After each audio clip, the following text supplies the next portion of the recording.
It was Moss the Chronicler who said that the land of Valisthea is blessed in the light of the Mother Crystals, and that it was this light which finally led our forebears out of the darkness.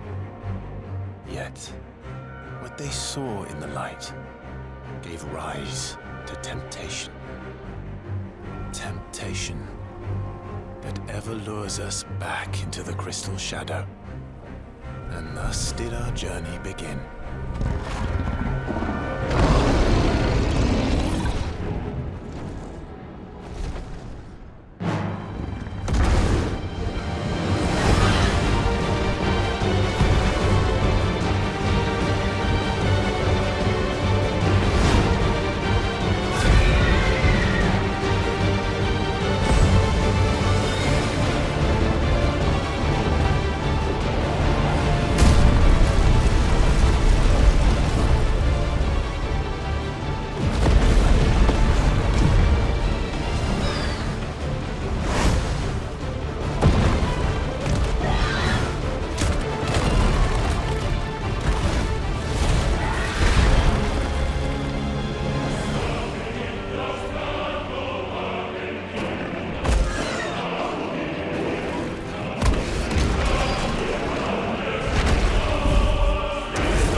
It'll be light soon.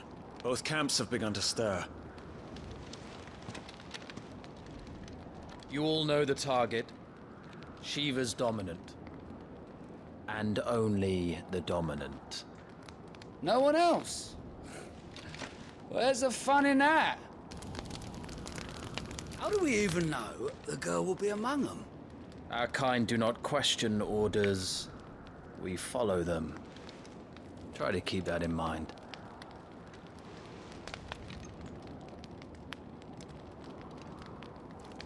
Let's get this done.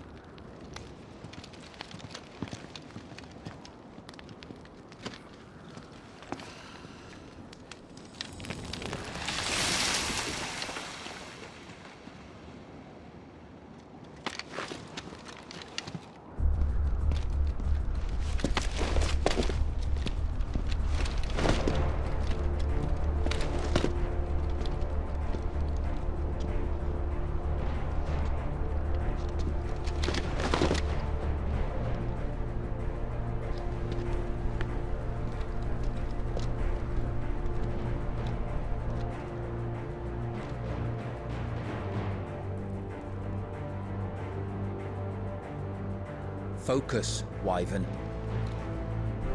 You are key to this mission's success. Yes, Sergeant. We're just in time.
way this is going, they won't need this new dominant of theirs. What?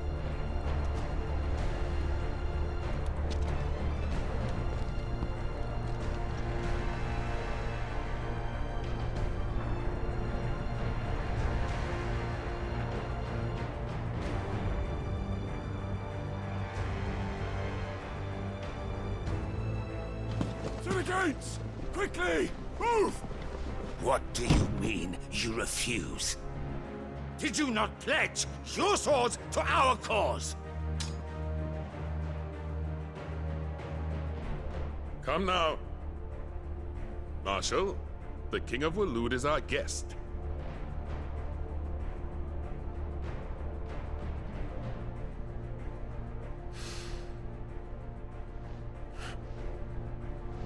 And you have His Majesty's answer.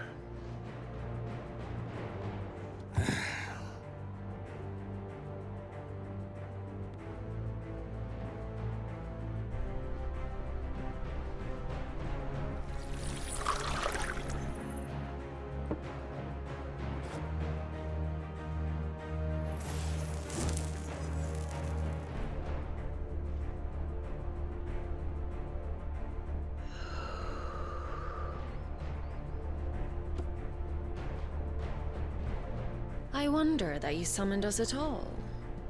Have you so little faith in your own men? It was the Dalmex who drove back the Crusaders in the Battle of the Twin Realms, was it not? Or am I mistaken?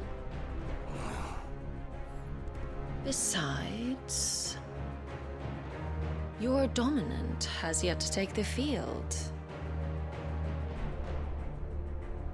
And when he does, our knights would only get in the way. Perhaps you have not heard, but the Ironblood now have their own dominant. We would be fools to underestimate them. Bugger their knights. What did you say? Should this citadel be allowed to fall, the capital will lie exposed. And I doubt the Crusaders will wait for the good king's pawns to line up before taking to the board.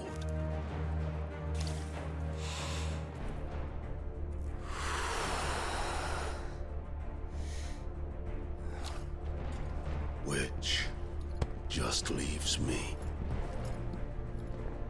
Hopka! The Ironblood will rue the day they set foot on Storm. This game is over.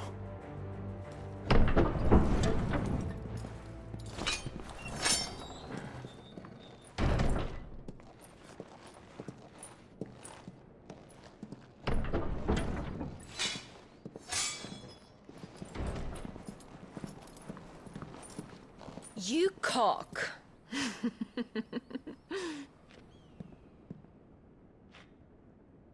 Benedicta.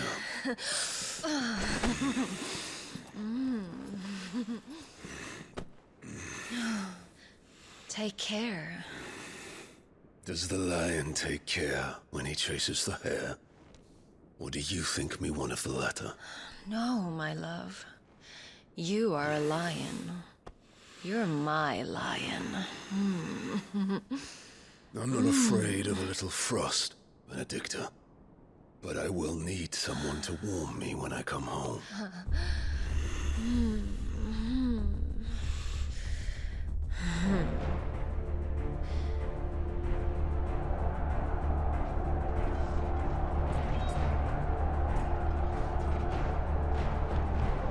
The front lines are gone. This is our chance. The chaos will conceal us.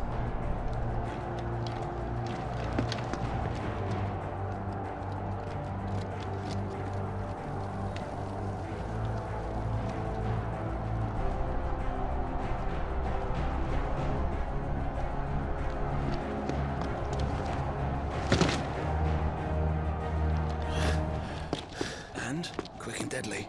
As always. Take the van.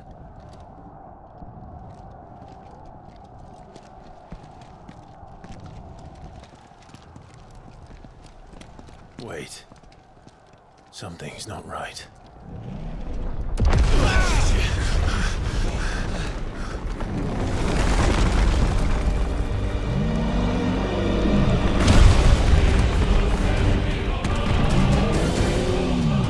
Titan.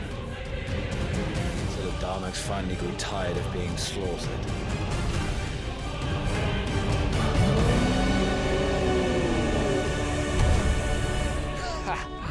And look who's here to greet the bastard. Come on.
You don't get to die here, Wyvern. Move!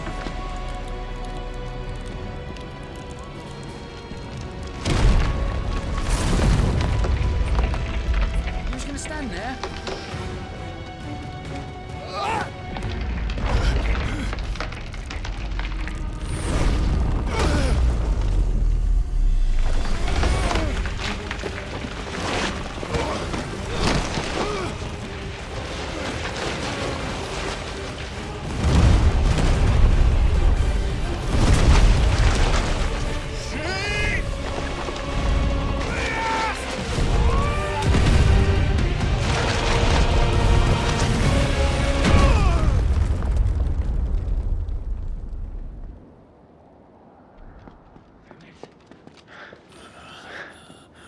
Wyvern! Wyvern!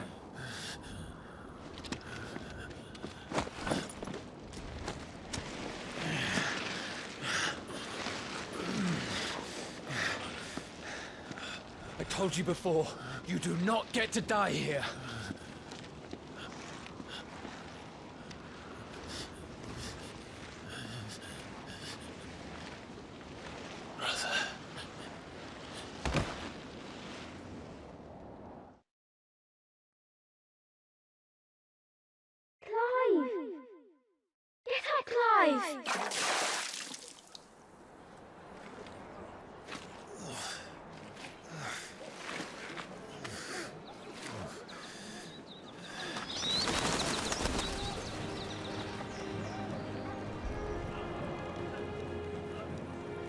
Do you yield?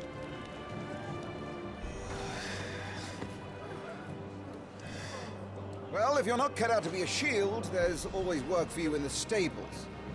Unless, of course, you think you can defend your master while sat on your arse in a puddle of pig swill. I'm sure he'd find a way. My brother always looks after me. Right? Go on. You're sure to hit him eventually. Don't give up now.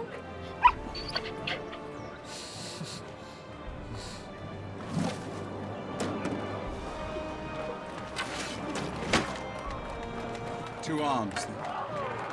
It wouldn't do to disappoint the gallery.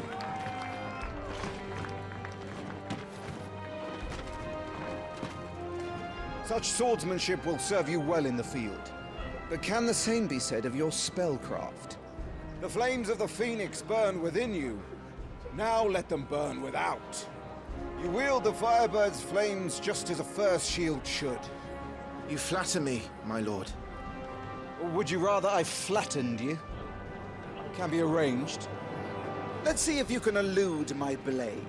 After all, your attacking prowess will count for naught if you don't live long enough to use it. Remember, Clive, your blade is not your only weapon. Quickness of thought and fleetness of foot are indispensable arms in any shield's arsenal. But you are not just any shield, are you? Show me what sets you apart from the rest. You have been blessed by the Phoenix, granted the use of its power. Call upon that power now to close on it. But even the most agile shield cannot hope to escape every blow.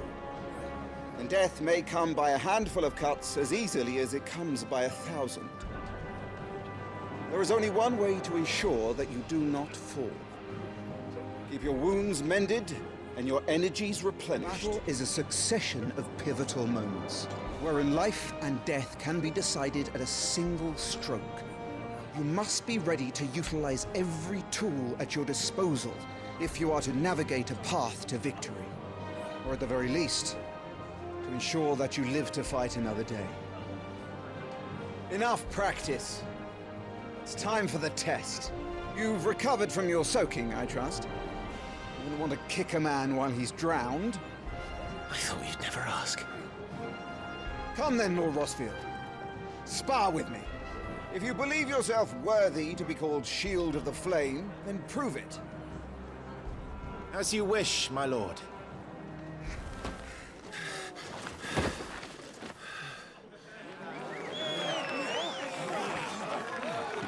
He won! See? I told you he could do it! Aye.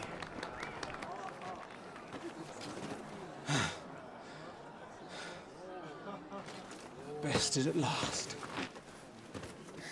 It's taken me long enough. That was a display worthy of your father. You are a true Shield of the Flame, and let no one tell you otherwise. Including me. What are you lot gawping at? Back to your drills.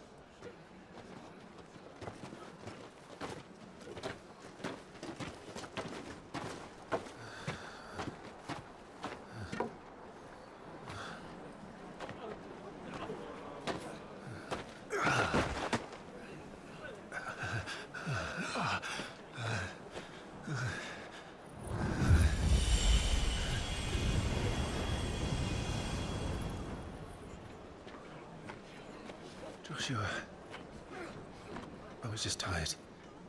The Phoenix's flames are a gift. You mustn't waste them. It isn't a waste. My shields look after me. Why shouldn't I? That's why. You were coughing this morning too. You shouldn't be outdoors. I'll be fine. It's just a cold. Don't push yourself. His Grace has returned! Father's back. Hey!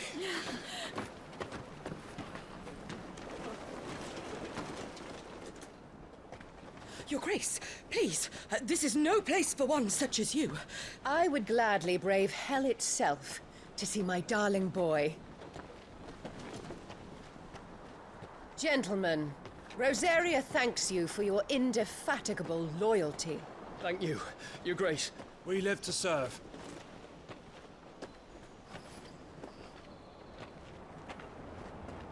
Joshua. You should not be out of doors. We have discussed this. I'm sorry. Good day to you, Mother.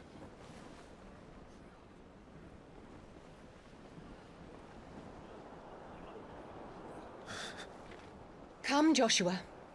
Your father will be expecting us.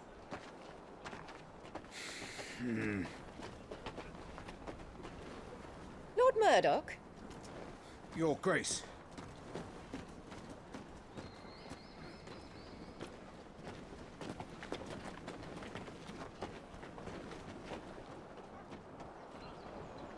What a way to treat your own flesh and blood. I know. It's not his fault. Not everyone can be born the Phoenix.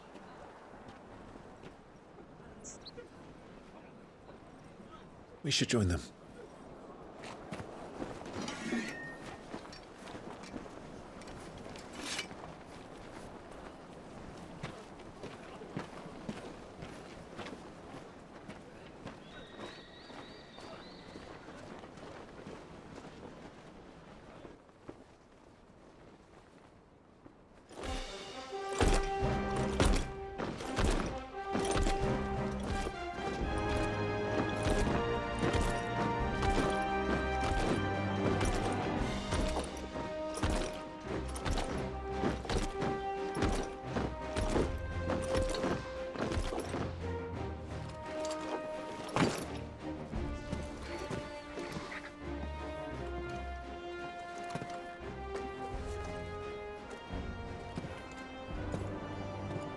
Rise, my friends.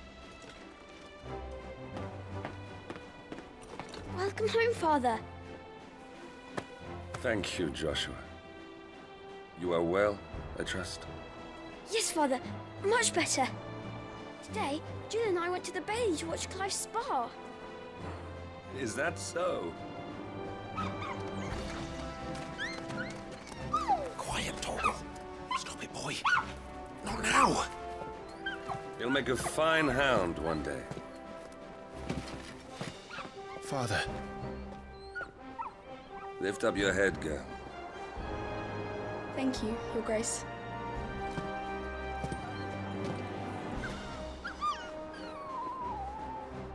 The capital rejoices at your safe return, Your Grace. War is coming, my boy. We must make ready. Is the situation truly so grave? Come to the throne room. We will talk there. Yes, Father. Your Grace.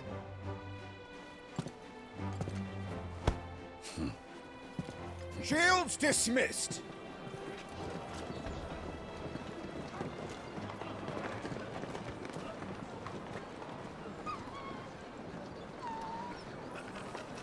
Torgal.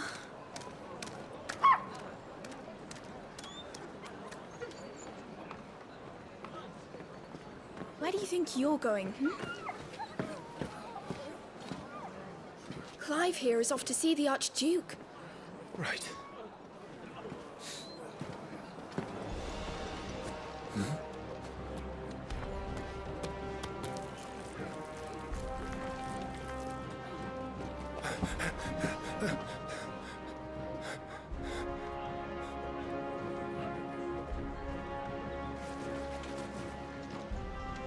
Good as new.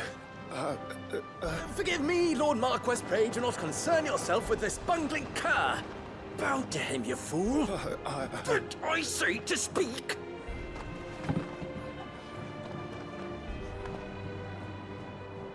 It was no trouble. Really. Oh, do not indulge him. To be allowed to stand in your lordship's presence is more than his kind deserves. Why, neither the Empire nor the Republic treat their bearers half so well. He was lucky to be born in your father's dominion. Very lucky, as I remind him every day.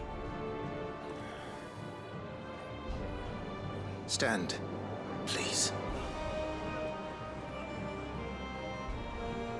Start. I trust his good fortune will continue. Of course, if that is your lordship's wish. Don't work too hard. Remember, it is for the good of the duchy that you serve.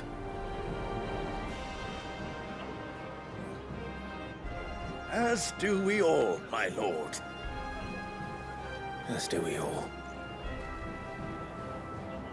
Come along now. Back to your duties.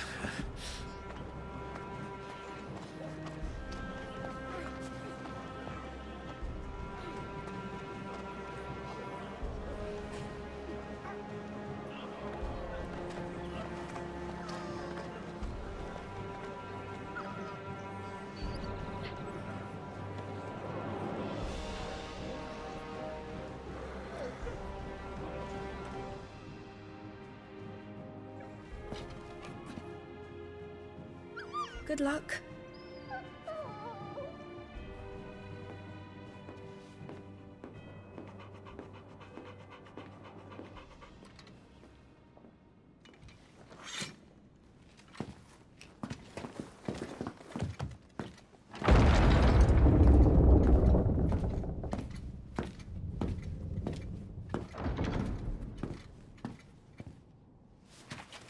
You commanded my presence, Your Grace.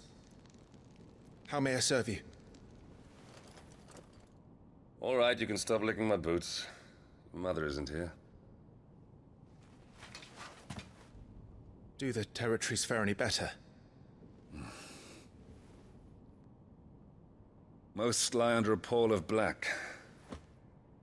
In just these few moons, the Blight has taken nigh on all of the northern reaches. It is only a matter of time before it crosses the border. By the flames. Nearly every available bed in the capital is already occupied by those fleeing the Deadlands. Even if we were to send them south, to Port Isolde, more would only follow in their wake. Every day we delay brings us closer to disaster. We must move now. Against the Iron Kingdom. We have traded blows with them for too long. It is time to end it. At the very least, we must secure Drake's breath. Without the blessing of the Mother Crystal, we cannot defend our realm from the spread of the Blight. The Iron Blood will not relinquish it easily. This will be a bitter fight. We ride for Phoenix Gate tomorrow. There we will listen to the words of our ancestors, as tradition dictates. Am I to go with you as Joshua's shield? There is something else I would have you do first. Rodney.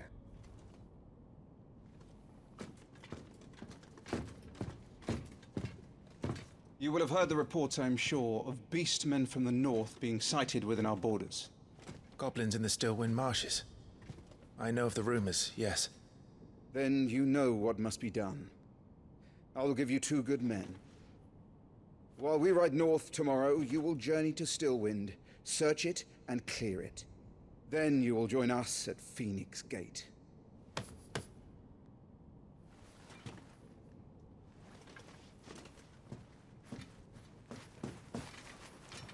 It is time to prove your strength.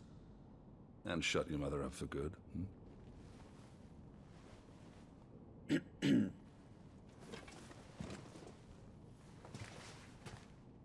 I will do my duty, Your Grace.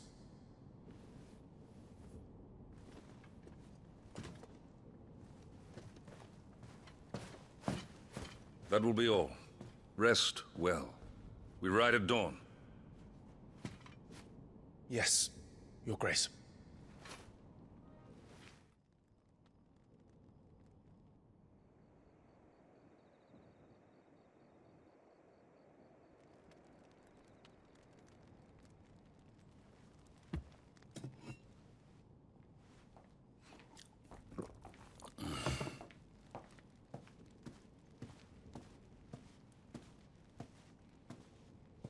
How long will you be away this time?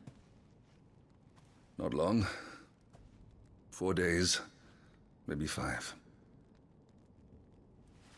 And you will be taking Joshua? Well, I can't exactly leave him behind, can I? The blood of the Rosfields runs in his veins. Before going to war, we perform the rite at Phoenix Gate. It's our way. You know that. And only the dominant can enter the apothecary, so yes, I'm taking Joshua. Oh, to hell with your way! The boy is ill. You think I don't know that? But the boy is also the Phoenix. The heir to the throne. You can't keep him in swaddling clothes all of his life. Elwyn! Don't worry. Clive will watch over him. Though he is a youth of but 15 years, he's already a fine soldier. He will make a splendid shield. You see more in him than the Phoenix did. He was rejected, Elwyn. Our household has no place for such a failure. He is worthless, a man like any other. As am I, my dear. Nonsense. You are the Archduke of Rosaria. Oh, not this again. You know as well as I do that I only sit upon the throne because my father was taken before his time. I am merely warming the seat till Joshua comes of age. You are your father's firstborn son, and you sit upon the throne. All is in its right place. Unlike some, you have not disgraced our noble blood. Without men like Clive to keep us safe, your precious noble blood would long since have graced the gutter.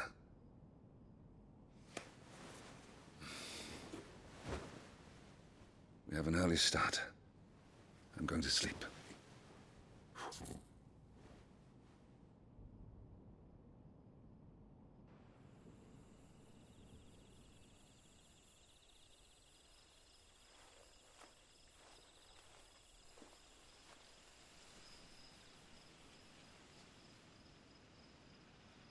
This is it then. Time to prove yourself. Wishing on a star? I'm a little old for that. I should get some sleep. Right.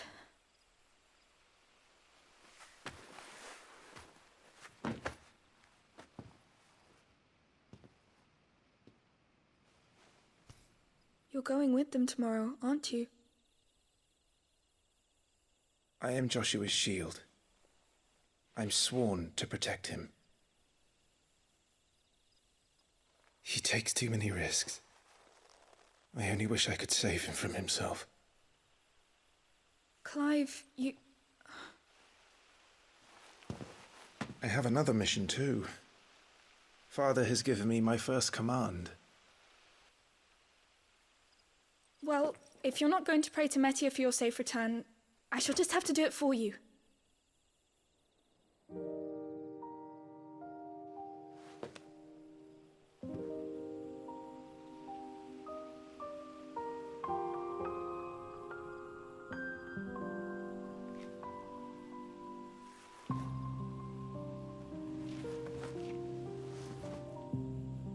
There's going to be another war, isn't there? Since coming here, I've begun to take peace for granted.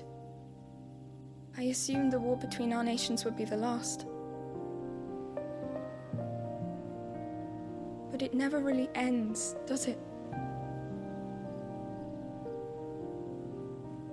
No.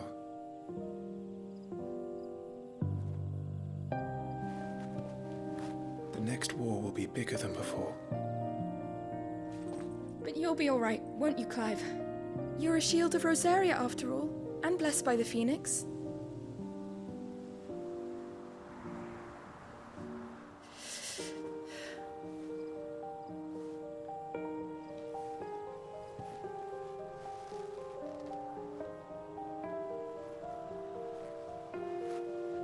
It's getting cold.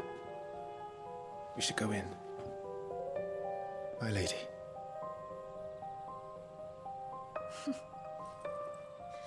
Good night, Clive.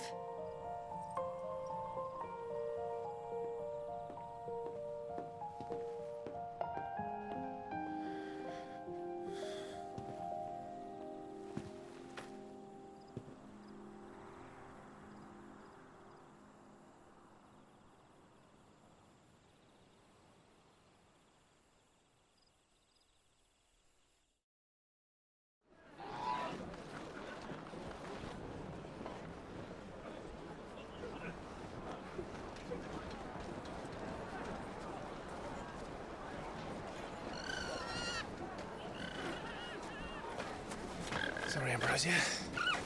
We won't be hunting today. Don't worry. I'm sure you'll do brilliantly. I'll try.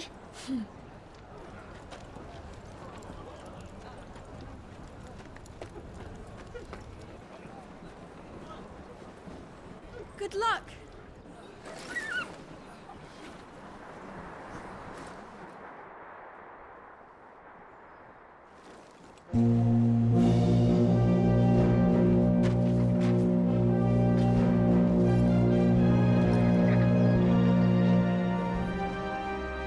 Friends, we ride for Phoenix Gate. May the blessing of the crystals go with us and shield the Firebird's flame forevermore! His Grace departs! Open the gates!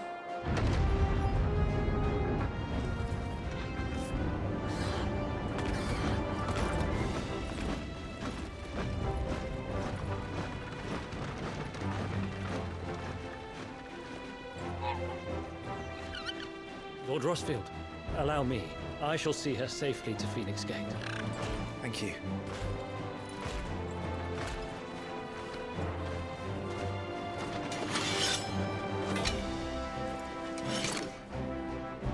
We're ready to depart, my lord. May I say what an honor it is to serve alongside you?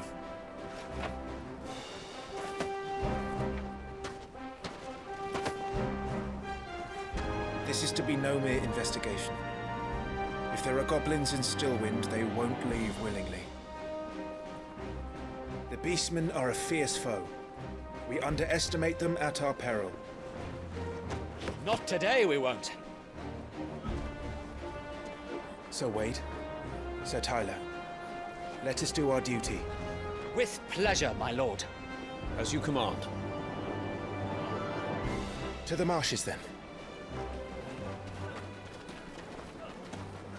And may the blessing of the crystals go with us.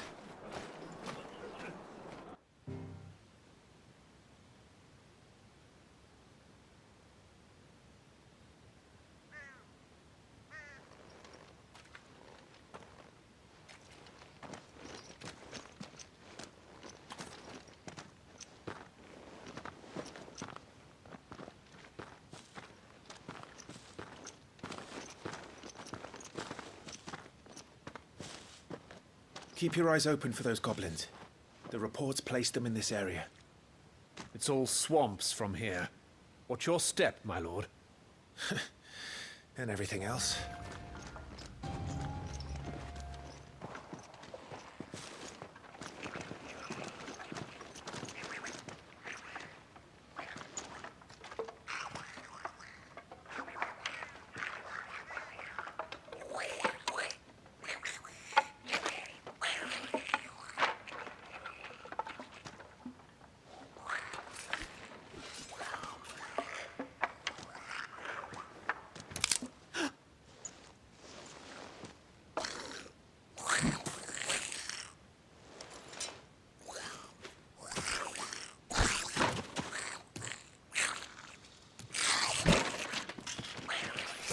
With me.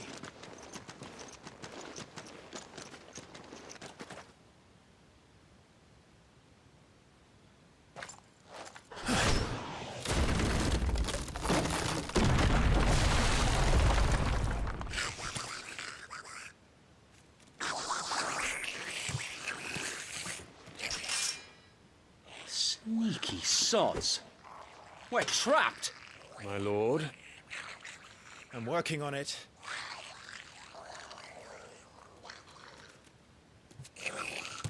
He's the leader.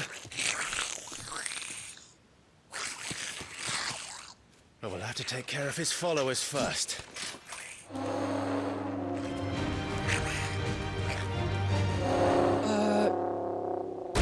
Shit! He's invited a friend! On your feet, Sir Wade. Here it comes!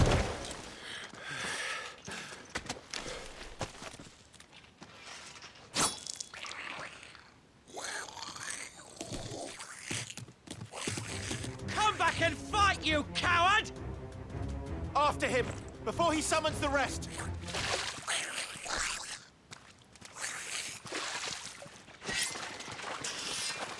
This ends now.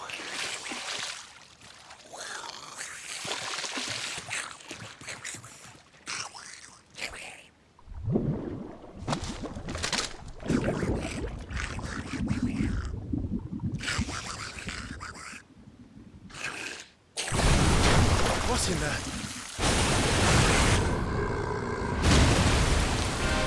Bloody hell! A warble is far south.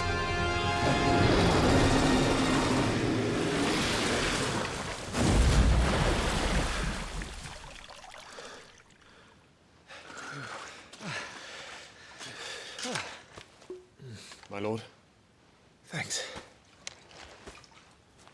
I never thought I'd see it. Not just goblins in Rosaria, but mortals too. I'll petition His Grace to send a detachment. If we don't stop them here, they'll be at our gates before long. We should get moving. We don't want to be caught out here after dark. If we set off now, we can still reach Phoenix Gate before nightfall.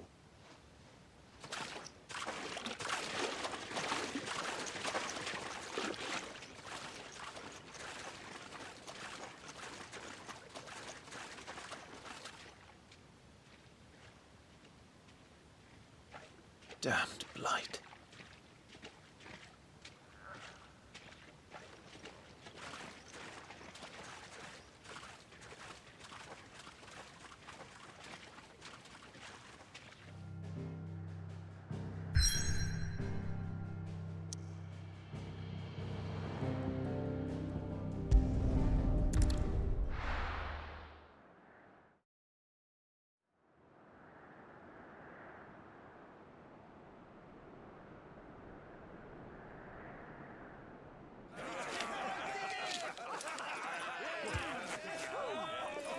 Suddenly, thousands of red eyes. No, wait till you hear this. Wait till you hear this. His lordship draws his sword. The goblin chief runs off screaming straight down a Morbal's gullet.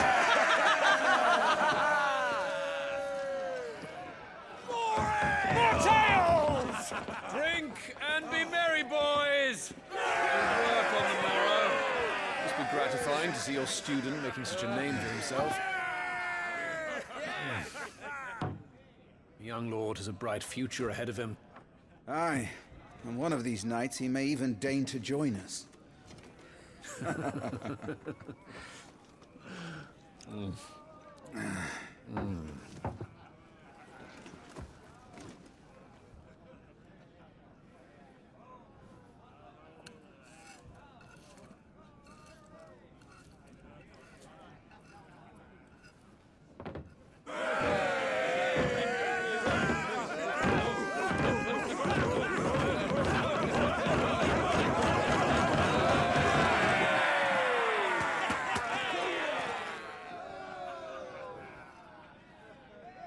Are you unwell?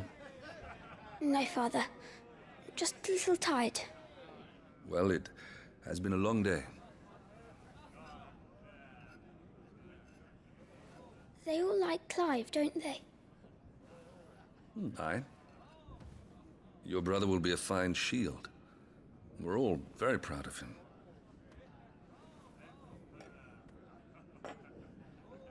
Father? Why is it that the dominance is always born into our family? It doesn't seem fair.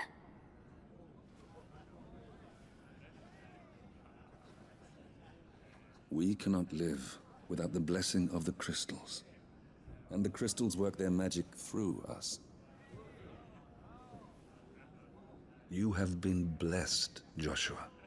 Blessed to be a dominant, to wield the power of an icon. Our family has been chosen to share that power with the people. So that is what we must do. Follow me, oil the rolling green meadows. Follow the flames and arise from the shadows. Hear the Rosarian voices that ring. Fanned by the fire's light-giving wings. Go on, the wind-born, o'er the great land of storm. Louder, my friends! Louder!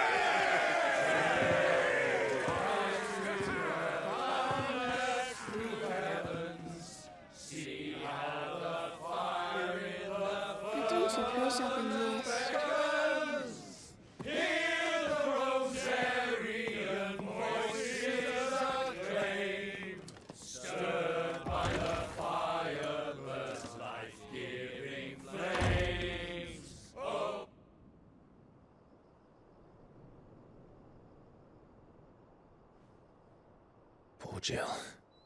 She'll be wondering where you've got to. So much for you being a fine hound.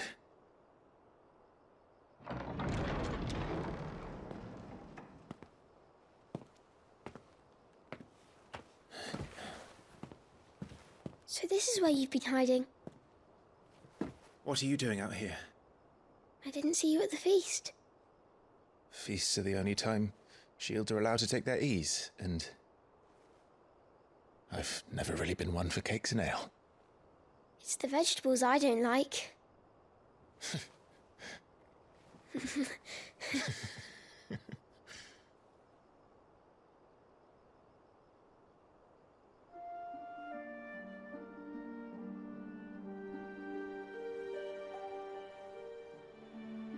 I hear you slew a Morble. All the men were singing your praises. They never used to. When I joined the ranks, everyone thought I was a spoiled little lordling.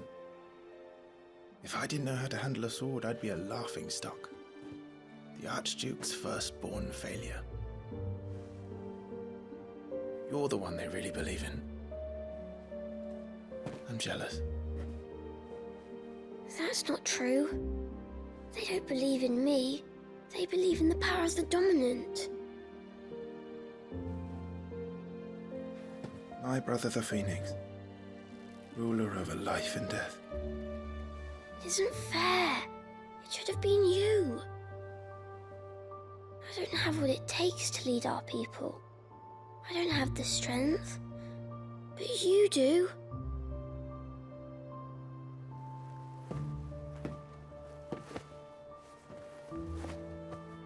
Every man has his duty. Ours was decided long ago, when our ancestors chose to instate the dominant as the Archduke of Rosaria. All to ensure that whenever our nation stood on a precipice, the Phoenix would rise from the flames to drag us back from the brink. The fate of Rosaria sits on the dominant's shoulders. It is your duty to bear that burden. What about you? I was born to be your shield. That is why I was given the Phoenix's blessing. To keep our future rulers safe. No matter what. However hard it gets. I'll never let you down. Thank you, Clive. I know you'll always take care of me.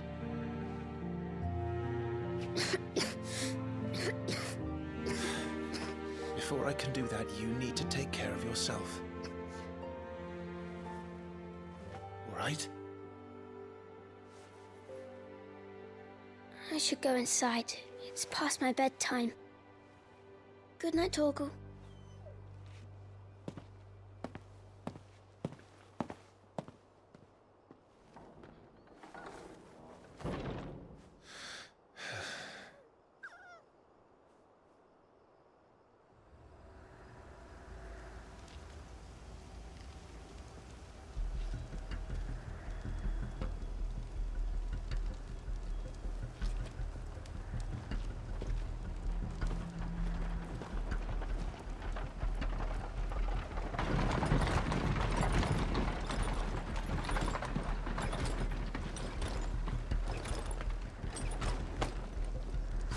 Supplies from the capital.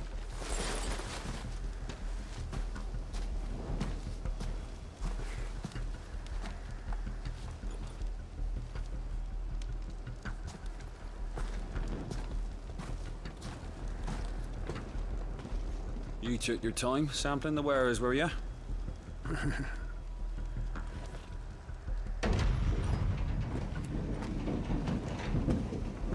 It's a good job the North is full of enterprising traders keen to keep us in wine.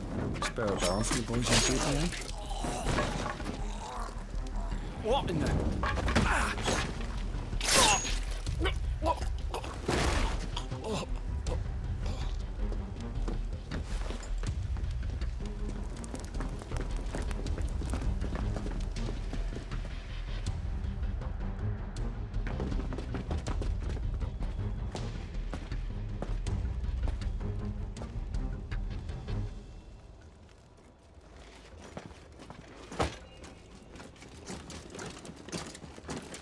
Gateway secured, Captain.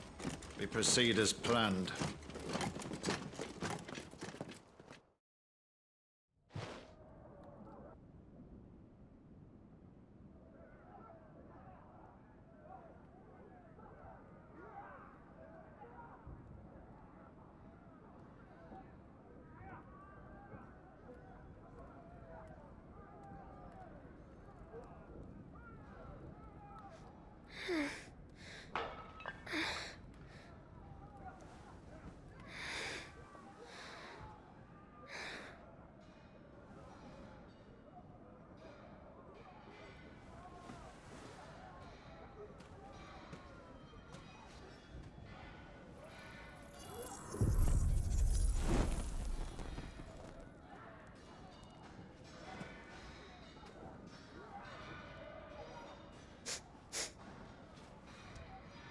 Is that...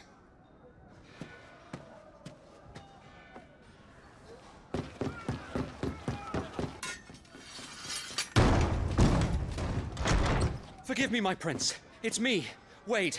You probably don't remember me. I remember. What is it? We're under attack. I don't know who they are, but they've set light to half the castle. I must get you to safety, Your Highness.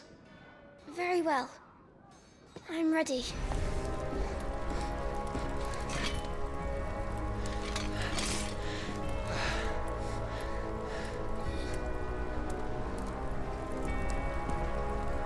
I saw them at the feast. They were laughing. This is Sambra Quargarb. But why would the Empire... We must find my father. Tyler!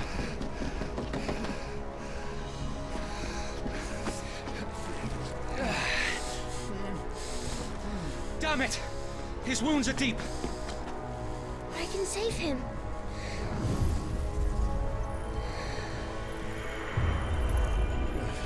Your Highness,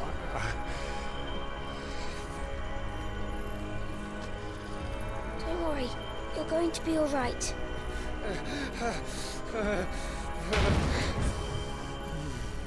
I'll hold them off.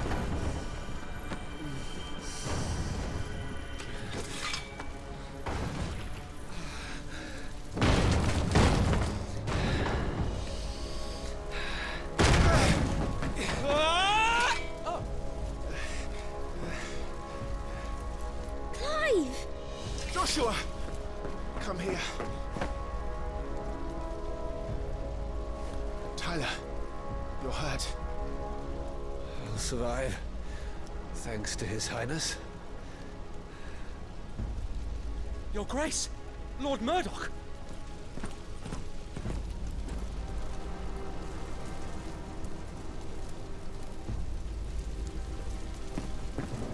You rescued the young prince. Well done, Sir Wade. I'm in your debt, soldier. Thank you, Your Grace. We cannot stay here. We should make straight for the rear gate.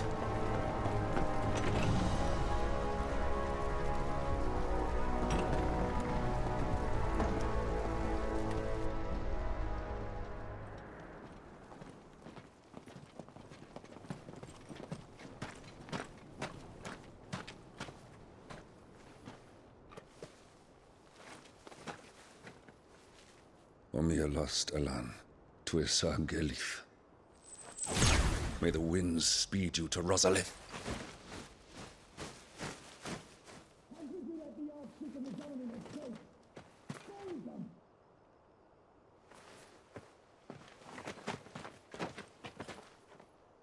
The north gate's up ahead.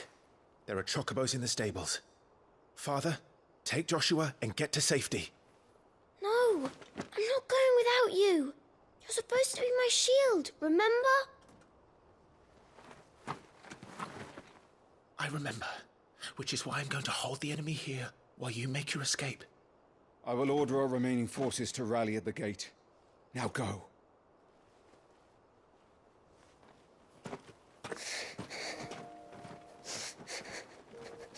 I will do my duty. You must do your duty too.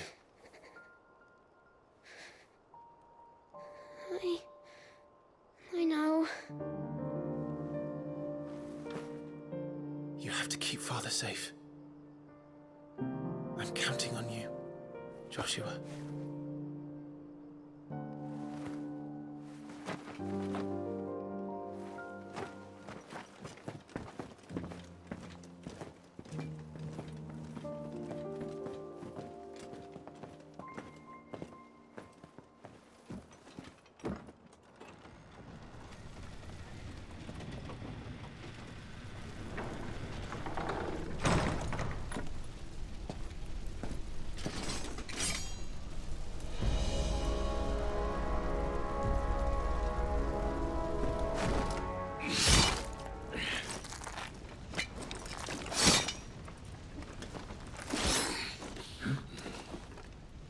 Captain!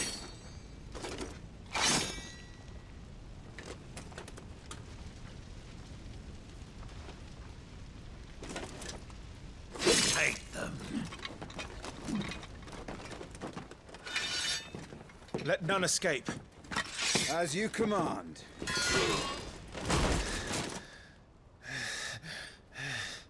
Are you hurt? I'm fine.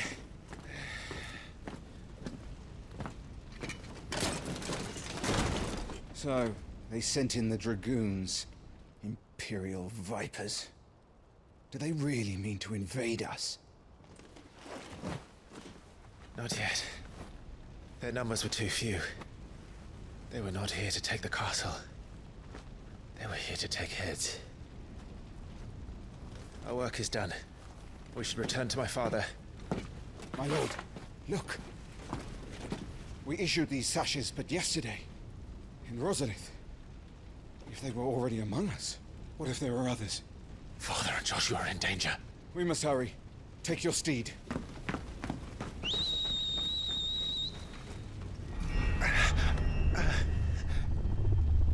What is that?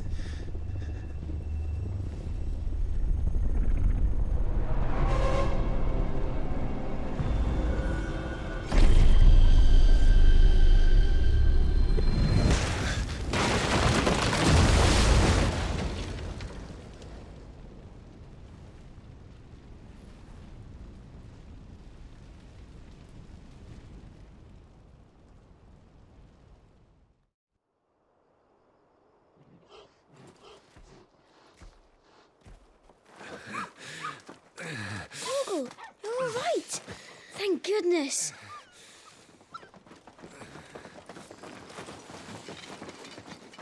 Your Grace, is everyone safe? For the moment. We ride for Rosalith to rally our forces. I will need your help to see Joshua safely back to the capital. On you get, Joshua.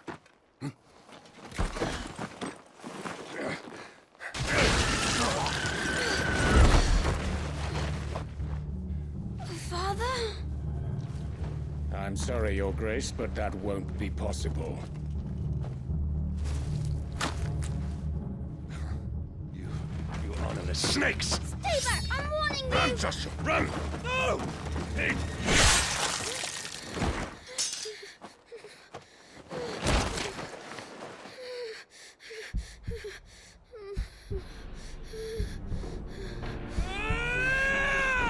Traitors! Your Highness!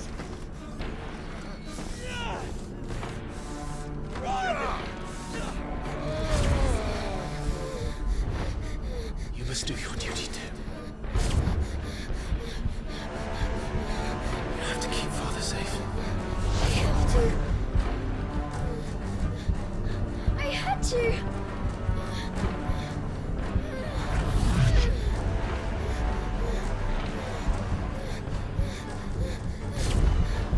Clive, I'm counting on you, Joshua. Oh, fuck.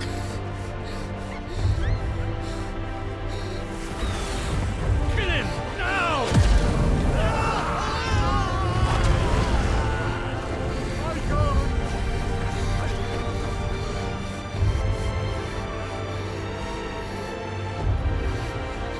Phoenix.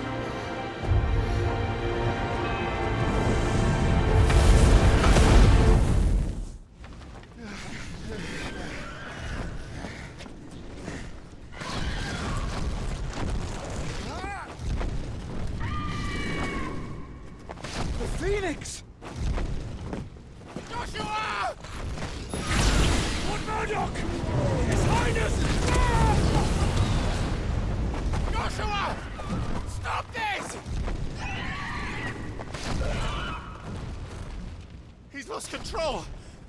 I have to do something! I have to save him! No, my lord! Fall back! Climb!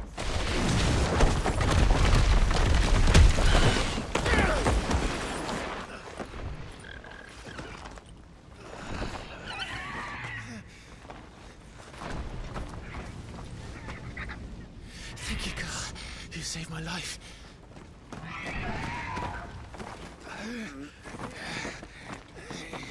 Get her on her feet and run. Please.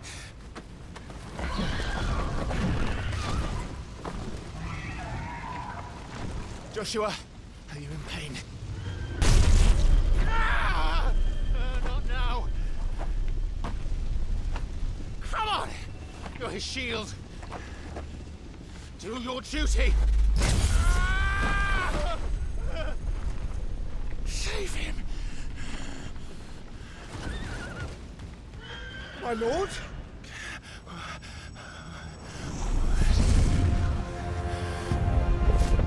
What in the name of...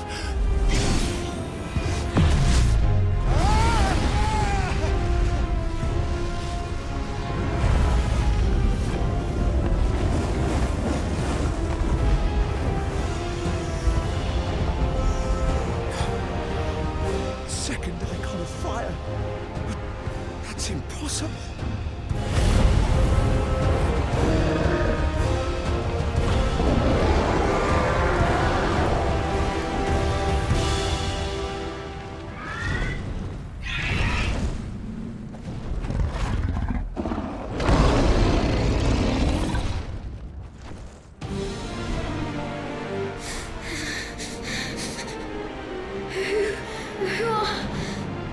Who are you?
I'll kill you! I'll fucking kill you!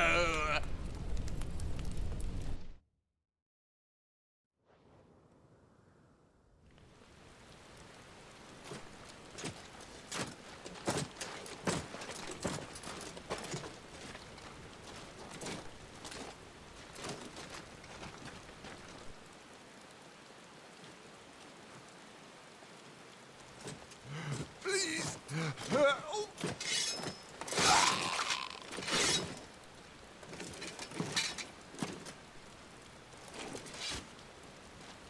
Quite a mess that monster made.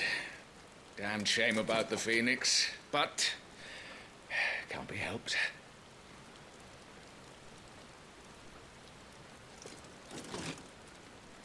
Oh, my condolences, Your Grace. Is there aught we can do? Haven't you done enough, Captain? Joshua was my world, and now he is gone. I can only pray there will be a place for me in the world his radiance seeks to create. I see.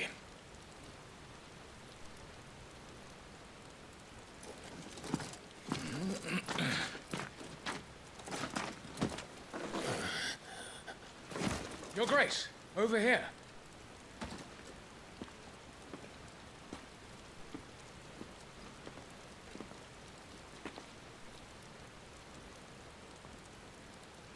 The rubble must have protected him from the worst of the flames. Shall we take him prisoner? No need for that. Kill him. Wait. As my husband never tired of telling me, he is a fine soldier. I'm sure he would make an excellent addition to the Imperial front line. All in its right place.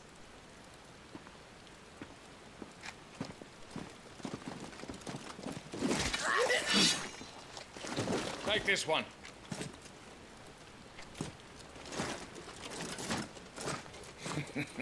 Chin up, lad. You're going to be a soldier. Joshua.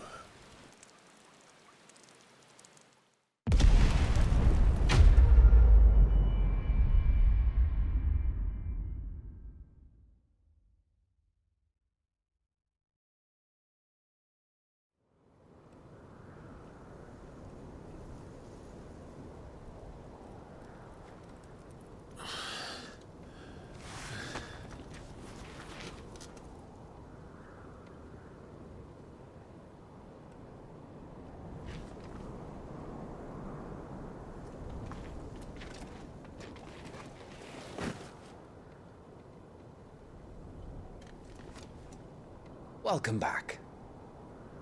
Sorry. What's our situation? Let's just say Shiva and Titan's little spat hasn't made things any easier.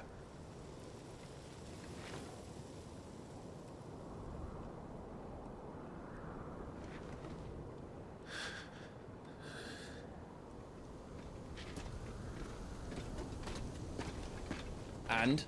It's as you thought. The Crusaders have sounded the retreat.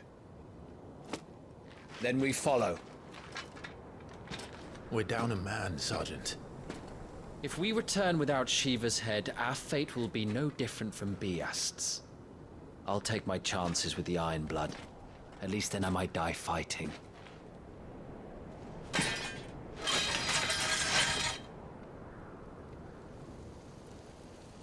After you do, that is.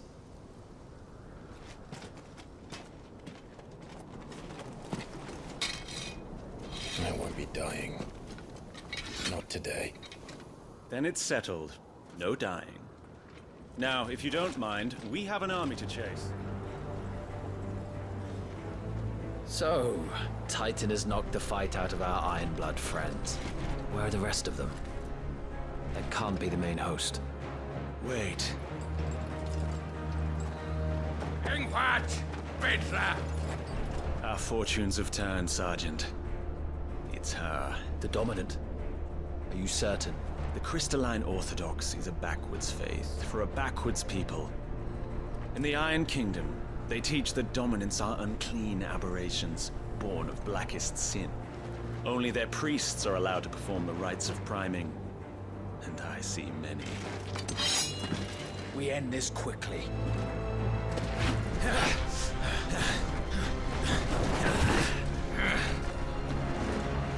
Schreischgott! Adioninir Sagarid!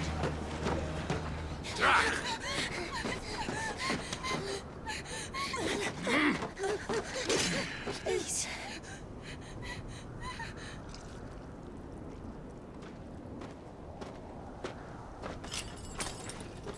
Data! Must be Eile!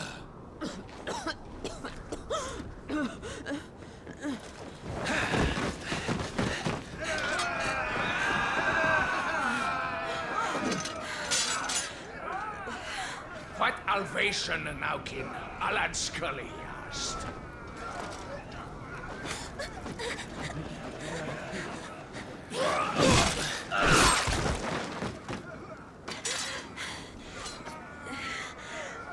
Let this be the end.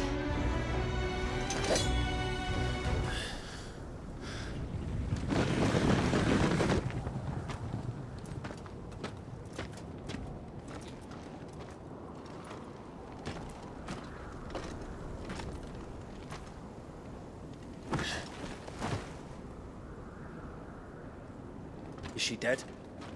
I don't think so. Well, what are you waiting for?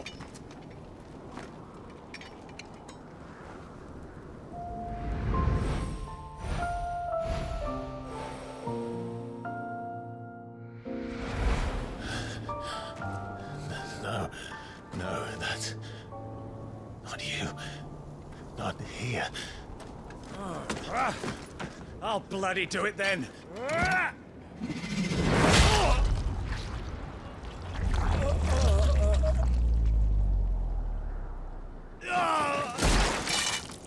Fuck.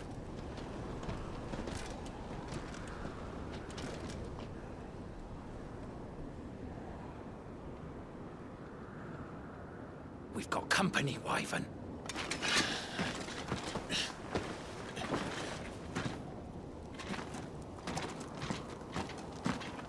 What the hell are you doing? Lord Ohilda Vedra! Get your ass over here and help me with these bastards!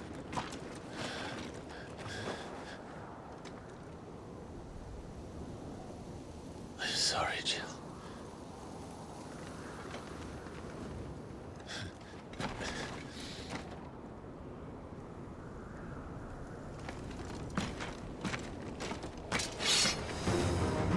Now that that's done, I won't ask you again, Wyvern. Take her head so we can be done with this. I can't. I won't. You would betray the Holy Empire? Betray? I don't recall ever pledging allegiance to your Emperor. My service may have been bought with this brand, but not my loyalty. I just fight to survive.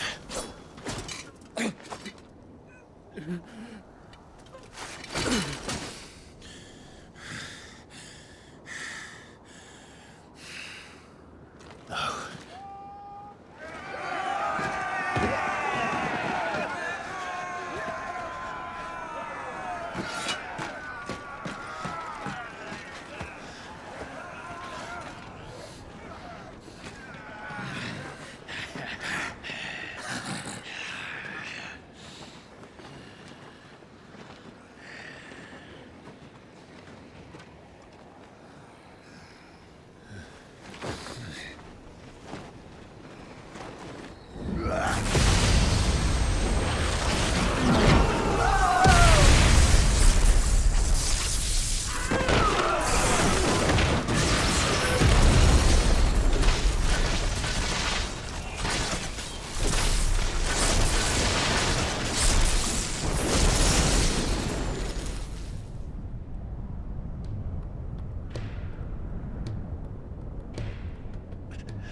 This way.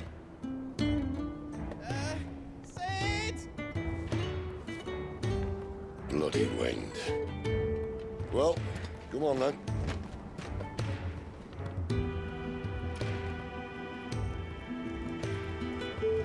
Fuck. Fuck.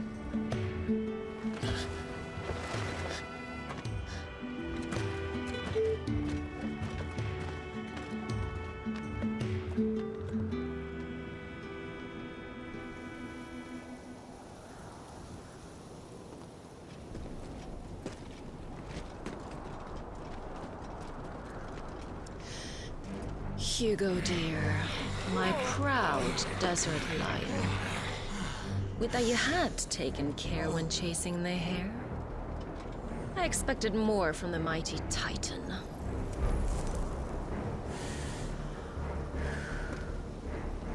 You put the Ice Queen on her back, no doubt.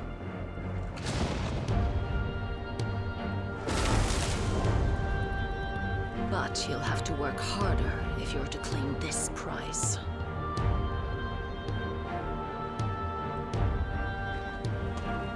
My lady, the thunder. We'll be hearing more soon enough.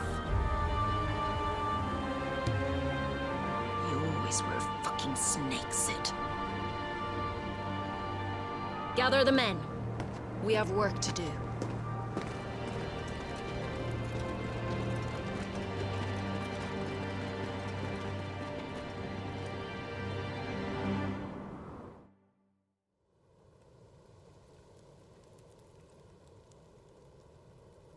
Jill. Is it really you?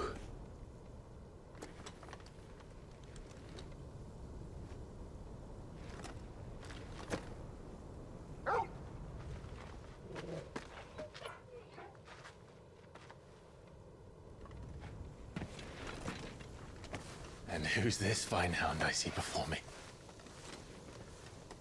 A fine hound who saved your life, that's who.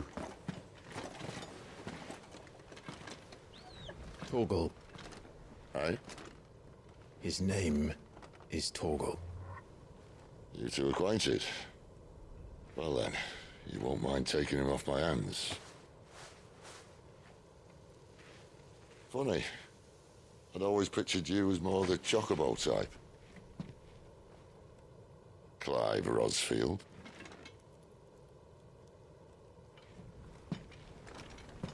Come now. Fleet as flame, fierce as a wildfire. That there was the blessing of the Phoenix. I'd heard rumors that you'd survived, but I never paid them much heed.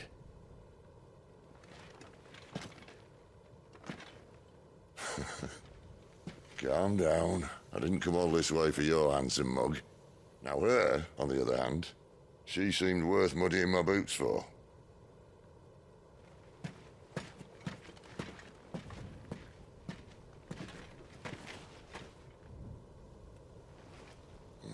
None the worse for wear. Still, might be best to get a second opinion. Back her up. No! Oh. Not another step. I mean it. Well, I'm not about to leave her here. Not one with a warm bed waiting. It's all right.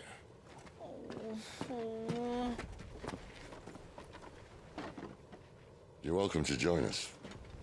You do want to help her, don't you?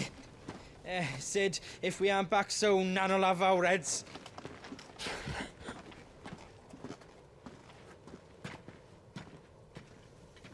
I'll explain everything once we're back at the hideaway. Come on.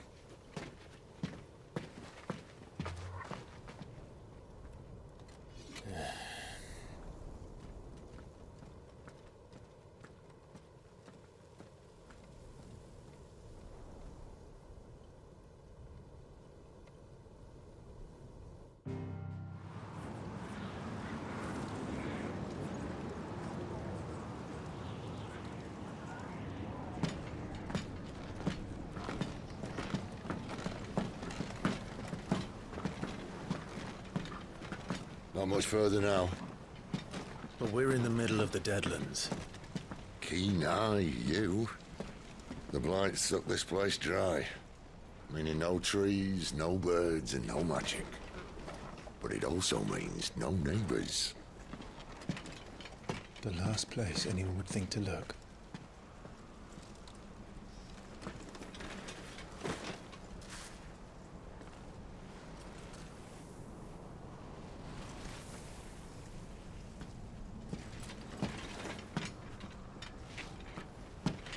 Home sweet home.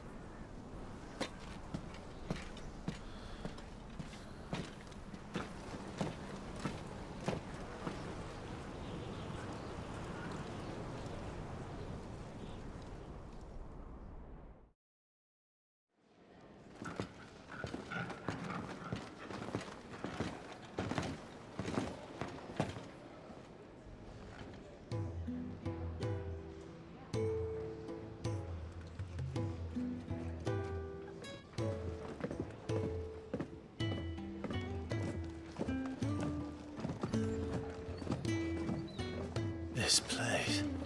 These are fallen ruins. Well, we didn't think they'd mind. And it keeps the black from our lungs. But how do you survive without magic? How does anyone? Hard work and a bit of nerve. You must be starving. We grow them here, believe it or not. Suit yourself. You're back. Ah, Talia. And this is the Dominant. How cold since we found her. I was hoping you might give her a look over. All right. Goots, get her upstairs. But none will... Don't fret about Karen. I've taken care of her fee. All of it? She's the best healer this side of the belt. You've nothing to worry about. Go on, have a look around. I'll be in my solar.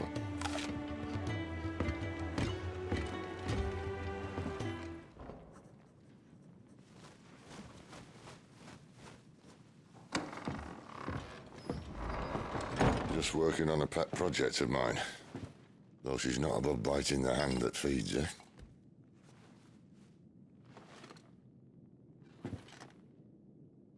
All right. I was hoping we might try and solve the mystery of poor Clive Rossfield. A bearer of the Sambrequois Imperial Army sent behind enemy lines. With orders to wait until it turned into a brawl, then slit the Dominant's throat in the chaos. I didn't know it was her. How could it be? And so, to save her neck, you slit your sergeants, then set your sights on the hills. Conveniently forgetting how the Empire deals with deserters. Because with that on your chop, my friend, we both know you won't be getting far.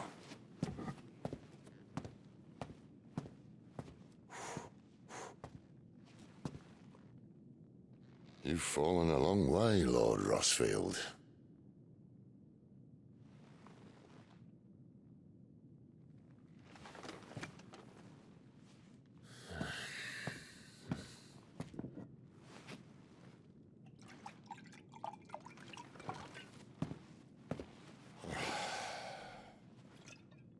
I'll not have it said that I'm a poor host. What do you mean to do with her? Do with her? Why, nothing. Her life is her own now. If I wanted to use her, do you think I'd be talking to you? All I want to do is help. Dominants like her, branded like you. Of course, the realm doesn't approve, which is why we live in a cave.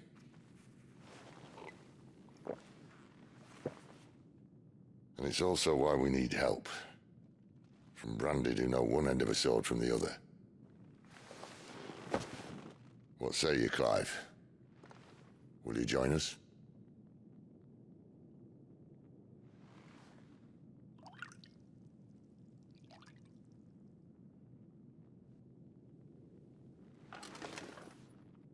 Sid, was it?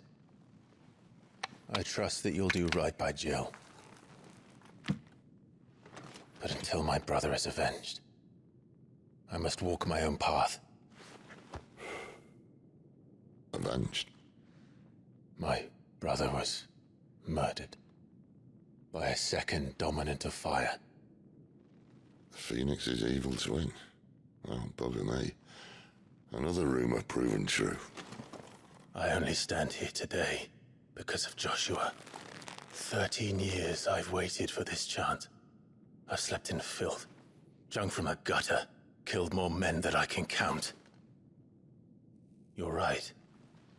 The Empire will not suffer a deserter. This will be my best opportunity. My last. Which is why you should join us. I told you I'm not interested, I know. One of my scouts sent word there's a group of branded fugitives north of here, in the Imperial village of Lostwing. Among them is one he believes to be a dominant of fire. Is he certain? What say we go and ask him? This doesn't mean I'm joining you.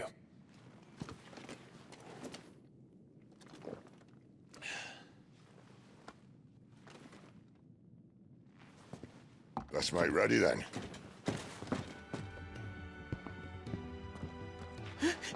He's in... Oh no. Goots, was it? Perhaps you can help. Sid asked me to make ready for our mission. How does one go about that here? Well, there's old Nan's place. On second thoughts, you maybe want to see Blackthorn first. A blacksmith? To the forge it is, then. Oh wait, no, hold up. You'll be needing this. Blackthorn won't take no notice of you otherwise. Might not anyway. Are you Blackthorn? What if I am? I've no time for idle chatter. I'm not here to talk. I'll be accompanying Sid to Lostwing, and I need you to see to my equipment. You could be accompanying the goddess Krieger to a holy bedchamber for all I care. I'm not lifting a finger for you. Is that so? Do you want that or not? I can take it back. Oh, damn you, Goots. All right. No need to be hasty. Let's have a look at you.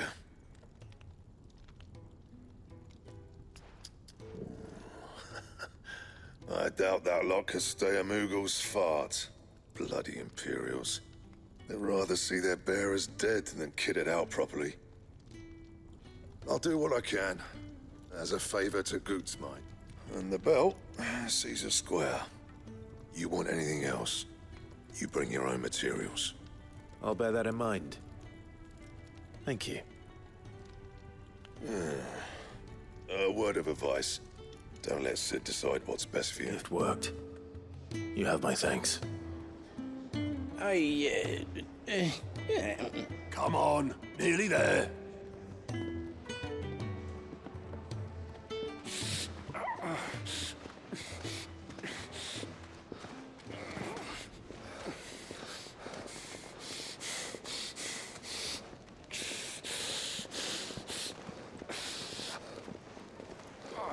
You, blankets, quick as you like.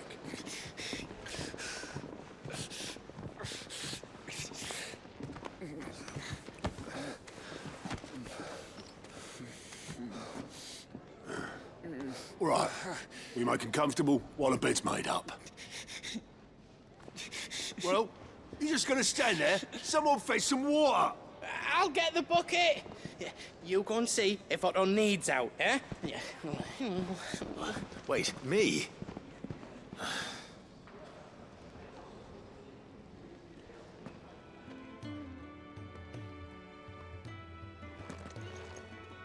Who are they? Huh? They're freed Imperial bearers. Who the hell are you? Shit, at this rate, you won't make it through the night. Think you can find your way up them stairs to the infirmary? We need Tyre. Well, go on. Shift your ass. Your friend needs her rest. There'll be time for tearful reunions once she's recovered. I'm not here for Jill. You're wanted downstairs. There are injured bearers in need of attention. Well, why didn't you say so? I did say so.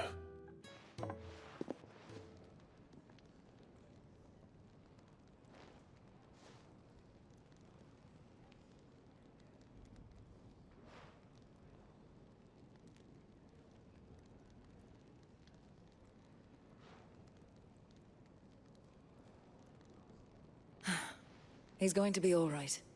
But I'll need to examine them both in the infirmary. My work's just begun.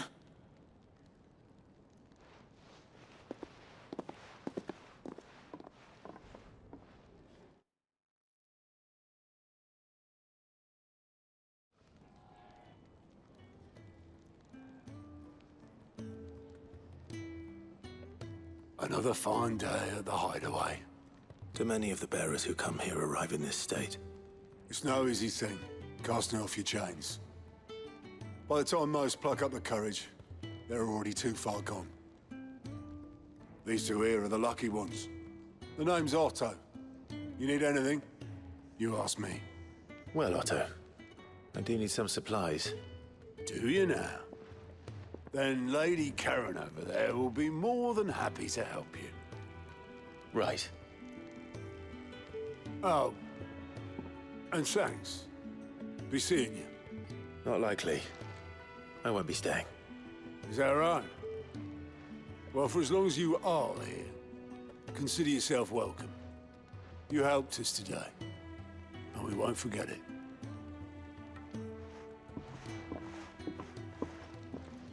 I need supplies for my journey to Lost Wing. Otto said you could provide them. What's that? Does the newcomer think it proper to make demands of a poor old matron before even introducing himself? It's Clive. Well, Clive, I hear that dog is yours.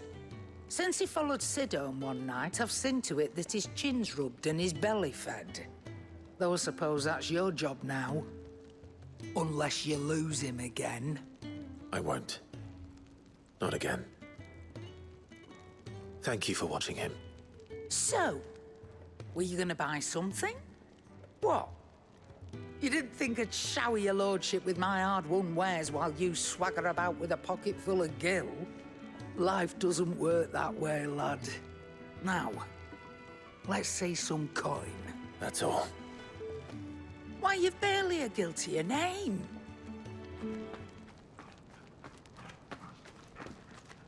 You're taking his side now? And after all I've done for you. All right. All right, I can make an exception. But just this once, mind. My stores are getting cluttered and I need to make room for the next shipment. Thank you. Thank me? Thank your dog.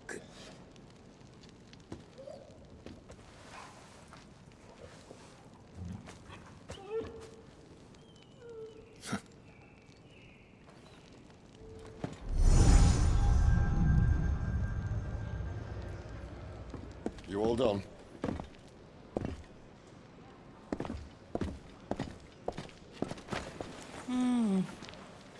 Leaving already, are you? It's you I'll miss the most, Lady Karen. It always is. Doesn't stop you going, does it? This should be fun. Right.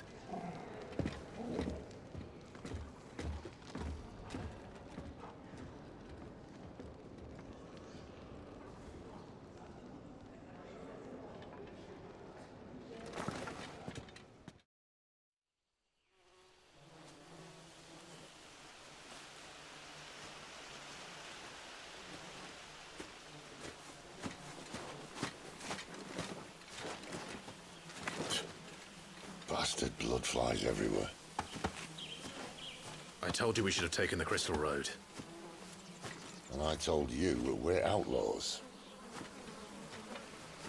You want every bounty hunter in Storm harrying us from here? to the Holy Capital. Besides, what's wrong with a shortcut through nature's splendor? You know. The Deadlands claim more of the realm each day. And a place like this still exists is a miracle in itself. Bloodflies and all. We'll be back in Imperial land soon. You all right? Never better. Sounds like it.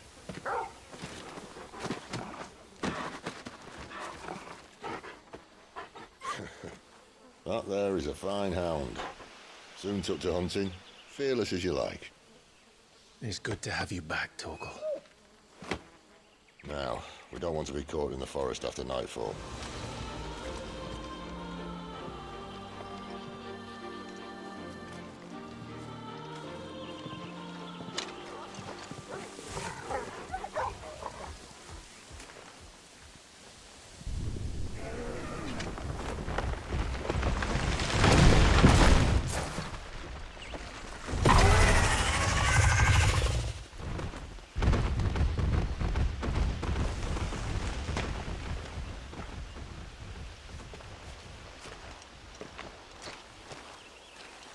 What in good Grieger's name is he doing this far south?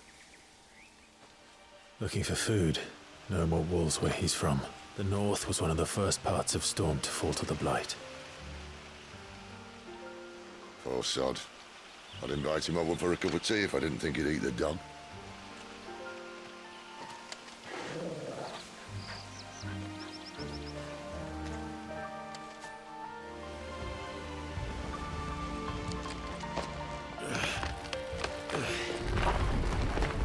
After you.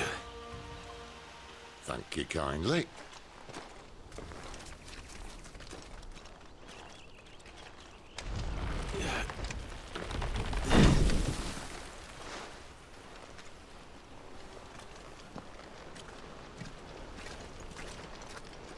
The ruins. They're everywhere, aren't they?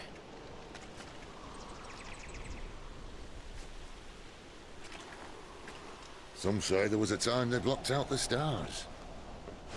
Down was the only way left for them to go. There's probably a lesson to be learned from that. But it can wait. Come on.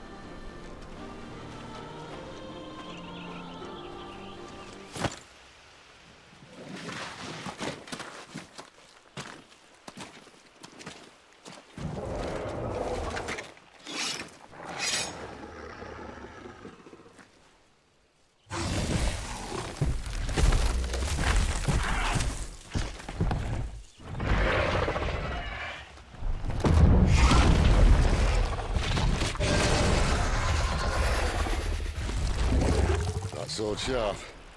You'd better hope so.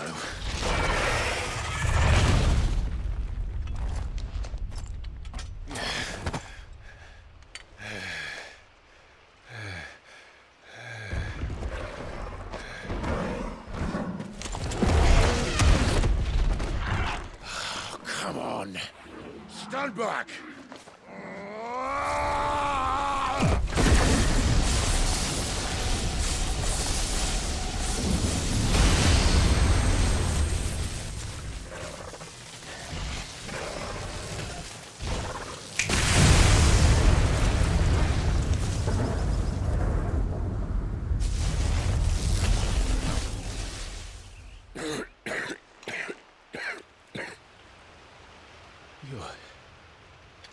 You're dominant. I am. Aye. But not by choice, mind. Whole bloody realm of strapping young lads.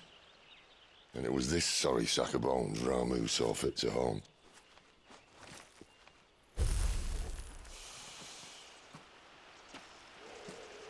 Sid. You say you want to help dominants and bearers. But what's in it for you? What's in it for me? The same as for all of us. What we want and deserve. Save for our knack, dominants and bearers are no different from anyone else. The ability to use magic or summon great beasts should command respect, but instead has left us outcasts. Our kind are used and discarded like tools, yet we are men, so why must we die as less? I see. So what you're saying is you want to start a war? You flatter me, lad. But my days as a firebrand are long behind me. No, I only wish to offer our kind a choice. A place where we can die on our own terms. Huh? Quiet.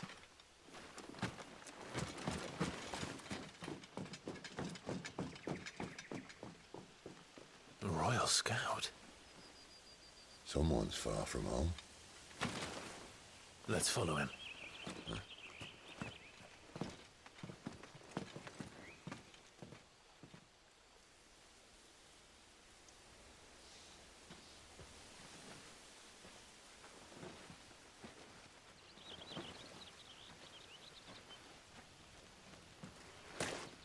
And?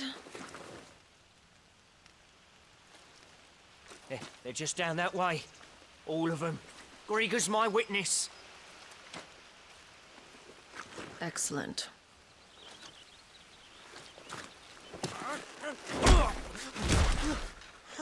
We move. I don't understand. Have I not proven loyal?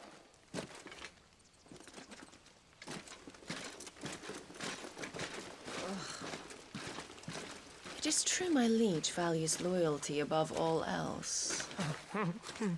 But were you not quick to betray your countrymen for the promise of coin?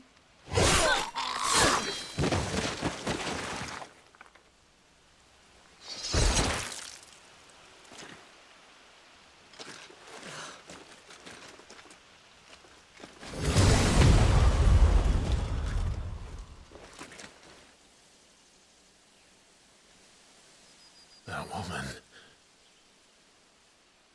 Benedicta Harmon, commander of Waloed's elite intelligences. If we can capture her... You! Weapons on the ground, Imperials!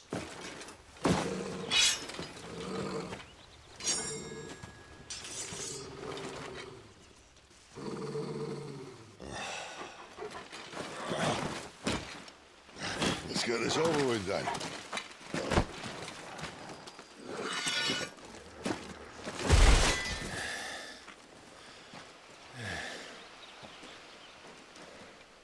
They thought we were Imperials.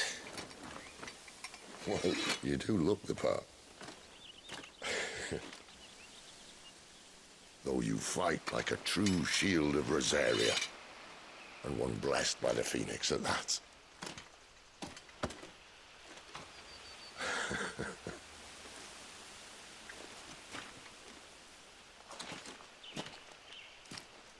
Speaking of which, I wonder, does the other icon of fire give blessings, do you think?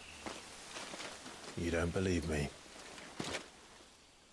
And lo, the Creator did make of the elements 8 icons to serve as keepers of the one law. Not that I've ever set too much store by holy doctrine, but on that point, it's clear. Fire has always had just the one warden, as of all the rest. A new one can't be born until the previous dies, and even that can take years.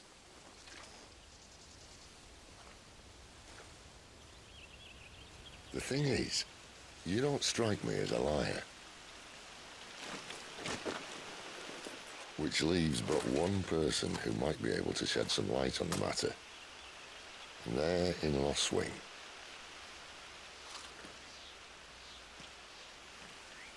As are our Waloeder friends, I would imagine. We should hurry before it gets dark. But what if someone discovers the bodies? Well, and they'll be sorely disappointed.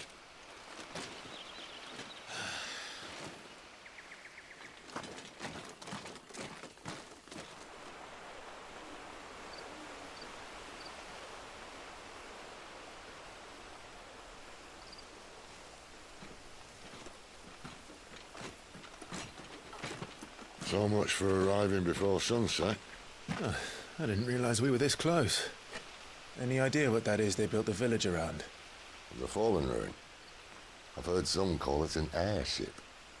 Though its flying days seem to be behind it. It's a shame, that. You truly think a dominant's waiting for us in that village? My scout has never given me any reason to doubt him. Which is why I think we should hurry. Come on.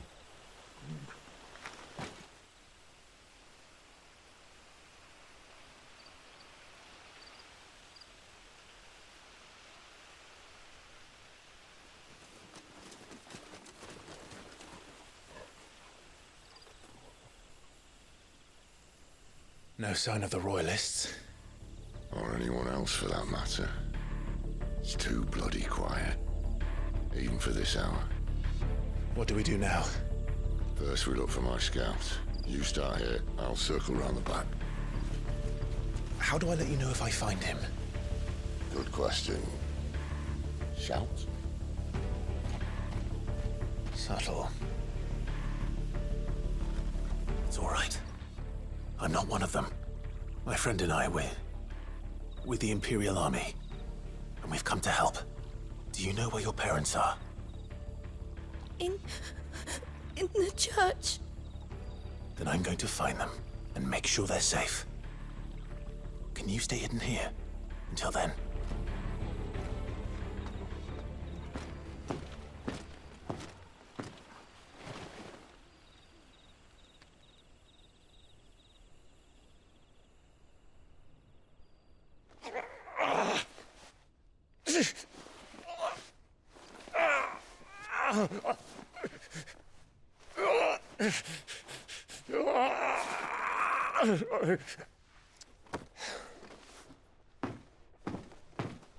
This man's gonna die if we don't get into a healer. Enough of your barking, dog!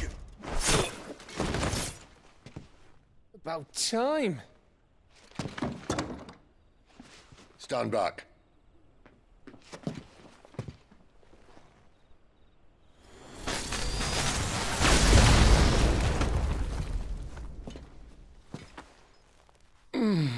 Who the hell are you? Clive! Thought you weren't coming. You still alive, Gav? Barely. Been doing what I can for the villagers, but... I thought you were joking. It's all right. He's with me. Is this everyone? No, there were others. A pair of royalists came for the bearers just before you arrived. Was a dominant among them? Maybe. It's not like he was holding a sign.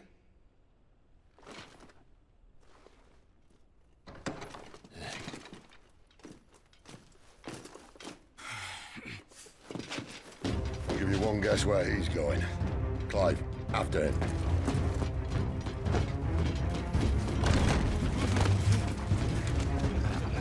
Any word from the scouts? Not yet, my lady, but we have the dominant's companion. It's only a matter of time before we seize our quarry. Very good. And what of the others? The bearers have been taken to Caer Novent. Some may still be worth keeping should the dominant elude us. All is in hand, my lady. They will not be spoiled. I give you my word. Gentlemen, a toast! Will you join me? My thanks. To Our Lady of the Wind. And the King!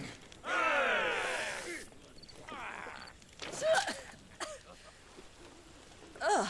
The Imperials drink this piss? Well, it would go some way to explain their breath. Lady Benedicta! Imperials!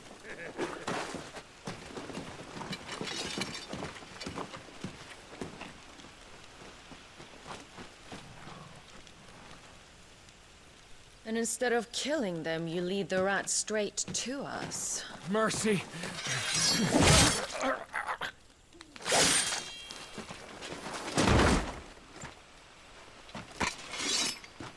Look what we have here, boys. An Imperial bearer. Good. I was getting bored.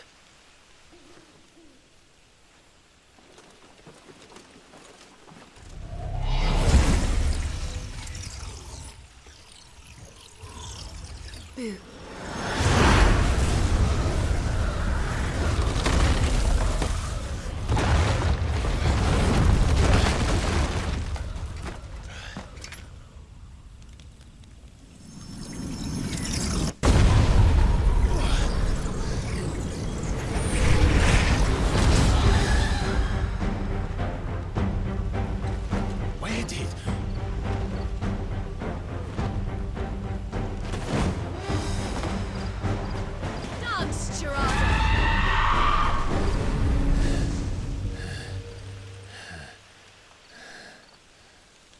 You've got some fight in you, even for a branded.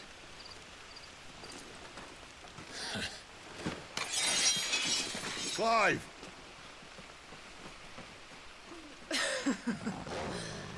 Look who's here to save the day. Is this how you recruit all of your charges? Don't recall you complaining, Benedicta.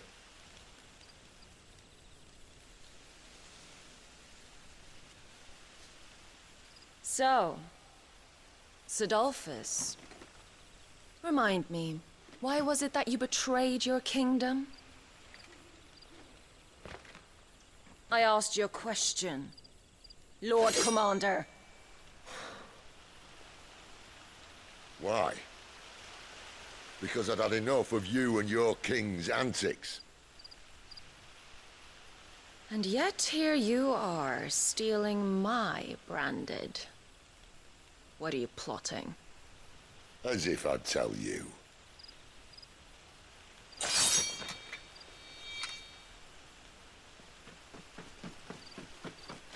Lady Benedicta, we have secured the dominant.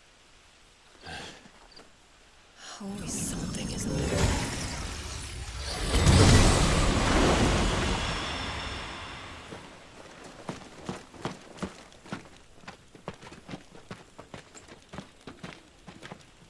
And she's gone.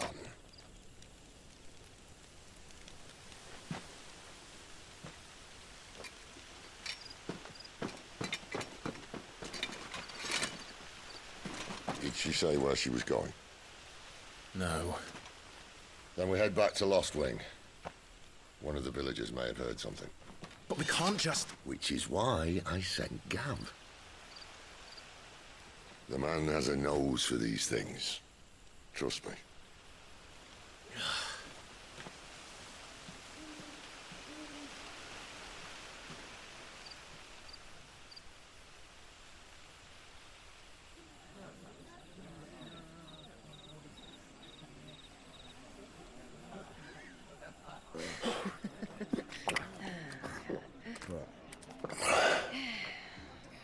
So, it wasn't about bearers at all.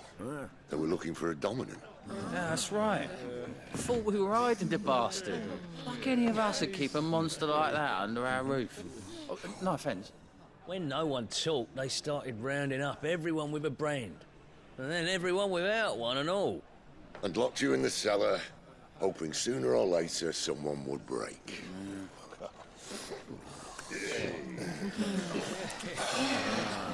You know, things might have been different if you'd accepted my invitation. Oh, don't remind us. We were all saying the same thing. Yeah. This is our home, innit? Don't mean we won't out when we can, though. And that, I'll drink to.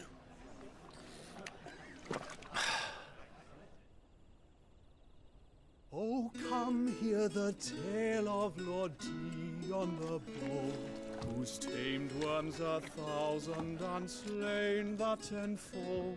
100 full legions the young dragoon led, and watched as 1,000,000 foes turned tail and fled. His lance levels mountains, it sanders the deep. The skies over storm breaks for Listen, Clive. Revenge won't bring him back. It won't. 13 years ago, I watched a dominant kill my brother right in front of me. And I did nothing. But now I can. I can kill the son of a bitch and bring peace to my brother's soul. After that, whatever happens, happens. Fate. You're content to be its slave, then?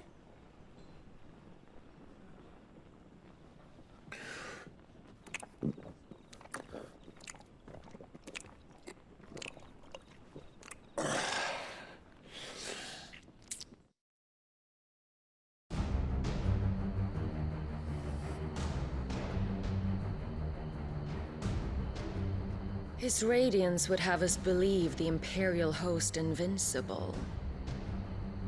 Yet here we find the Empire's cornerstone teetering on the backs of a handful of cowards and cutthroats. While Bahamut may lead 100 full legions, could it be that the young prince defends a house of cards ready to topple at the slightest breeze? Tell me something. Why do you not resist? Within you lies the power to slay gods. The Phoenix perished in your flames. Yet you do not fight. You do not flee. You refuse your gift.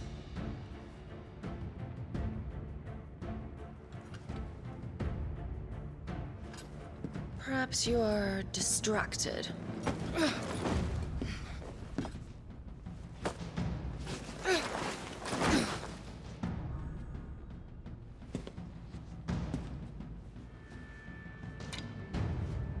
My offer still stands. Join us and you will be treated with the respect one of our kind deserves.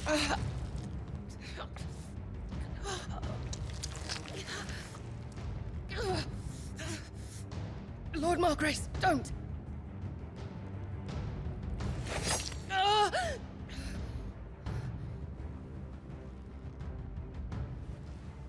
I'll give you a moment to consider your options. Do be gentle with them.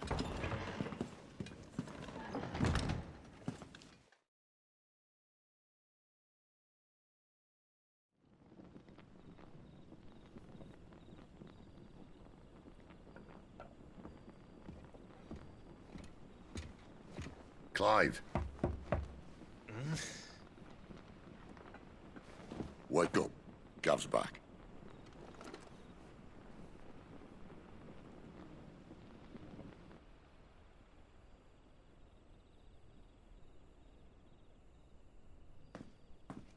Norvend.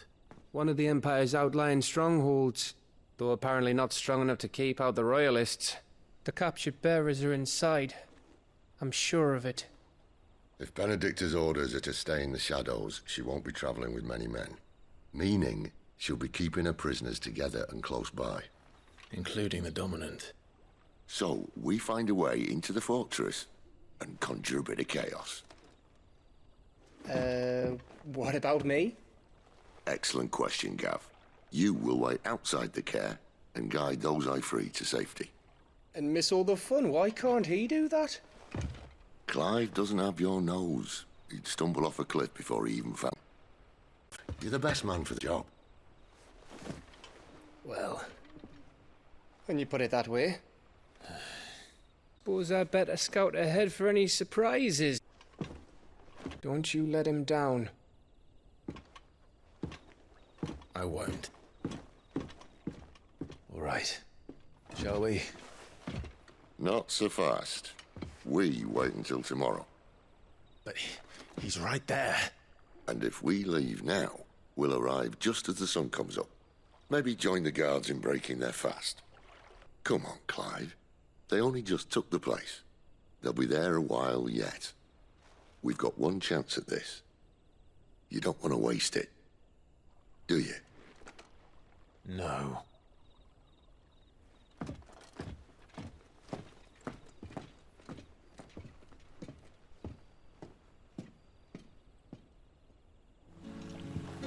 Quentin, my good man. It seems we'll be spending the night.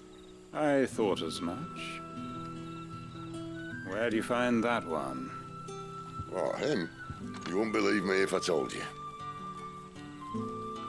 Gwynson here is an old friend, one who is sympathetic to our cause. Sympathetic? And he knows about your little sanctuary. I would never have guessed so many people were bent on setting us free. When last I checked, the mere thought would earn you a trip to the gallows. I am well aware of the risks, as I am of the rewards. And what could be more rewarding than your very own dominant of fire? A dominant? Here? Now that I would like to see. Meaning you haven't? No, but nothing passes unnoticed in Lost Wing. Take your brand, for example.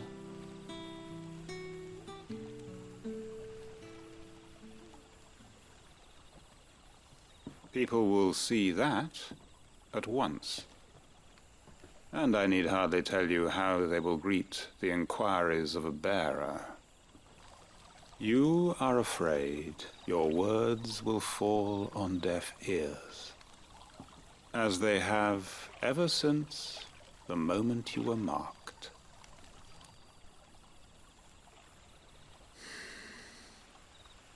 Happily, I can provide a solution to your dilemma, as a favor to Sid, that is.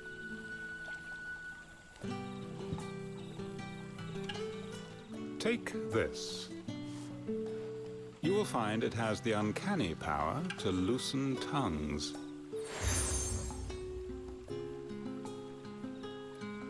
May the mothers guide you.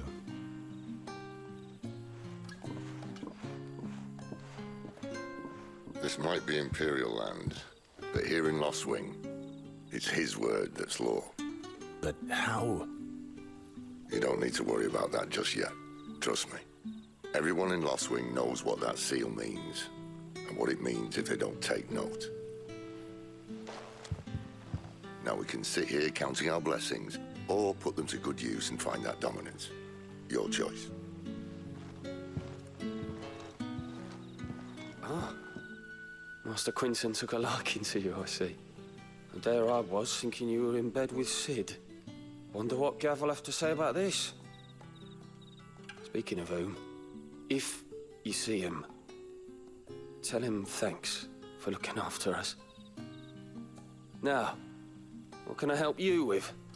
I'm searching for a dominant of fire. Gav seems to think he might have taken refuge here. We see a lot bearers around these parts. But I do seem to recall one who commanded the flame. Now, whether or not that makes him a dominant, I can't say.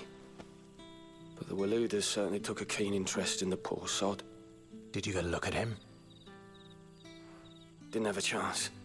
One of the other bearers might have, though. Thank you. That a hanged man, I see. Master Quentin must think you're important. It was a good thing you done today, getting rid of those bastards. If you hadn't come when you did, I'd be on my way to Ash by now, along with the others. Poor buggers. These others, was there a dominant among them? A dominant of fire? Might have been, yeah. Royalists seem to think there was, anyhow. A thin bloke all swallowed up in his robes like one of Great Gregor's churchmen. Do you recall anything else about him?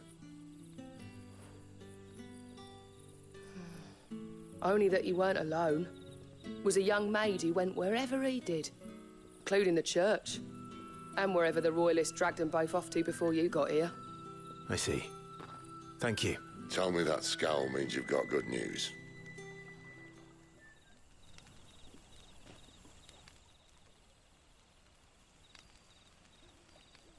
So, a shady lad with a hood, and his equally shady lass.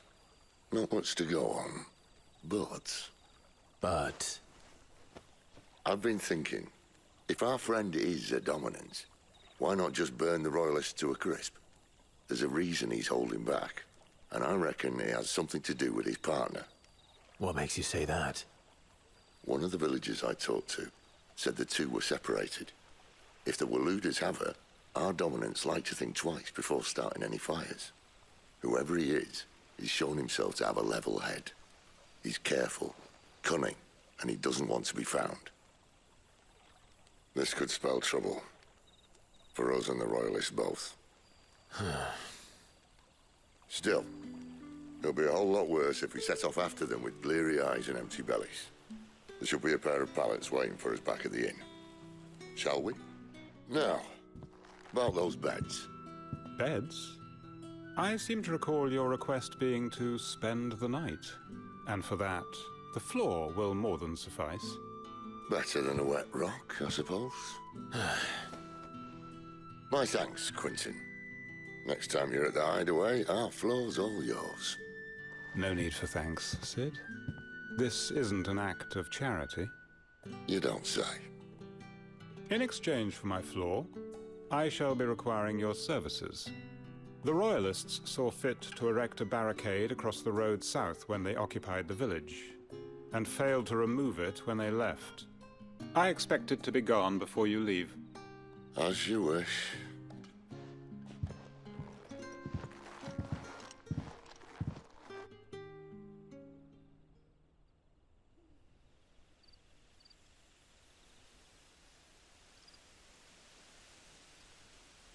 Well, that took longer than expected. First time dismantling the barricade? It gets easier, don't worry. I won't. If we leave now, we'll arrive at the care when the shadows are at their deepest. Unless you'd rather wait. No more waiting.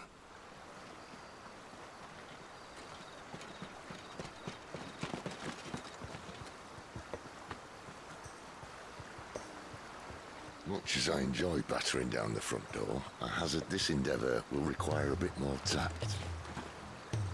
There's an old sluice that empties under the bridge. It should see us through to the lower levels of the care. Sid. We both know why I'm here. But what is it that you want? Why would you risk your life for a handful of outcasts? If anyone ever learned what you've been doing with their property... They'd have my head in a box. But this isn't just about dominance and bearers, it's about all of us.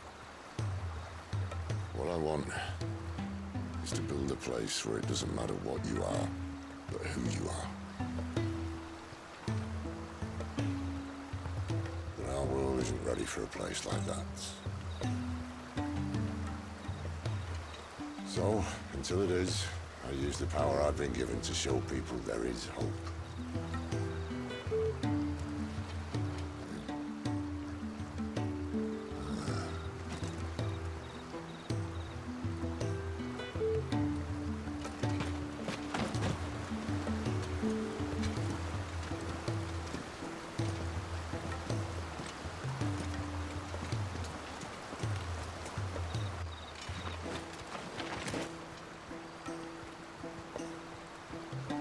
So, tell me about this, Benedicta.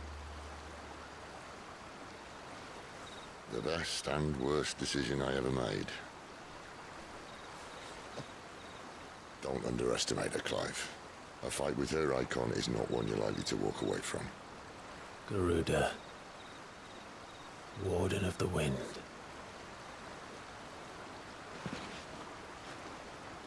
Hey. Hmm?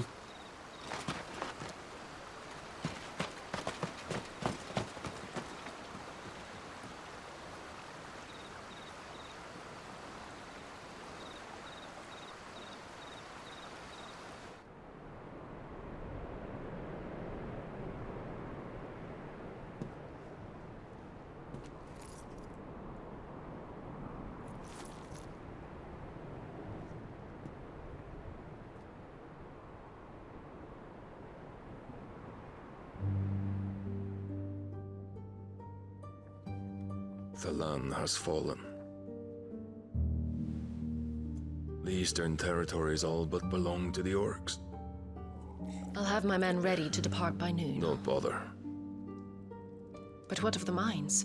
Without adamantite... The blight would have engulfed the mines ere long. Besides, you already have your orders. Yes, my liege. The dark swallows more of the realm with each passing day. The land starved of the ether that gives it life. And as the fringes fade, The people flock to the Mother Crystals, desperate for their blessing. The war we wage for possession of that blessing, it breaks us from within, hastening us to our own destruction. And so you do what must be done. I unite the dominants, that we may bring an end to the strife, and found a new order to see us unto tomorrow. The world must be restored, and I will see it so. You might have already had Sidolphus not betrayed us. Him again. Lust you still for his embrace? But... of course not. My liege.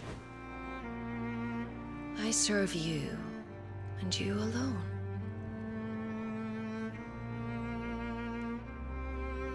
I remember well the day you first entered these halls.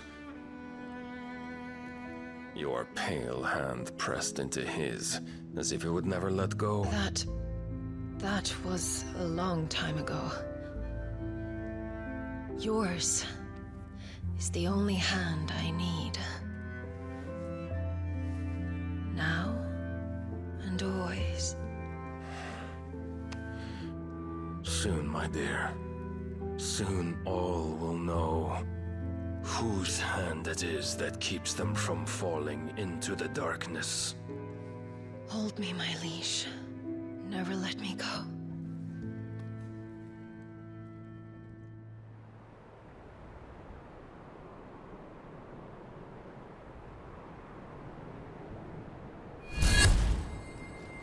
One of our sentries has failed to report, my lady. Your orders? Pull the men back inside the care, Geralf. He is here, then. Have them lead Sid and his little pet to the chapel. I shall entertain them there.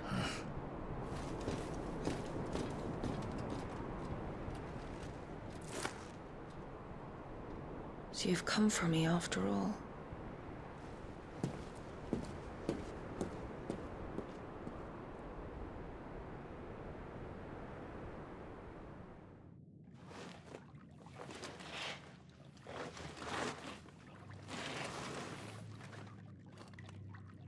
All clear.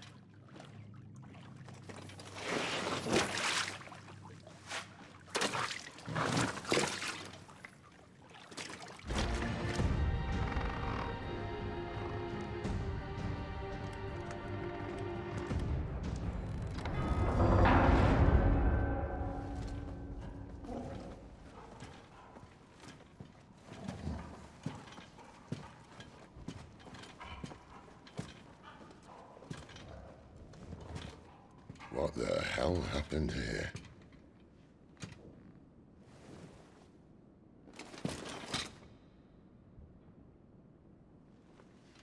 Little late for prayer, isn't it?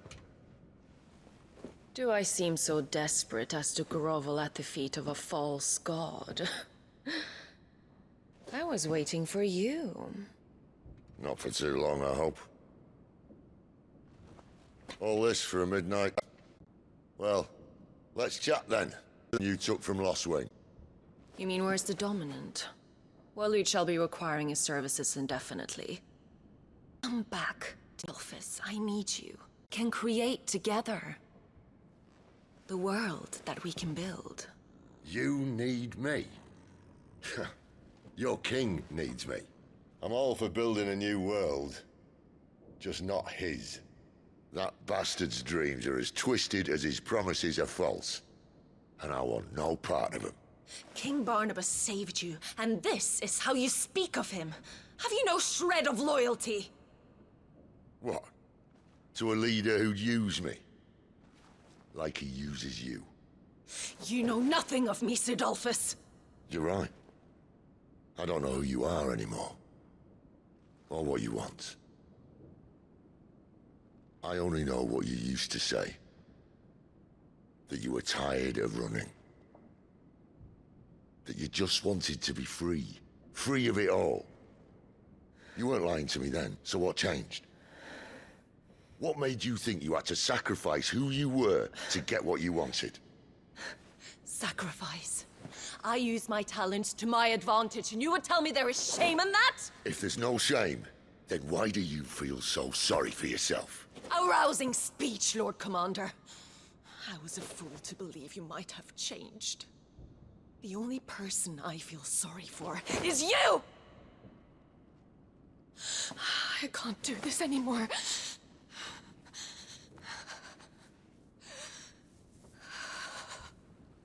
If you would stand between our liege and his dream, then you leave me no choice. Goodbye, Sidolphus.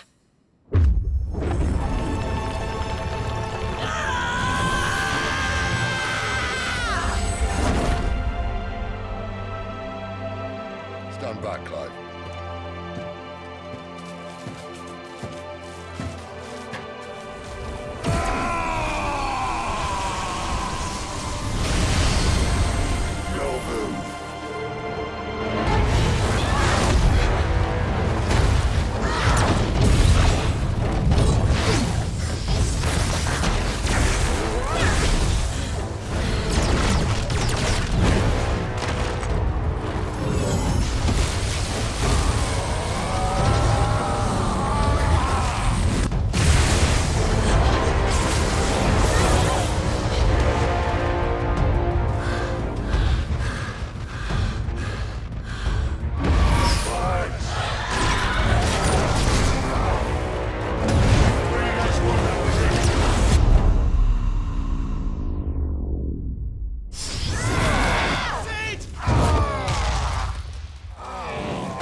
Finish them.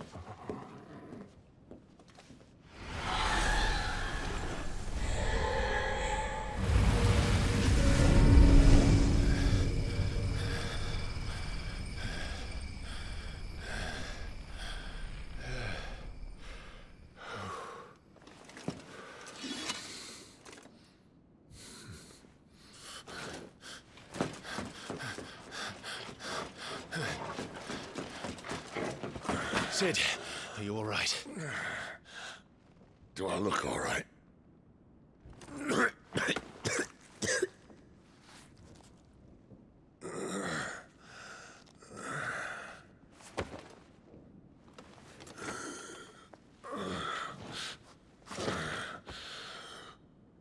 Benedicta will be on her way to collect the Dominant, if she hasn't already. You can't afford to let them leave. Remember, she has wings, you don't. What about you? Before or after I catch my breath? Sorry.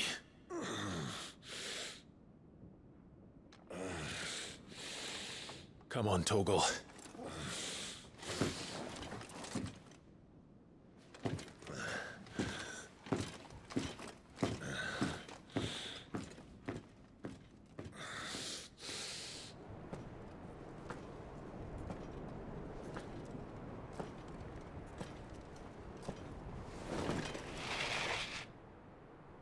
I confess I expected more from the old man. And less from you. This is the second time you've bested my sisters. Men of your talents are rare indeed. Why cast your lot with such undesirables? If it is the hearth you long for, you will find more than enough warmth under my wings. You know exactly what I want. Hand over the Dominant, and I'll leave you in peace. You would dare to make demands of me. Know your place, little lamb. Fool is the shepherd who heeds every bleat of the flock. And I will suffer yours no longer. Must I spell it out for you, Branded? No one is listening. No one at all! Come, little lamb, to the slaughter with you.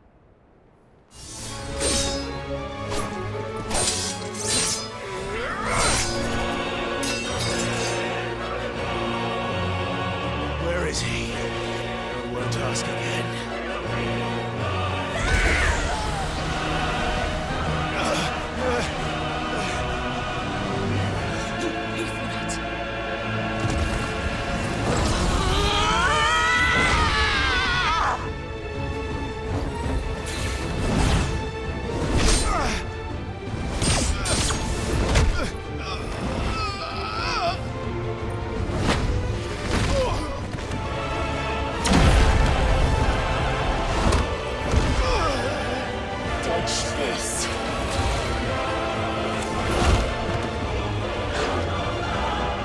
Fucking die!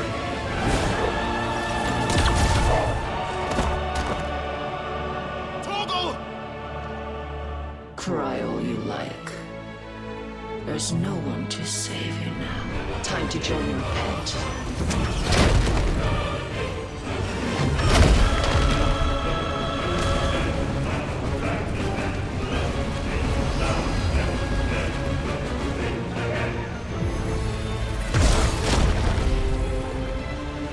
I'll bury you together!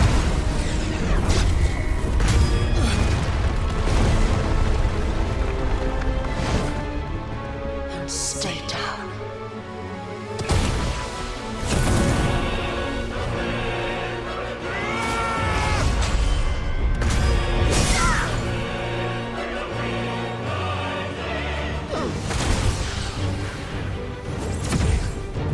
Shit!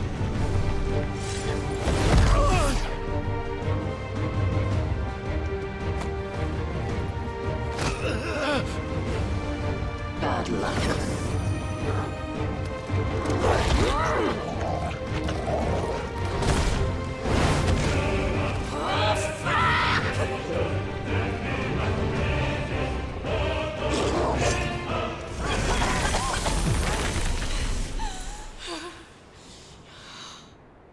You are but a branded!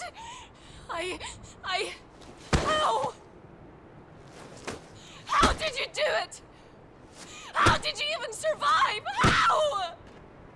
The answer is simple, Benedicta. He was fighting for something he believed in. Shut up! Why aren't you dead? We've played your games. Now tell me where he is. Who? What are you?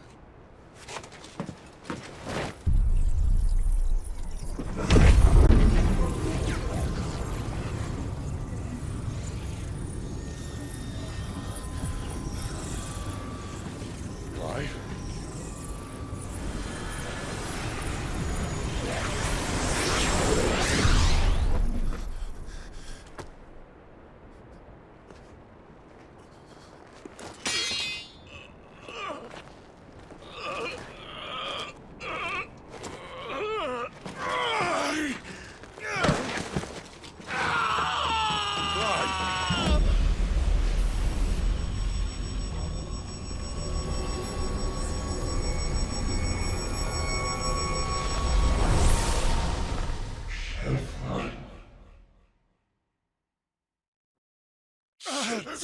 Clive!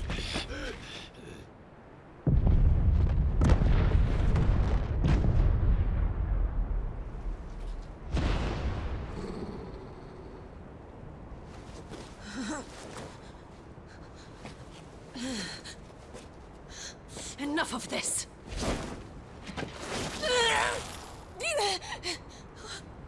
What?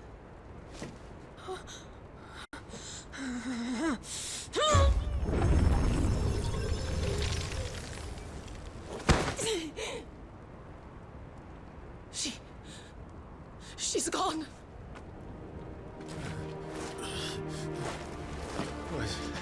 What's happening?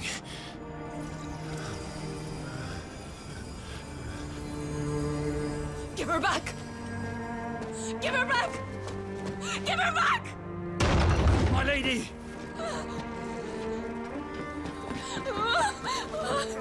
Where is she? Where is Garuda?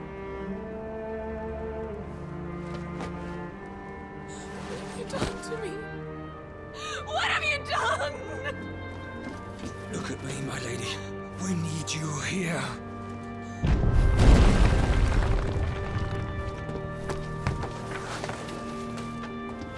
What the hell is going on?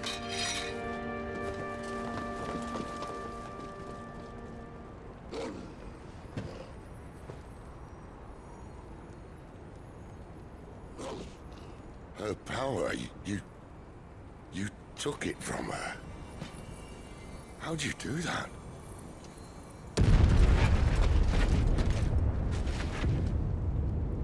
Fuck me. I hope the bearers found a way out. Clyde, this place is ready to collapse, and I'd rather not be here when it does. If your dominant started this fire, and I'm betting he did, he'll be long gone. Damn it all.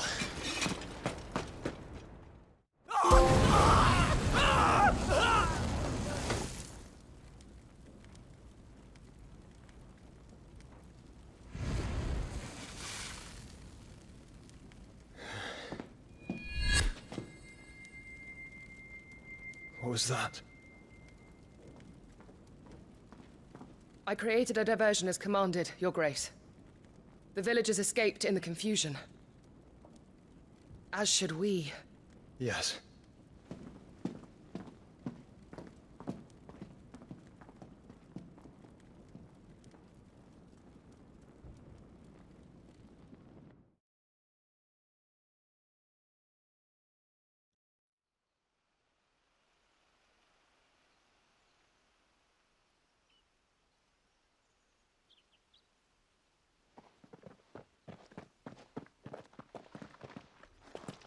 Oh, look.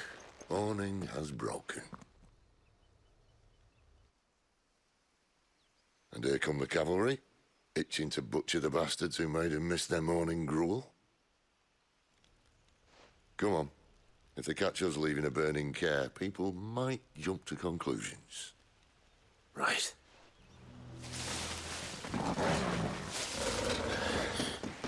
Oh, it's only me!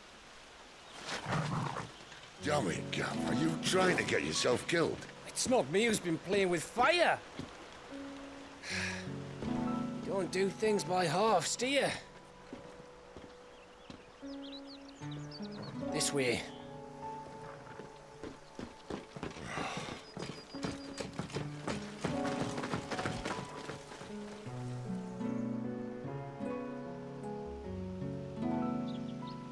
So if it wasn't you or him who freed the bearers, who was it? Good question.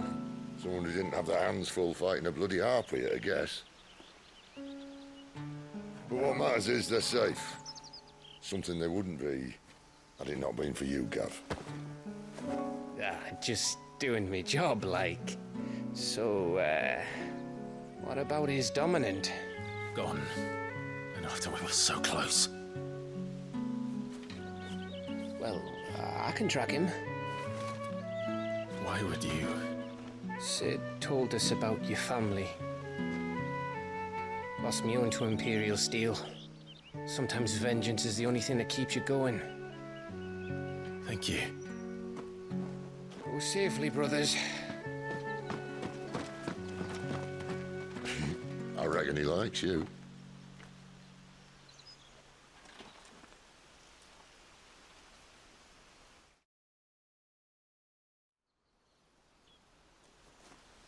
She's gone. She's gone. My lady, you have to hold on. We're going to get Gone, gone, gone. What am I going to do? Barnabas? How long to the coastal road? At this pace, we won't make it by sunset. He'll know. He'll cast me out like all the others. What am I going to do? What am I going to do? My lady.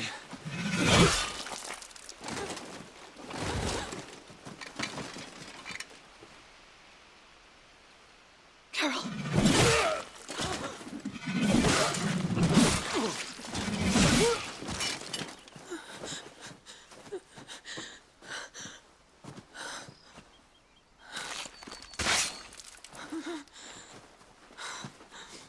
What do we have here? Fetch a good price, I reckon. But we'd be doing the slavers a disservice if we didn't praise her work.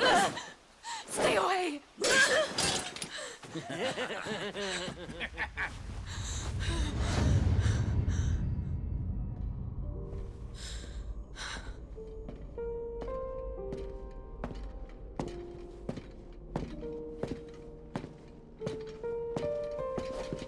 It's all right.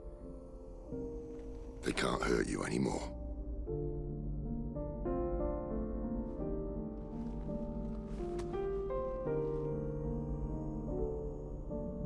Come on, let's go home.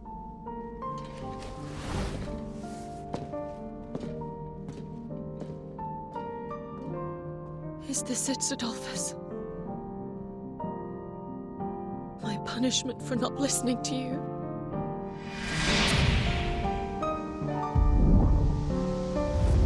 Ah! This wretched world!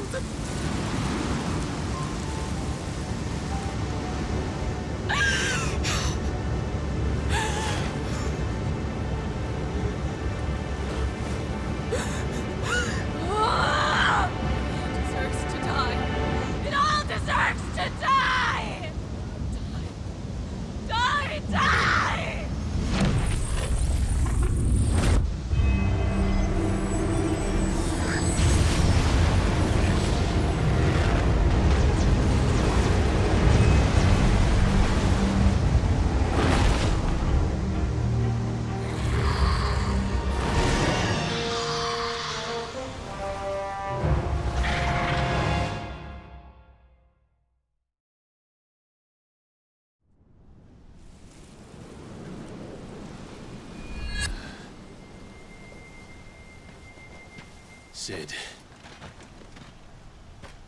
Do you feel it too? Garuda.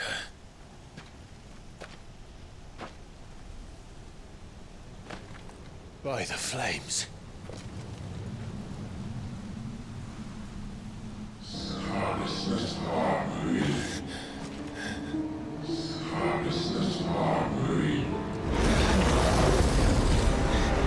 She's drawn in too much ether. She can't control it. If Garuda isn't stopped, that vortex will swallow this whole forest, and us along with it. Then I'll stop her. You'll stop her. I heard it again. Someone is calling me. Damn it, lad. That doesn't mean you have to listen. I should have gone with Gav.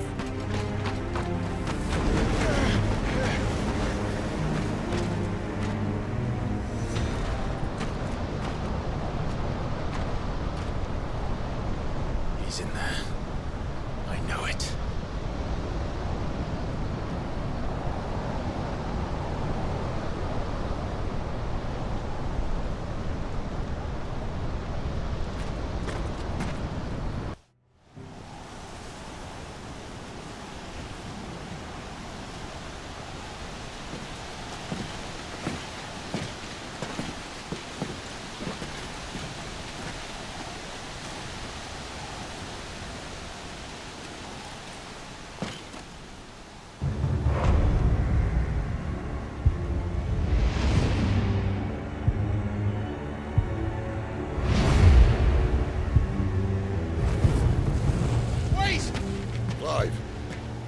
Was that? The Dominant. The man who killed my brother. Are you absolutely certain? I've seen him every night for the past 13 years. Watched as the flames of his icon took Joshua. Now! Sid! I'm here, and so's Torgo. Don't worry about us. You've been waiting for this. Go! Sid! Forgive me.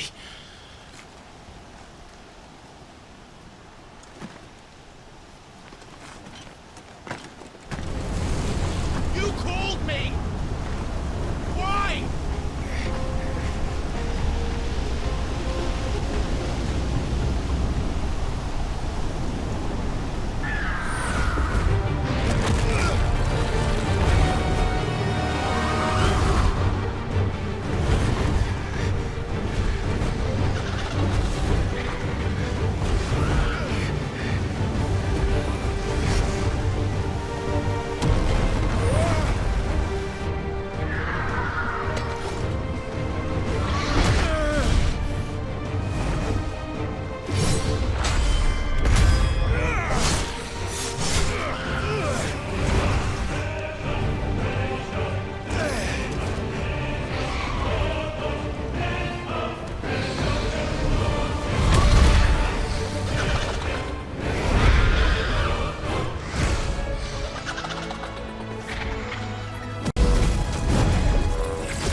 monster. And I will not let you stand in my way!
Control it, Clive!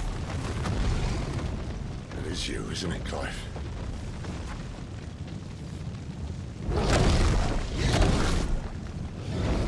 Stop this! Now!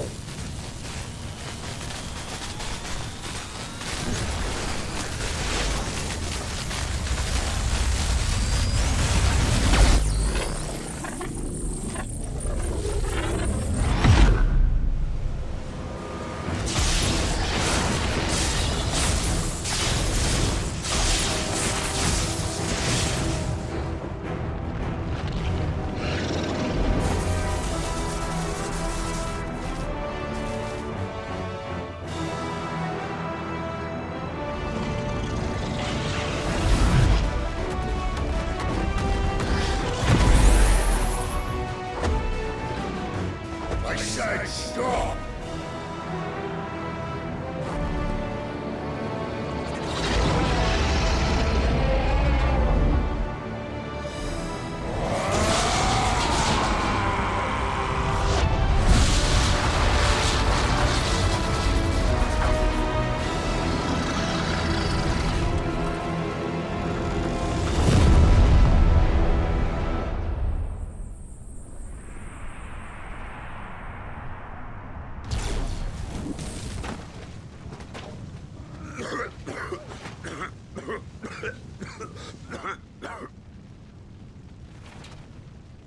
You're too nice is your problem.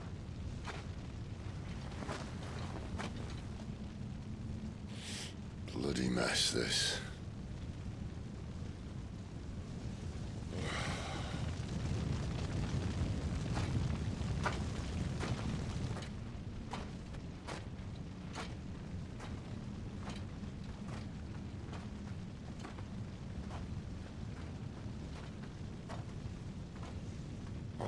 Clive.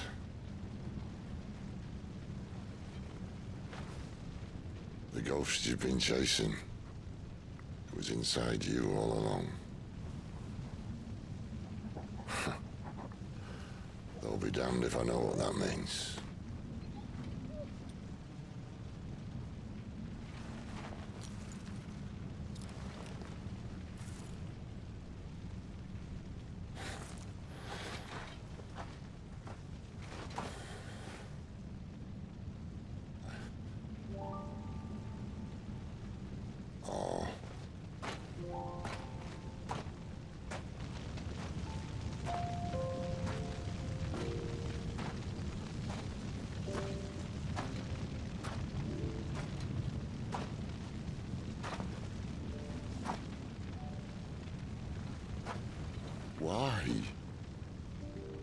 Why did you have to listen to him?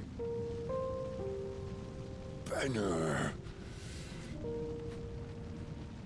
This can't be what you wanted, can it?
King is bold, or desperate. Will you engage him personally, Your Highness? Of course.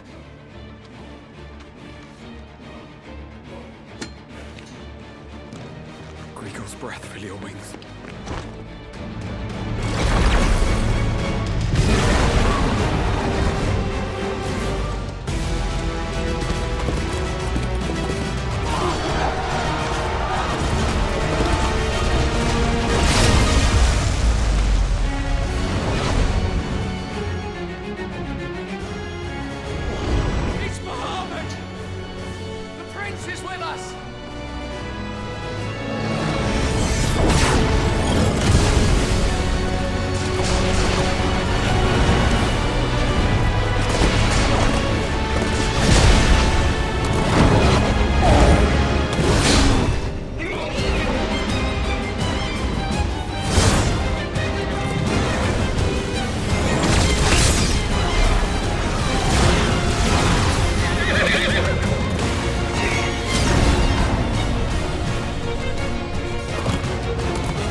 Reform the cohorts.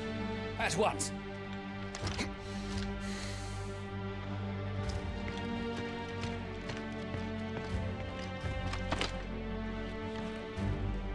Your Highness.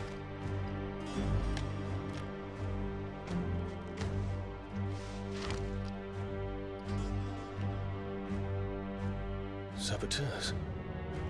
Their attacks are frequent and widespread, even in the Holy Capital. The capital? What of my father? His radiance is safe. But he has ordered the city guard strengthened. We can expect no reinforcements. That is of no matter. The Emperor's safety is paramount. I shall deal with our enemies here. All of them.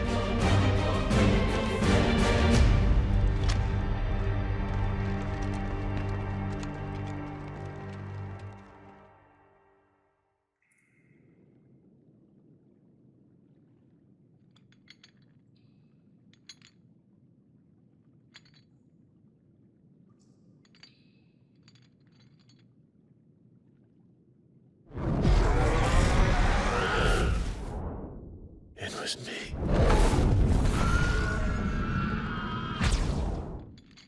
I killed Joshua.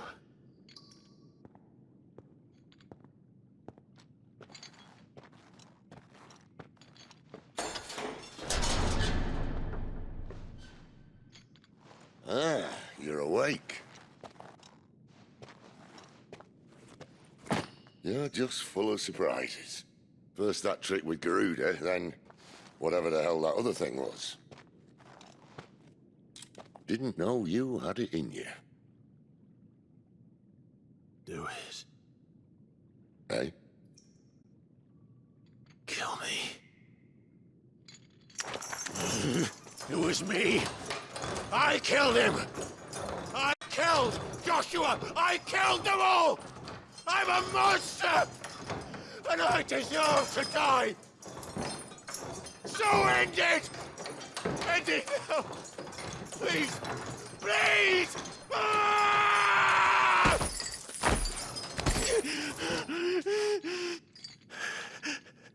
I reckon I can take you, if that's what you want. But first, I thought I'd give you the benefit of my timeless wisdom. It seems to me, you see, that since you're still breathing, you might as well make yourself useful. Get dressed. Pretty as you are, you're not my type.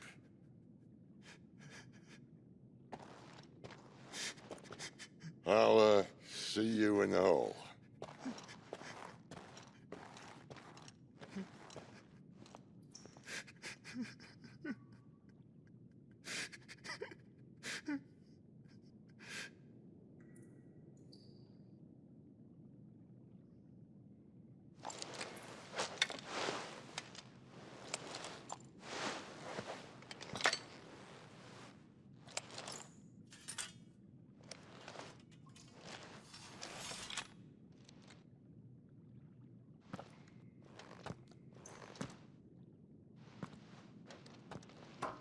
What are you going to do now?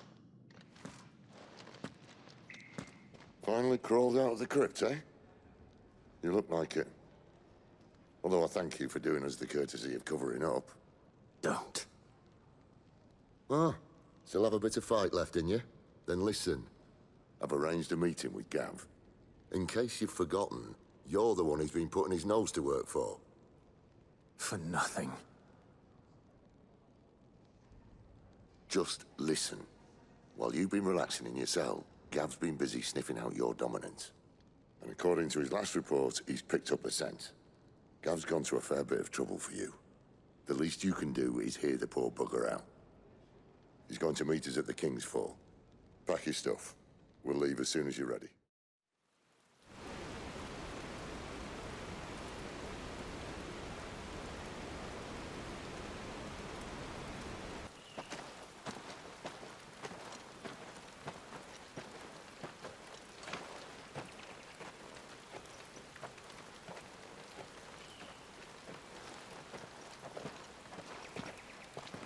Not so long ago, this here was a thriving trade route. Then the Blight came. The people left. And just like that, it was deserted. Making it the perfect little shortcut. Gav's waiting for us up ahead. Come on.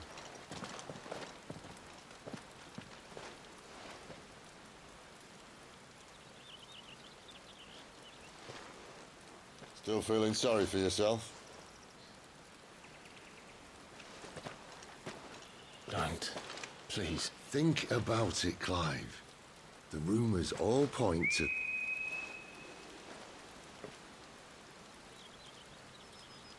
That was an Imperial signal. They shouldn't be here. The old fort's been abandoned for years. Our little chat can wait. I need to see what the bastards are up to.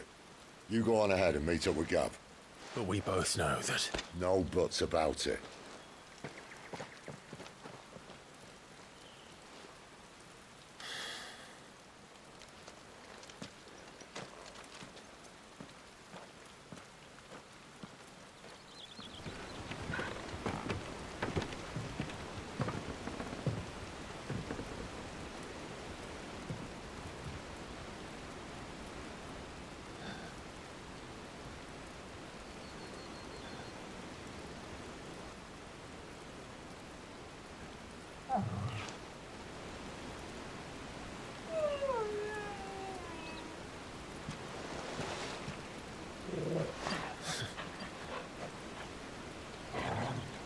is it, boy? After him! Don't let him escape! Gav!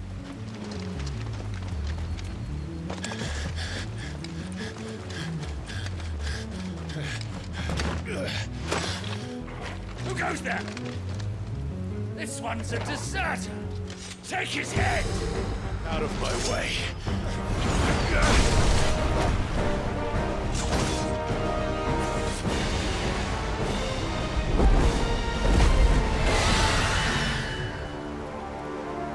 There he is! Don't let him escape! Kill the deserter!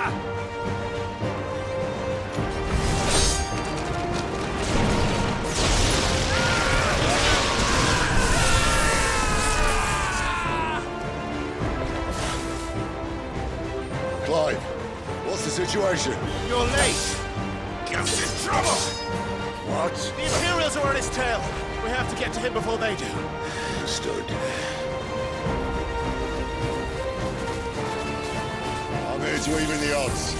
Any objections? So, must come down.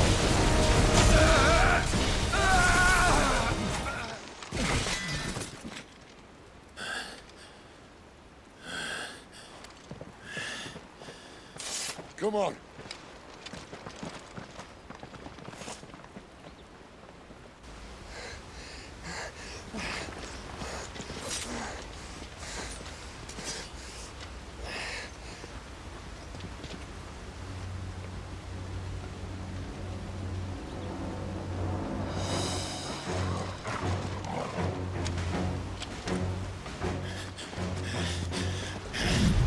Shit!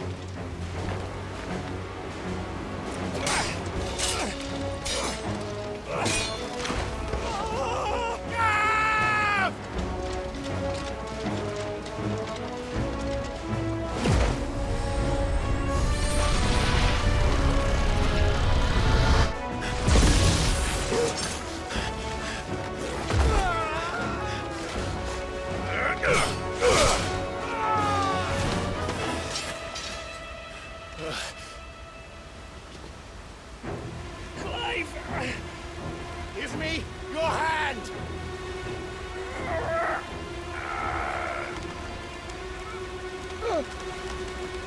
Help me! Help me! Help me, Clive! I've got you.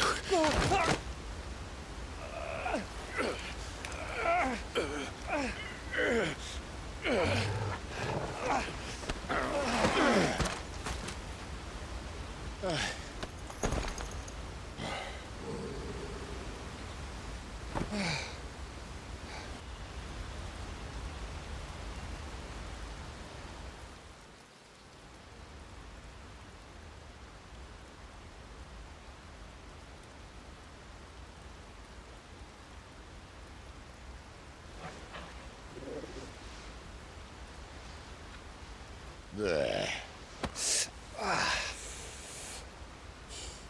Clive doesn't have your nose, I said.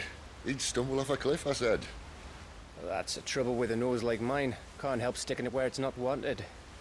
But if it wasn't for you two, my sniffing days would be over. Thank you. Truly.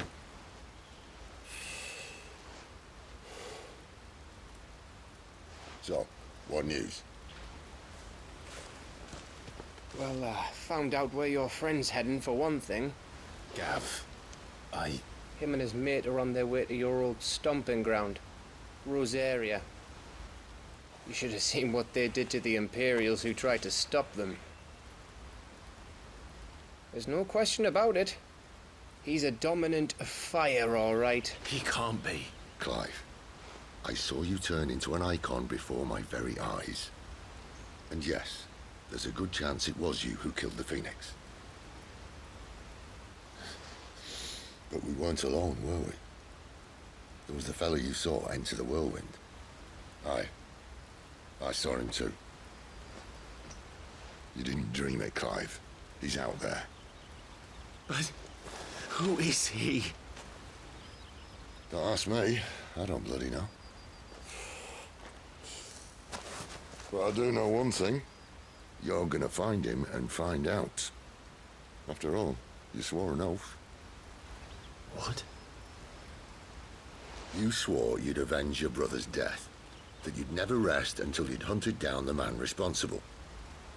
So, find out if this man's responsible, and kill yourself if he's not. Sid, I... Don't thank me. Thank Gav.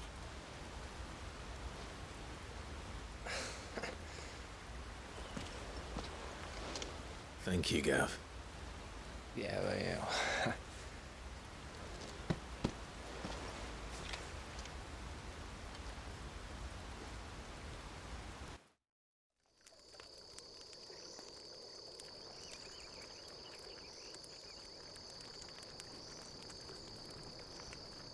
No birds returning this year.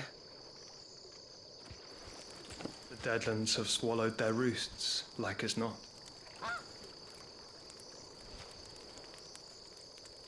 We're running out of time. We'll be in Rosaria in a day or two.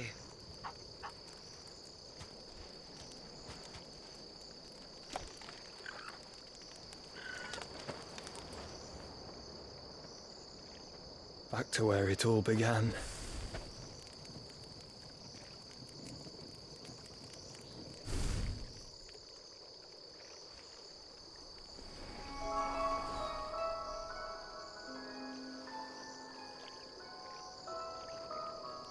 He must be stopped.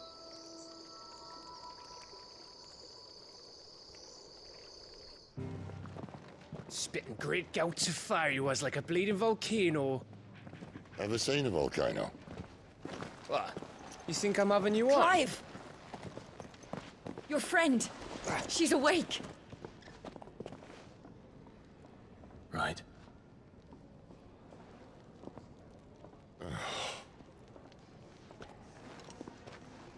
Go to her, you fool.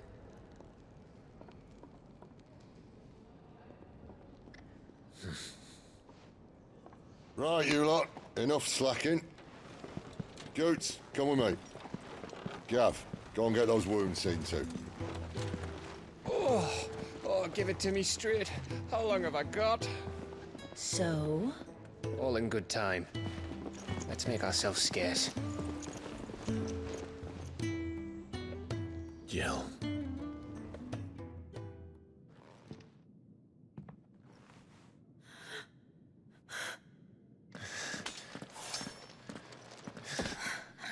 It's true then. It really is you. It is. Clive! You're alive. So are you. I still can't believe it. Are your wounds healed? Yes. Talia told me what happened. You saved my life. After nearly taking it, I had no idea. Forgive me, but how did you ever come to be there, Jill? Fighting for them. The Iron Blood. They invaded not long after the news arrived about Phoenix Gate. Rosaria had lost her leaders. The Duchy was in chaos. The Iron Kingdom saw our weakness and pounced upon it. They killed the men and captured the women. And took you back to Ironhome. I thought they meant to have their fun with me before the end. But the end never came. My powers awoke, and everything changed. It all happened so fast. We were told that the Iron Blood had captured a dominant and planned to bring her on their latest crusade. They gave me a choice. fight for them on the battlefield or see my countrywomen slaughtered. And they call us dominants. What?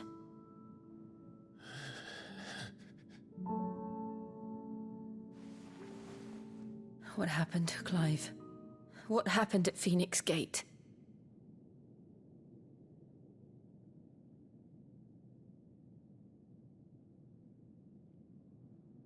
It was me. I killed Joshua. No, that's not true. I know you. You wouldn't do that. It's the truth. I changed into him again, not long ago. The second icon of fire. The one responsible. Clive. When I think back to that night...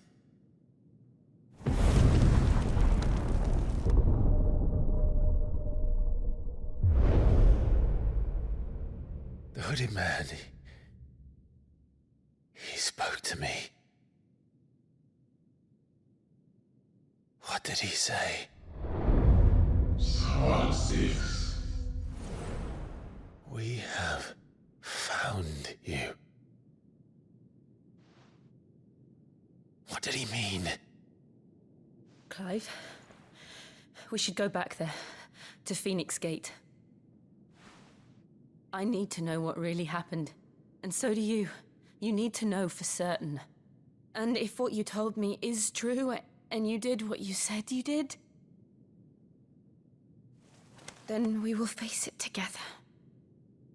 Jill,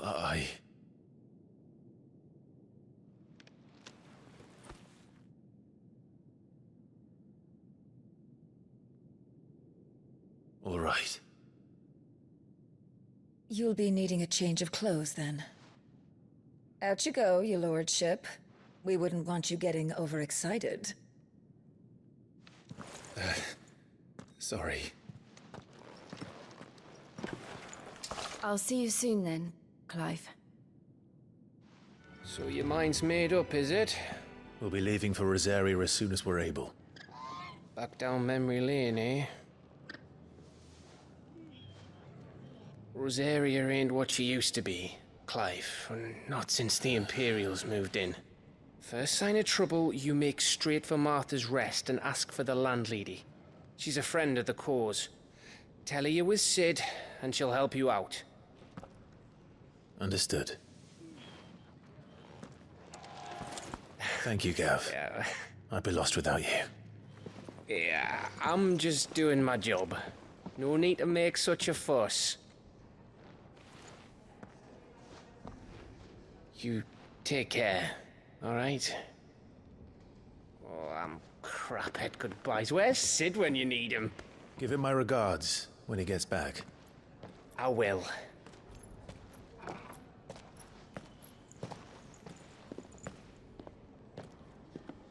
Sorry to keep you waiting. Ready, my lady? Ready.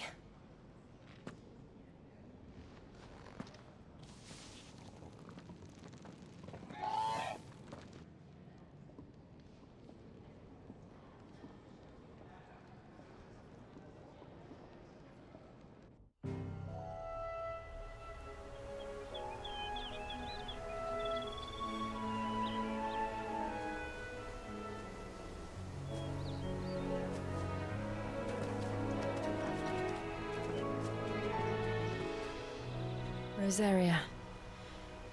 It's been 13 years. But this breeze, the smell of the grass, it's just as I remember it. You haven't been back either. I couldn't. Bran did keep a close watch on each other in the Imperial Army. You'd get beheaded just for knowing a deserter. The only way out was on a mission. I see.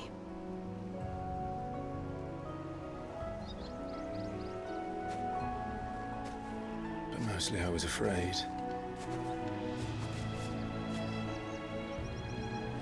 Afraid to go back.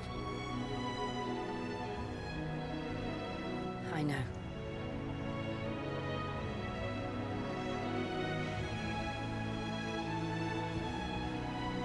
But I'm here now.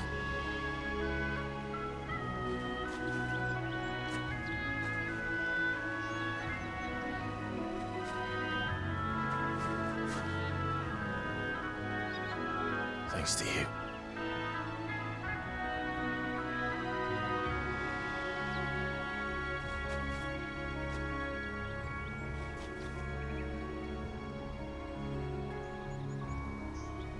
We should press on.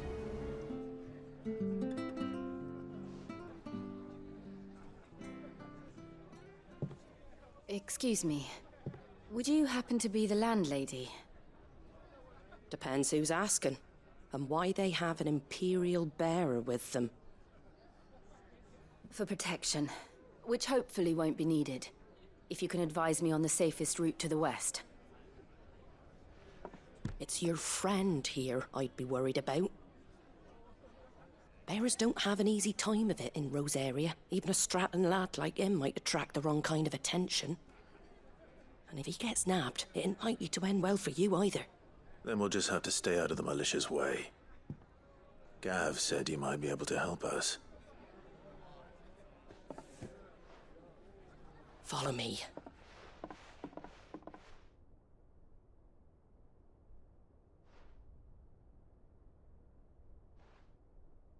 Sorry for before. Can't be too wary of strangers asking questions in our game. I'm Martha, an old friend of Sid's. He said he had high hopes for a bearer who joined recently. I expect that's you. So, where is it you're headed? For Phoenix Gate. We have questions that need answering. Is that so? Well, if you want to avoid the garrison, the road through Eastpool's your best bet. Or it would be, if the bridge hadn't collapsed. A right bloomin' nuisance it is. We've had no trade with the village for weeks. I did ask our carpenter to take a look at it. But he went out on another job, and he hasn't come back. Do you think something might have happened to him? Fingers crossed he's just taking his time. The alternative don't bear thinking about. We'll find him. And make sure he's safe. We both need that bridge repaired. Your carpenter sounds like the man to do it. I see why Sid's got such a soft spot for you. If you could, I'd be in your debt.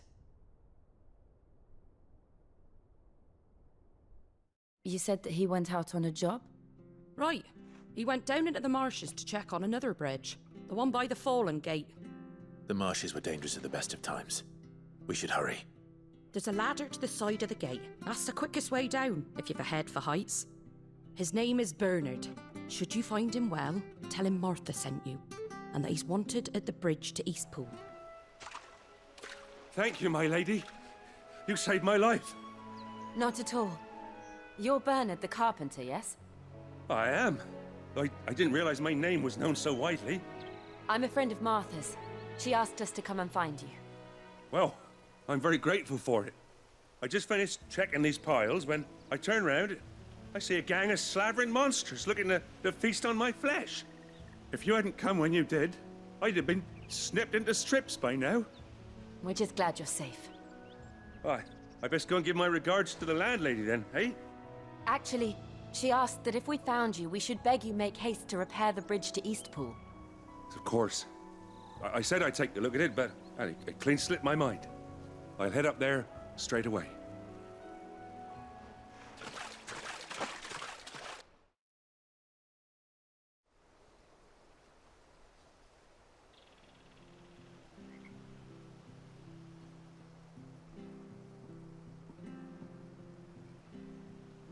The trusses are still sturdy. It's just a matter of replacing the stringers and relining the deck. I'll have it done in no time. Thank you, Bernard. We were hoping to take the road to Eastpool ourselves. We're very grateful for your help. And sorry for asking this of you after what you've been through. I owe you my life. Fixing a bridge is the least I can do. Thank you, my lady. And you too, son. You're with Sid, ain't ya? Me and him, we go way back. Not as far as Martha, mind, but far enough. I see.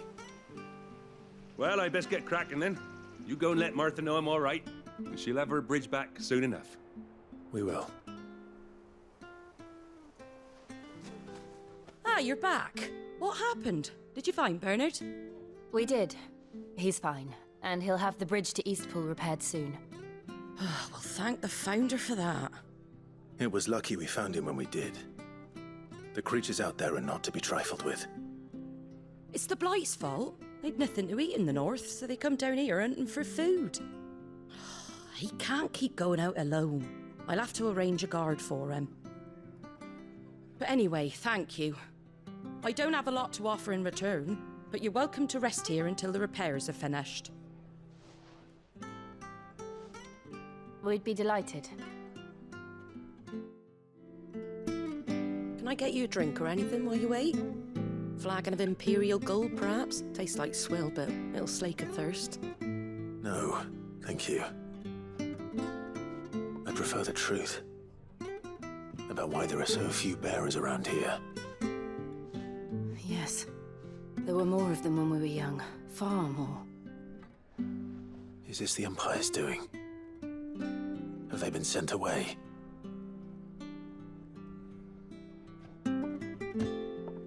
They have, aye. Either to the Legions or Oriflamme. Seems the miners at Drake's Head are having a hard time keeping up with demand of late, so the bearers make up the shortfall. Time was they used to dole out crystals like sugar plums even down here in the provinces, but not anymore. Nowadays, they'll jump at any excuse to confiscate our bearers so they can be put to work elsewhere. I always knew the Empire treated their branded like shit, but after seeing it with my own eyes, well...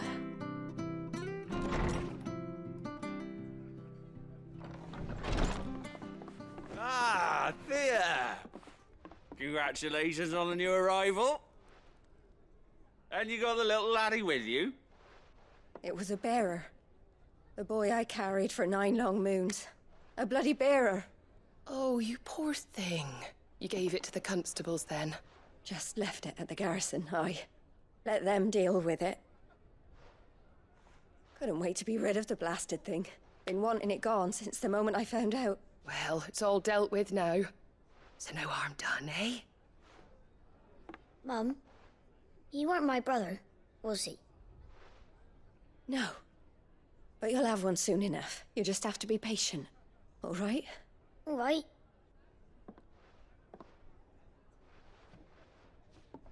Unbelievable, innit? Bearers may have been looked down on back in Archduke Elwin's day, but they were still human beings. Now they've fallen so far, a beggar wouldn't spit on them.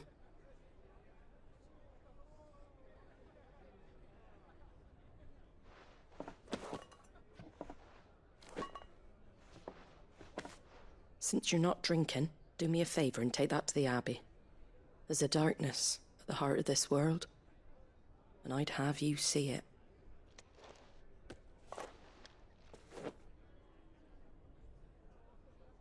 And we'll see it at an abbey? Glademond Abbey, on the shore of Sorrowwise Bay. The abbot there is a friend. Tell him Martha sent you, and he'll show you what I mean. Understood.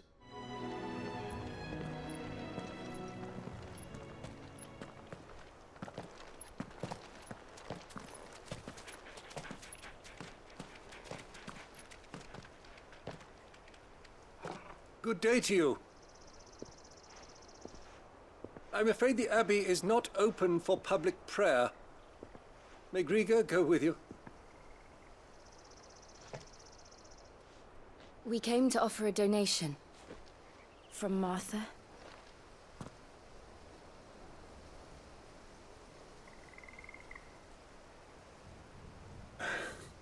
I see. Then please, follow me.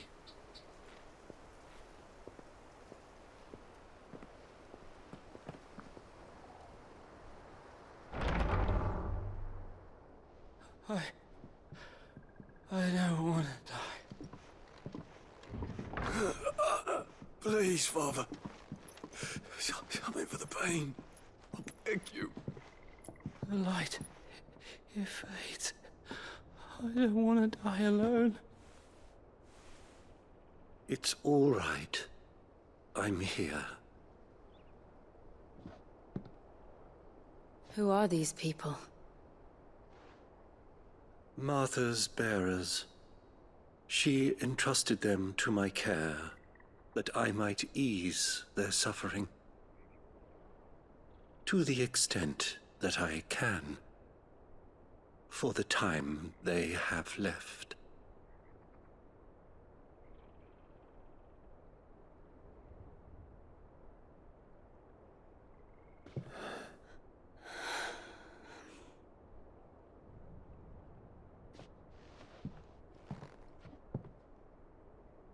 The curse has taken them. All of them. As it does every bearer forced to use their gift. With each draw on the ether, their bodies petrify, till all that remains is stone and pain, and so they are cast aside. There is nothing either Martha or I can do to change that, but we can at least strive to make their final hours a little more bearable.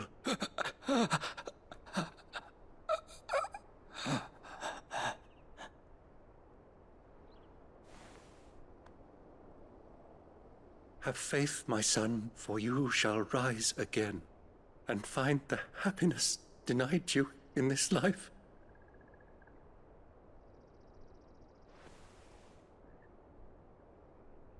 Thank you, Father.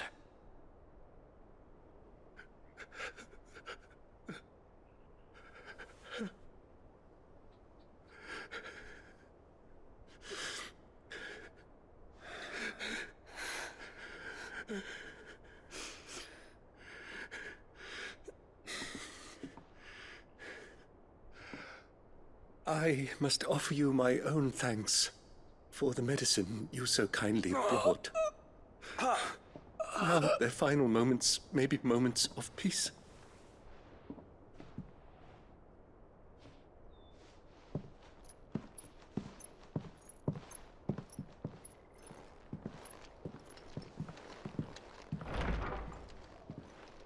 When next you see Martha, pray tell her that 2 more have succumbed.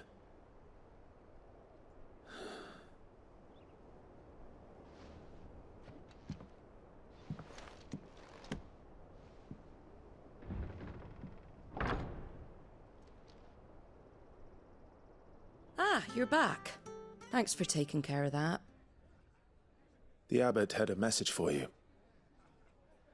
2 more have succumbed. I see. Come upstairs.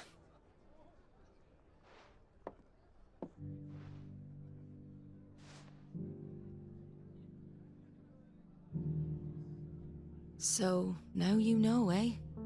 I've seen plenty of bearers die on the battlefield. But never like that. And all because they were born different. The powers that be can't take away their gift, so they strip them of their humanity instead. Oh, there's plenty who pity a bearer's plight. But so long as we're content to sit around, weeping for those on whose broken backs we're carried, we ain't gonna change nothing. And so you lend Sid your strength? What little of it I have. Used profits from this place to buy the poor buggers. So when the abbot told us the bearers were yours... Aye, they're my property, at least by law. Any still fit to work fetch a price beyond my means. All I can do is care for those who are past mending. But it's not all doom and gloom. Bernard's finished fixing that bridge for you. You can carry on to Eastpool now.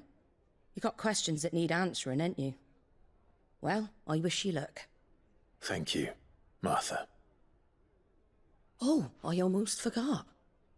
Sid and I have other friends in Rosaria. Wear this and they'll know you for one of us.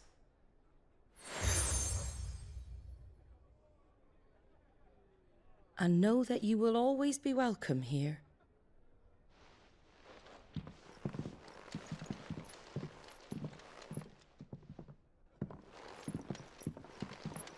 You were right, Sid. It really is them. Lord Rosfield and Lady Warwick have come back to us. And long may they stay.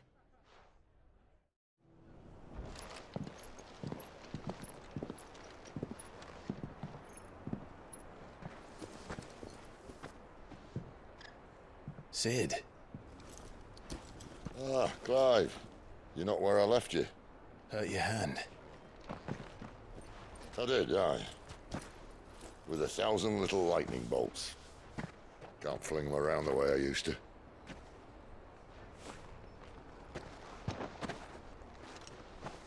Think of it as my decoration for long service and exemplary misconduct.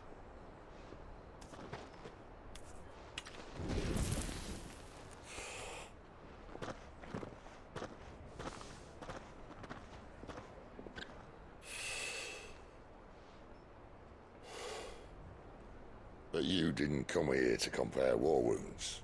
We didn't. Thank you, Sid. For everything. If you want to leave, that's your lookout. I'm sure you'll have a long and happy life together if you stay out of my way. Sid! Oh.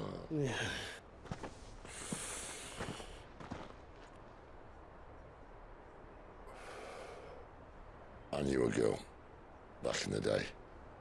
She was a slave to her fate, just like you.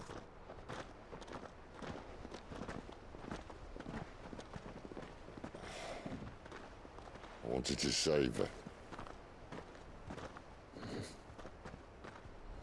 For a while, I even thought I could. But just because you think something doesn't make it true. Sid.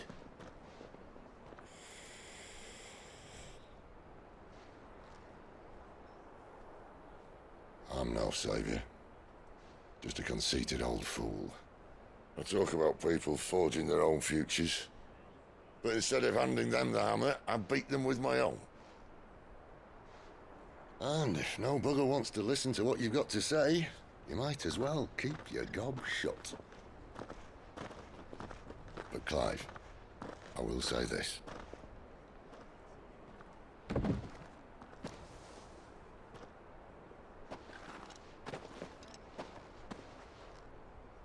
You're not a monster. You're the same man you've always been. Accept that, and you may yet escape your fate. My fate?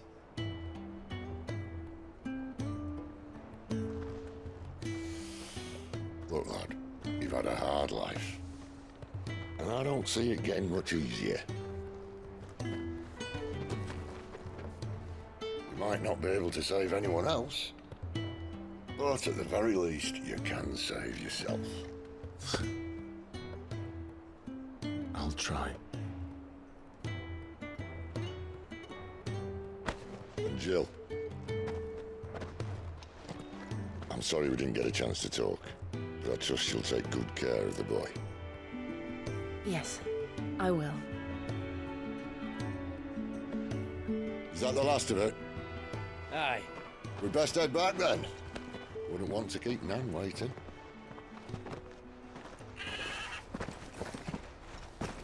It's all right then.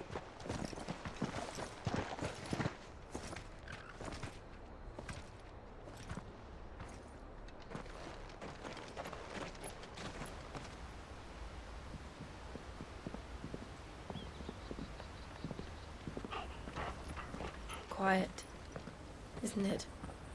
Yes.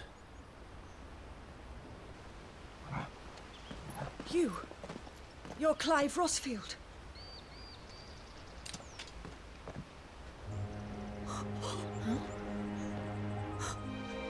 It's me, Hannah, Rodney Murdoch's wife. Lady Hannah. Oh, I knew it was you. You haven't changed at all. The Lord Marquis and Jill too. It's so good to see you both again. It's good to see you too, Lady Hannah.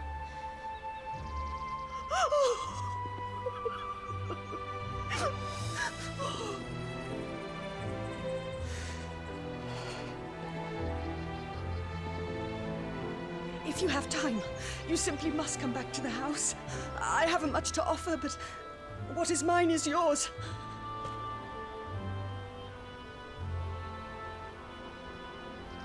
We should be delighted.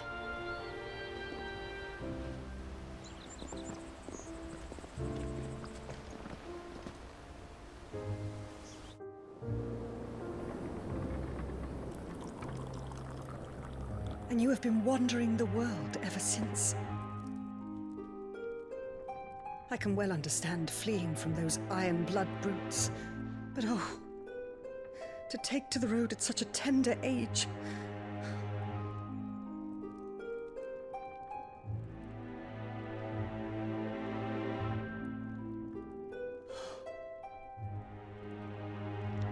It wasn't easy, but we survived, and... And now we're back. It's wonderful to see you safe and well, Lady Hannah.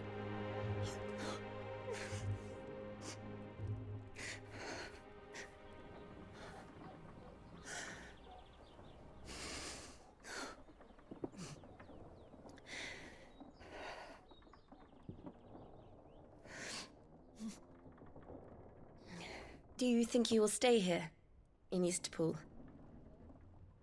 Rosalith still enjoys the Mother Crystal's blessing, does it not? You could always move. This house holds a lot of memories for me. So long as I can live here in peace, here I shall stay. Not that it matters. The capital is closed to civilians, by order of the Duchess. Or should I say, Her Imperial Majesty. Annabella's marriage to the Emperor of Sambrec heralded a great many changes here. Yes. Of course. Oh, forgive me. I didn't mean to... Please. There is nothing to forgive. Would my mother not make an exception for you and your husband? Surely she would not refuse the Lord Commander.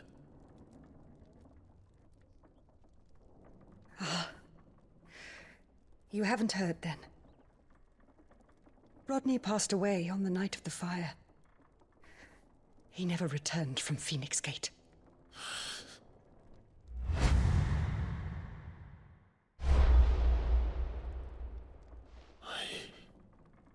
I'm sorry. Clive. My poor child. You look pale. All this traveling must have taken its toll. I insist you rest. We can talk later. Hmm?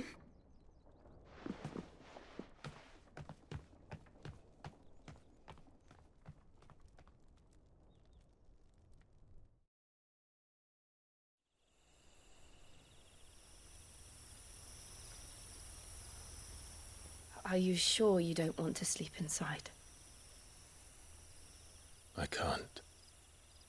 Not after what I did. Lady Hannah said she would prepare a change of clothes for you in the morning. She really has been very kind.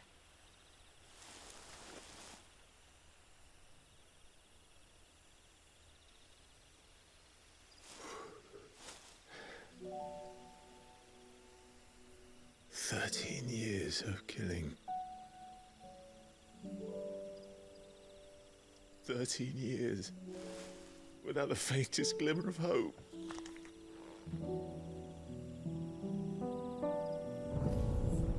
It was only Joshua that kept me going. I swore that I would avenge his death. that I would kill his killer. That was the only thing that gave my life any meaning. But if it was me who killed Joshua and Murdoch and all the others, then why the hell am I still breathing? I ask myself the same. When I fought, hundreds died. There were so many bodies, so many lives cut short in their prime. That day in Dalmacia, I wanted to join them. I wanted it all to end. I couldn't bear it anymore. If living meant being that, better to be just another body.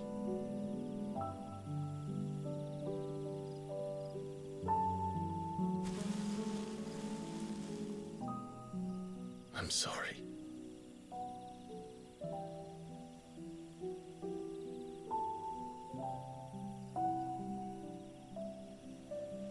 Do you remember that night on the balcony?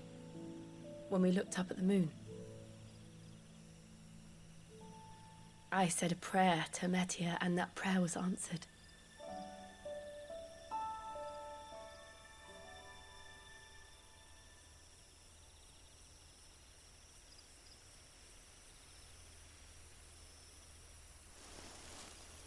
You came back to me.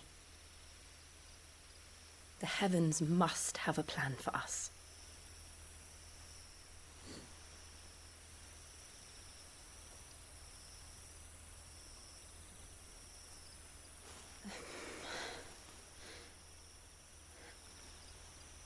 We should get some rest. Right.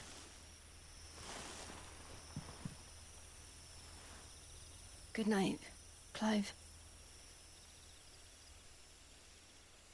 Sleep well.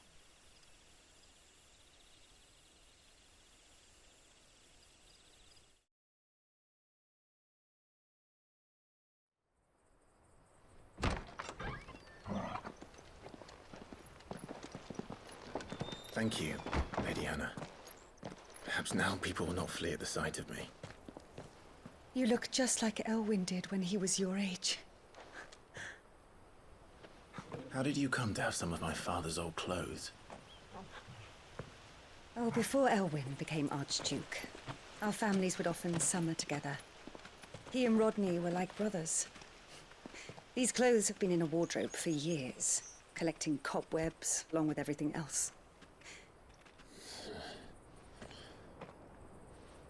Well, I'm very grateful for them. And sorry for depriving you of your memories. Not at all. It's what your father would have wanted.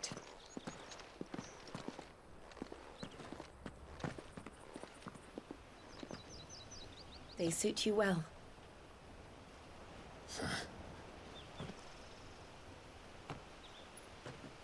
Thank you, Lady Hannah. Yes, thank you. You've been most kind. No, I should thank you. It may only have been for a short while, but seeing you again took me back to happier times. Fare you well, my lord and lady. And you, Lady Hannah.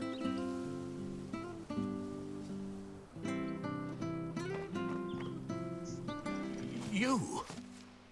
Those are Elwyn's. By the flames. You're his firstborn. Clive Rosfield. You're mistaken.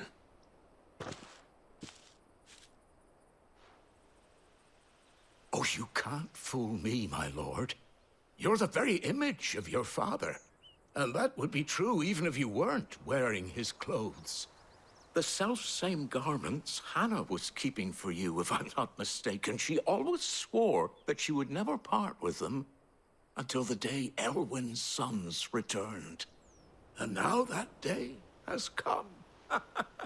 Why, you'll be able to take your bearers back as well. My bearers?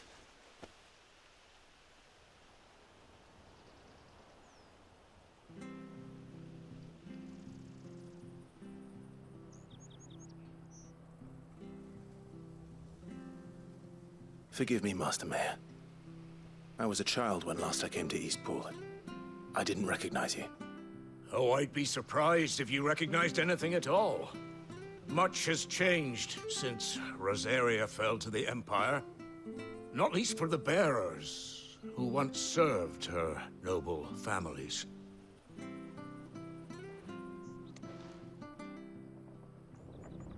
When the Ironbloods sacked Rosalith 13 years back, many who lost their masters fled here in search of sanctuary. And never returned. Aye. The plan was to send them home once we'd won back the capital. But then the Imperials arrived. Rosaria became a province of Sanbreque. The duchy was dissolved, and they no longer had any home to return to. Back in your father's day, any bearer who lost their master became a ward of the duchy. We'd hand them over to the sheriffs, and they'd be assigned a new position. But when we saw how the Empire treated their branded, we knew that wasn't an option. So they've been here ever since. And now you want to give them to me? They're yours by right, Lord Rosfield. Bequeathed you by your late father. And they'd be better off serving you than hiding here. Indeed, many of them used to serve your house, and still consider the Rosfields their masters. I'm no one's master. Not anymore. They wouldn't be safe with me. I understand. You'll forgive an old man his fanciful notions. Been daydreaming for too long. But still, I would ask a favor of you. A small mercy. If it is within my power. One of the bearers is an elderly fellow who still swears absolute loyalty to Archduke Elwyn. I don't ask that you take him into your service, only that you meet with him. Let him see that Elwyn's son still lives, and that he's as fine a man as his father ever was. It would be my honor. Thank you, my lord. He sits by the well most days, watching the people go about their business. If you could show him your face, I would be most grateful.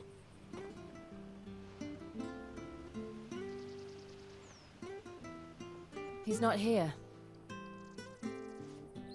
Well, I can't leave without meeting him. I've let the mayor down once already.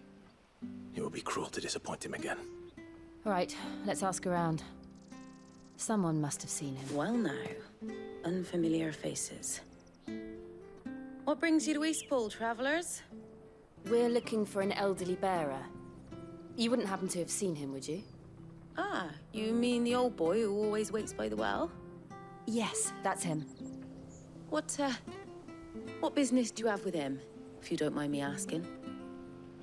You're not from the capital too, are you? We are, in a way. Well then, it's a pleasure to meet a fellow Rosalithian. I was born and raised down Market Street. And never would have left if Archduke Elwyn had survived the fire. It wasn't the same when the Duchess took over, though. Oh, the beatings, the evictions, the levies going up and up and up, even as the blight took half the harvest. Oh, listen to me, telling you what you already know. I'm sorry. And I'm afraid I can't help you with your bearer either, though I doubt he'll have gone far. He comes here every day, almost as if he's waiting for something. We'll keep asking around then. Thank you. Good day, milady. What can I do for you? I'm looking for a bearer, an elderly fellow who used to serve the Rosfields. Have you seen him? Ah, that old loon. No sign of him today. Funny, he's usually down by the well at this hour, cooking up his fantasy feasts. I'm sorry? Oh, he worked in the kitchens at Rosalith Castle back in the day. Still thinks he's there now. You'd often hear the poor fool chatting away to the Archduke. Living in a dream he is. But better there than here, I suppose. Can't imagine the Vicereine stopping to trade tales with a bearer. Can you? No. Anyway, He'll be round here somewhere. Doubt he has the path to stray too far. Thank you. We'll keep looking.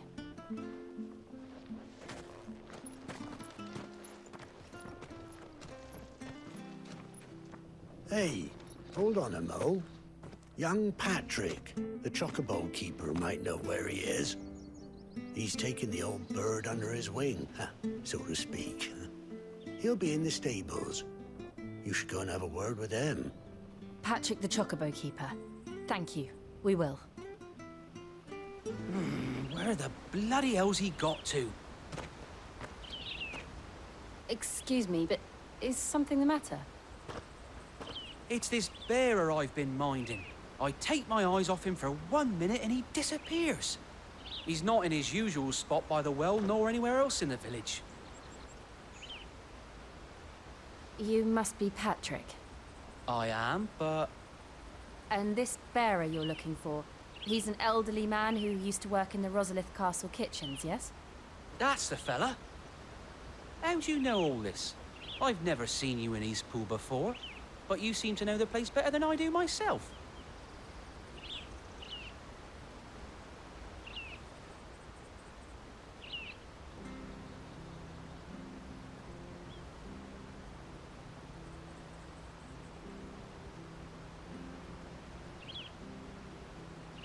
Ah, so that's how it is.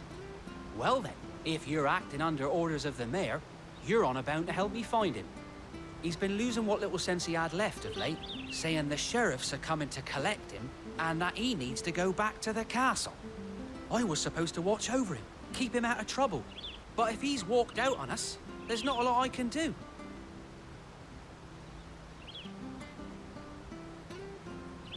Understood.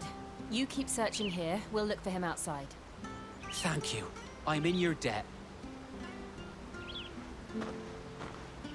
There's someone over there. It might be him. We should hurry. Company. We can't lead them to the old man. They need to die. Agreed.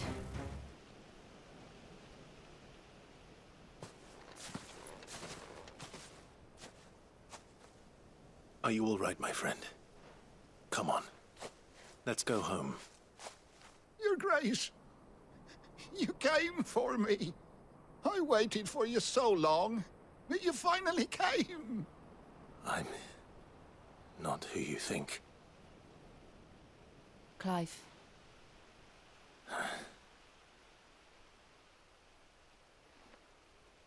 Yes. Pray forgive my long delay. It's nothing, Your Grace.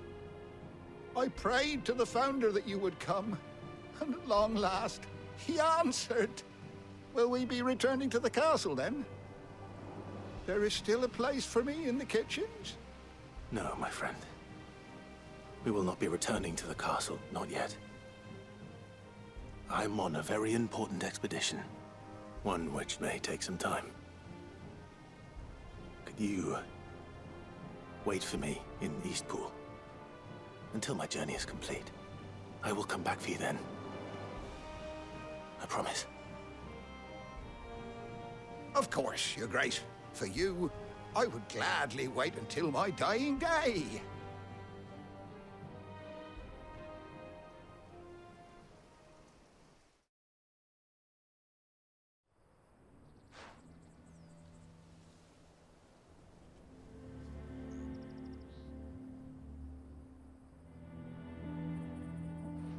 Thank you, both of you. You've been most kind.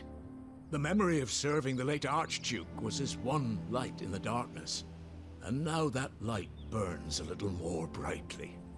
It's nothing but a fantasy, of course, but it's better than the truth of the matter. A damn sight better. The blight is on our doorstep. Our harvests are failing. The people are leaving in droves. If it weren't for Lady Hannah selling half her worldly goods to provide for the few of us who stayed behind, we would long since have starved. We want to keep the bearers safe here, we really do. But unless a miracle happens, we won't be able to spare a crust of bread to share between them soon enough. Is it really that bad? So bad, I even petitioned the Imperial garrison to take them.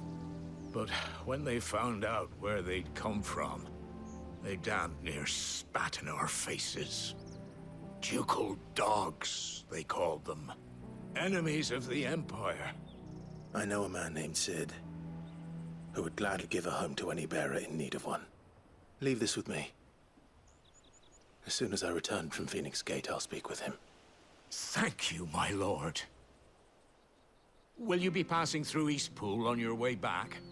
I should very much like to speak with you again, if you have the time, regarding the future of the village, and what might be done for Lady Hannah, after all she's done for us. Yes, of course. I'll be back anon. Fare you well, my lord, my lady. I wish you a safe journey.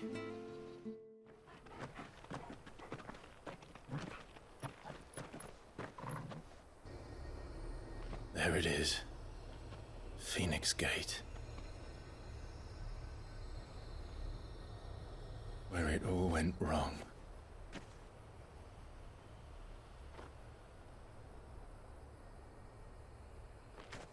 Come on, Clive.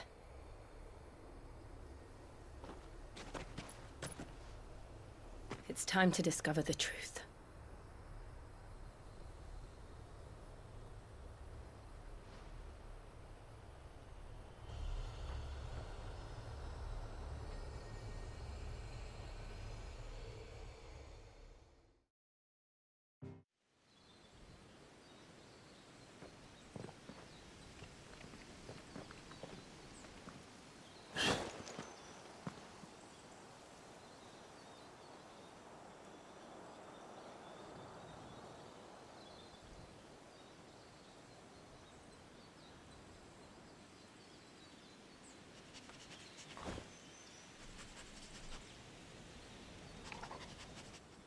It's almost as if time had stood still.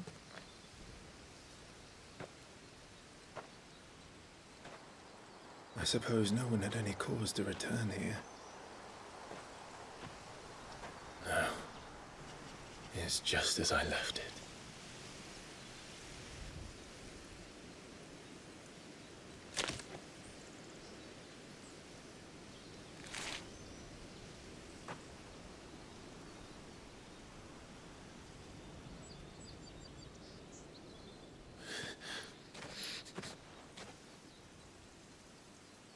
Let's have a look around.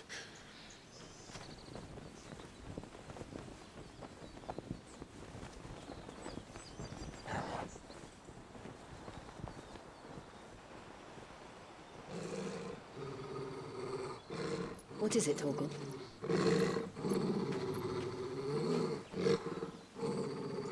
Clive.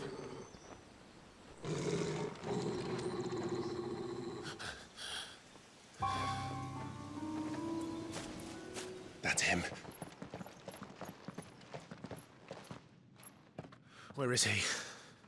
Nowhere to be seen.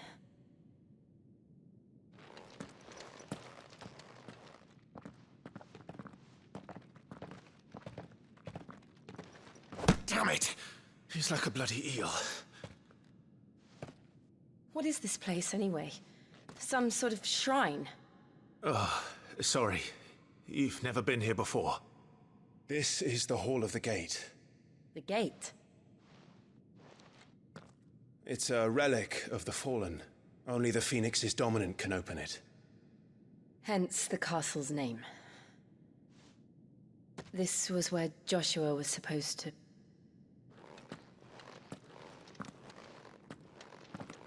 Yes. He would have stepped through this door the next morning and listened to the words of our ancestors. Would you have gone with him? No. The apodatory is holy ground. None but the dominant may enter. I and the other shields would have stood guard here and prayed for my brother's safe return. Where the hell did he go? Perhaps he went inside. He couldn't have. He'd need the power of the Phoenix.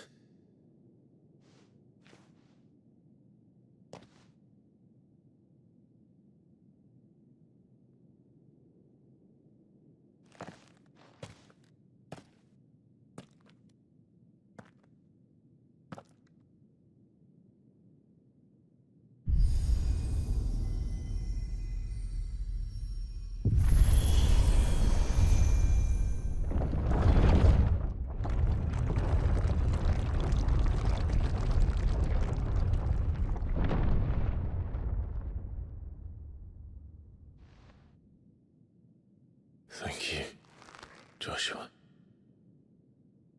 Are you sure about this? Nevermore.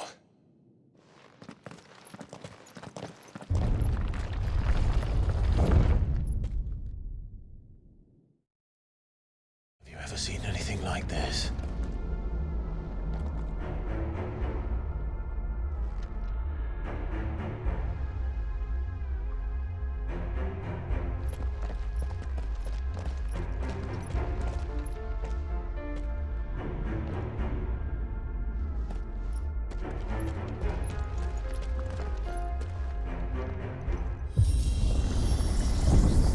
Jill?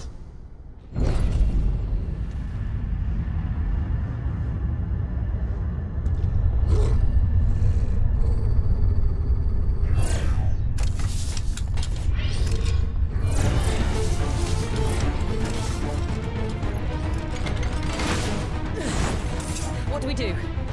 The usual.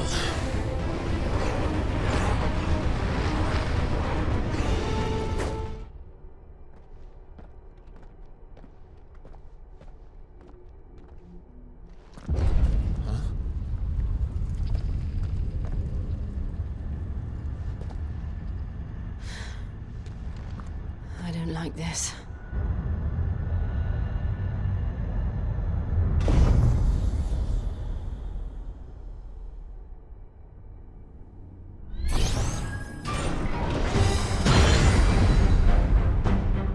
Seems the feeling's mutual.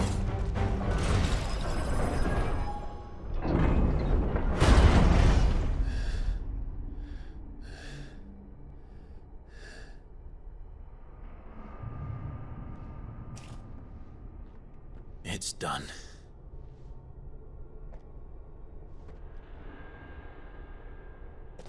What are these creatures? And why do they keep attacking us?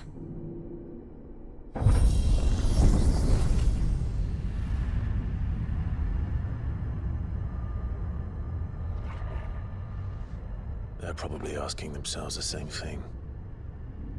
We're the ones trespassing here. They're just protecting their home.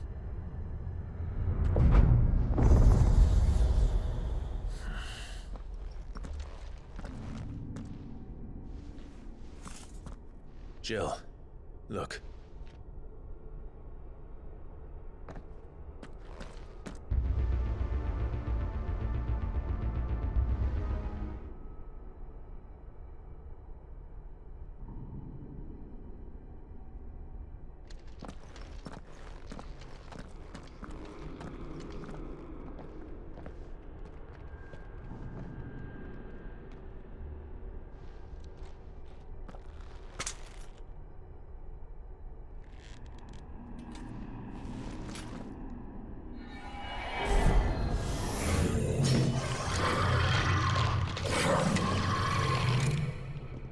All right then.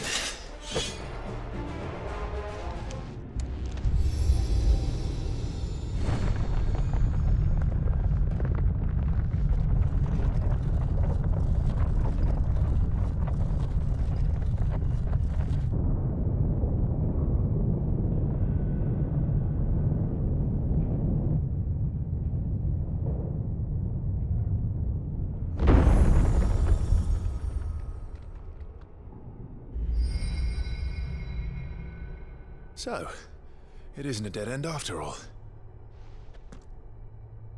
Apparently not.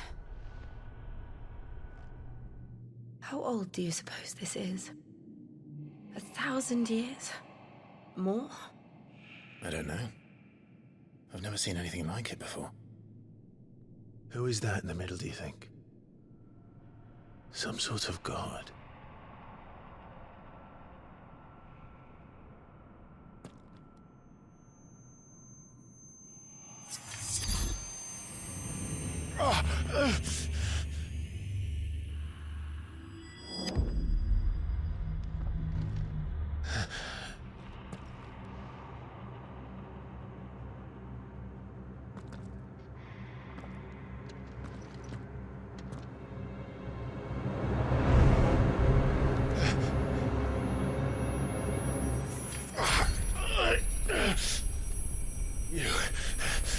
You're him. The second dominant of fire. Who are you?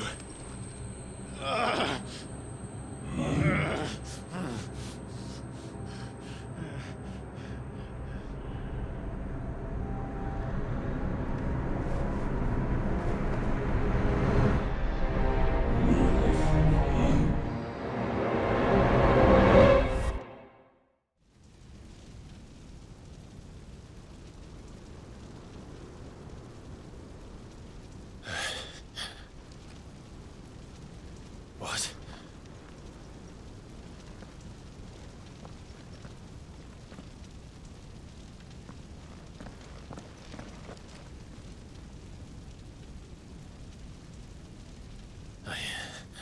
I'm back.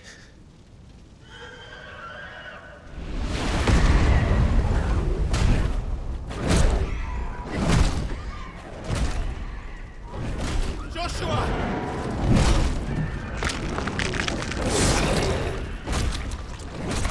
Stop it! Please! Stop!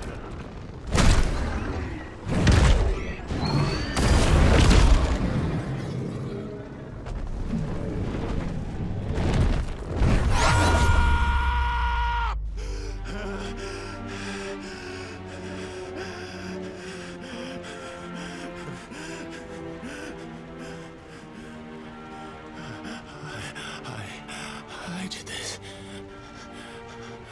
I killed him.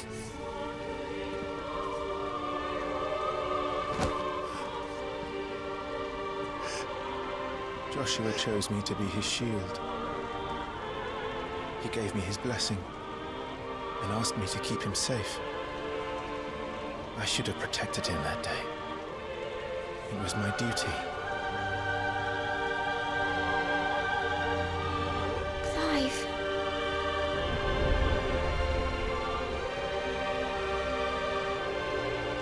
Joshua.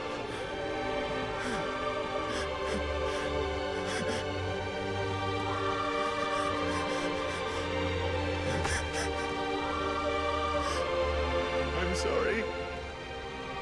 I failed you.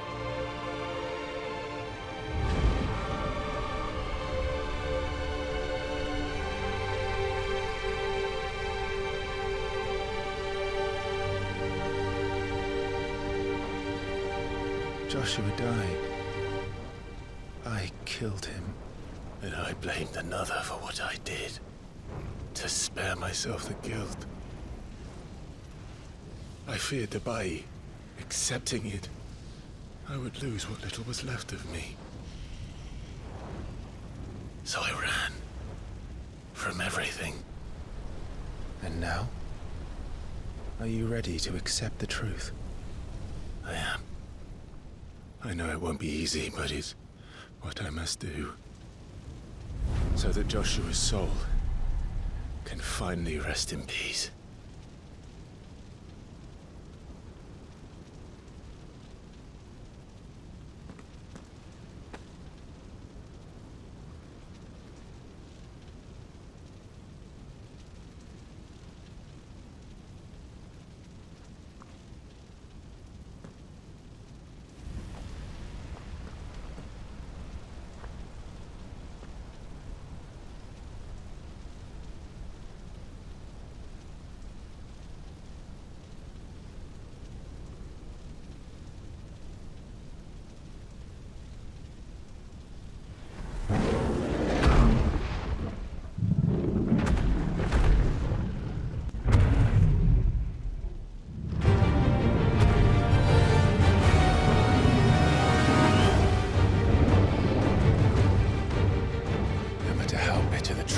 awaits me.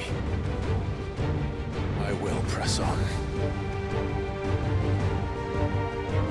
Come, Ifrit. Show me who you truly are.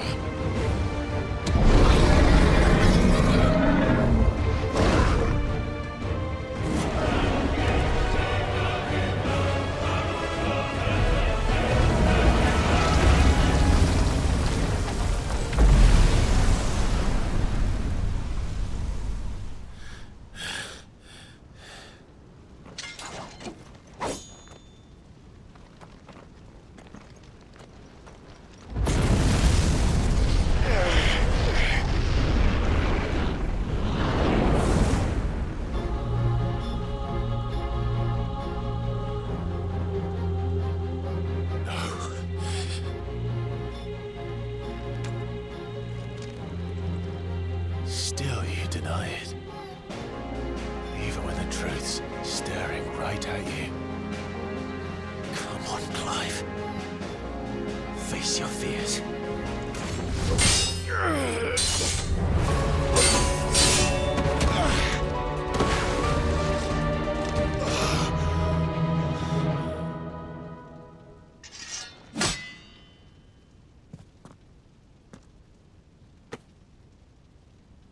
No escape, eh? It's all right. I'm done running from you.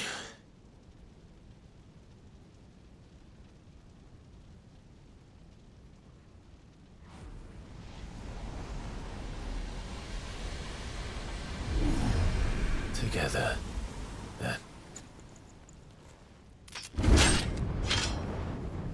It's time to find out who we are, once and for all.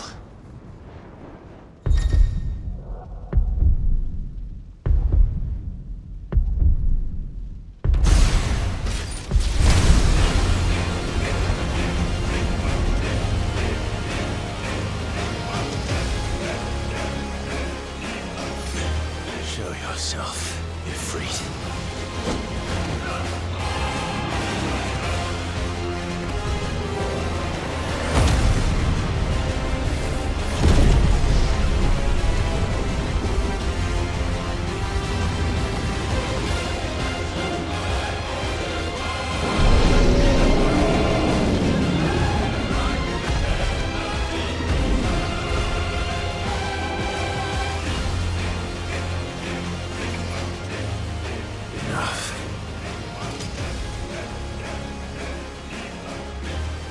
The truth of it now.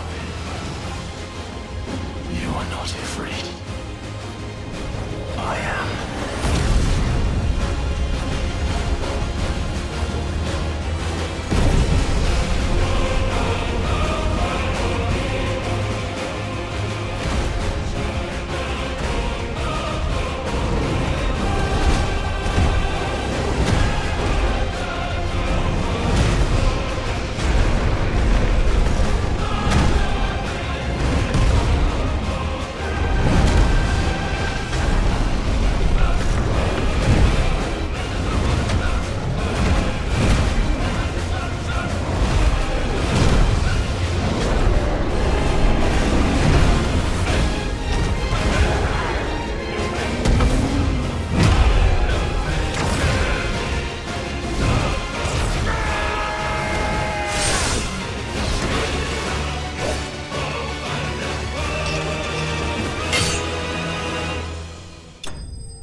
It's not your word, but solid.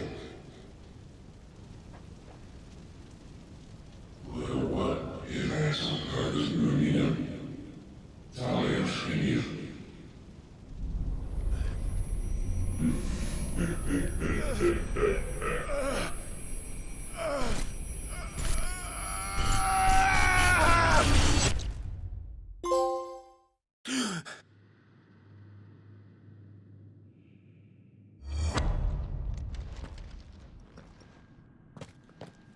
Clive.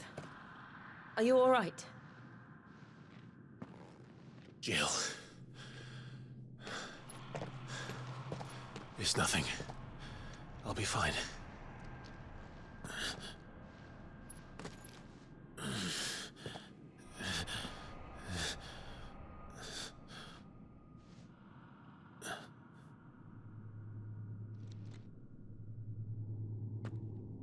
No more chasing shadows.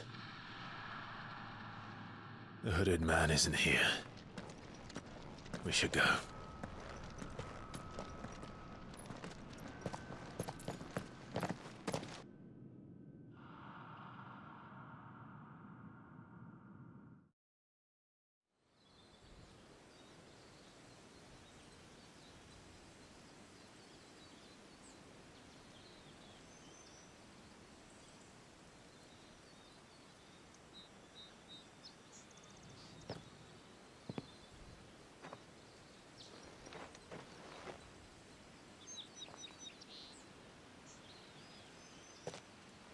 Clive, are you sure you're all right?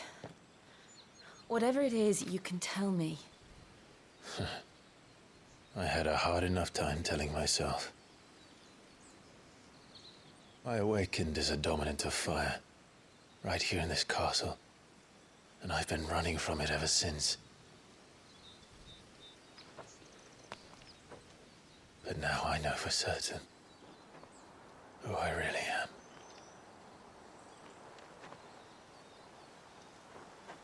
The second icon of fire, who killed my brother and burned this castle to the ground, was me. Ifrit.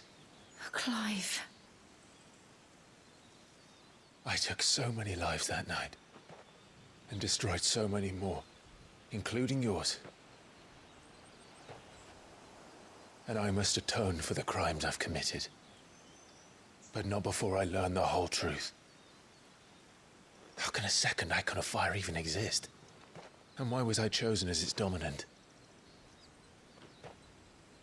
Who is the hooded man who brought us here?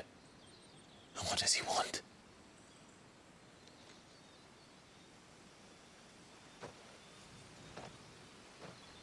I need to know. And since I'm still breathing, I might as well make myself useful. We'll find your answers together.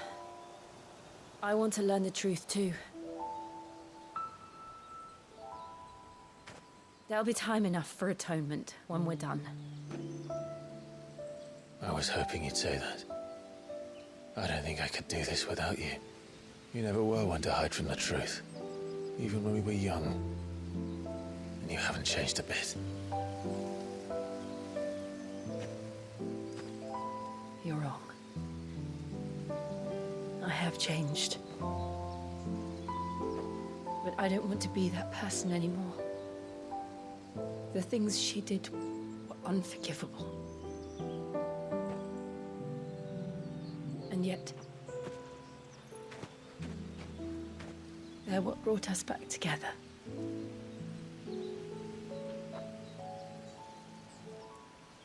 Thank you, Jill.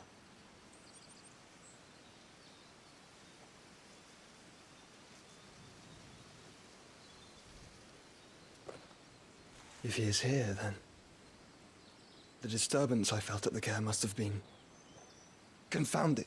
The hour is later than I thought.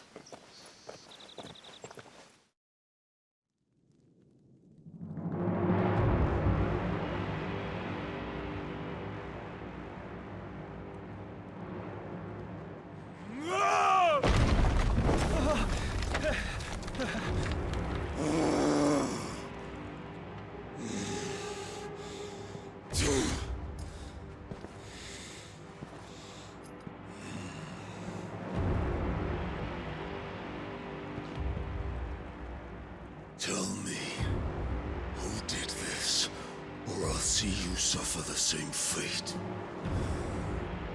The man who delivered the coffer said... He said Sid paid him.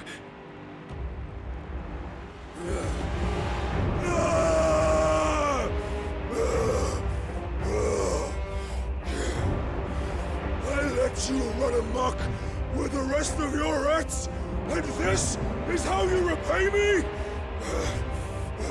Find out where he is. I'll crush him, flay him, rip out his heart, him and all his filthy brood, and send every last one of them to hell. Out. Now! Yes, yes, my lord.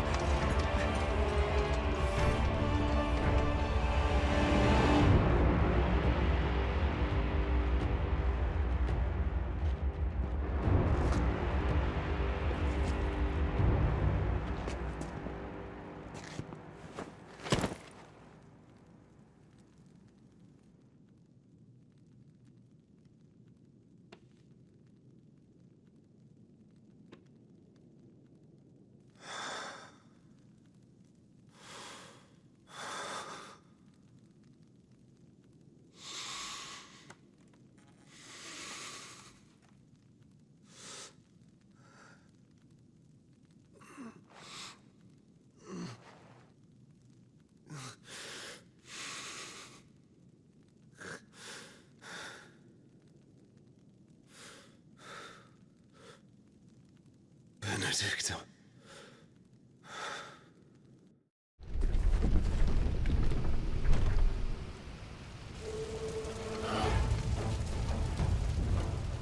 What happened here?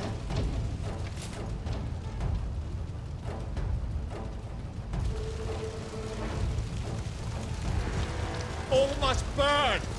The bearers and those who sheltered them. By Empress Annabella's command!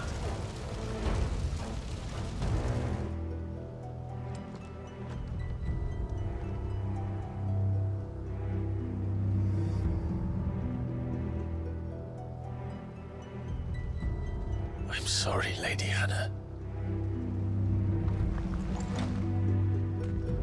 You deserved so much better. All of these people did. Better than my mother.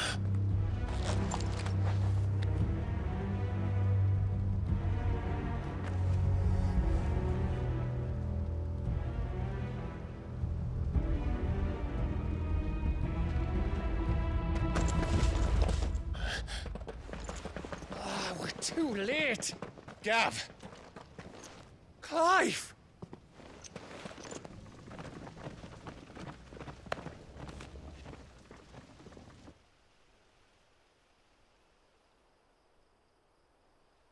Acting on the orders of the Duchess, eh? We knew Eastpool was harbouring bearers. Thought they were safe enough hidden up here, but someone must have let slip. If they'd have only come to us sooner, none of this would have had to happen.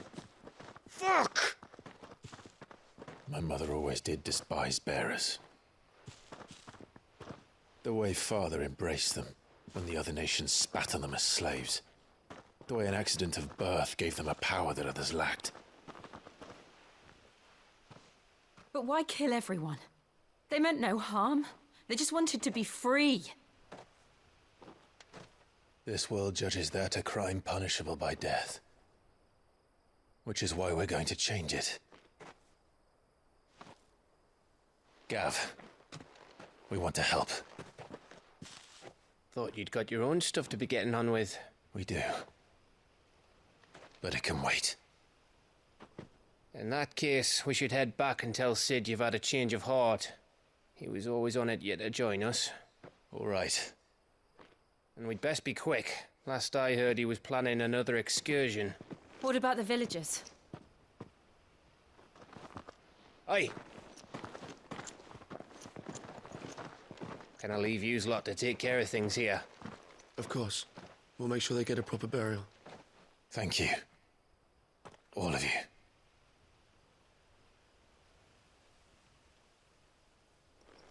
When you're ready, then.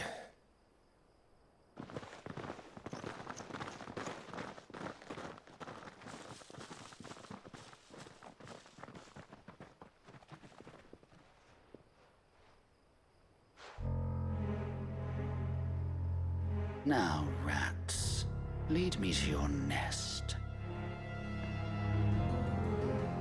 Lord Kupka has a message for your leader. If only he knew where to send it.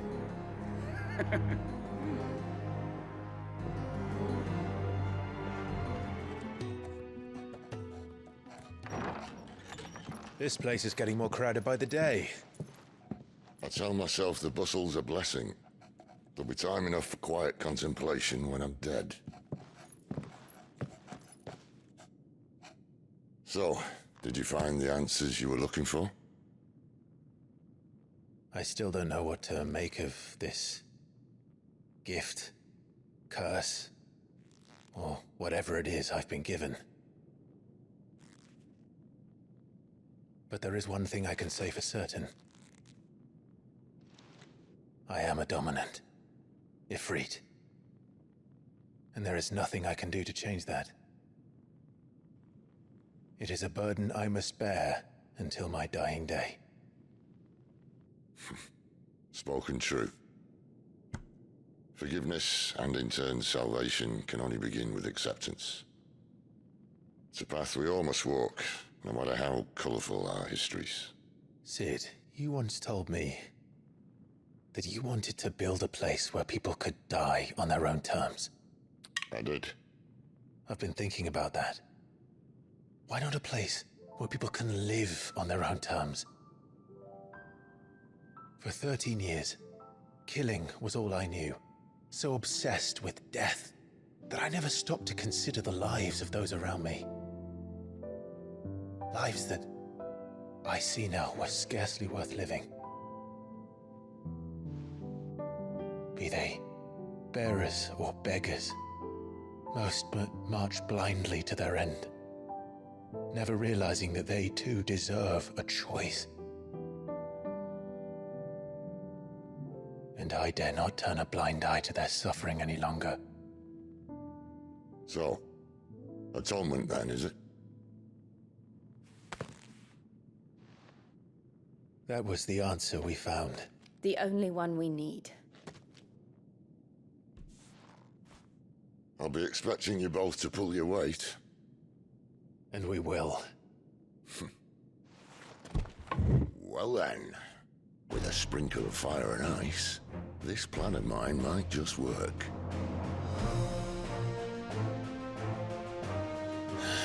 What trouble are you looking to get yourself into now?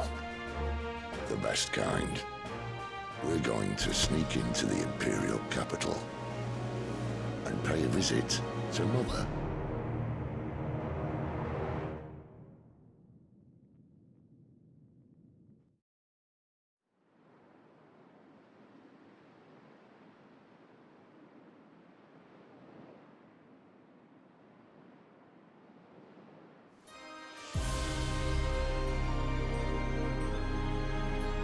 And the last of our farmholds in the eastern provinces has succumbed to the blight. Without their yield, we'll be hard-pressed to fill the capital's granaries before winter. If there is a capital by then, the black creeps closer as we speak. And yet you do naught but bawl and bluster.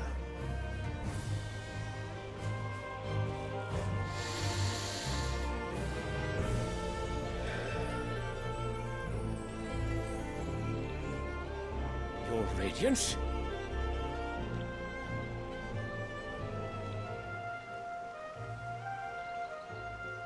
If it is fertile land the Empire requires, we need but look south. If you mean the crystalline Dominion's holdings, we are bound by mutual accord. Theirs is a neutral state whose borders we are sworn to respect. Gentlemen, did we swear to see our people starve? Well, I really do think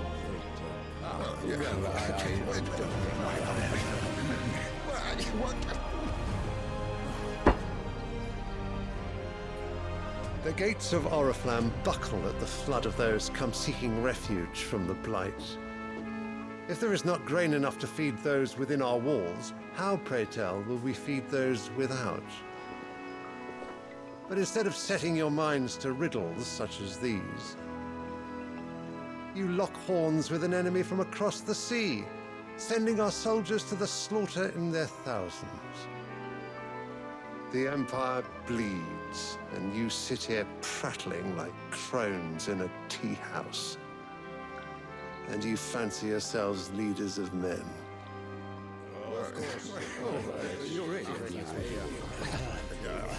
Sanbreque is naught without her citizens. We are but their servants. If their land is being wrested away, it is our duty to claim new lands for them. Your Radiance! You cannot mean a war of conquest. That is exactly what I mean. It is time we expanded our dominion. This is the will of great Grieger.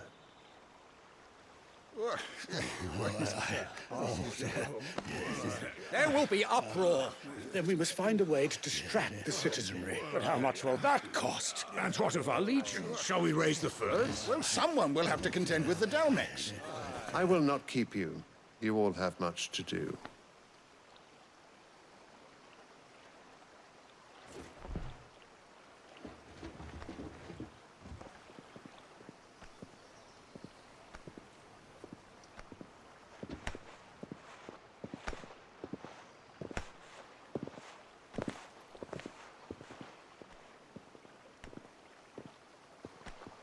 Where is my son?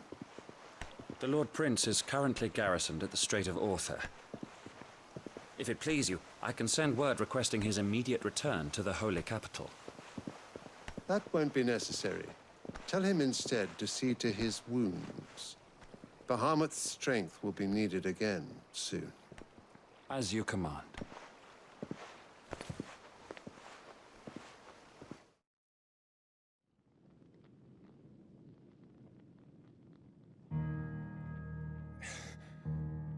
I must have misheard. You mean to tell me that the Mother Crystals are the reason the world is dying? Are you mad? I have been called that on occasion, but no, not today. We've all seen it firsthand. Empty wastes where once were green meadows. Land drained so dry of its ether, not even the rats remained. But where was it all going? I spent years searching for an answer, until I saw it standing right in front of me. There, in the self-same crystals we look to for their so-called blessing.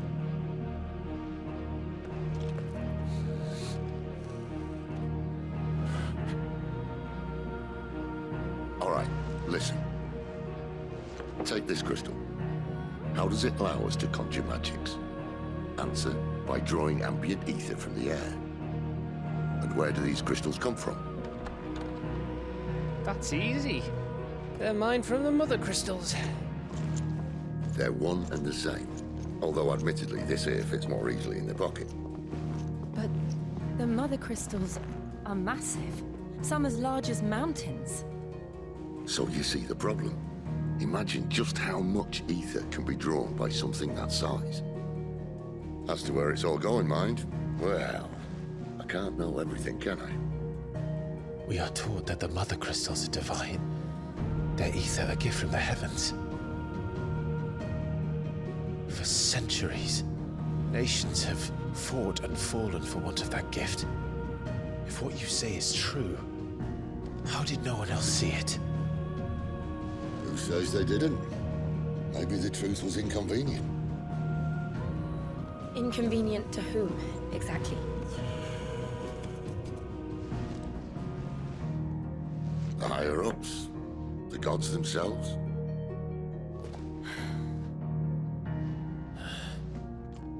So now you want to do something about the crystals? And what? We're not helping bearers and dominants anymore. I didn't say that. I made a promise and I intend to keep it. But if we continue down this path, there's only one fate that awaits the realm. And we can't very well set our people free if they're all lying dead in a blighted ditch. Not if we want to create a place where they can live on their own terms anyway. sort of defeats the purpose. So, if we have to bring the old world crashing down in order to build us a new one,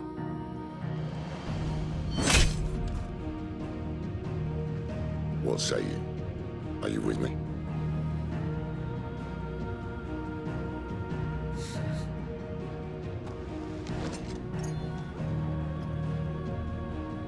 I suppose it's about time I repaid your faith.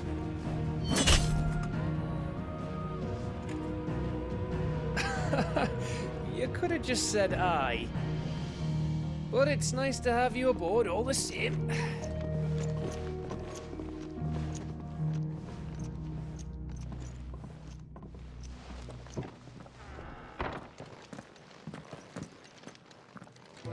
Well, someone's in a hurry. Just following orders. Funny, I never took you for the type. Can't all be as obedient as you, Gaff. Eh?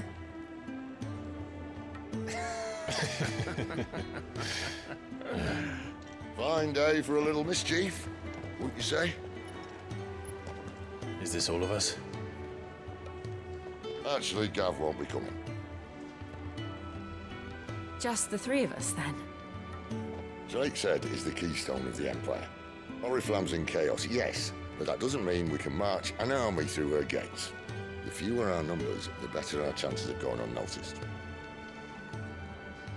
And should that plan fail, well, we have our icons to fall back on.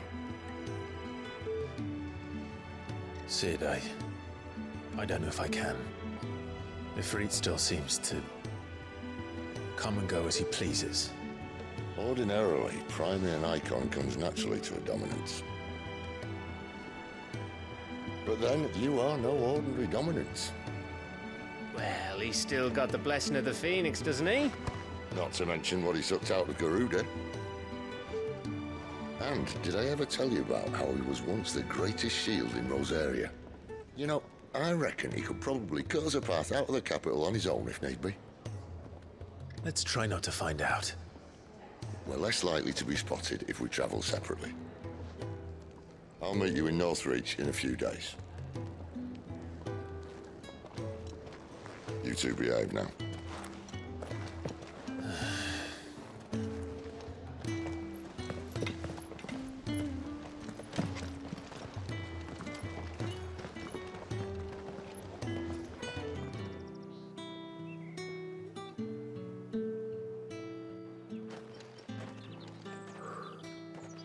A moment, my lady. A moment? I doubt you could afford even that much of my time. Branded. My mistake. No, mine. Upon reflection, you don't have the scent of a branded about you. The flowers. Otto always did know how to please me. More than Sid ever did anyway. Do you think you could please me, Clive? You're the dame. Let us leave such impersonal titles to my less preferred clientele. You can call me Isabel. Otto assured me I could trust you. I can trust you, can't I? You can trust me, yes, but why would you? Help you? Because that's what we do. Long ago, Sid did me a kindness when no one else would. I have never forgotten that. Without it, I would not be where I am today. And so, I make it a point to do the same whenever possible. Which brings us here. To the final obstacle between you and whatever it is you seek in the holy capital.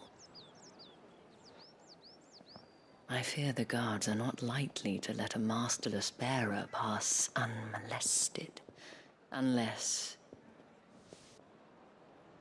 Unless...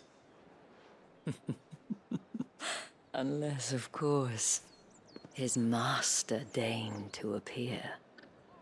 Yes, that will do nicely. But I shall expect a favor in return. Wait, what?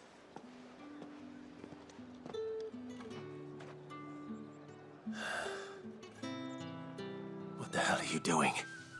Tut tut. We cannot have people thinking I tolerate disobedience from my branded. The men who gave me this are no more my masters than you are. But it's not as if I can hide it.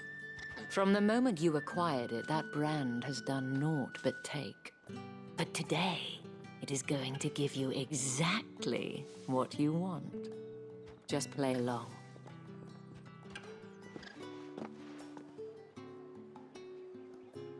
Madame, back to the Vale already? But of course, we must make ready to welcome you, my dear. And who might this be? Why, my new escort. The streets aren't safe for a girl, what with all the royalists about. Well, don't work him too hard. Well, that rather depends on you now, doesn't it? I'll see you all at sunset. Oi, hold up.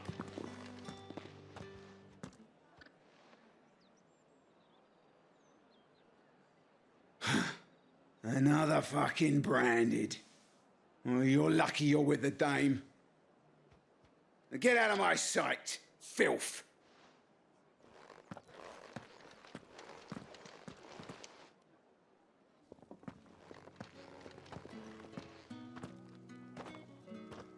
That wasn't so bad.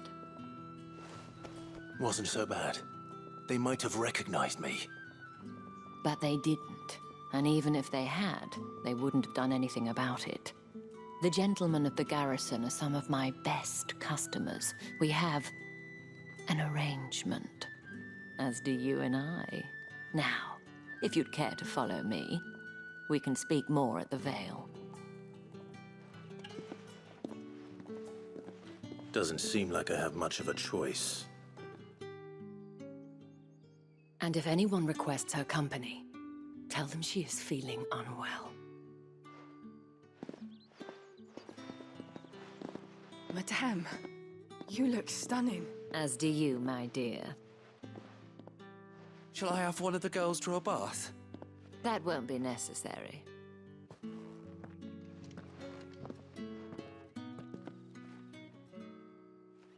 Clive, my darling. Welcome to the Vale.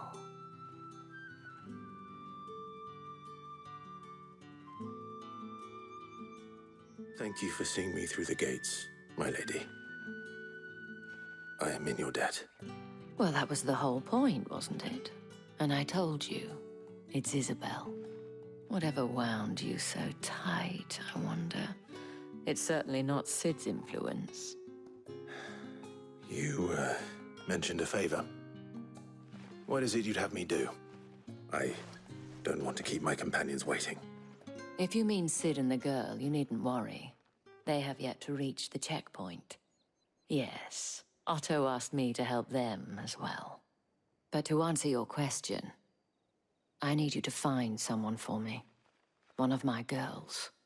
Tatienne has been gone for several days now, having left no word of explanation. And I've begun to fear the worst. I feel as if I've spent my whole life searching for people. No, I can't say I'm any good at it. I trust you'll do your best. Oh, and take this.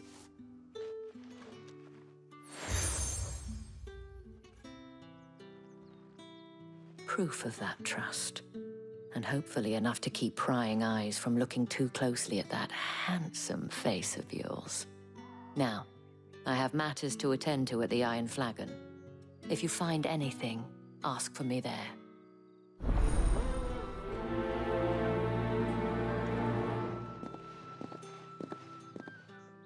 You wear the dame's brooch. She must trust you.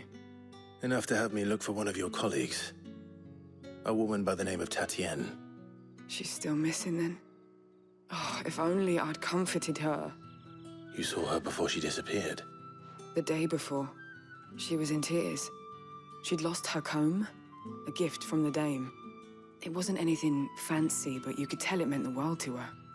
You see, Tatienne was an orphan, and she looked upon the dame as a mother, as do we all. So she was upset. And I didn't lend her my shoulder. But perhaps someone else did. Tatienne shared a room. Her chambermaid may have seen something. She's over there, sitting by the pond. Thank you. You're the new escort the girls have been talking about. And you've already been sent off on an errand, eh? Poor boy. You'll be knackered before the real work begins later on tonight. I'm told you share a bedchamber with Tatienne. Did she say anything to you before? Before she went missing. Only that she needed to meet with someone. She did mention a name, but I know exactly who she meant. You do? Lad from the garrison. Annoying little shit.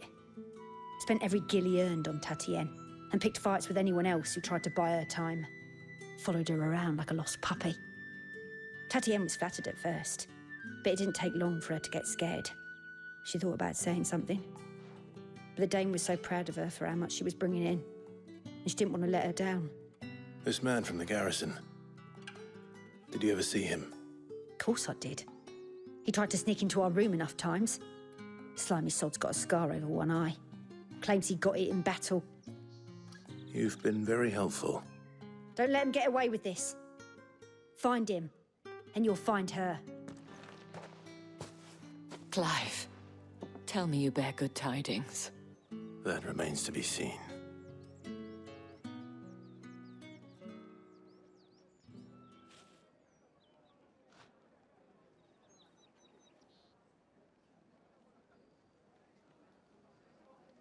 Oh, Tatienne, you could have told me.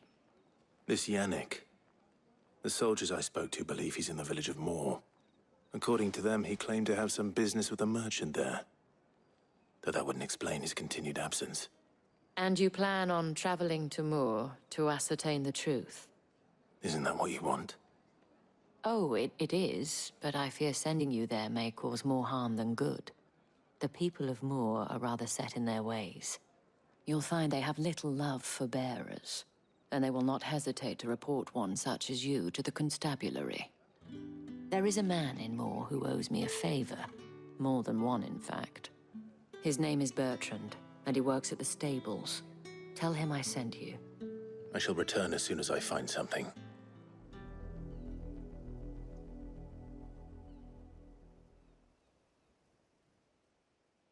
Well, the wolves have been busy. But the blood is long dry.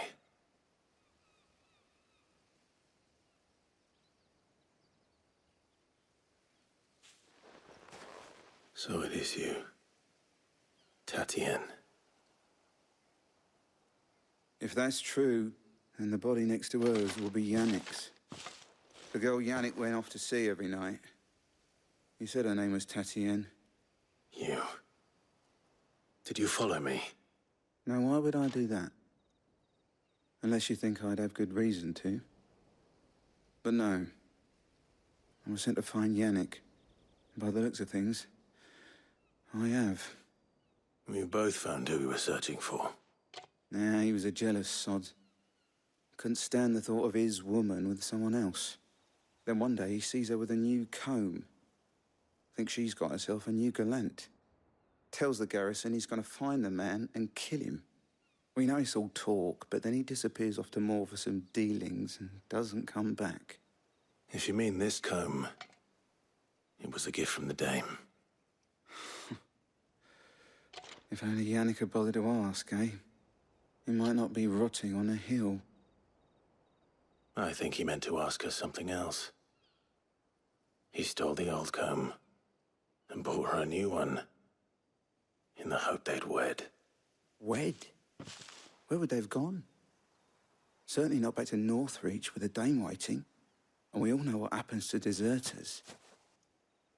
Tell the dame I'm sorry for her loss. When the lads come to collect Yannick's body, I'll see that Tatienne is delivered to the Vale. Is that wise? Oh, there won't be any covering up this mess.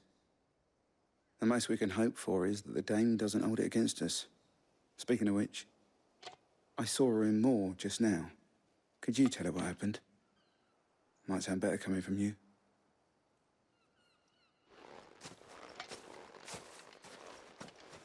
You are still in one piece, I see. You will be pleased to hear that your companions have arrived. They said they would meet you at a little chapel to the east of here. Thank you, but you needn't have come all this way just to tell me. I was on my way to see you. You found her then?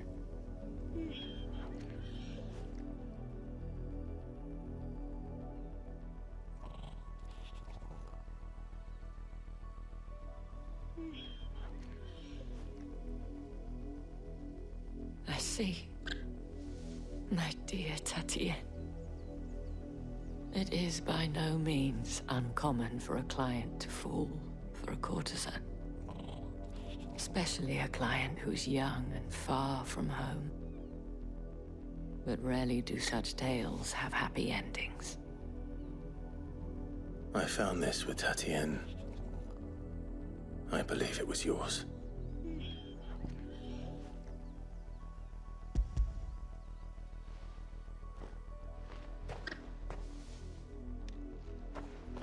Thank you for returning it. I shall see that it has a place on her pyre. I should go. Before you do, I have one last gift. A token of my thanks. The Veil counts among its patrons several high-ranking officers of the Imperial Army. According to one of the looser-tongued gentlemen, it would appear that the legions are planning to march south. Or to mention the same thing. But did he mention that it was all of the legions? This is no mere skirmish. Were I to guess, I'd say the Emperor planned to abandon the capital. But that couldn't possibly be true now, could it?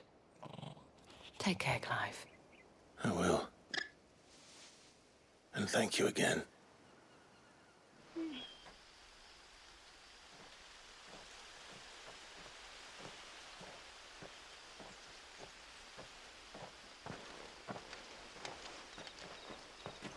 Any trouble on the way? None worth mentioning. As I was telling Jill, it's worse than I thought. The capital's crawling with soldiers. And here I am, the deserter come home. Which is why we'll be taking the back door.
Cheer up, you two.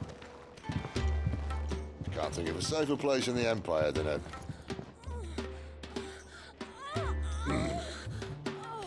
brothel. Really? Doesn't seem very private.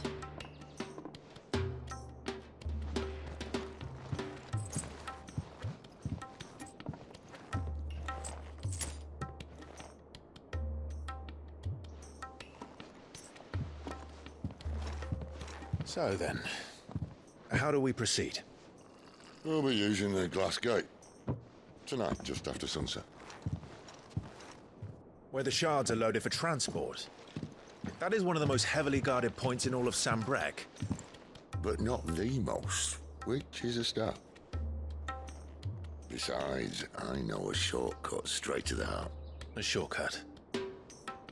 And how exactly did you come to know about this fatal chink in the Empire's armor? Let's just say I may have attempted something similar before. And may have ended up running for dear life after being discovered by Bahamut, but that's not important. Sid, if the Mother Crystals truly are the cause of the Blight... If? You wound me, Jill. What I'm trying to say is, if the powers that be know all of this, why do they sit idle and allow it to continue? In case you haven't noticed, the God-fearing people of this realm and their pious leaders care for but one thing, themselves. And they'll do whatever it takes to hold on to power. The rest of us are just a means to an end. The moment you raise your voice against them, you're decried as an outlaw, clapped in irons and slung in a cell to rot. An outlaw. Whoever controls the crystals controls the realm. But our kind can wield magic without them. To our rulers, we must seem the most convenient of tools, and the most dangerous. But what makes them think they have the right to use us?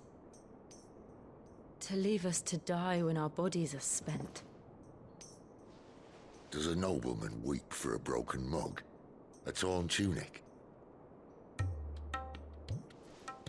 Our fate means nothing to them. No, this isn't a battle you can win with words.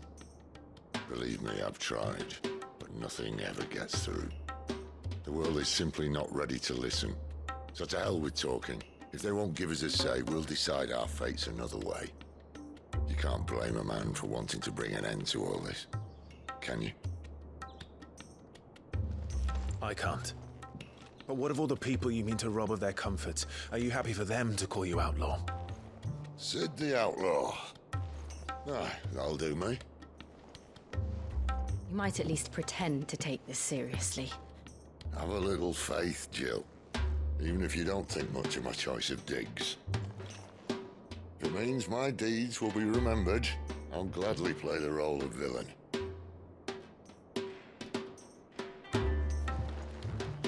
But first, we have a gate to crash. And once we're in, there'll be no turning back. So you best make ready. The world won't save itself.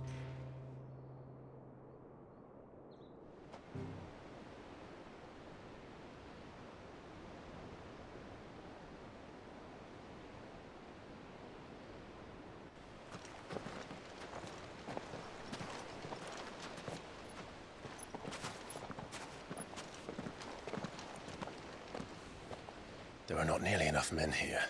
Then it's fortunate the city guard doesn't take sentry assignment as seriously as you do. This bodes well. That'll be a first. This may not be such a terrible plan after all. And what exactly is that supposed to mean? Only that your last secret shortcut was nowhere near as secret as you claimed. Yeah, but that's half the fun of it. Life's too short for perfect plans. You want a plan that'll keep you on your toes, stop you growing old and complacent. Worked for you, has it? Clive, my boy, even life's smallest challenges offer the opportunity to grow and to change. You must embrace these moments. Allow them to suffuse your heart with a deep sense of fulfillment. Narrowly escaping death at the hands of an enemy is not my idea of fulfillment. Something wrong? Not at all.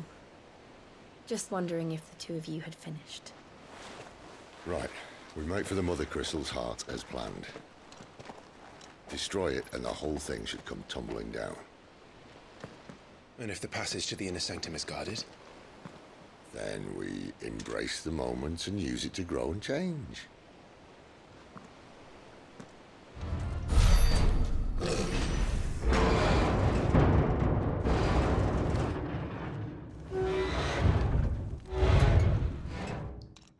I think this may be the moment I was talking about earlier. What have we here? More insects come to be squashed? You will find my mortar and I only too happy to oblige.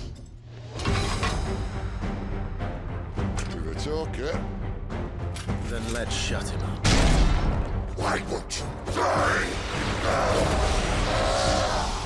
Is he...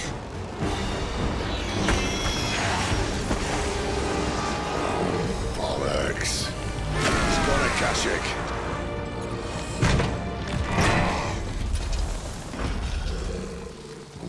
used to that. Akashic or no, he was still a man. A man who drowned in ether. It's no way for anyone to go.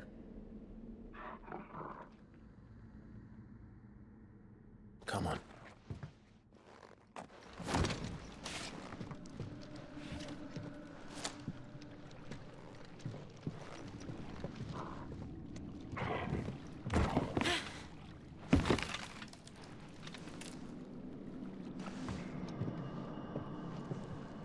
Doesn't look that far. Right.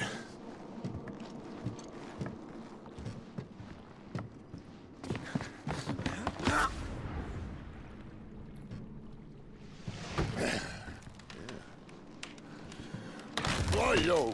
Whoa.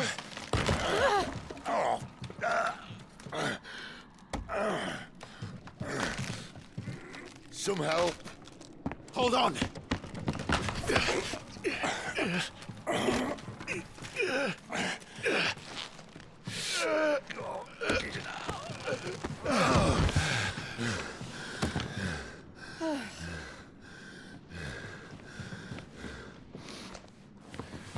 Not quite as spry as I used to be. I'll take that as a thank you. Look on the bright side, eh? At least you won't get lost.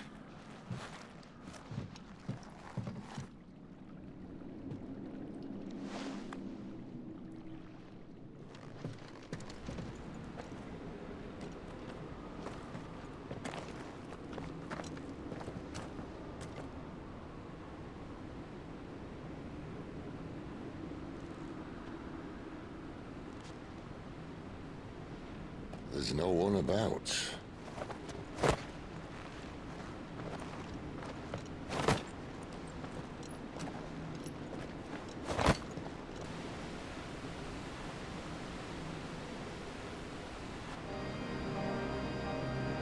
I knew it would be big. But this...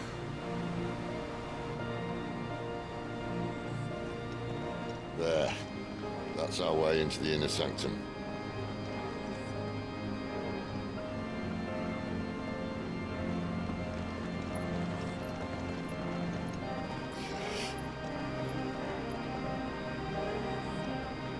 You'd think they'd have patched that up by now. Sorry state the Empire's in. Wait. You don't mean... Aye. My little game of hide-and-seek with Bahamut ended here. At tragic cost to this remarkable architecture. Don't blame me, he started it. But how did he make it out alive? I walked. You should try it.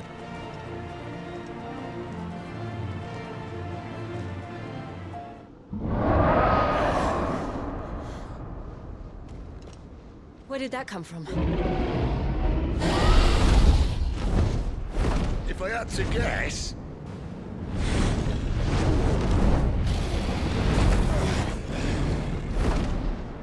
Poor beast. Another victim of the flood.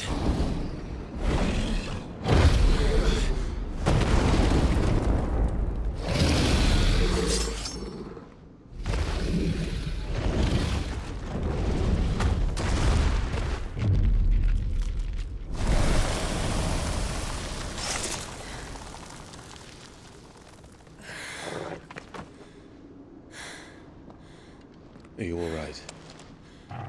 Fine. The inner sanctum lies just beyond. Chances are the palace guard knows we're here. We should move. Not that any sane commander would send his men into a place awash with this much ether.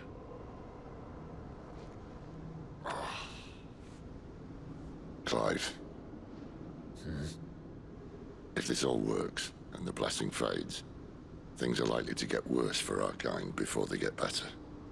Being the last to wield ether will make our talents that much more sought after. By which I mean hunted. I just hope, in the end, they'll see that we didn't have any other choice. That it was the only way to get us to a better place. And here I was thinking I was the uncertain one. Luckily, 2 out of 3 of us have faith in you.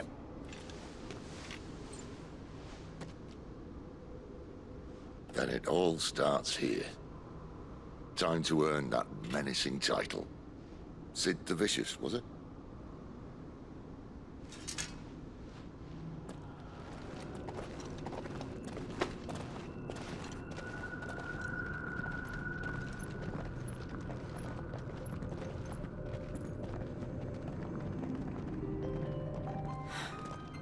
It's beautiful.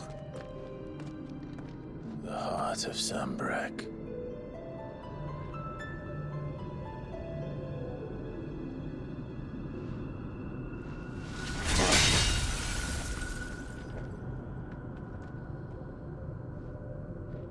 Well, that didn't work. I think we're gonna need a bigger sword. Mine's bigger. Thank you, Clive, but I meant that figuratively. The core's clearly made of sterner stuff.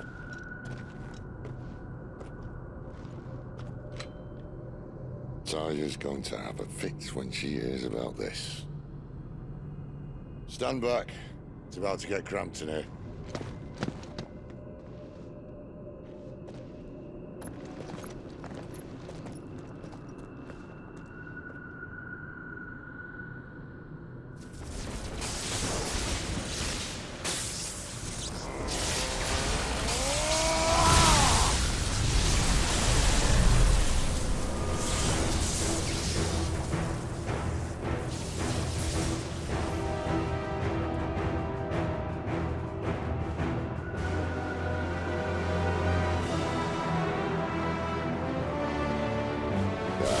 That's more like it.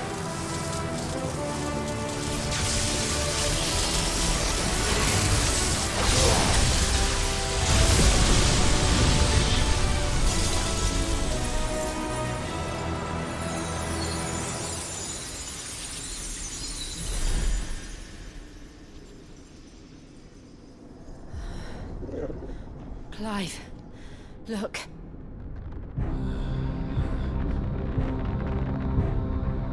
What is that?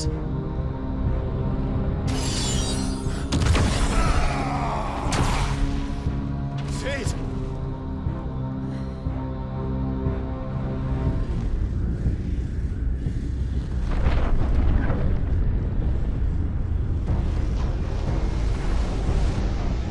Ifrit, I need Ifrit. Come to me. I can't do this without you.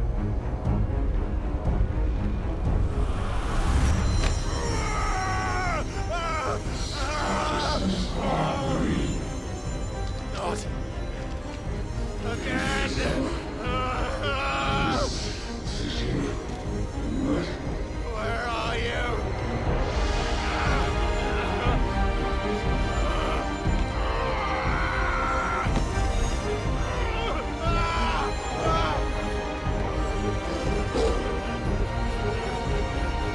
Hold on.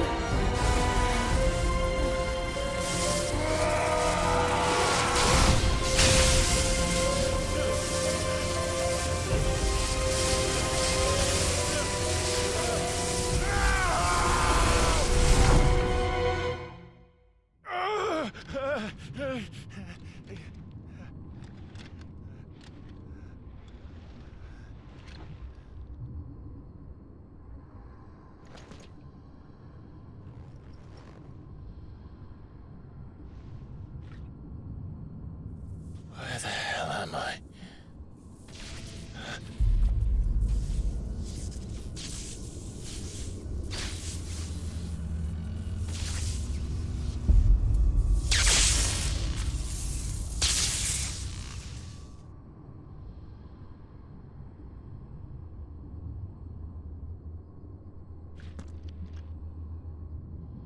I've been here before.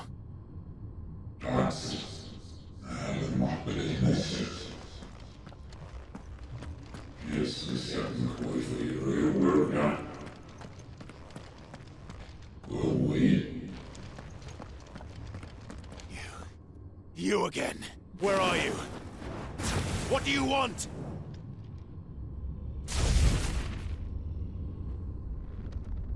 Fuck. It's still alive.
That power isn't yours.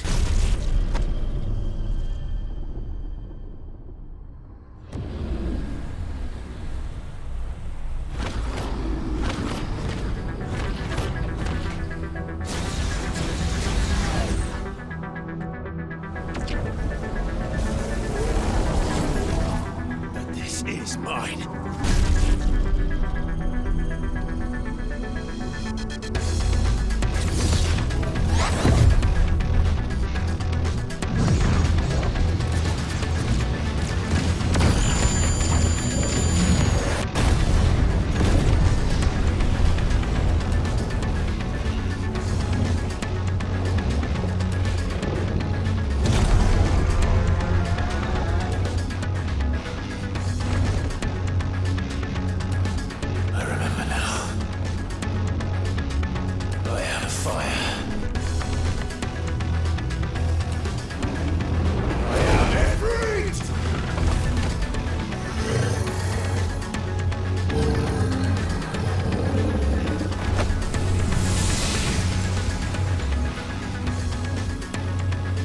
It's done.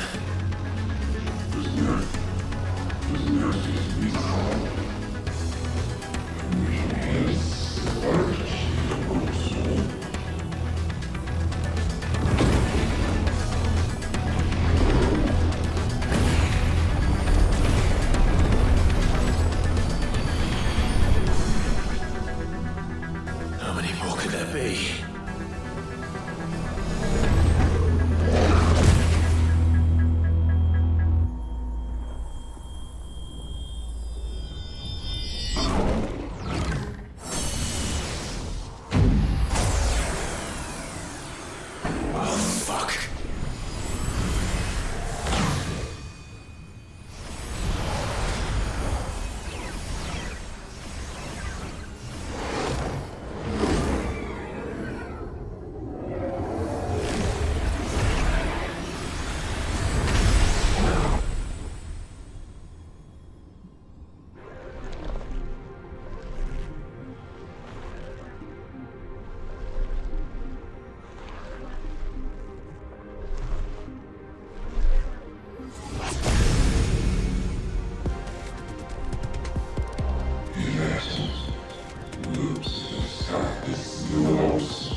As you wish.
Enjoy your nap? You're wounded. This? It's only a scratch. All right. The hole. We'll find you a healer. Here? No, you won't.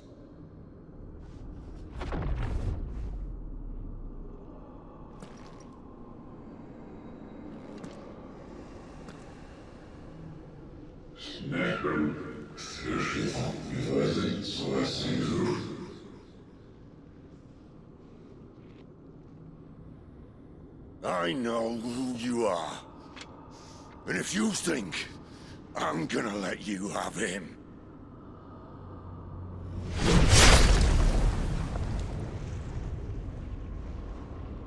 think again.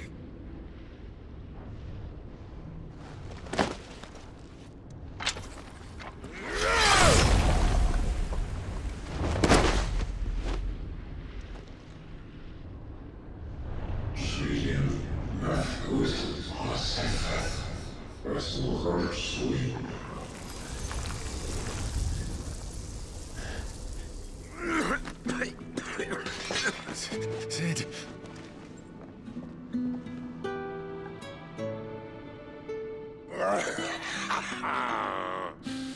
One left. That'll do me.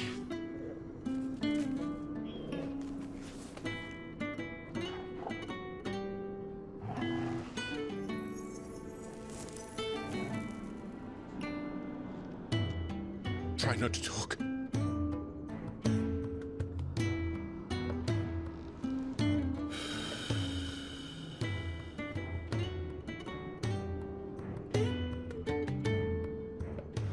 Clive. For so long, I thought I had all the answers. But then I met you. And I learned it wasn't a good death we should be fighting for, but a better life. It's all very well a man reclaiming his fate. But if he can't choose how he meets it, what's the point?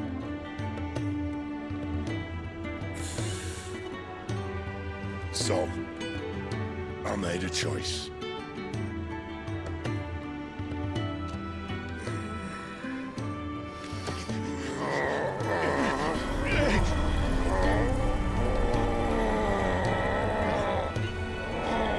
Don't do this!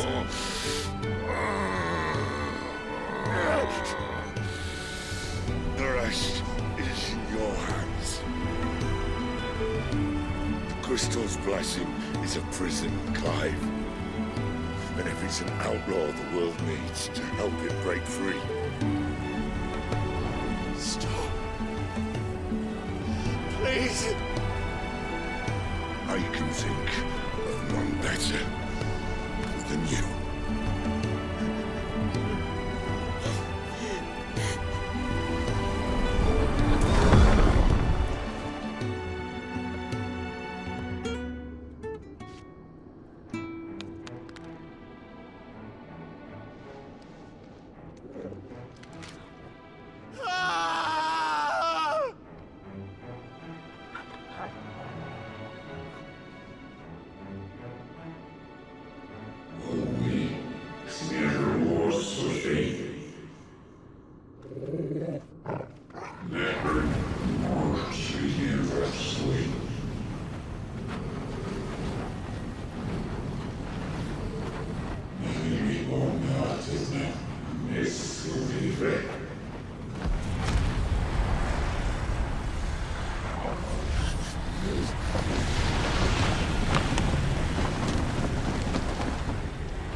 In ashen grip, let ember glow, to kindle flames anew.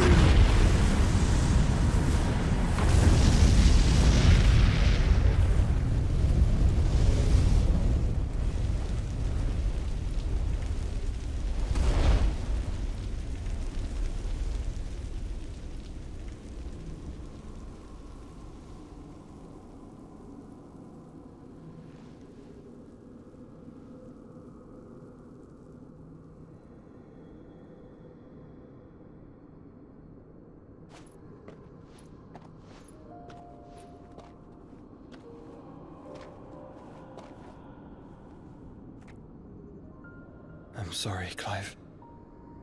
Had I arrived but a moment sooner.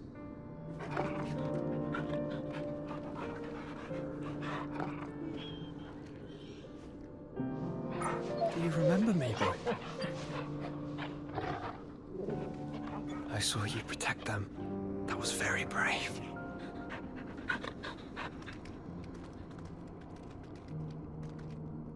I know you're there, Ultima.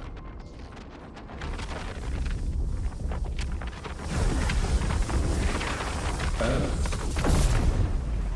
You have learned our name. What else have you learned, Phoenix?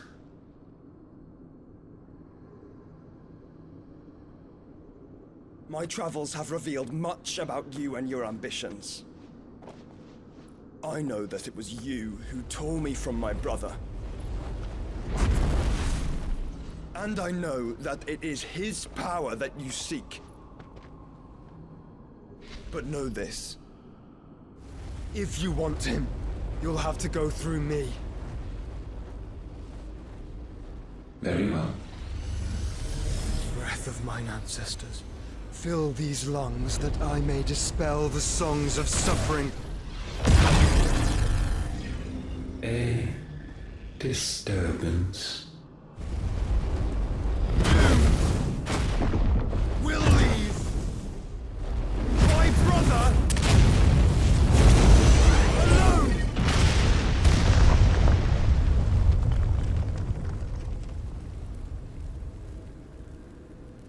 This is getting us nowhere. We agree. No more games, Phoenix. We have come to claim our vessel.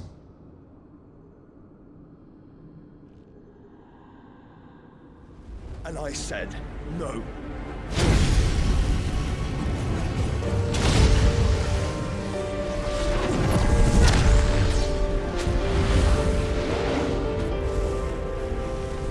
These flames are nothing. You will know what it is to burn. Yours is a fleeting form. I'm not fool enough to think I can harm you. But to protect my brother, I don't have to.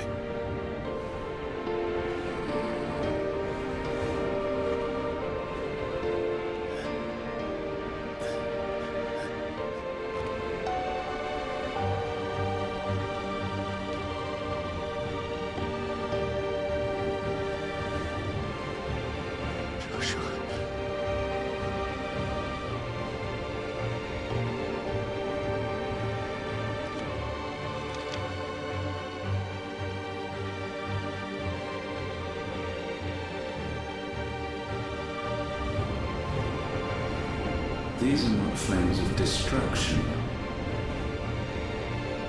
Have you forgotten already who I am?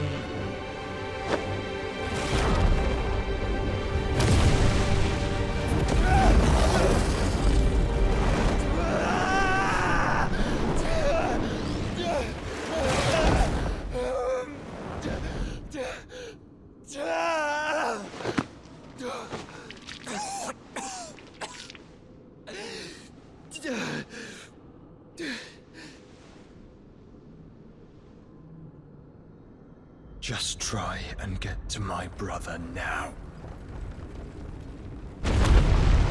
Fiend.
help us! Where is he? You'll do!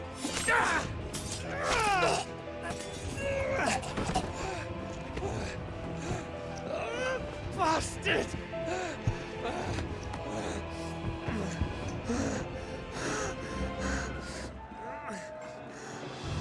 Gab!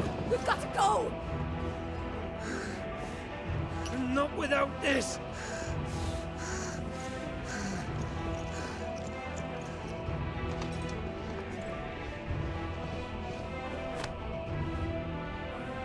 Sid is not among the dead. Shall I send a Stolas?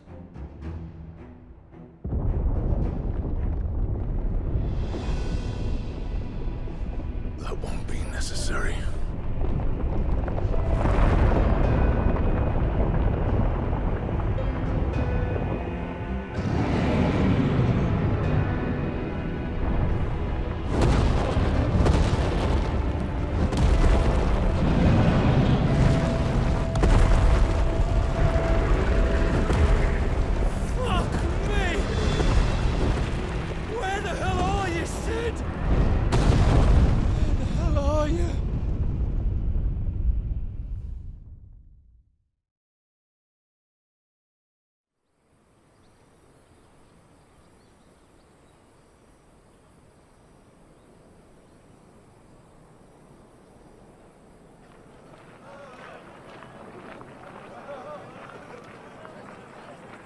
The finest silks from the master weavers of Randelar.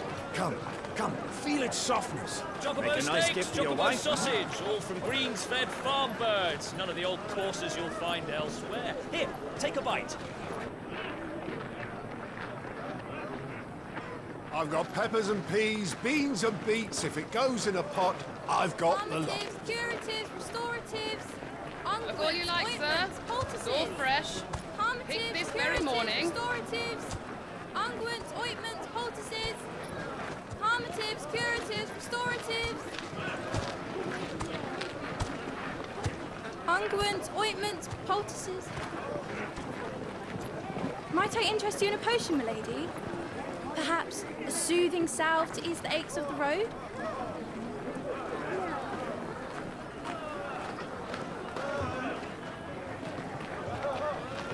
I'm sorry. I wish you well, but may the mothers guide you. Calmatives, curatives, restoratives, unguents, ointments, poultices, calmatives, curatives, restoratives.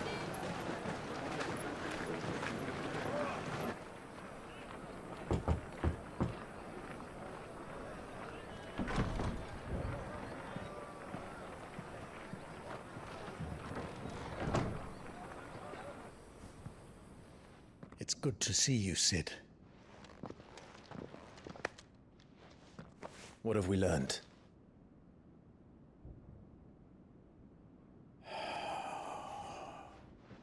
The bearers are locked up in an old courthouse on the edge of town. And I hardly need tell you who is there to make sure they stay that way. Kupka's private guard. It's a trap. And not a very good one at that. another. What does he hope to gain from this? I'll have the captives free before nightfall. You do nothing of the sort. Our comrades didn't give their lives for you to get your throat slit in a god's forsaken slum. So those in the courthouse should be left to suffer. That's not what I said. I simply meant it doesn't have to be you who frees them.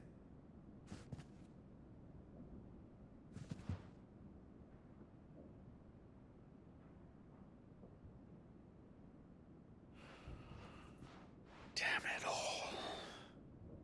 You're as stubborn as the old Sid was.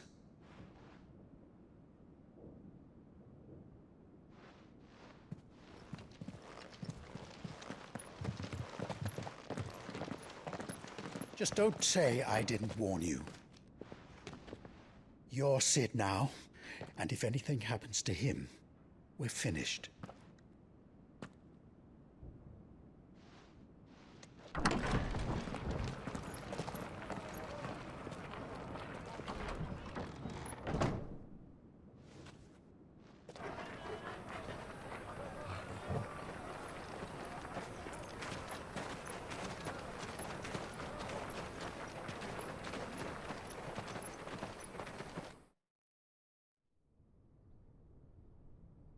Please, we don't know anything. You have to believe us. We'd help you if we could. But you're helping us already. Forgive him, my lord. He did not mean to offend. Quiet, you! No sign of Hugo. I'll wager he thinks as highly of his minions' traps as we do. Then this should be easy. Don't hurt us. I beg of you. Quiet means quiet, branded scum.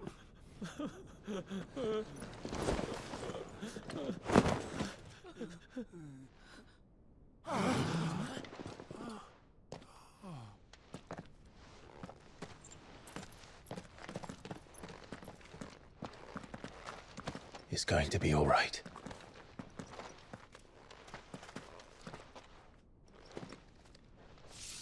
I'm here to even the odds. Any objections?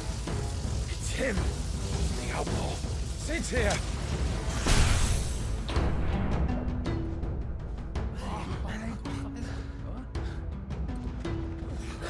Should we? Come on.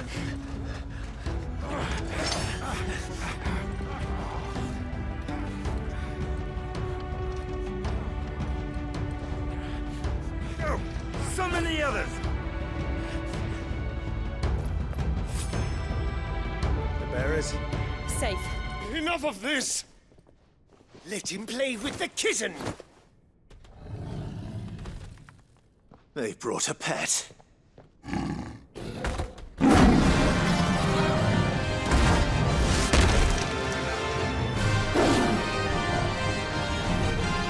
You'll pay for what you've done, Sid. Those things are fast.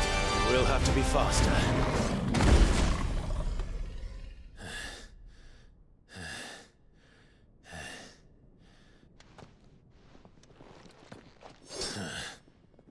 To hell with this!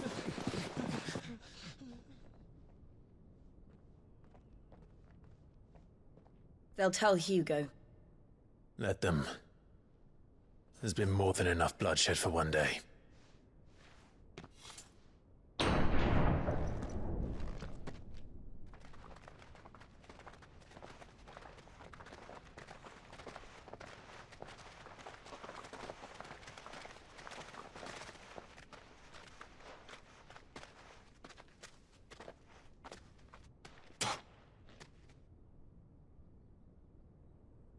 Murderer. All of our friends are dead because of you. Do you hear me? They used us as bait. Bait to lure you out of your stinking hole, all because you couldn't just let things be. What are you even doing here? We never asked to be saved. Did you think we'd thank you? They'll never forgive us. We're all marked now.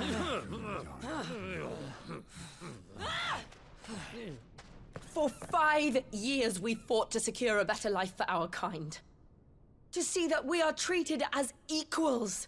Do you not want that? What we want is to be left alone. Every time you show your faces, it is we who suffer. It's all right. I'm sorry.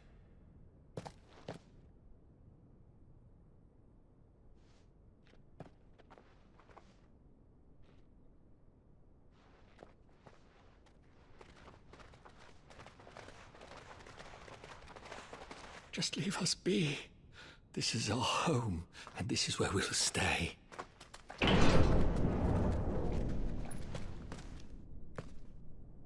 Sid told us this wouldn't be easy.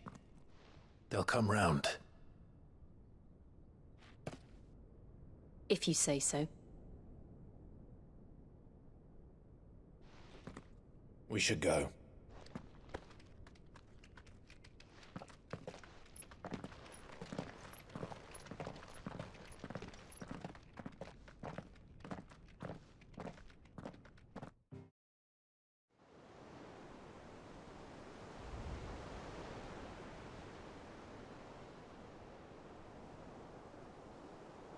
That night 5 years ago, we destroyed what for many was a symbol of hope. For a reason they'll never know. We cannot blame them for thinking us the cause of their misery. Though it's to give them a better tomorrow, they see only that we've made their lives harder today. Yet the boil must be lanced if it is to heal. I can't help but wonder if we've made the right choice. When Sid said that he wanted to create a world where we were free. Free to choose our own path.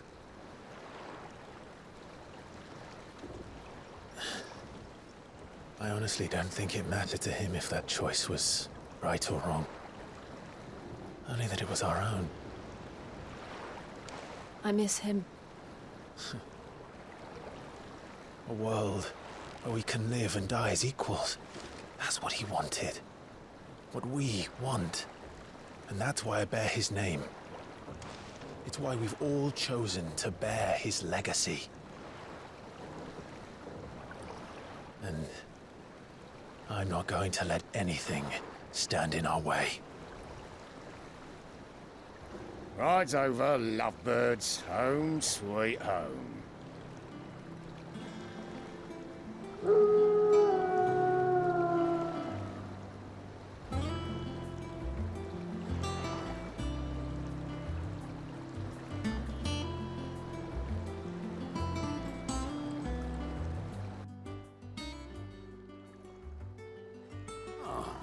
There you are, Clive.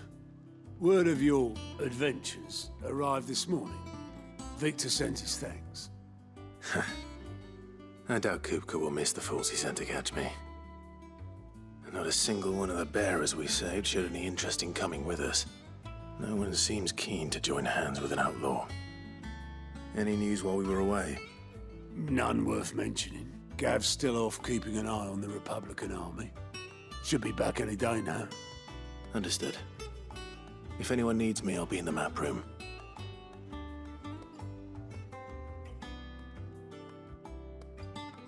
Still can't work that one out. There must be better places than the hull of a gutted airship to bury your nose in a book. Yet this is where she's chosen to be. And I'm sure she has her reasons. I trust I'm not intruding.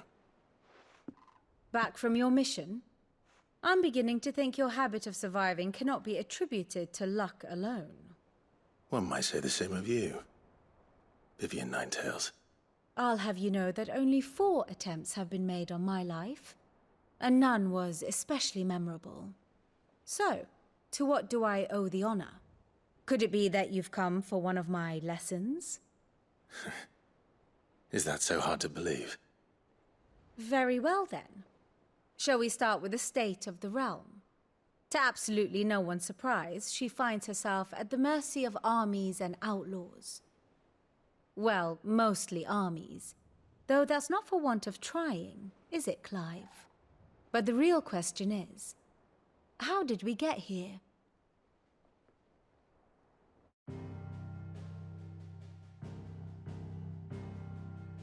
Long though Sambrek's dominion over northeastern Storm has endured, recent days have seen the Blight wrest ever more land from her grasp. For which reason she has continued to wage war on her rival across the strait, hoping to claim less blackened pastures. But Odin would sooner pawn his sword than Waloed relinquish Ash. And the Empire pays dearly for every blade of grass bent beneath Sambrequois boots. Little wonder then that Sylvester set his sights on the crystalline dominion, an altogether easier target, possessed of no less ether. It was 5 years ago, while you were busying yourself with the destruction of Drake's head, that the Empire made its move, subjugating its theretofore neutral neighbor. A nation which could legitimately claim to be the center of the world.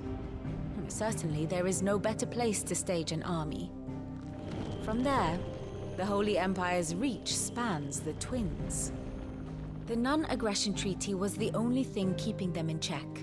But if they truly broke the pact without provocation, it is only a matter of time before others reply in kind. The Holy Empire, the Dhalmekian Republic, the Kingdom of Waloed, and of course, our friends in Yaran. Who will be left standing, I wonder, when the last drop of blood is spilled.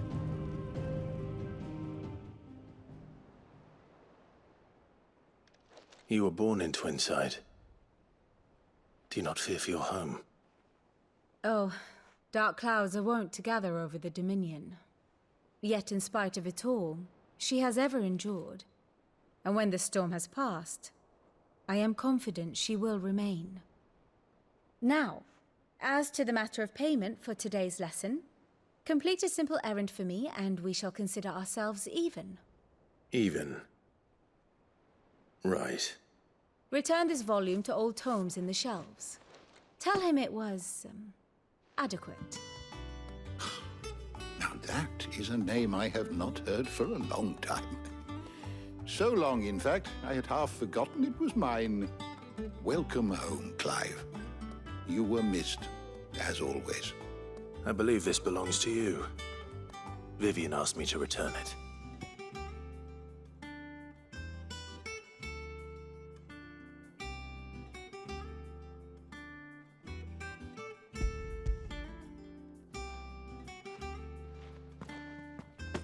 Ready? Our resident scholar devours books faster than young Tet does lemon tarts.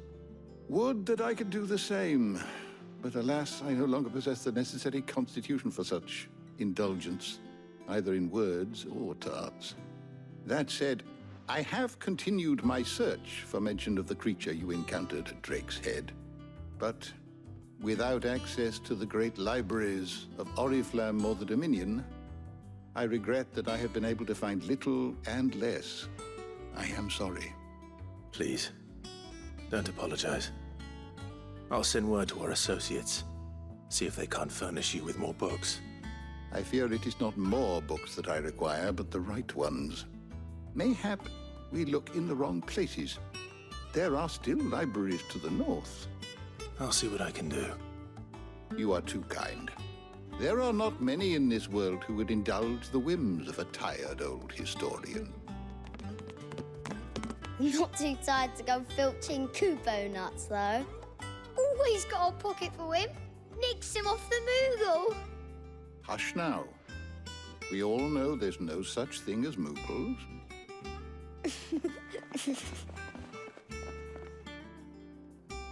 The twins seem well. Aye.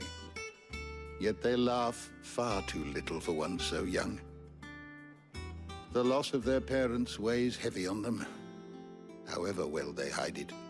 Titan took much from us that night, from some more than others, and the wounds that remain, they are not quick to heal. Which is why we must give them all the time they need. That we must. Just as I must give you the time you need to recuperate. Good day, Clive. Good day. Not back a blink and you're already off solving everyone's problems. It looks good, Clive. Goes well with the scowl. I'd had that brand for so long. I'd forgotten what life was like without it. What it was like to be myself. And it's all thanks to you, Talia. The scalpel did most of the work. Ah, before I forget, a rider was here with a letter from Gav. Otto left it on your desk. Otto stole us? All right. I'll have a look.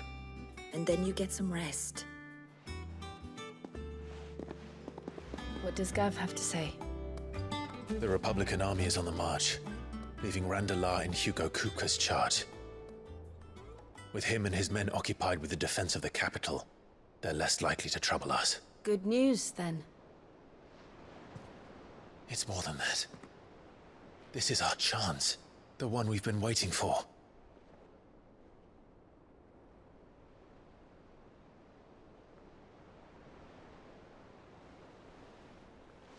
But look how far we've come.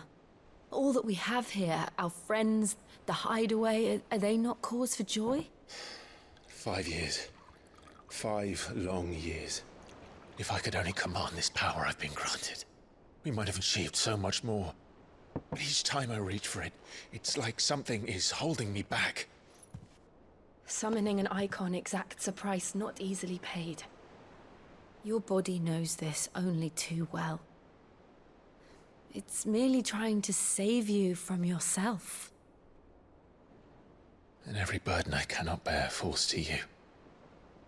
This mission of ours has made me question everything I thought I knew. But one thing has become abundantly clear. The crystals take more than they give. In exchange for momentary comfort, we must endure a lifetime of pain, war after war, loss upon loss. And now they rob us of our very homes, leaving naught but dust and ash. But you're trying to change that. We're trying to change that. And to me, that's no burden. I know, but... Try not to forget. We're only here because Joshua gave us a second chance. It would be a pity to waste such a precious gift.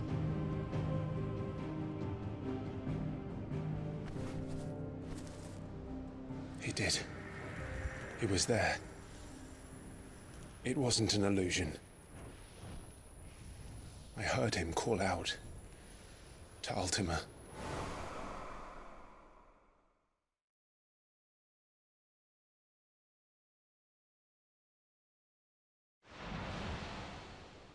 If Joshua is still alive, he'll be looking for that thing. Do you think he will ever come back? I know he will. And we must be ready when he does.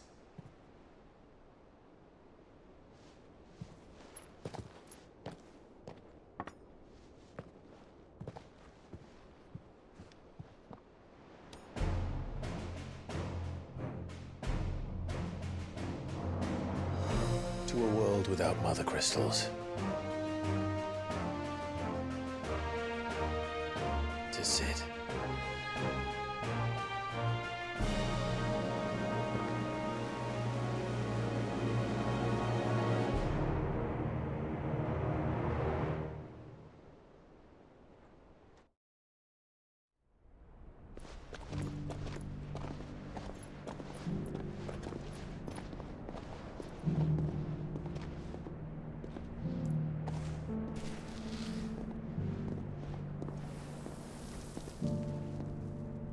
And so the North is lost.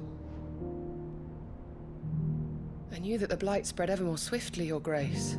But this is far, far worse than any could have imagined. It is only a matter of time before the twins are no more.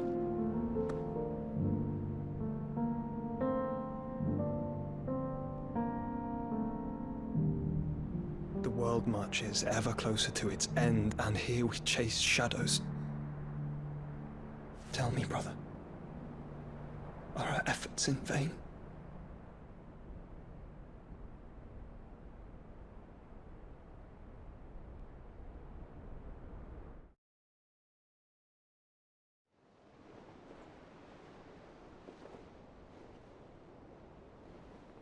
Master Clive, a moment, if you...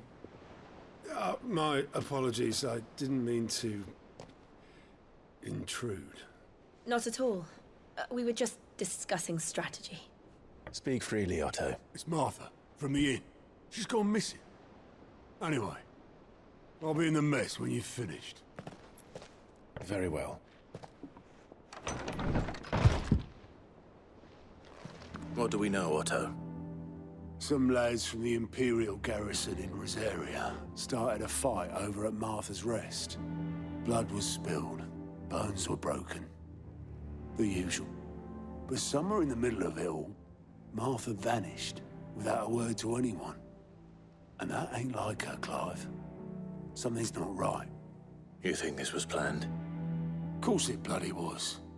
Ever since Eastpool, the Empire's been tightening its grip round the Duchy's balls. They've strung up everyone who's ever set eyes on a runaway, claiming they're traitors to the Holy Throne, conspiring to restore the House of Rosfield to power. And now it sounds like the bastards have turned their attentions to the pallbearers meek enough to stay put. Naturally, Old Martha could see the way the wind was blowing.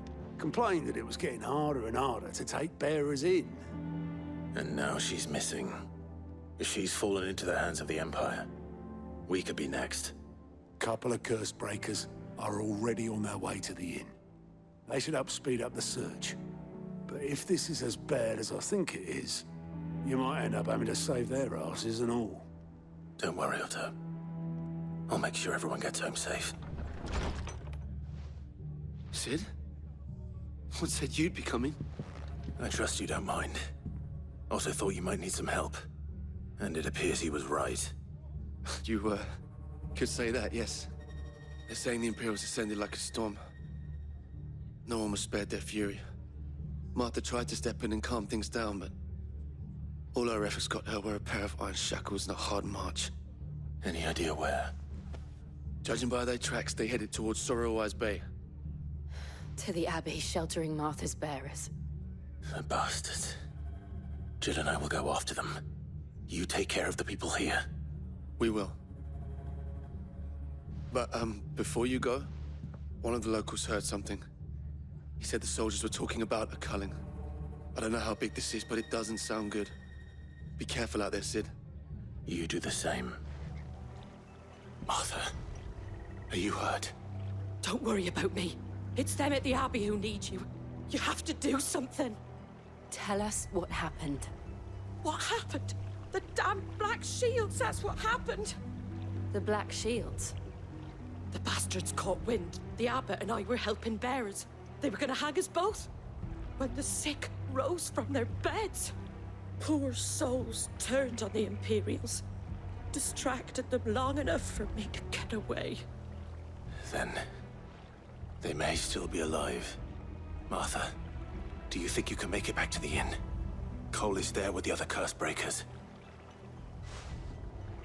I think so. Thank you, Clive.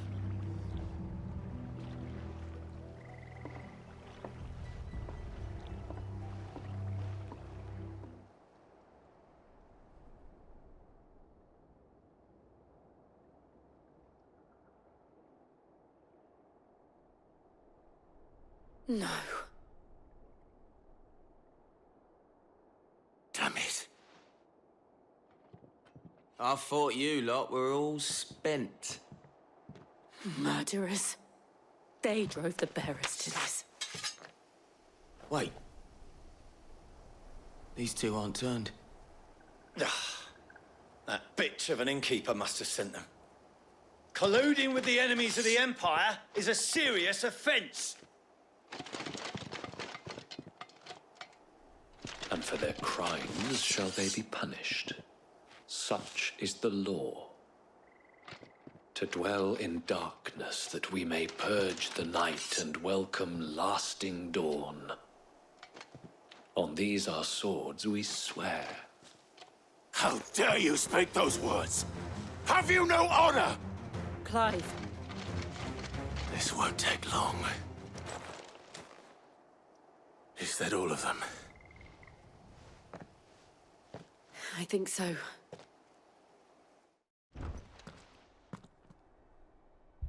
Found her.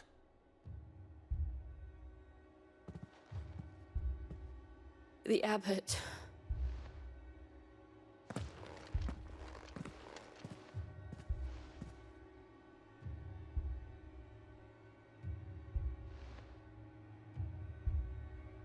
The bearers died protecting him. Calling upon what little magic they had left in their bodies. Clive. He's breathing.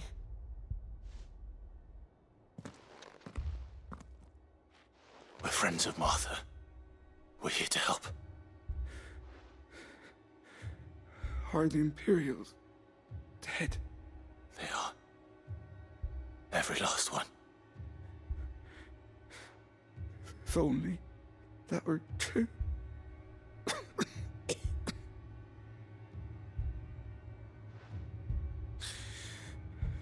The Black Shields will return. The cullings will continue. Rosaria will never be saved. unless we save her. Tell Martha to beg Sid's aid. And tell her this wasn't her fault. I shall. Sid! Where are you? Sid! In here! We found a survivor! Clive. He's gone.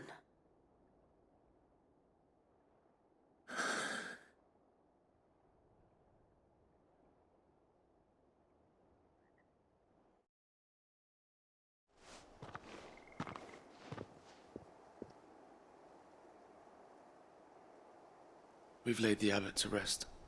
But the bearers... they didn't need to die like this. No, they didn't. But it was their choice. They knew the fate that awaited them and chose to meet it on their terms, fighting for those who fought for them. Martha said they rose from their beds, threw themselves at the Imperials so she and the abbot could escape. I've gathered the bearers' remains. We should consign them to the tide. There's a drawbridge not far from here. Riddick's Jump. The currents there are swift. If the abbot was still with us, he'd have taken the dust there himself and performed the casting. I'll get someone to... I'll do it. Of course. Cole and I will remain here and see to the Imperials.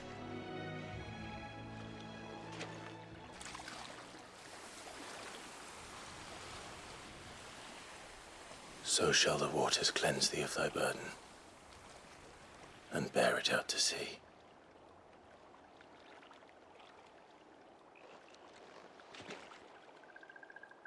And now they are truly free. I hope so. What of the Imperials? A pyre was made. It's more than they deserve. We should go back. Cole is worried about Martha. All right. No one survived then? I'm sorry. Before he passed, one of them bade me tell you not to blame yourself. Doesn't mean I won't. Doesn't mean their blood's not on my hands. Cole said you cast their remains. That was good of you. But it should have been me. This was all my fault. How? You couldn't have known. But I did. And I turned a deaf ear to the warnings like the fool I am. The rumors started moons ago. Of black-clad devils descending on villages in the dead of night to slit the throats of sleeping bearers. But I assumed it was all just nonsense concocted by the Empire. Nothing but a ghost story meant to make folk think twice about lending a hand to a fugitive bearer. And in ordinary times you would have been right. What these Black Shields are doing is unthinkable. Which begs the question, why do it at all? My mother obviously has a hand in this. I cannot make sense of her actions. And picking what goes on in that woman's head is a job for someone with more time on their hands. Right now, I need swords and men to wield them, preferably big ones. If those Imperials think they can come in here again and threaten my people, they're in for a rude awakening. Oh, before I forget, a Stolas from Otto landed just before you arrived. He asked me to tell you that Gav has returned. Then we must as well. Will you be all right here, Martha? We can stay longer if you wish. No need. I'll be ready should the Imperials come calling. Though I wouldn't turn my nose up if you were to lend me a pair of them strapping young curse-breakers.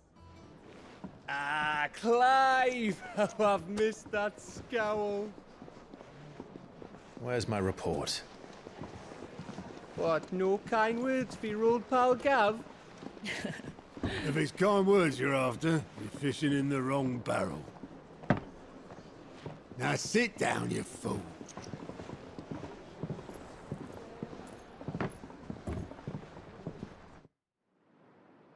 So, You remember how quick the Empire was to occupy the Dominion after the fall of Drake's head?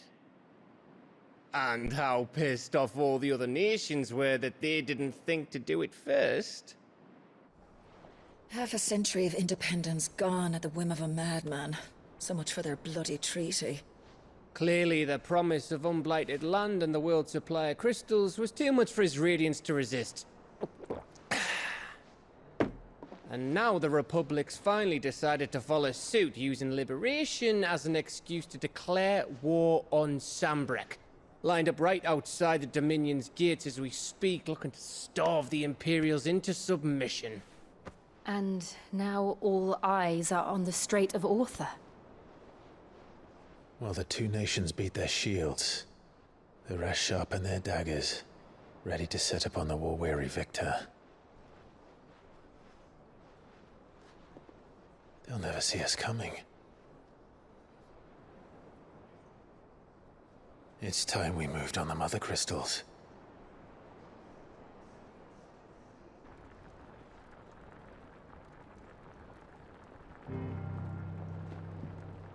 Four Mother Crystals remain in Storm and Ash. Drake's Breath near Ironhome. Drake's Fang in Dhalmekia.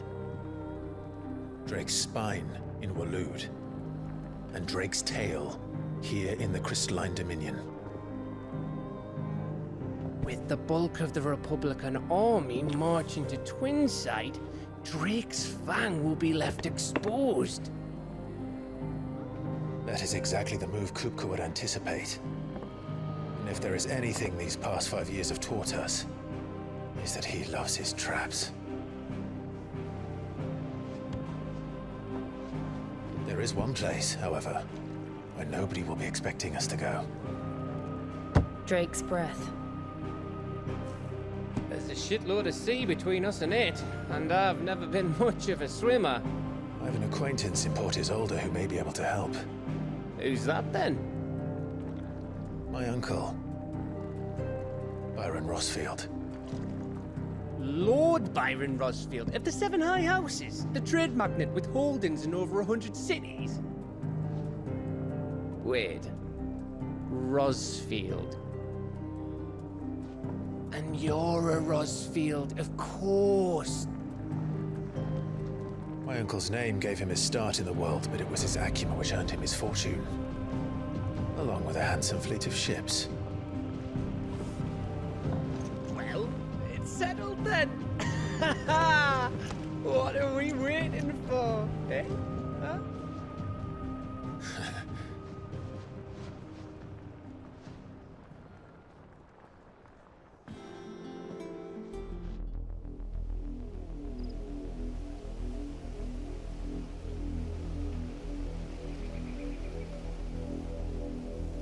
Do you think it was wise to leave, Gav?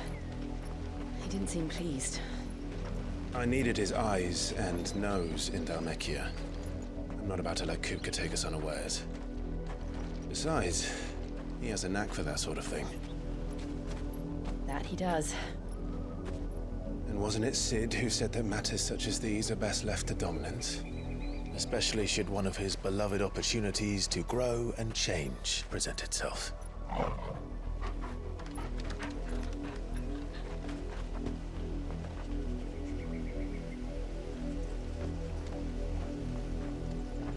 I always knew that I would return one day.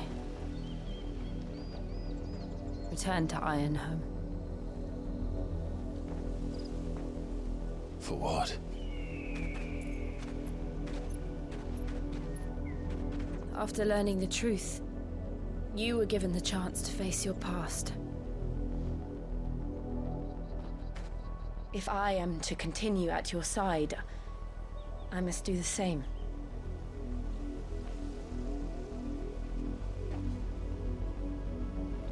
We will face it together then. To the end.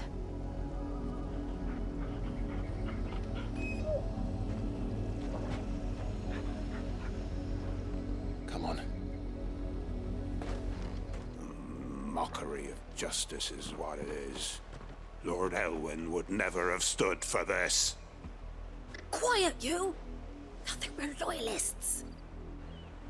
Jill, look.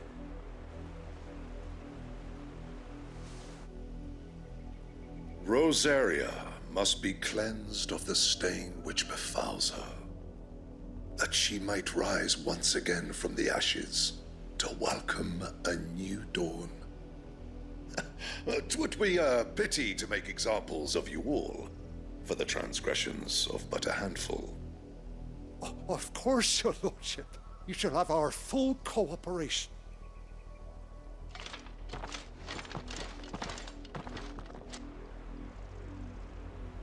What business could the Black Shields have in a village this small? There's barely room to hide a bearer. Then they must be here for something else. Excuse me, but what was all that about earlier? You haven't heard? Someone's been stirring up trouble. There have been attacks on the garrison, supplies stolen. They even say a Black Shield was murdered. The Empire wants answers, and what the Empire wants, the Empire gets. Don't they just? Keep your ears open, eh? The Black Shields will pay good coin for information on the culprits. You seen him, didn't you? I'm sorry. The Black Shields. Just now. You seen them, didn't you? At least I think there was a Black Shield. Can't say I ever saw one before. Was this the first time they visited the village? What do you think? Amber's the arse end of nowhere. And they thought we might be harbouring firebrands. Huh. If only we were. I might have turned them in and become a Black Shield myself. Greetings, friend. We are travelers. I know that. What do you want? We couldn't help noticing those Imperial soldiers who were here earlier. Don't you go telling these strangers a thing.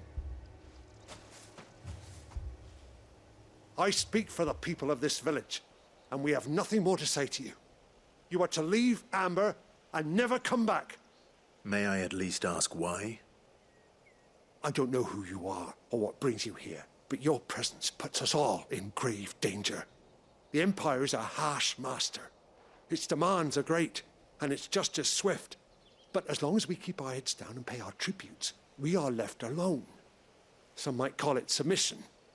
But if it will spare my people the Viceroy's wrath, then I will gladly submit. This village will not become another East Pool. Then we shall be on our way.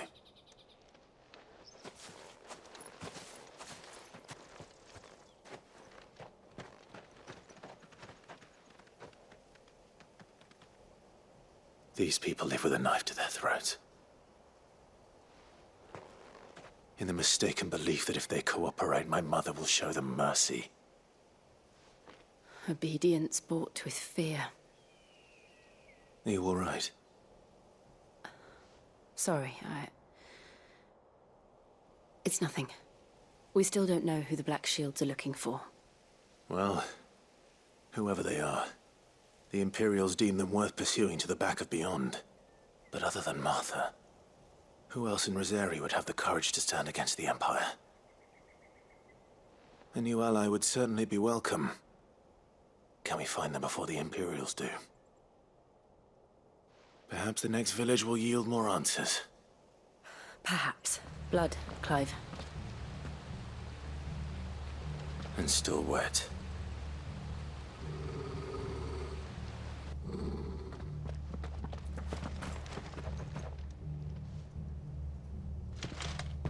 You were told to stay in your homes. The Black Shields. You know who we are, and still, you would bear your steel. Why then, we owe you our thanks. You have saved us the trouble of an interrogation. To dwell in darkness, that we may purge the night and welcome lasting dawn. On these, our swords we swear. Say that again.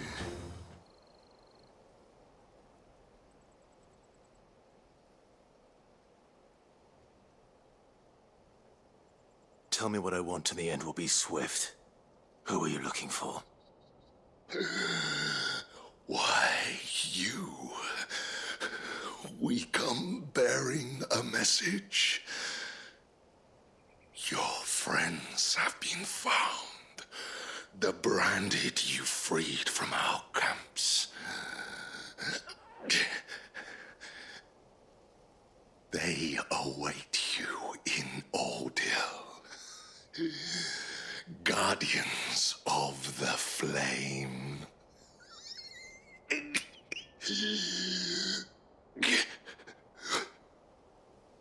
Those are Old Hill's gates. Then we hurry.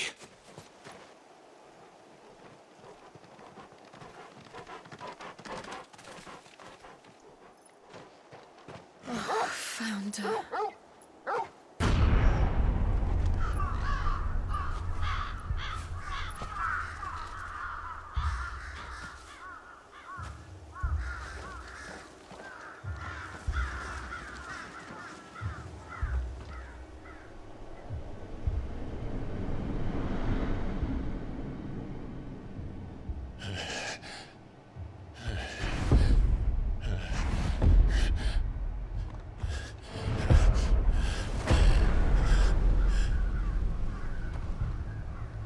This was my mother's doing.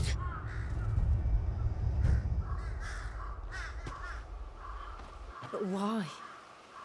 Why would anyone... I don't know. I never truly understood her. But this... Oh, Clive.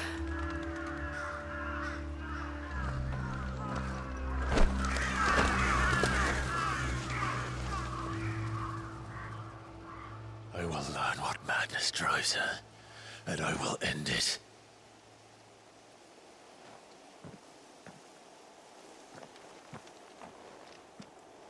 We should go. Yes. Let us pass! My children are starving! Have mercy!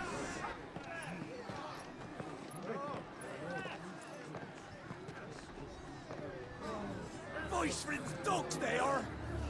You can't ignore us forever! Let us in, or we'll die on your doorstep! Better out there than in here! Oh, get enough Fuck off! Hang it, chinless bastards! Those crystals belong to us all! I said, where were you, filth? Back to your sties! Cut you down where you stand! Destroy it! No chance of slipping through unnoticed. We'll need to find another way in.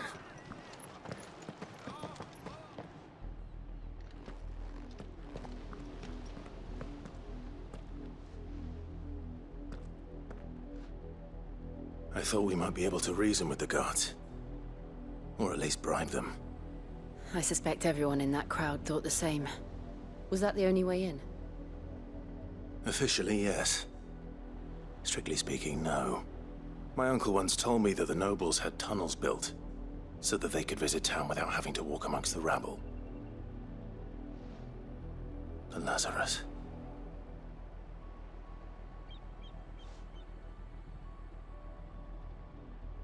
We'll find our way into the city there. If you're sure. The entire place looked abandoned. Do you think it's safe? As long as it is abandoned. Not abandoned, then. Oi! Visitors!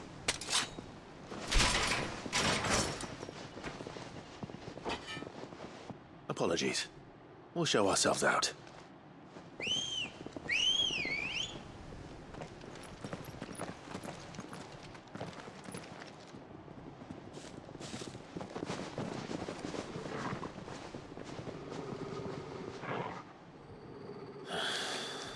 Or not.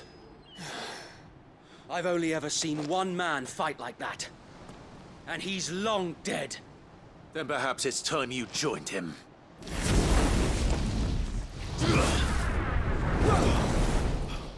The blessing of the Phoenix. It can't be. I was there when you died. Huh?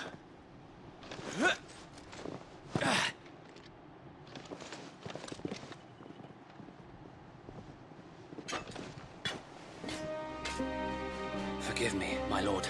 I knew not whom I addressed. You have naught to fear from us. Commander. It really is you. It is. So wait.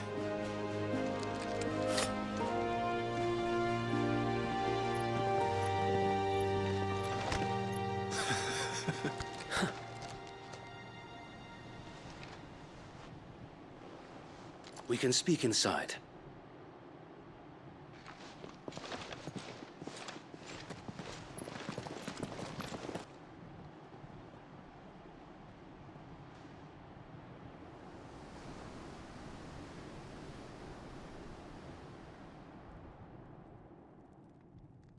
And those who wouldn't bend the knee? We left before the Empire could make examples of us, though we didn't go far. And we banded together to form the Guardians of the Flame soon after. Alas, there is only so much a handful of aging shields can do against the might of an empire. But we've seen to it that their stay has been anything but pleasant. Of late, though, we've had our hands full just trying to keep the Duchy's few remaining bearers out of the Imperial's clutches. The Cullings. We saw what happened in Old Hill. Aye. The foul work of the Black Shields and their mistress. You mean my mother? But it doesn't make sense. Even knowing what I know about her. Her hatred for bearers was no secret, but she wouldn't have been ignorant of their value to the realm. No offense, my lord. But in case you haven't noticed, the Lady Annabella couldn't care less about the realm. She barely even cares for her own home. That much has been plain since the slaughter at Eastpool. And, since granting the Holy Emperor a new heir, her obsession with bearers only seems to have grown. As to why, I don't know. Maybe she can't bear the thought of anyone having the power to challenge her beloved son. Her son. Sir Wade, the Black Shields have broken camp. They march in full force for Buick Bridge. Then so do we. Make ready.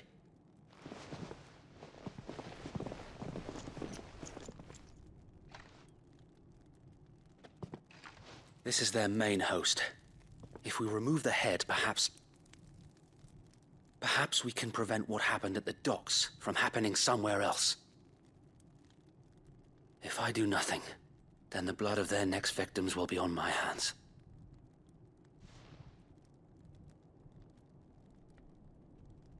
Yours and ours. We too have witnessed the crimes these men who dare call themselves shields have committed in my mother's name. It cannot be allowed to continue. We must put a stop to this madness. We must. So let us go with you. For the good of Rosaria. I was hoping you'd say that. Very well. If that is your wish, I would be honored to serve at your side. And we at yours. So, Wade, let us do our duty. With pleasure, my lord. Tell us then, Sir Wade. What is your plan? Nothing fancy. You, Lady Jill and I make for Buick Bridge, and provoke the main host at their encampment. Sensing an opportunity to end the Guardians, the Black Shields will call for reinforcements, who will be met from the rear by parties of my brothers hidden throughout the surrounding hills. This will allow us to wage battle on the bridge without fear of being overwhelmed. While the Black Shields have an advantage in numbers, you see, they prefer to fight in small units, which we can use to our advantage. How small exactly? Small enough, now that I have you and Lady Jill for company. I doubt I could have done this on my own. But until we arrived, that was your plan. You haven't changed a bit. Sir Wade, The bearers from Aldale have been laid to rest. Very good. Now make ready for battle. As you command.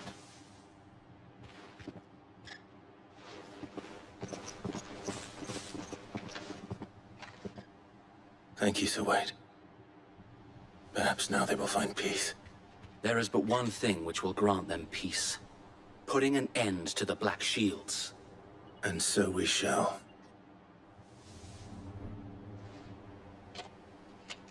What is it now? I told you! We bear a message for the Vicereine. From the Guardians of the Flame. Ha! You presume to tell us that a pair of filthy vagabonds, a woman and a dog, could guard aught against the might of the Black Shields? Then come! Die along with your flame! For Azaria! For Azaria! A noble stand, albeit a misguided one. In taking it, you have but proven our point. That this land is in dire need of cleansing. I don't see any more. Nor do I. The plan worked. It did.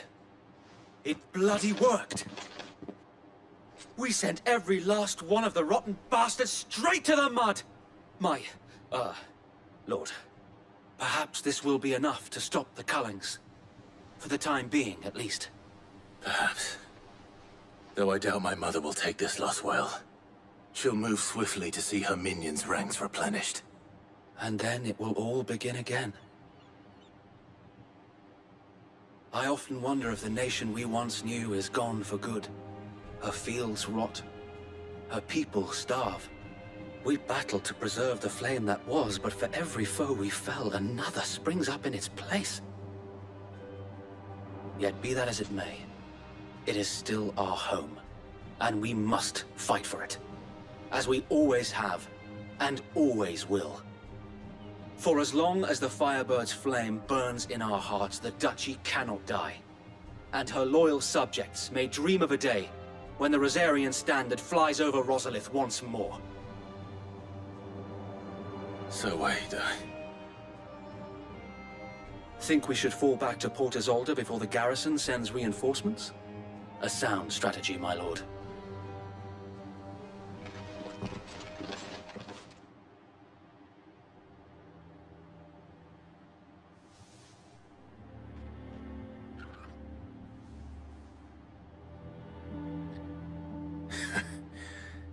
And how long has my uncle been funding you and your comrades' endeavors? Since the beginning. Lord Byron was the first person I turned to after forming the Guardians. And had I known of this tunnel back then, I wouldn't almost have been hanged by the city guard for trying to sneak over the wall. I suppose a formal request for an audience would have appeared suspicious. And appearances must be maintained. Were the Vice-Regency to catch wind of Lord Byron's involvement in our movement, they'd seize his estate and send him to the gallows, where he would be of no use to anyone. And so, though it sickens him to the soul, he plays the part of the loyal lord, knowing that one wrong move might prove his downfall. It is why he remains ever vigilant. Don't be surprised if he refuses you an audience, especially since you're famously dead. Then I will have to think of a way to prove that I am neither wraith nor wrongdoer. I might have something which could help with the latter. It's the mark of the Guardians. Display it, and those who love Rosaria will know where your loyalties lie.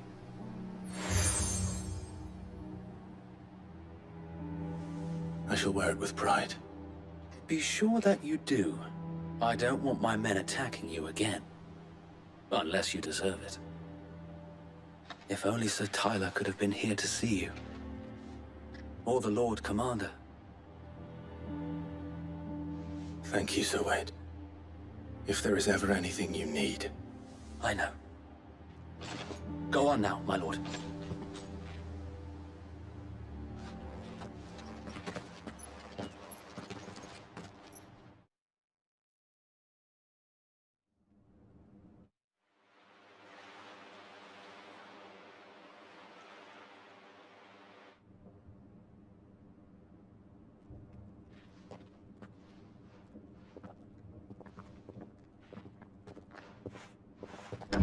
How accommodating.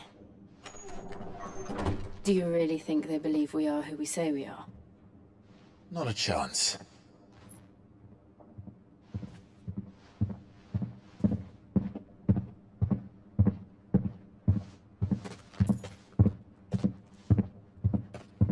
Right, I guess. My uncle believes we're imposters here to rob him. And means to string us up himself.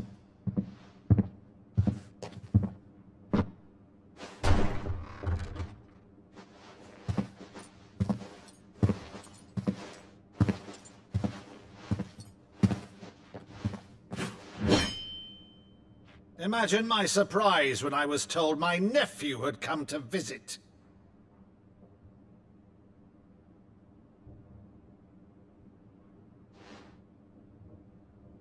Clive Rosefield died long ago. And for uttering his name here, you shall pay with your tongue!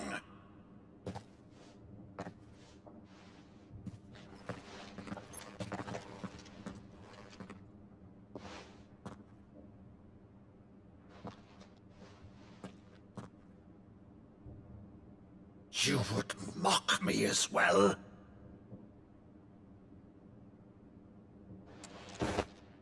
It is I, Sir Crandall of Camelot, loyal servant to Her Serene Holiness, Saint Sybil the Unshod. Meadow, thou vile sorcerer, for thy crimes against church and crown, I shall have thy head.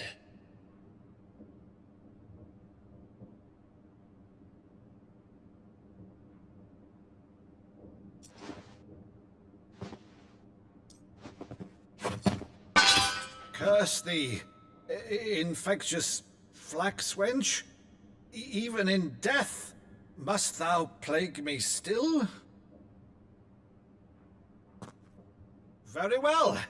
I shall open the gates of hell, that thou might see thy charge once more.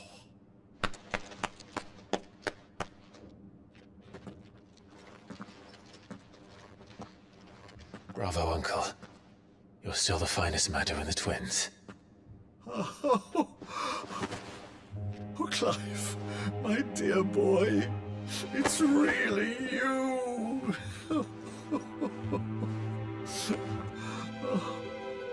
You always were fond of that scene from The Saint of the Sanctuary.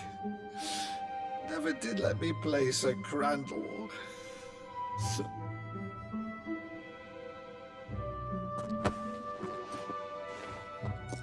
I have a favor to ask, Uncle Byron.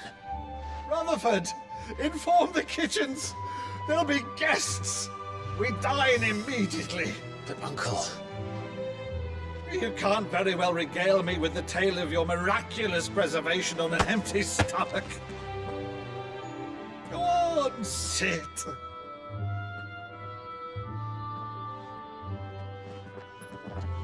See that you use the good plates, Rutherford.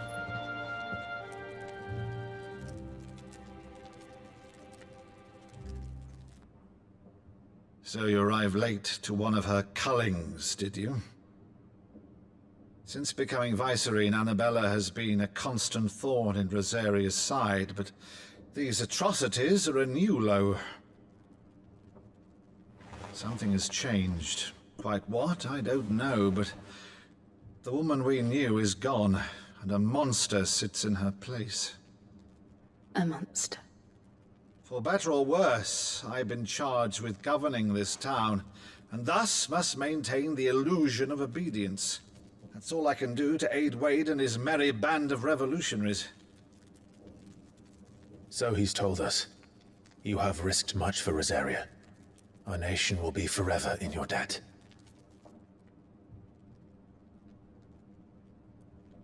It has been 20 years, Clive. The nation your father and your forefathers fought to defend is no more.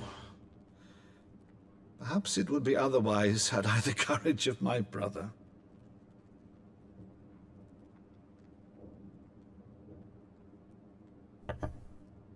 All right, if it's a ship you require, a ship you shall have. I've a galleon port, but recently relieved of her cargo. She can be outfitted for the voyage in a matter of weeks. Believe you?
Over there.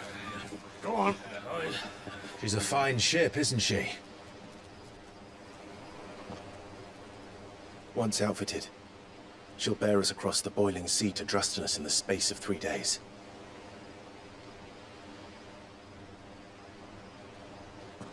Something on your mind?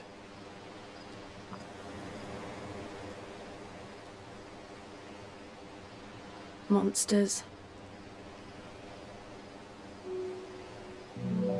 When I served the Iron Kingdom, I did so because I saw no other choice. Because once they learned that Lash would not move me, they turned it on those who could.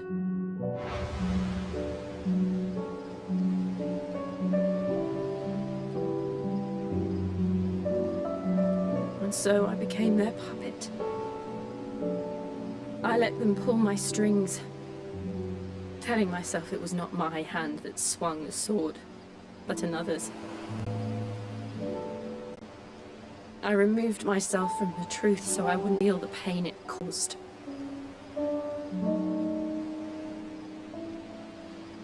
And before I knew it, I no longer felt anything. Anything at all.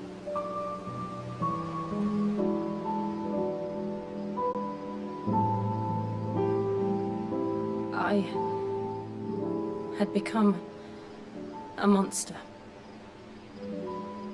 Jill.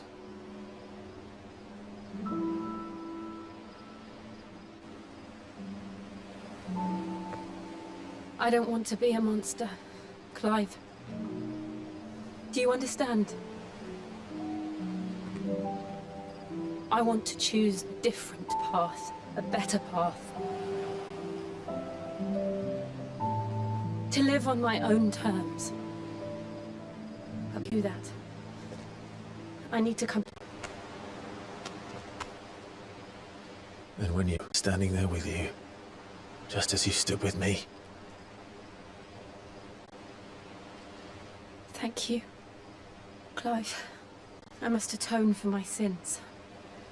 Only that's done will the monster cease to be. Just promise me that you won't die with it.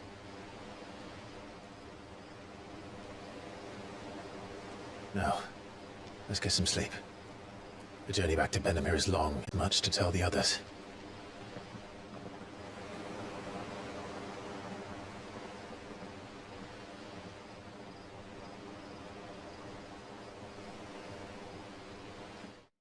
Back again, Lord Rosfield. I'm touched that you should find me such good company. It is not your company, but your counsel that I seek on this occasion. ever the charmer. What will it be today, then? The Iron Kingdom. I need to know what to expect. You'll soon be setting sail for Drake's Breath, then, I take it. The mother crystal that rises from the boiling sea. There was a time when a true-blooded Rosarian had only to brave the waves to visit it. But then the Ironblood made their move.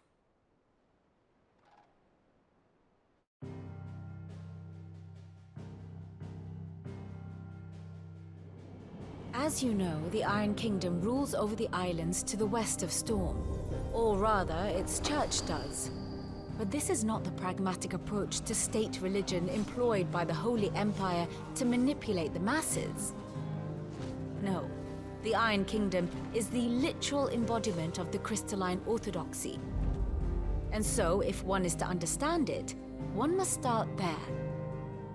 As the name implies, the orthodoxy holds the mother crystals sacred, and they do not take kindly to heathens plundering the objects of their worship for the means to fill washtubs and light lamps with frivolous feats of magic. Indeed, the faithful consider ether a sinful thing, a poison no less. And to them, a dominant is an instrument of evil, albeit one they have proven only too happy to turn against their enemies. Some 80 years ago, in Northern Storm, Drake's eye collapsed. Soon after, in pursuit of ether, and with the Blight at their backs, the Northern Territories descended upon the Grand Duchy of Rosaria. And when the Shields of the Flame marched north to meet them, the Iron Kingdom spied an opportunity. A few short days later, the Crusaders landed on the island of Mount Drastanus, home of Drake's Breath, and plucked it from the Duchy's grasp. Rosaria tried to reclaim it, of course, but to no avail. I doubt more than a handful of Duchy men have set foot on its shores in your lifetime. Nor are they like to again, under the Empire's stewardship, meaning the Iron Blood will keep their island, and with it, the foothold they need to march on mainland soil when next they spy an opportunity.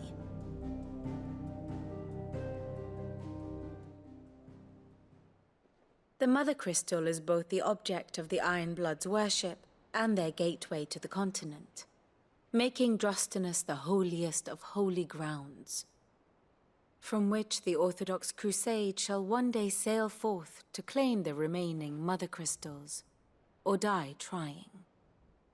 My father and my grandfather both traded blows with the Iron Blood for control of Drake's Breath. Had things unfolded differently at Phoenix Gate, we would have sent our entire fleet against them. But instead, they sent their fleet against Rosaria, sacked the capital, killed the men, and captured the women, including Jill. I'd say you'd be forgiven for wanting a little revenge, Clive. My only aim is to destroy the Mother Crystal. But thank you all the same. You ready? I think so. Jill, when you told me you had to come to terms with your past, you weren't talking about destroying Drake's Breath, were you? No. I spoke of Imran, the leader of the Crystalline Orthodox. The man who made me do all those unspeakable things. I'm going to kill him. It's what I need to do to put the past behind me. What I need to move forward. And I know that I can do it. If you're there beside me. Always. And I'll be beside you, too. We'll bring down the Mother Crystal together. All while Sid looks on. We'll make him proud.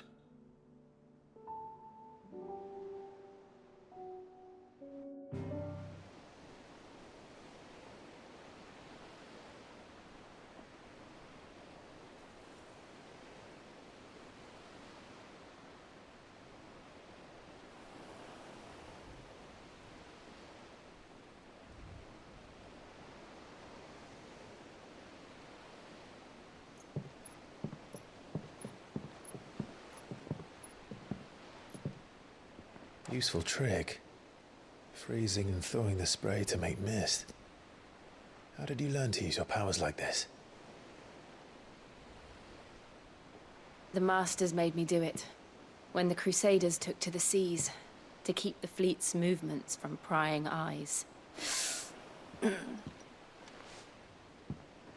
fine. No, you're not.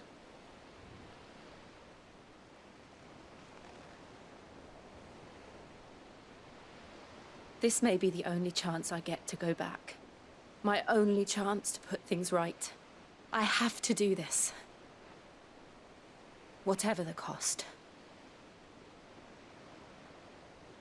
All right.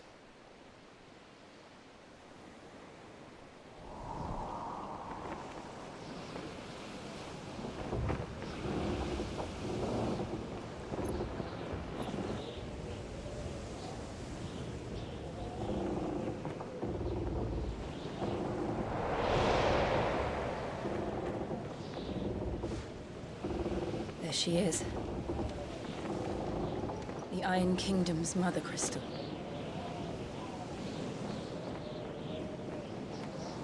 Drake's breath.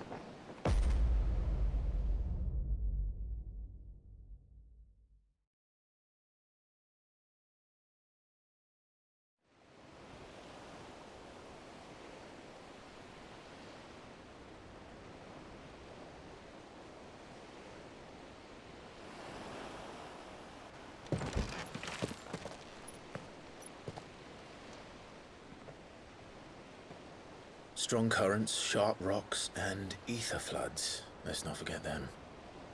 This island is a natural fortress.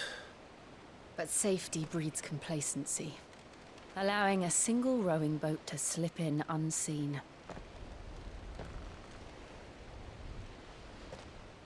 The sanctuary is inside the mountain.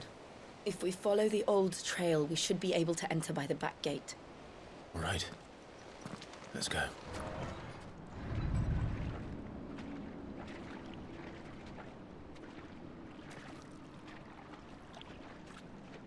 Look at this place. What a mess.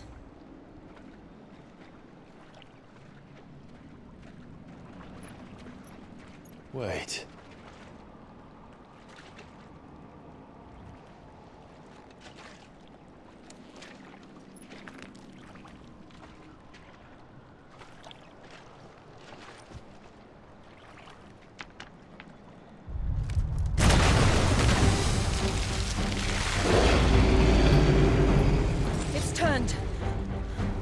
Nothing a shelter for Zaria can't handle.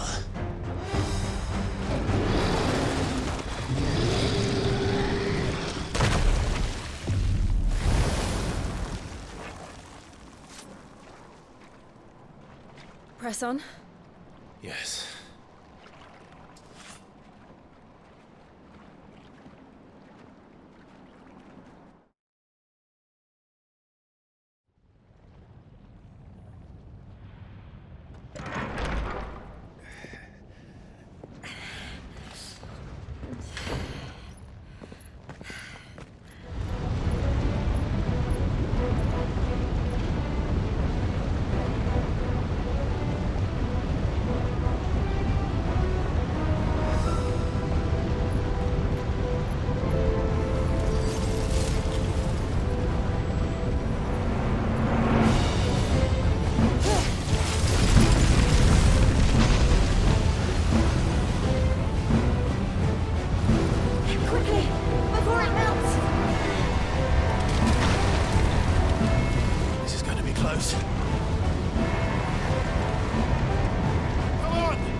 Do that again. No. Let's not.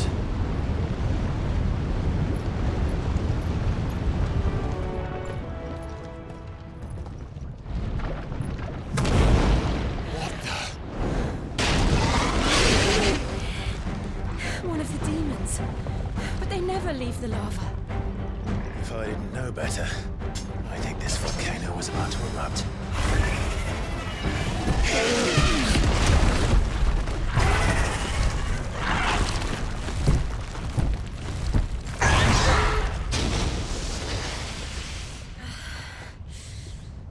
You hurt?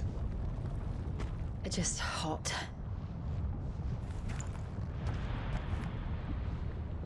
Thank you. Quite a commotion our friend made. Let's hope the guards didn't hear it. The gate to the inner chambers is just up there. Then we make for the sanctuary. I need to finish this. Before the heat finishes me. Hear, hear.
Lady Marley, it's me. By the mother. Jill, it can't be. It is, my lady. We cannot talk here. Come with me.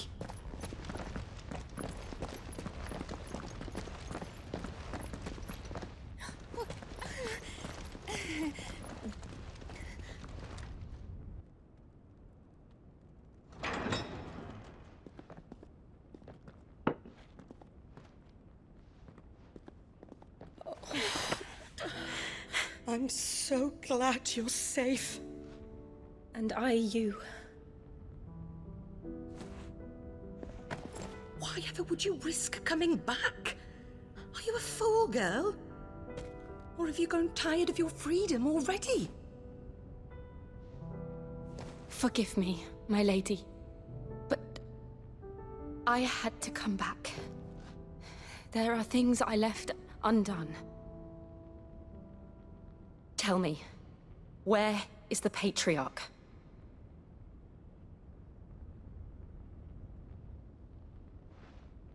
At this hour, he'll be in the Comric, giving thanks. You mean... Oh, fiend! Clive, we have to get to the sanctuary. Now.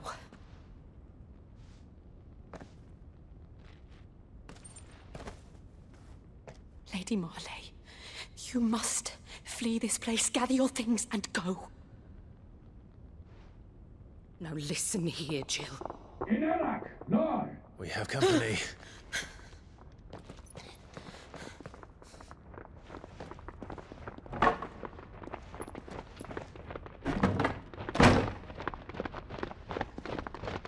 This way.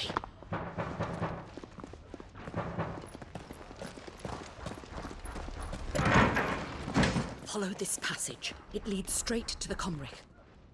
Go on, stop dawdling. Thank you. You were always so kind to me. My light in the darkness. Take care, my lady, please. You deserve better than this. A long and happy life, promise me.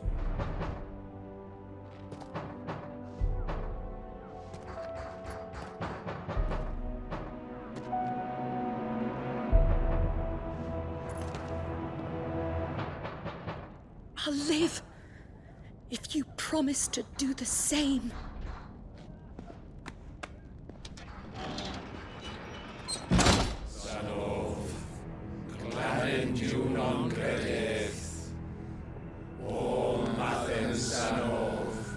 Glannin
Shiva's dominant.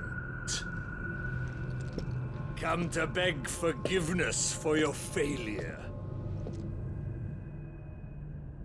For years, I followed your orders. Fought your wars. All to protect the children you took. Just as you took me. And what did you do in return?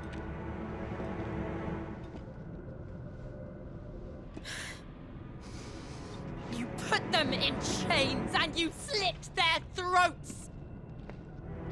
Fiend. Their souls were sullied with a stain of ether. I merely cleansed them of their corruption. A penance paid, just as the Holy Mother wills it! Repent, abomination! For a monster like you to set foot in the Holy Cymric is in itself a crime deserving of death! You're right. I am a monster. And my soul is stained black. Though not by ether. But by the evil of men like you, who made me close my heart and drown in darkness when I should have raged against it. This is my penance. I will be your monster no more. Nor will I suffer you to create another.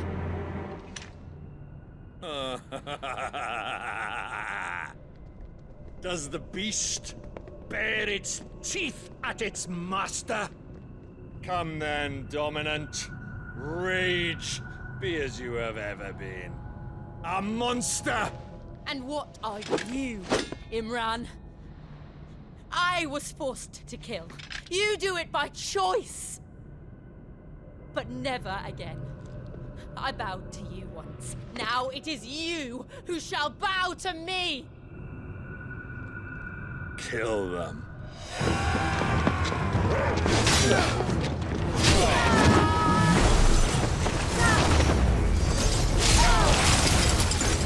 Now! Right!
can't I do it?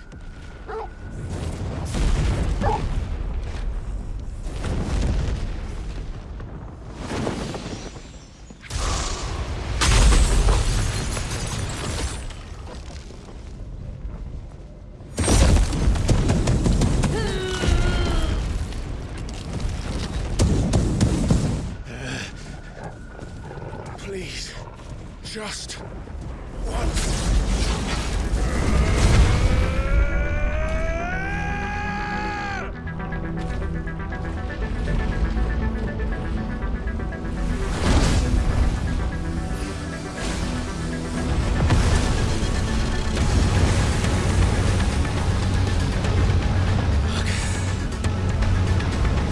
Damn it.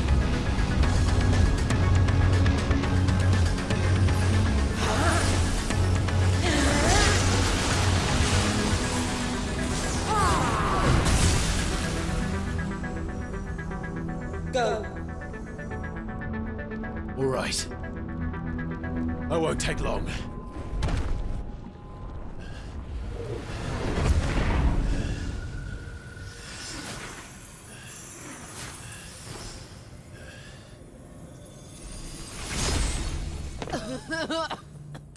Jill!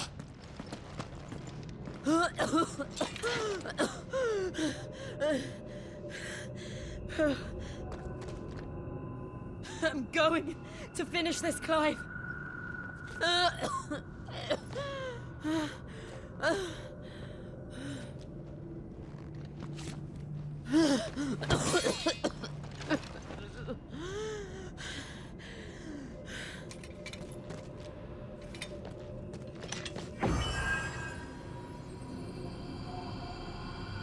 Here. Use this.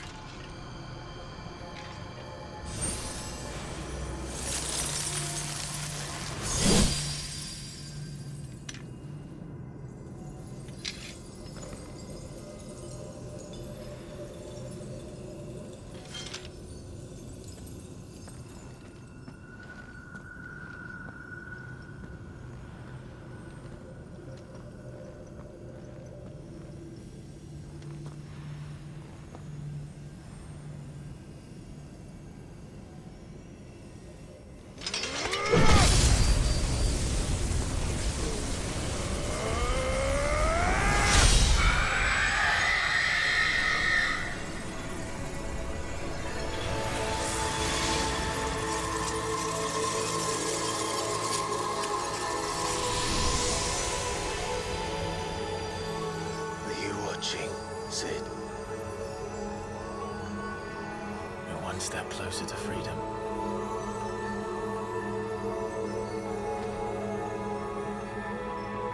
The crystal. What did you do to it? Oh. We destroyed it. What? What? Monster! Monster! Do you have any idea what you have done? I do, Father. I have killed the monster and become an outlaw. May the blessing of the crystals go with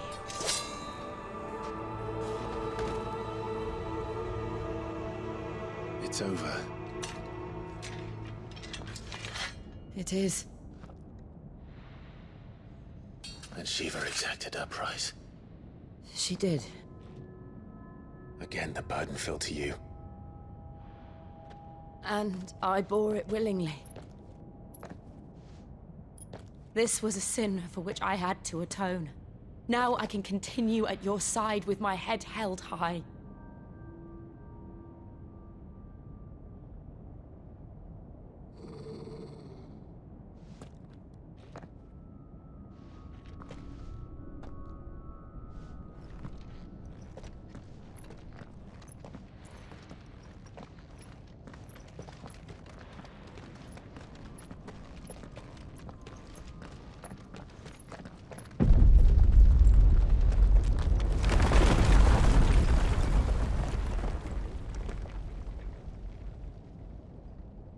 Clive, look. It's just like the one at Phoenix Gate.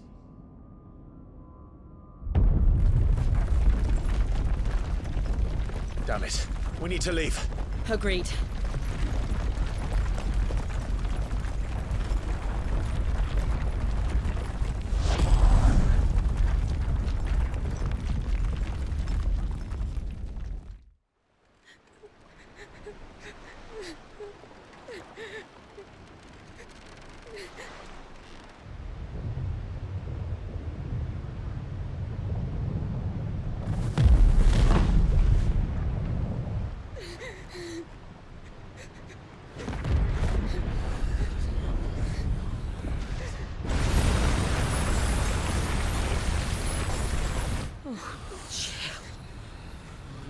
I kept my promise, and now you keep yours.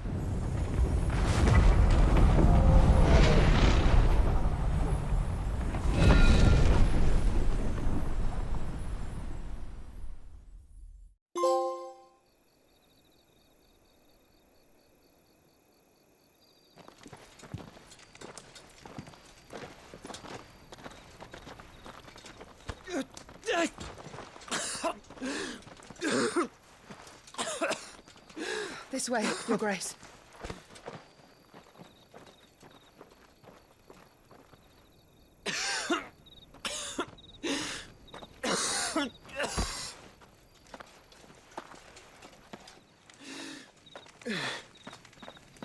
You're bleeding.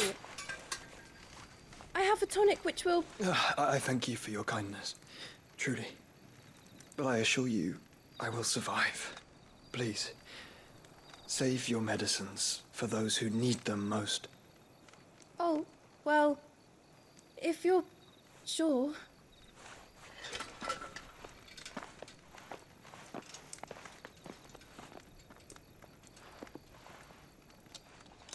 For a moment there, I felt my brother's presence. You did? I fear he is in Ultima's thoughts again. But why now, after 5 years of silence? I cannot keep him sealed away much longer. Your Grace.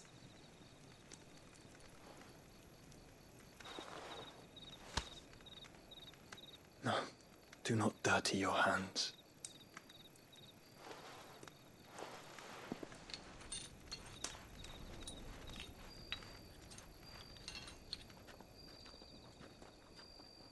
Look at them all. Like a river flowing to the sea. Or moths to a flame, perhaps. The crystalline dominion, their light in the darkness.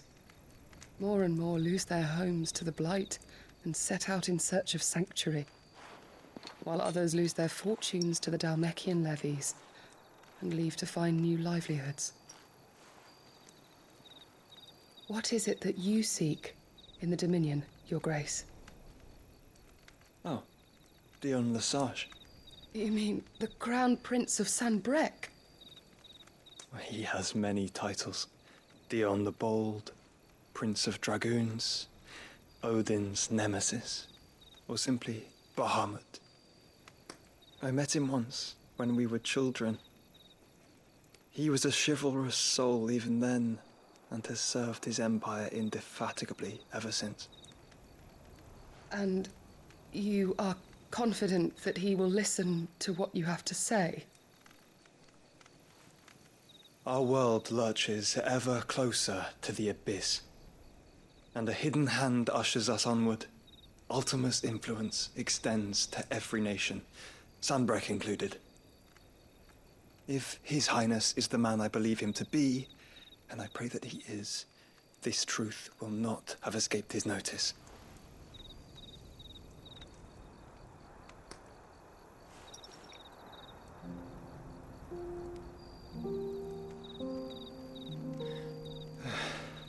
As the mother crystals fall, the eternal flame wavers, and the azure sky begins to bruise.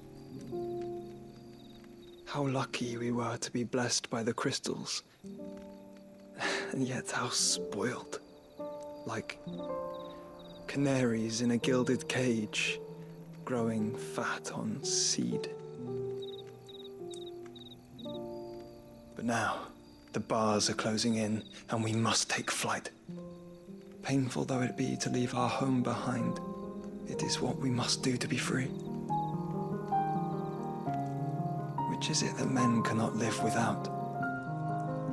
A blessing that leads to damnation, or a freedom that leads to deprivation? I do not yet know the answer to that question. Do you, Clive? Your Grace, let us find a place to rest a while. We can return by the Dalmekian trail once you have recovered your strength. I realize your duty is pressing, but if your health should fail... I know. Thank you, Yote.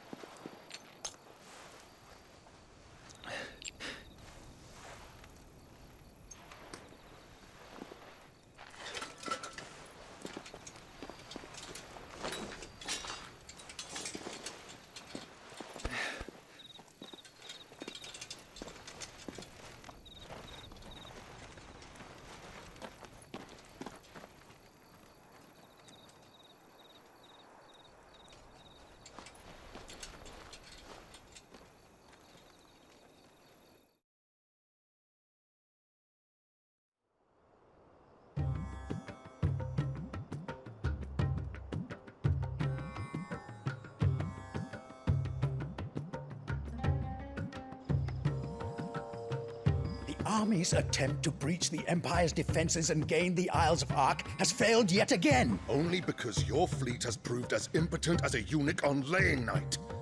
Would you rather we simply fell back to the capital? Enough, both of you. All here agree that the Empire cannot be allowed to maintain its illegitimate claim on the Dominion. However, our casualties mount with each passing day.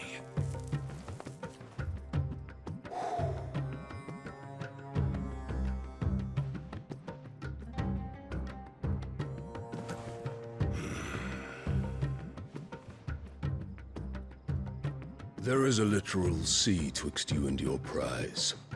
The armies of Sambrek need but sit back and watch as you harmlessly lap against their walls.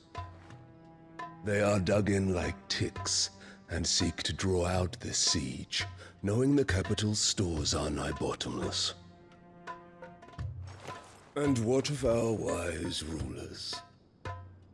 Goaded into war without any thought as to what chaos it might reap.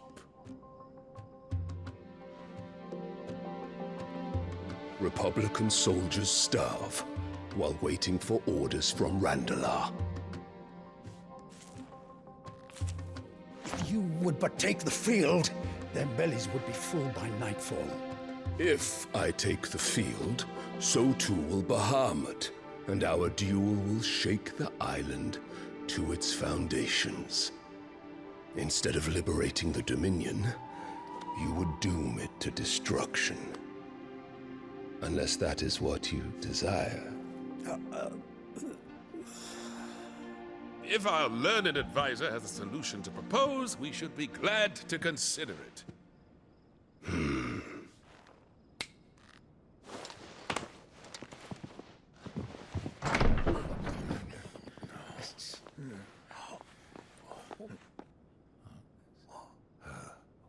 Is that the Emperor's?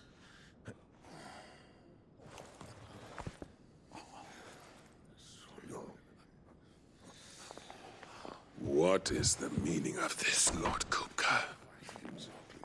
What it means is that I am disinclined to advise you any longer.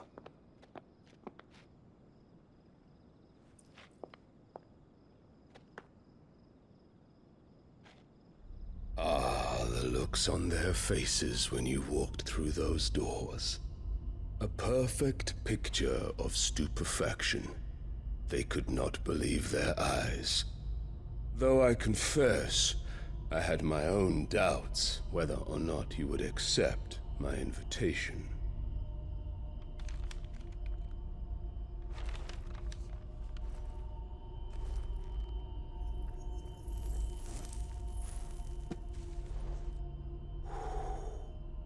Such shocking news. Sid isn't a son of a whore. He's the son of an empress. Your own dear Clive. Absurd. Who fed you these lies? I have never spent a moment among criminals, save at the gallows. I came here with my son, not to entertain your baseless accusations, but to put an end to the senseless hostilities between our nations. Very well. You need only agree to the terms I set out. Sid took the life of someone dear to me, a woman by the name of Benedicta. I swore to take his in turn. This would not be disagreeable to you, I take it. You would finally be rid of the stain on your noble name. In return, I will leave Sanbreque in your capable hands. Your Imperial Majesty.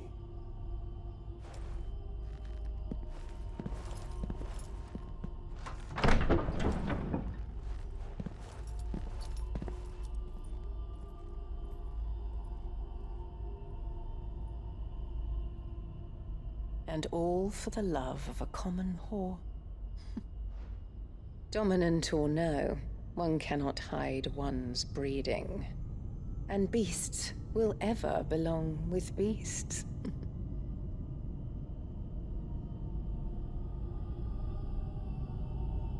There are greater things in store for you, my darling Olivier. Soon enough, you shall be the crown prince of Sanbreque. And when your father goes to meet Great Grieger, you shall be emperor of all you survey. The old order shall come tumbling down, and you will rebuild the world in your glorious image. Soon.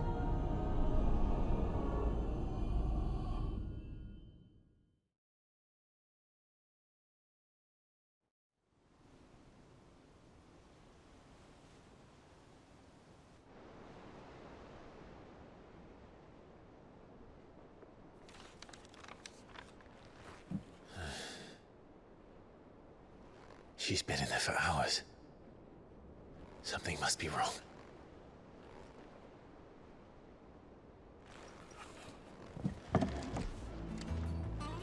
I've done what I can, but the rest is up to you. You need to start taking better care of yourself.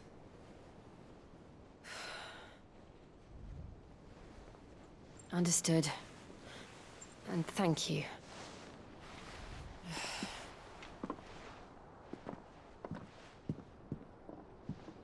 The curse has spread. Make sure she rests.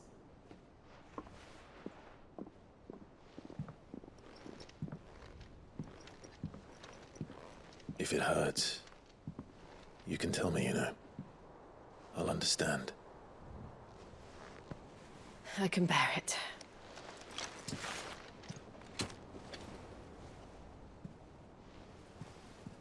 But you shouldn't have to.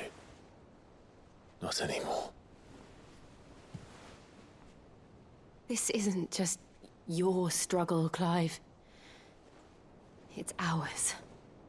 And when we see how hard you fight, it inspires us to do the same. Or would you rather we left you to save the world all on your own? No. That's not... Ignore me.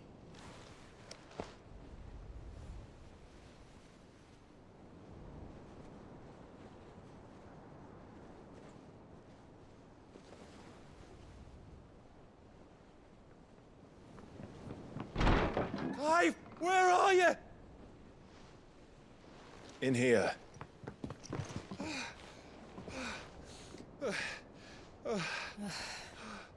What's wrong? Rosaria's under attack. What?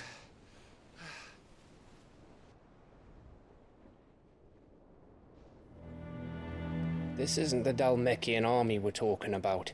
It's the men of the Rock from Drake's Fang, Hugo Kupka's private guard. There is in hell in Rosalith, trying to batter down the castle gates. Looking for me? Seems that way. Reckon old Hugo has finally worked out who Sid really is. Then this is just another trap. Ah, it's a trap, all right. The daddy of all fucking traps. I'm going to Rosalith. You're not serious. That's exactly what he wants you to do, Clive. Look, I don't know why Kupka harbors such a grudge against Sid. But as long as it's left to fester, our world will never know peace. He has dragged the rest of Storm into this pointless war just to find me. Besides which, I'm not about to stand and watch while my home gets ground into the dirt. Hugo Kupka must die. I've lost enough friends to that man already. I don't want to lose any more. So let's go and kill the bastard. I'm coming too. After all, we're in this together. All right.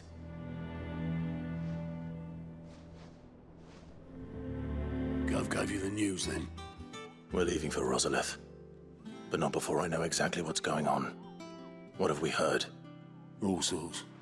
Nobody was expecting the Dalmeks to open up a new front against the Empire, least of all our friends in the provinces. Reports have been rolling in from all over the place, with no two saying the same thing. I've been passing them on to Vivian, in the hope she can make sense of them. If you're set on going, you'll want to talk to her. Understood. Ah, if it isn't my favorite pupil. Let's see now, where did we leave? Well, this is a surprise. My lectures are rarely so well attended. You know what they say? A little knowledge, can't hurt? We're going to Rosalith to deal with Kupka.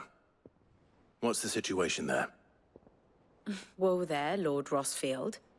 I'm sure you're champing at the bit to return to your roost. But to fully understand the present situation, one must first understand how it came to be.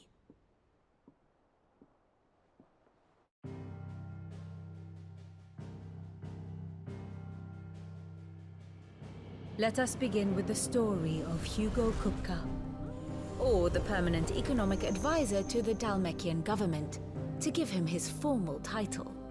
In a republic founded on commerce, there could hardly be a more influential position. It has granted him both extraordinary wealth and extraordinary power. Not that he ever wanted for the latter. Being Titan's dominant, he is also Dalmekia's last line of defense, a fact he has used to his considerable advantage. Why, he was even able to pry Drake's Fang, one of the pillars of the Republic, from Parliament's grip. And he was quick to buy the loyalty of the Fang's protectors. Today they are his faithful creatures, a private army in all but name. The self-same army that marches upon Rosarian soil as we speak. By which I mean Imperial soil, not that you need reminding of the fact. Suffice it to say, the Empire's attentions are elsewhere at present, deadlocked as it is with Dalmekia over its occupation of the Crystalline Dominion, where its legions are now gathered. Scarcely a handful of garrisons remain to secure its western provinces, and half of them left after the fall of Drake's Breath. With the threat of the Ironblood thus diminished, they had little cause to fear a maritime invasion. And so today, only a token force guards the former duchy's shores, as Kupka was quick to descry. He landed his troops on the Rosarian coast without encountering so much as a single ship. All for you, Clive. He wants your head. And so he and his men advance upon Rosalith, not to capture the province, but to draw you out.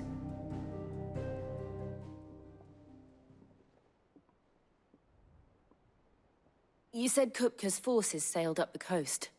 What of Port Isolde, then? Is the city safe? Quite, according to the Guardians of the Flame. The Dhalmekian fleet floated by without incident, but not without remark. When they learned Kupka's forces were making for Rosalith, our friends were quick to begin arranging the exodus of her citizens. And so the stage will soon be set for your heroic homecoming. Alas, it will be a more trying task to enter the capital than it was to leave it. Hugo's men hold Buet Bridge, despite the Imperials' repeated attempts to wrest it back from their grasp. And they were careful not to repeat the Empire's mistake in neglecting their coastal defenses. The seas around Rosalith are firmly under Dhalmekian control. So tell me, pupil mine, what do you believe to be the best route to Rosalith? The north. We cross the northern border near Phoenix Gate, then take the road through Stillwind down to the capital. Hardly the quickest route, but at least we won't be spotted. A little local knowledge goes a long way, and so must you. We'd best get a move on then. Oh, will you be going too? Aye. I've been waiting a long time to give that fucker a taste of his own medicine. I would have missed this for the world. All right. We should be on our way. Lead on.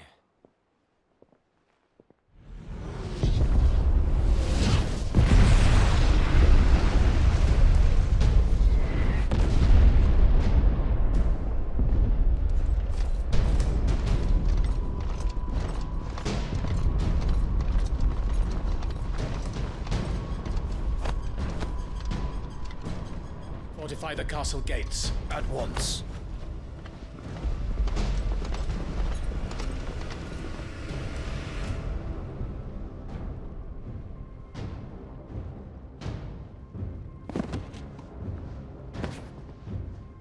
Hugo and his men have been busy. They've already breached the castle's outer wall. The Imperials are holding the ground for now, but it's only a matter of time before the keep falls. Those fuckers really went to town on this place. Almost like they want to wipe it off the map. Just a means to an end.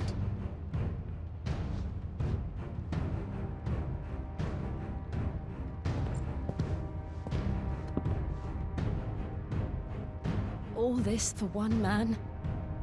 They didn't have to go so far. If you keep your wits about you, I reckon you can make it up to the castle without raising the alarm. I'll sniff out any townsfolk who haven't escaped yet and send them on their way. Be careful. Likewise. Don't do anything I wouldn't do.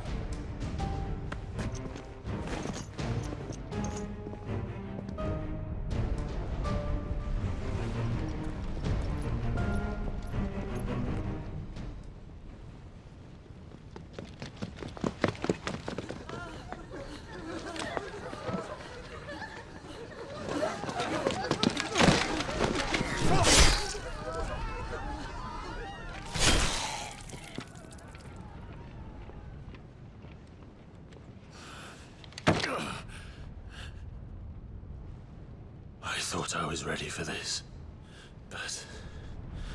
I know. It's like a nightmare. This was our home. Come on, Clive. We have to keep going.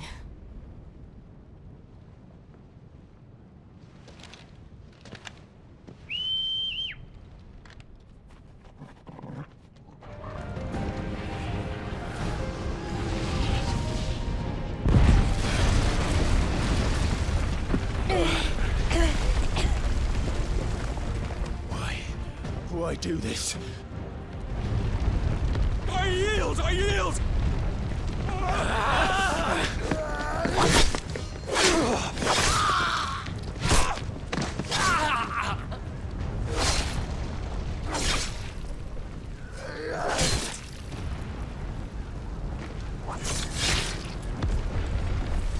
Look what we have here. Gentlemen!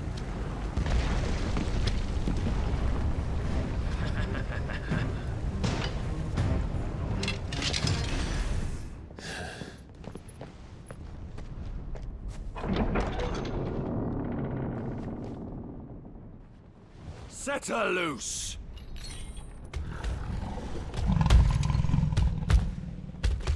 They have a curl.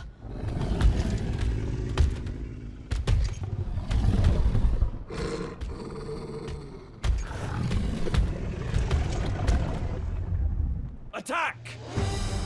Ready? What do you think?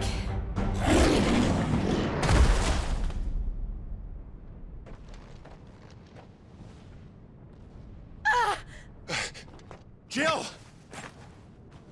We meet at last, Sid. Or should I say, Lord Rosfield? I've been looking for you for a very long time. Let her go, Kuka. I'm so glad you accepted my invitation. I went to some trouble with the decorations. Do you like what I've done with the place? Bastard! Such a pity your predecessor couldn't join us. But I am sure you will prove compelling company.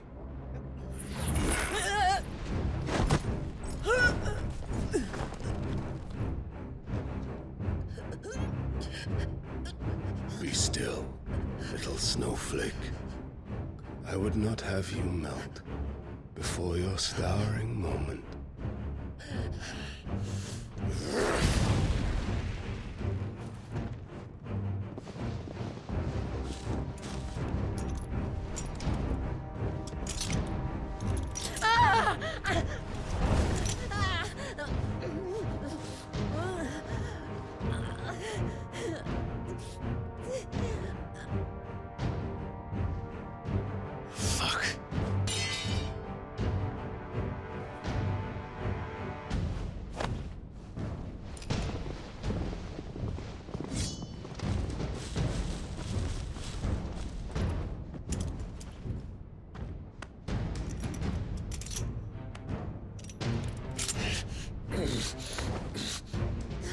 Now, on to the festivities.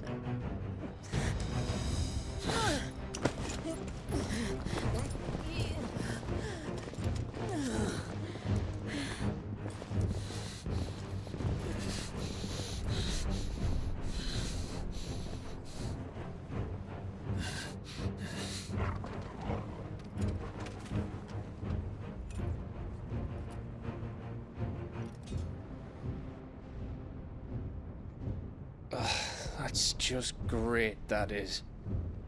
I suppose it's up to me then.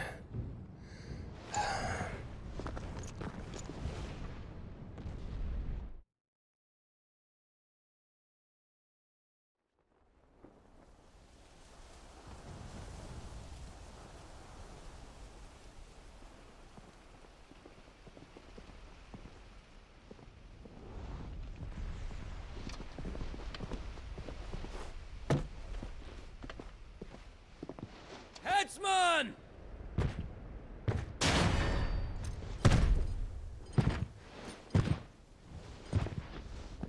Where do you want me? You! Bring the prisoner!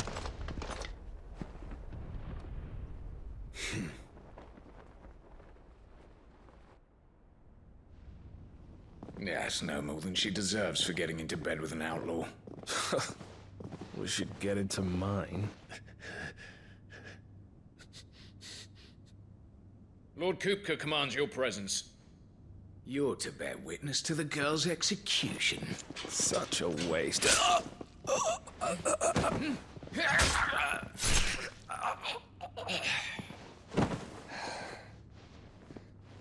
Gav! Shh.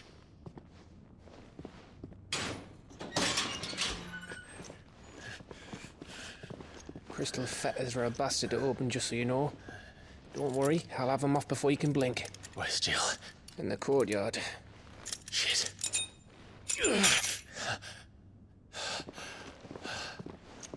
We have to hurry. The Imperials have sounded the retreat and cleared out of the castle, but the place is still swarming with Kupka's men. Leave them to me. I'll make my way up top and circle round the back. Quick as you like, eh?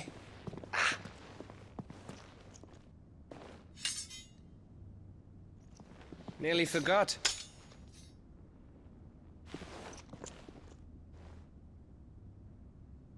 Hold on, Jill. I'm coming.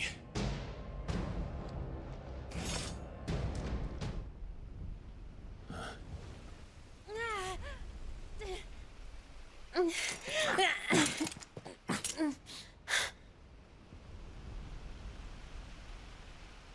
hope you've got a plan, Clive, 'cause we are fucked if you don't.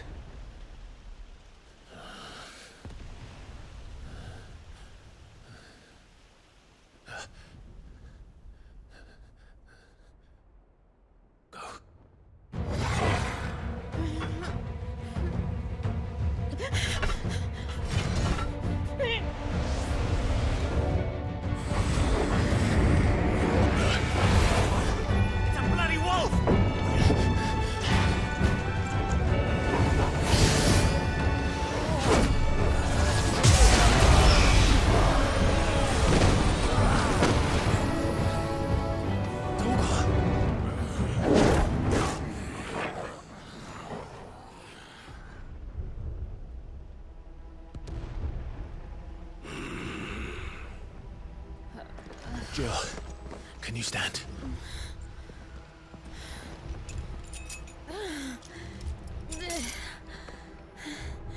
Come, Lord Rosfield. Don't tell me you tire of my entertainment. Enough! Yes. Perhaps it is time we served the main repast. I trust you are hungry! Need this? Much obliged. Stay close. We're getting out of here. And Toggle, thank you. It's over. For now. But I bet that wasn't the last of them. And they won't stop hunting us until Kupka's dead. So you get in there and finish the job, eh? Go on. If they come again, we'll hold them back. All right. But be careful.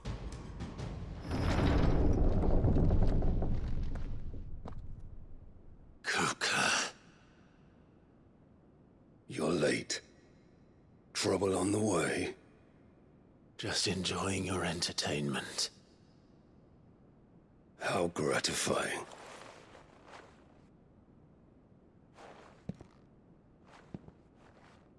Have you come to defend your father's throne, Lord Rosfield? The Grand Duchy of Rosaria. A realm without a ruler. An army. Even a people. A veritable kingdom of dust.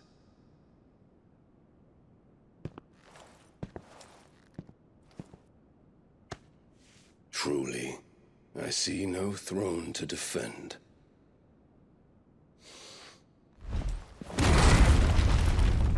No!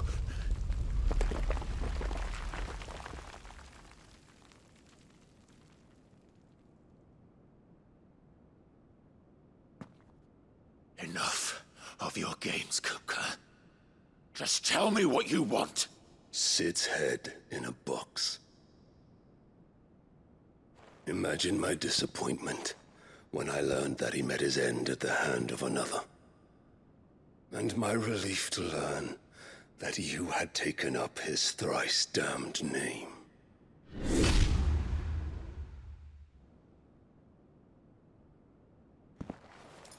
Your master slew Benedicta Harmon and defiled her body. If you choose to bear that murderer's name, then you shall answer for his crimes. The only crimes I shall answer for are my own. Sid did everything in his power to save that woman, though she was long past saving. And so I did what he couldn't. It was me all along, Hugo. It was you.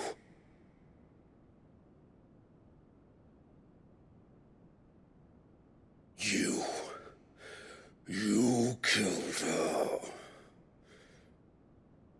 I did.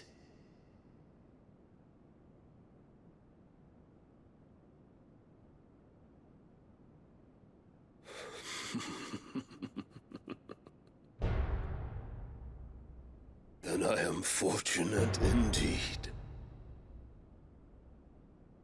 I had thought the most I could wish for was to take the life of one he loved, just as he did to me. But it seems I was wrong. And I shall have my revenge. We shared a dream! I would be the king of the world! She would be my queen! And together, we would rule like the gods we are! But you crushed that dream, ground it into dust! Hear me, Rosefield! You will pay for what you've done. I'll tear you apart with my hands! And what of you? How many people have you killed? How many dreams have you crushed? You're not the only one who's seen their world fall apart around them. You'll get no pity from me, Kuka. No pity. And no mercy.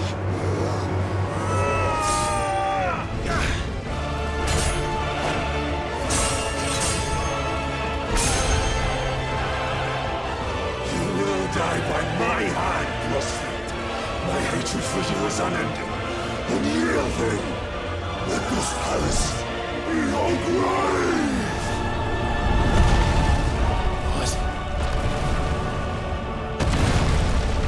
Oh, shit.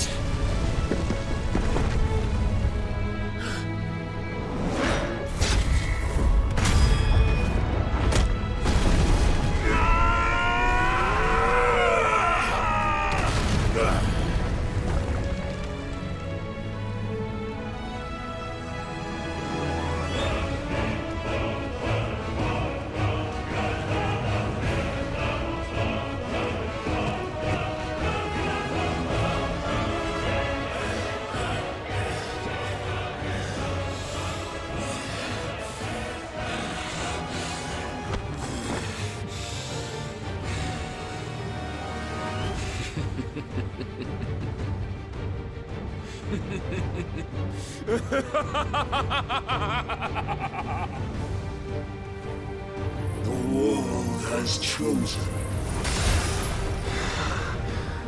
I am in my element.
There.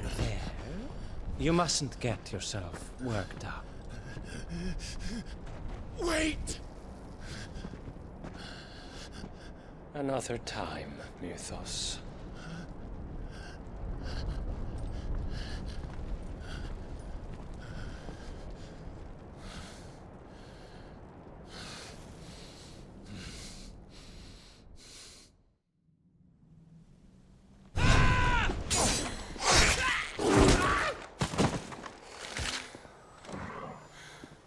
Is that all of them? I think so. Well, load of scum. Who the fuck invited them? Not that that's the biggest surprise we've had today. Where did you learn to do that, Torgal? Not telling, eh? Suit yourself. Gav, we have to find Clive. Right, sorry.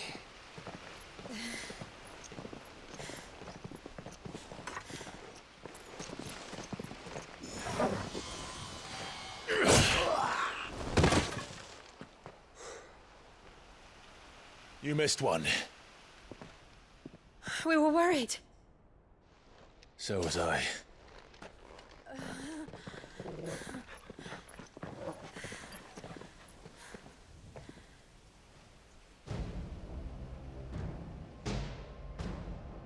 I was so close. If it hadn't been for my gift, I would have finished him. I'm just glad you got out of there alive. When did the Royalists arrive? Right after you went inside. Just when we thought we were shot of Titans lot. In pile Odins. Not enough of them to worry us, though. No. You didn't see the one who took Kukra away. So, what? You think they came here to save him? Well, I'll be fucked if I know what's going on, but every minute we spend racking our brains, that bastard's getting further away.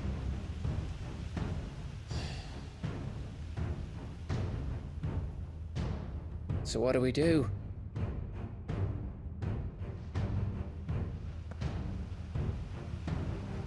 We go back to the hideaway. I'm too tired to think. As are you, by the looks of it. And after what Jill's been through. Let's worry about Kupka later, shall we? Aye. All right. It'll give us a chance to solve the riddle of your magic mud, too. Hey, how you feeling? Ready to go home?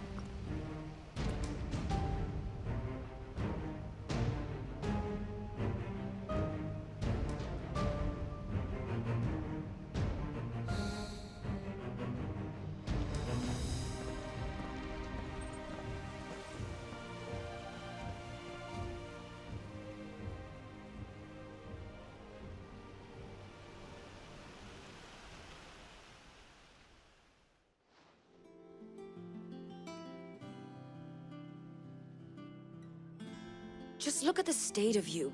You're more of a wreck than this place. Is this what you call taking better care of yourself? No more excuses, your ladyship. I order you to rest. Fine. I'll rest.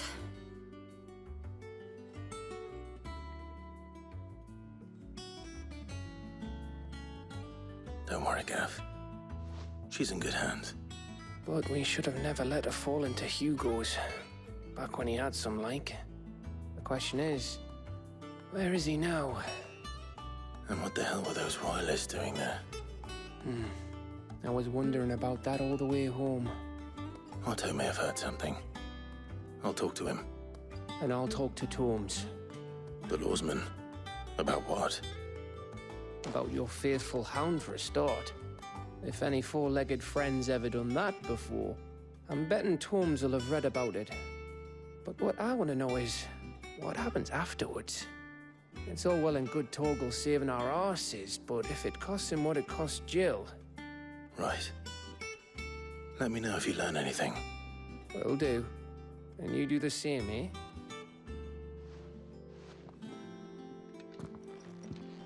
Jill, listen to Taya. I will. Thank you.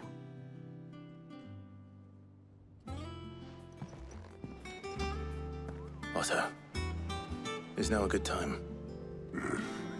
It's not a bad one. How's Jill doing? She's been better. Taya's making sure she gets the rest she needs. Good.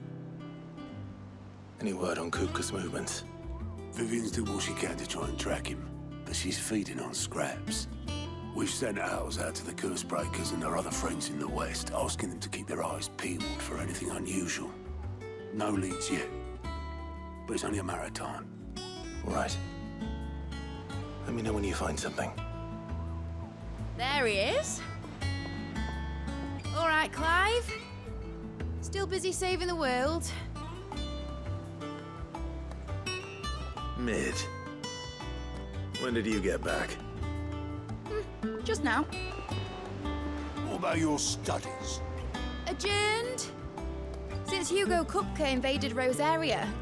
All the canvas in uproar about it. He's gone mad. He's turned rogue. It'll be us next. You try concentrating with all of that. All right. You win. How long will you be staying this time? Dunno. A while, most likely. Any road, while I'm here, I was hoping you could do us a favour. Mid. You can't just expect me to... Please, oblige her.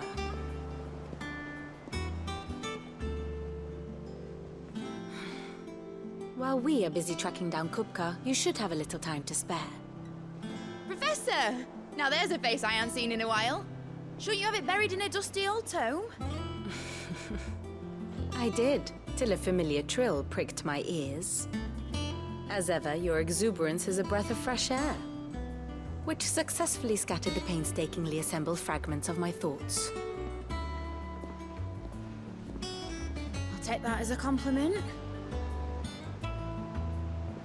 Well, Clive, you heard the Professor. So, I'll meet you in the storeroom when you're done. Wait, hold on. Breath of fresh air? Bloody tempest, more like.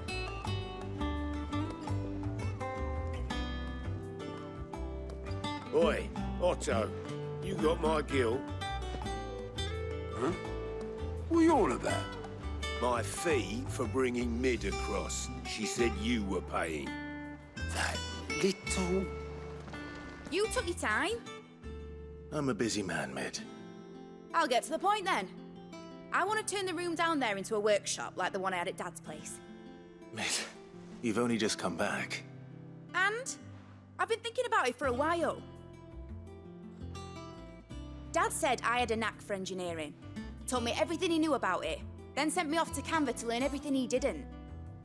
That was his dream for me. That one day I'd put my studies to use for the good of the cause. But I'm helping no one stuck at school. I've studied enough. It's time I put my knack to work. I know that I can help the people here, and I want to do it. Well. If Sid could see you now. All right. I'll tell Otto you'll be staying. I knew you'd say yes. Which is why I wrote up a list of jobs for you. For me? Who else? What do you want me to do?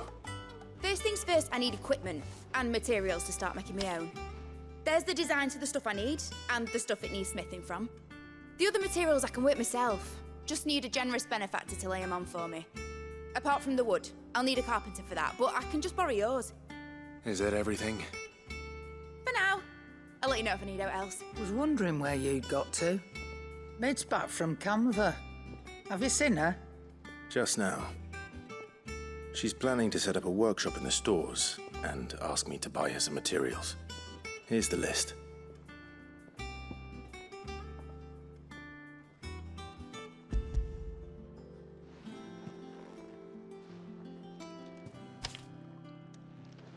Think you can find everything on there? This lot. Wouldn't be much of a trader if I couldn't. Excellent. As for payment... It's paid. 100 times over by what that girl's done for us. If it weren't for her filters, we'd have naught to drink but blight water, and that would have drained the life out of us long ago. Indeed it would. I'll send the stuff on to Mid when it comes in. Thank you. Ah, Clive, what brings you to the rest? Our home finds itself in need of an extra carpenter. I wondered if I might be able to borrow Bernard for a short while. I don't mind if he don't. We're all friends here, aren't we? Thank you, Martha. Do you know where I might find him? He went up to Cressida on business. No idea what, mind. Place is a ruin. Far as I know, he's still there. I'll look for him there, then. Hi. If it ain't the lad who saved my life. What brings you to a place like this? You do, Bernard. Martha said I might find you here.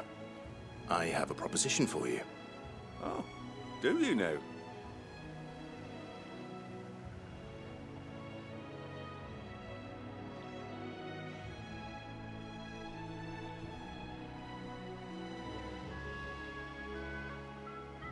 Building a workshop, you say? Well, that beats tacking boards to bridges, sure enough. And if Martha didn't mind me being gone a while, then neither do I. You just tell me where you want me. That's the spirit. I couldn't ask a favor, though, could I? Before we go? Of course.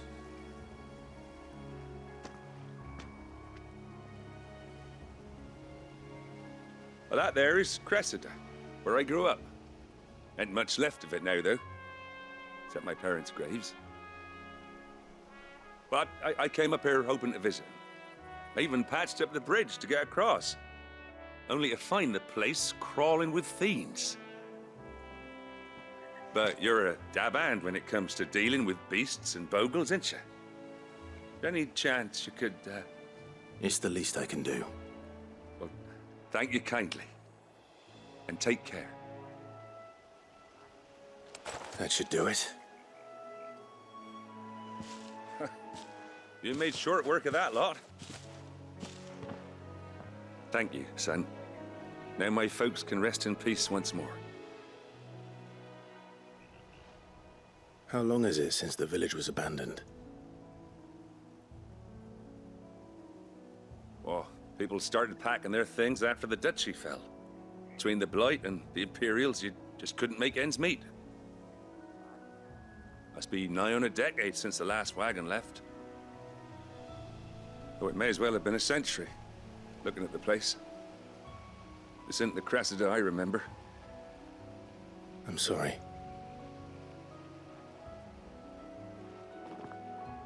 Ah, don't be. Can't live in the past, no matter how nice it might have been. Soon as I'm done saying a prayer for those that raised me, it's onto your hideaway. I'll meet you there. All right, Clive. You've all done then? I am. I've placed your various orders, and a carpenter by the name of Bernard is on his way from Martha's Rest. That's brilliant. Thanks, Clive. Is there anything else you need? Nope. Blackthorn and Lady Karen have already sent over everything I asked for, and I've got all my plans drawn up. So as soon as Bernard gets here, we can get to work. I can't wait. Ah, Clive. Talia, how's Jill? Recovering, but she still needs her rest. Of course.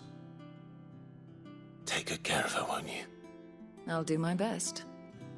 Oh, Gav was looking for you. He said he had something to show you in the shelves. The shelves? Oh, that's right. He went to ask Hippocrates about Torgor. He must have found something. Clive, where have you been? I've been wanting to ask you something about Torgor. Where did you get him, like, in the first place? My father brought him back from one of his expeditions into the Northern Territories. They were crossing a snowfield when they heard his cries, and, seeing no sign of his pack, they took him in.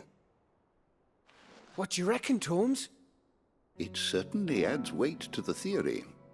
Clive, I believe that Torgor may be no mere hound, but a rare frostwolf.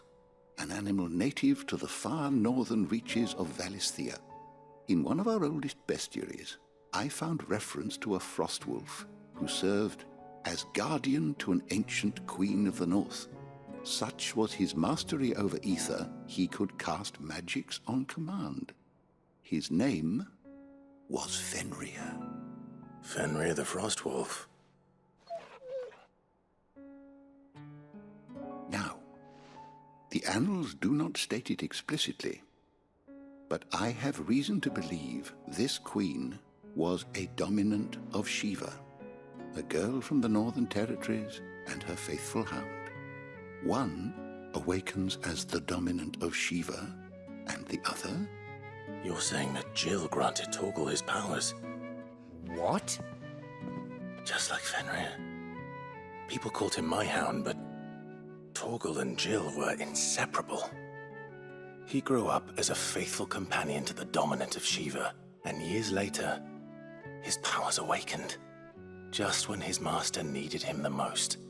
You're right. If it weren't for Torgal blasting those bastards to Kingdom Come, Jill would have been for it. Quite. Though Torgal's power is his own, his latent birthright as a Frostwolf. It had only to be unlocked. Oh, get you, Torgal! You're an even finer hound than we thought. And regarding your original concern, you need not fear for Torgal's health. Why, the beast has the appetite of a behemoth. Just this very morn, I found him with his nose buried in my nuts. There you are! I've been looking everywhere for you. Bernard's here. I need you to introduce us so we can get to work. I shall be a moment.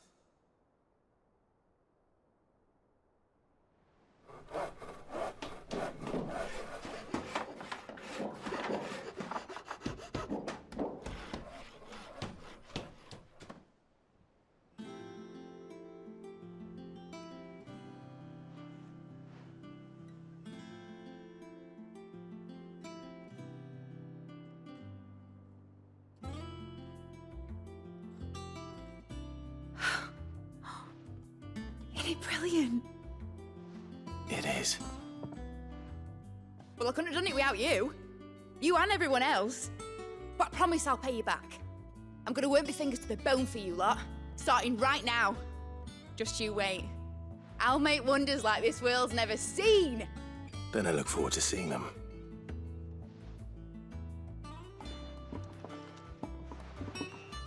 Goes the hunt for Kupka. Largely in circles. We have myriad sightings of strange soldiers in unexpected places, but nothing definitive as yet. If only we knew for certain by what route he left Rosalith. Well, keep at it. If anyone can piece this puzzle together, it's you. And I'm willing to wait as long as it takes.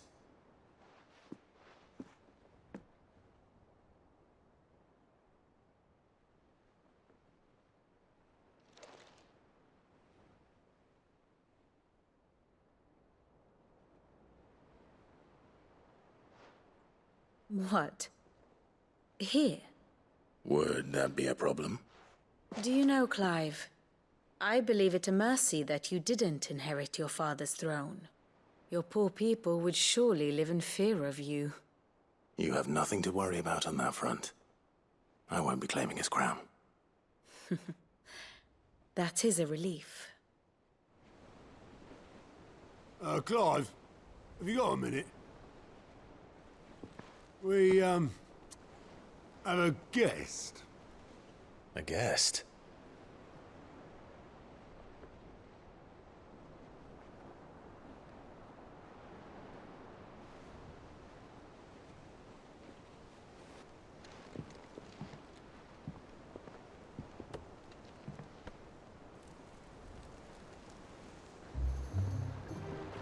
For your trouble. It was a pleasure, in hindsight. Uncle Byron? Clive, my boy! Tap a cask and stoke the ovens for your favourite uncle is here!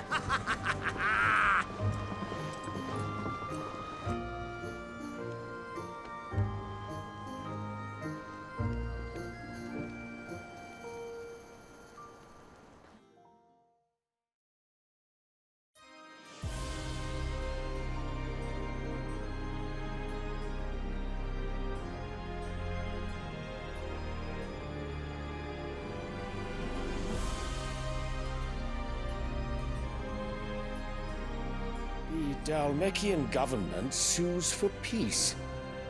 How shall we respond? If they're willing to accept their fault in the matter, I see no reason to refuse them.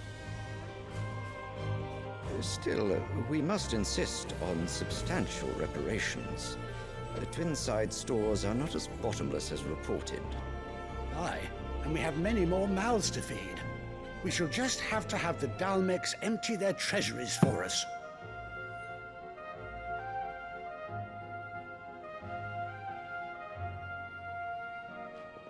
Of course, none of this would have been possible without your timely intervention, Prince Olivier.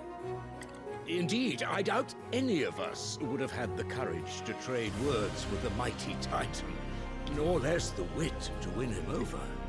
The Empire owes you a great debt.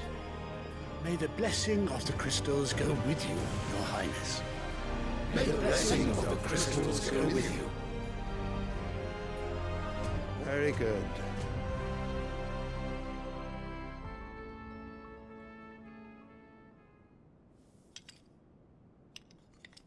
Now, let us come to the question of precisely when the Dhalmecs will withdraw their troops. Dion's fire could rid us of them in mere moments. The men of the Fist will not withdraw until a peace treaty is concluded. So let us keep the negotiations open, give them time to gather what gold and trinkets they can, and once they deliver that which we demand, what worth is a piece of parchment? Your Radiance, were Prince Dion to take the field, the enemy would surely send their own dominant to meet him. And while His Highness would of course prevail, there would be heavy losses on both. You need not fear Hugo Kupka. He is engaged on the Western Front. Even were the Dhalmecs to send for him, he would not arrive in time. As much as I would enjoy witnessing a clash between Bahamut and Titan, it is not to be. And what of your subjects, Your Radiance? If the fighting spread to the city proper, the people would bear the brunt of it. There will be losses, it is true. Yet for every citizen who falls, another can be bred. For every home that burns, another can be built. The Empire will live on.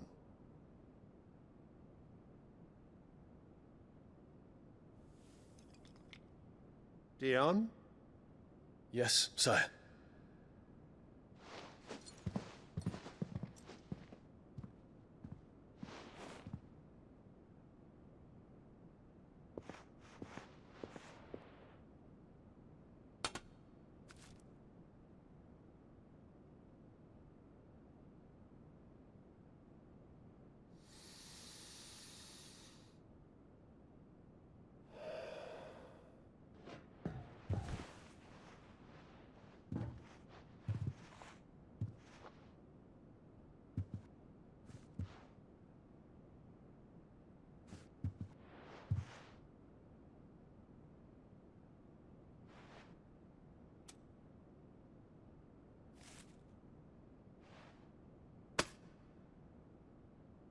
Prepare for battle. But sire... Do not make me repeat myself. Return to your camp and await my orders.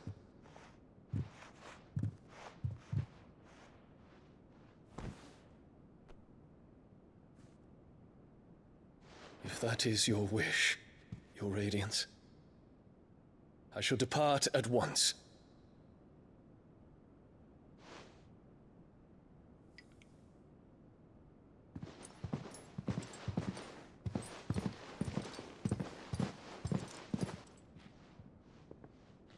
May Gregor forgive you.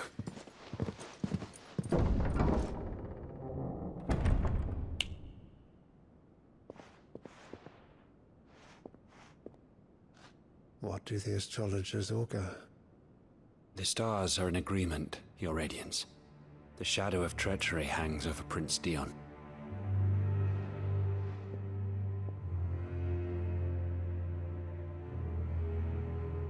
Annabella's tales were true. You disappoint me, Dion.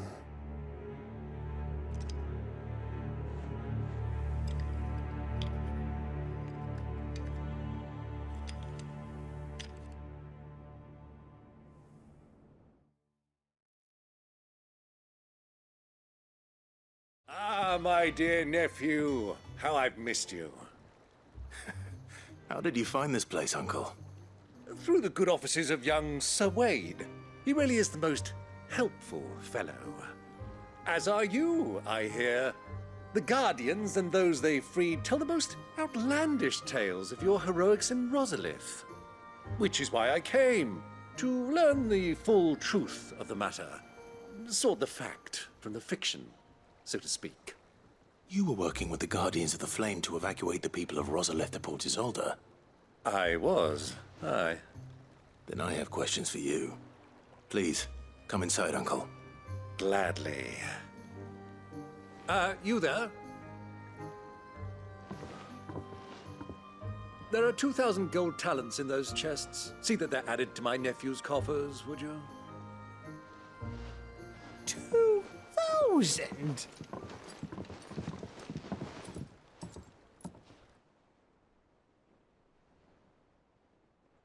And I'm afraid that is all I know.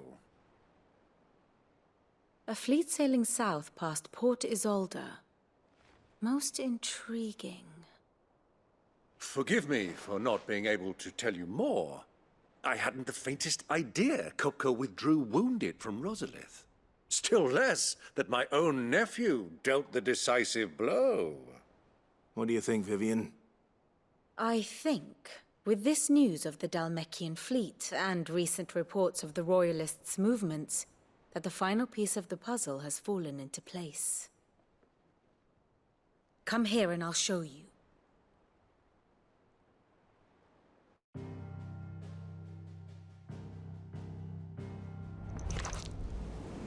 It is known that Kupka's forces entered Rosaria via its unguarded coast. So can the same be said of your visitors from Waloed? Certainly, her Royal Navy is famed for the efficiency with which it bears her knights from one battlefield to the next. And in the Einherjar, or Black Galleon, she boasts a vessel nigh as swift, and every bit as feared as the Kingdom's legendary cavalry. A fitting flagship for a land apart, her naval presence being crucial to her ambitions beyond Ash. Yes, it seems safe to assume that the Royalists did indeed enter Rosaria from the sea.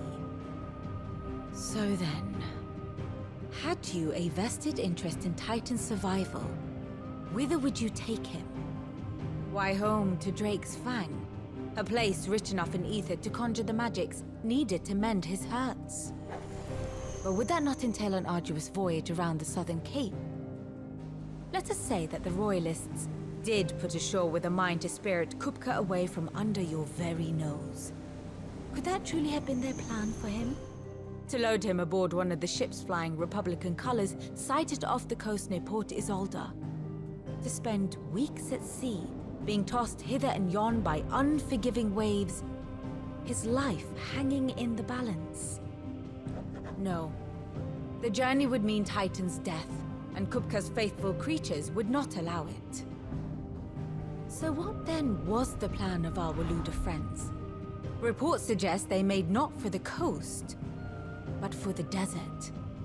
And by cutting through the Velcroy, a party traveling light would have Titan back in his bed days before a galley could lurch into port.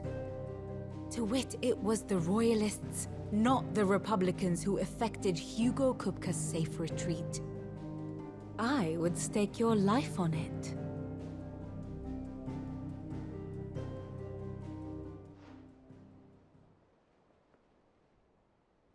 So it was the Waludas who spirited the wretch away.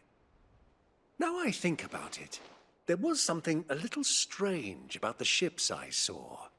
The men seemed almost crestfallen, as if in mourning, as if they believed, or were made to believe, that their master was dead. You have a keen mind, Lord Rosfield. And you have your answer. To find Kupka, you have merely to follow the Royalist trail across the Velcroy. It may well have gone cold by now, but as they say in the Republic, all roads lead to Drake's Fang. Allow me to accompany you part of the way. As luck would have it, I had intended to journey Candlewood on business after visiting you here. The Fang would be but a short detour.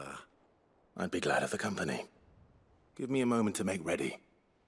I need to tell my friends what we've learned and where we're going. Very well, but be quick about it, my boy. Time waits for no man. Otto, Kupka's at Drake's Fang. I'll be leaving before sunset. You're not going in there alone, are you? Don't worry. I'm not going there to destroy the Mother Crystal. All I'm after is Kupka's head. I won't risk any more than I have to. I promise. The Lancer and the Fang are all Kupka's personal fiefdom. You have any trouble on the way, you ask for Rosina Dalamil. Some call her the Desert Hare. Who is she? An old associate of Sid's, and only Sid's. All I know is the name, and that they used to meet at the Dalamil Inn. We've heard nothing from her since he died. But I'm thinking maybe the new Sid might be able to bring her back into the fold. Thanks. I'll keep that in mind. So, what about your uncle?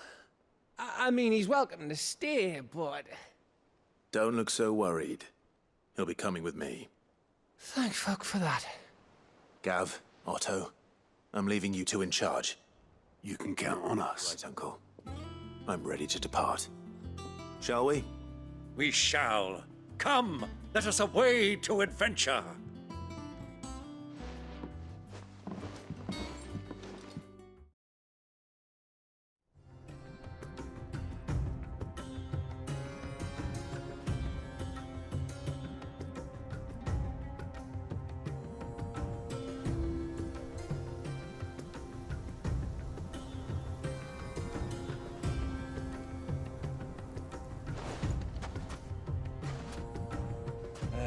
I was a young man when last I walked this path.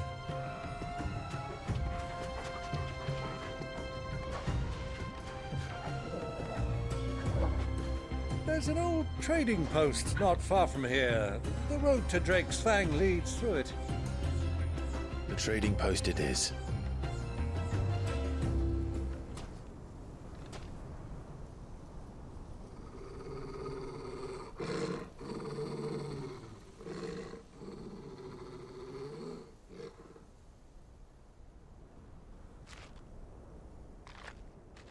Look, there. Those are Ashen steeds. No doubt about it. And such a long ride from Stone here. Our Waluda friends must be soothing their saddle sores in the inn. Shall we join them?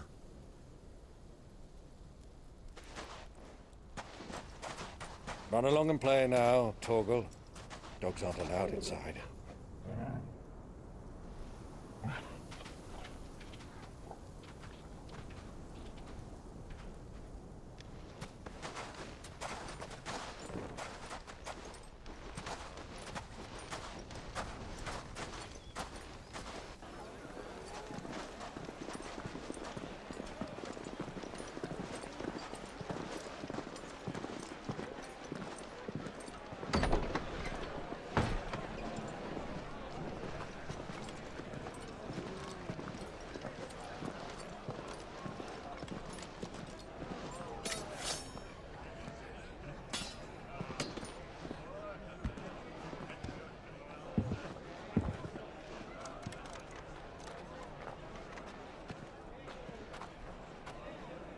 Good day to you. Eating?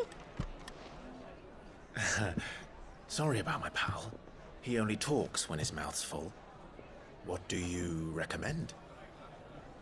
Well, if you're after something light, we do a fine chocobo soup with lentils and honey. 2 bowls of that, then. An ale. Right you are. Hey, girl! Coming! Your pal? Would you rather be my squire?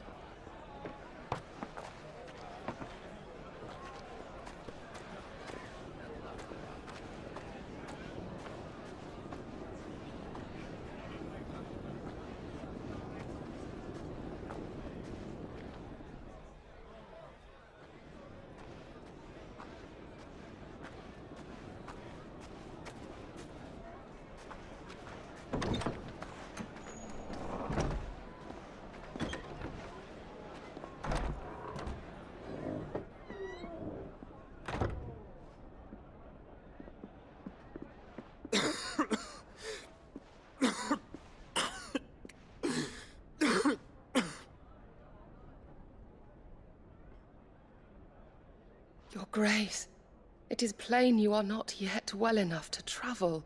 If you would only let me take you to someone who can better attend to your ills.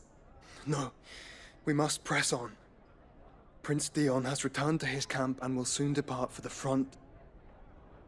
I must speak with him at all costs. Miss this chance and I may never get another. You do understand that? Yes, Your Grace. But you must at least agree to take your medicine. I'll fetch you some water.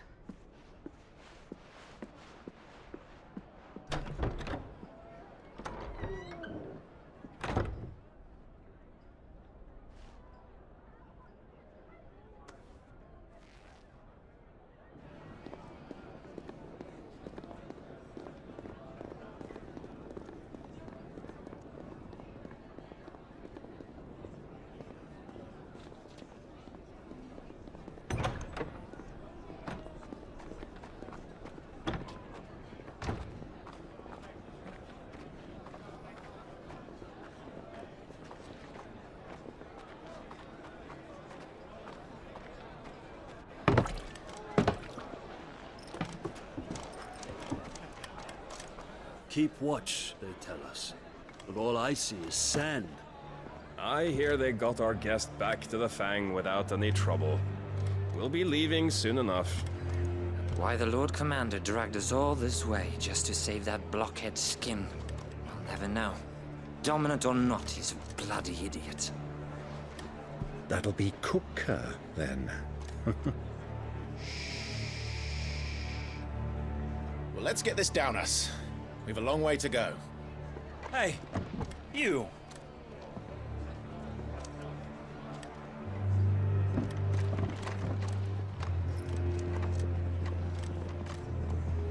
Uncle? Sorry.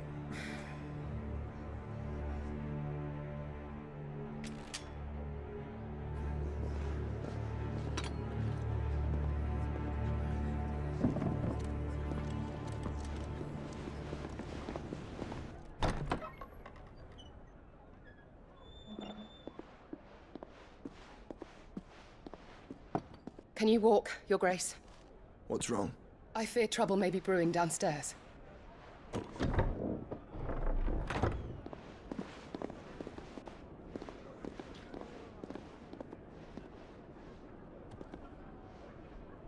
You two are travelers, are you not? Me and my companions are strangers here. Perhaps you'd be good enough to accompany us a while. Help us find our way. Sorry, lads, but we've got business in camera that can't wait.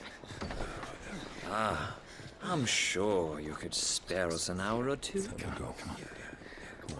Friend.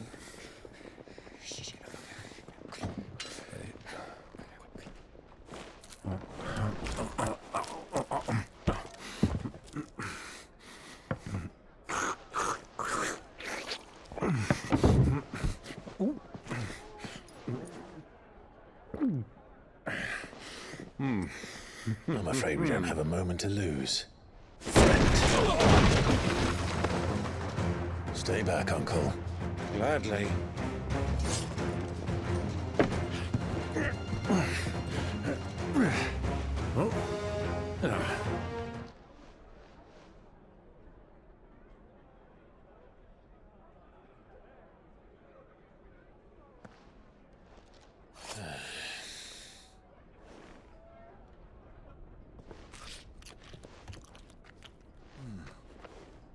for your trouble.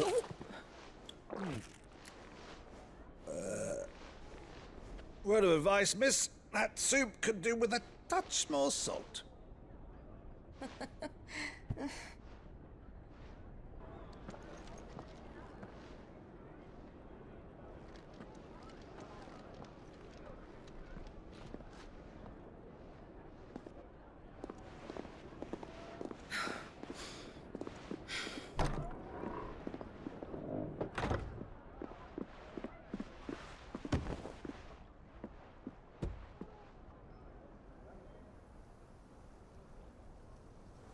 Now's our chance.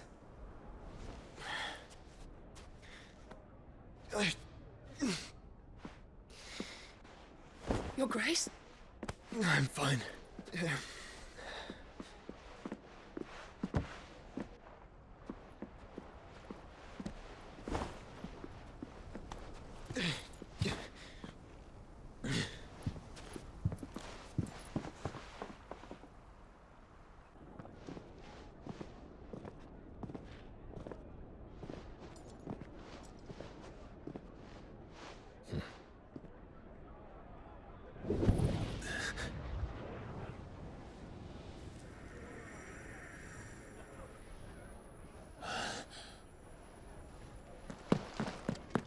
Clive?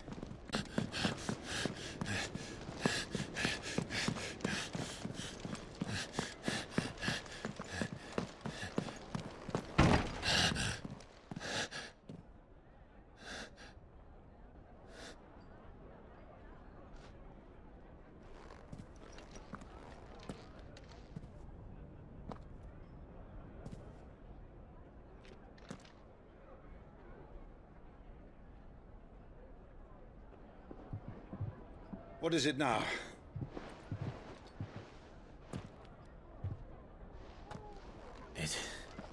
It's nothing. Let's go.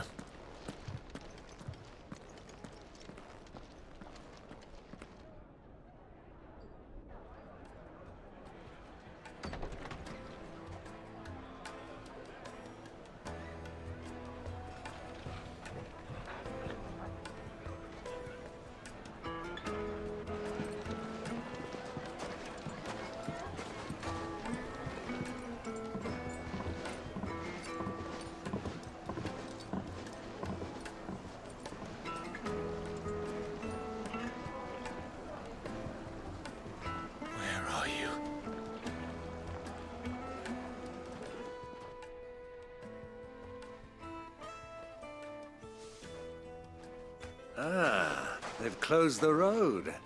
And it's the only way from here to the Fang. It would seem Lord Kupka is not accepting visitors at present. We have to get through that gate. Not by force, I trust. We've attracted quite enough unwanted attention already. By guile, then. Perhaps the Desert Hare can offer us her aid. Rosina Dalamil, woman of mystery. But how will we find her? We know naught of her but her name. And that she was working with Sid. Sid's other collaborators have all been people of means, the wealthiest and most successful members of their communities. I'll wager this Rosina Dalamil is the same. That would certainly help to narrow the search. We need only inquire as to who is in charge of the town. And that's exactly what I mean to do. Anything I can help you with, travelers? Allow me. My good man, we represent one of the oldest and greatest trading houses of Port Isolde. We're seeking to expand our business in the region and would very much like to make the acquaintance of Dalamil's leading entrepreneurs. If only we knew where to find them. Well, we're best known for our baths, our markets, and our smithies. I suppose you could do worse than start your search at one of those. Thank you. You've been most helpful. Oh, you wouldn't happen to know a lady by the name of Rosina Dalamil, would you? No. I can't say I do. Well, thank you all the same. What do you want? Can't you see I'm busy? I won't keep you long. I'm looking for someone. A woman by the name of Rosina Dalamil. Do you know her? Never heard of her. Is that all? One more question. If I wanted to find the richest trader in town, where would you recommend that I look? Well, that's easy. The Briar's Kiss. Won't find a finer smithy this side of the strait. The owner's only a young sprig, but he's got all the right ideas. The Briar's Kiss, you say? Thank you. Can I help you? Yes, I'm looking for a woman by the name of Rosina Dalamil. A long-standing pillar of your community, I believe, from old trading stock. Then you should ask Furder. He's been here for years. Knows the place and its people like the back of his hand. And he's in with all the old merchant families. Try the baths. That's where you'll usually find him. Thank you kindly. Excuse me. Are you Furder? I am. Can I help you, travelers? I hope so. You've lived here for some time, is that correct? Do you know Rosina Dalamil? We believe she may be a trader of some renown. And what business do you have with the desert hare? She was a close friend of mine. I was hoping she might be able to help me. Very well. Go to the bordello. I'll arrange an introduction. So you're the ones who've been sniffing around? I beg your pardon? Don't play the fool. Stick your nose in our business and you're likely to lose it.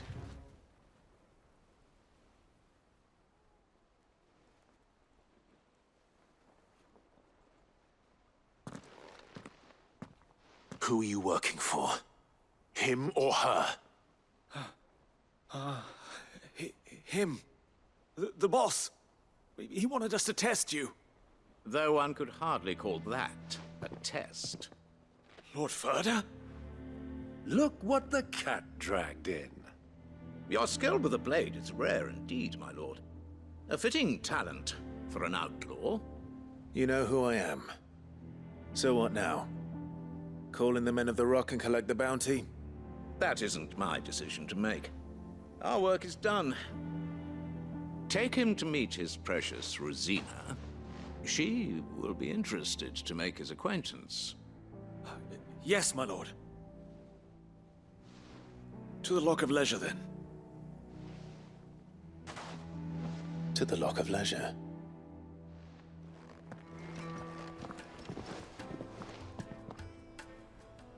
Is this the place? Lubor's Forge. The Briar's Kiss. Ah, so it was the young sprig after all.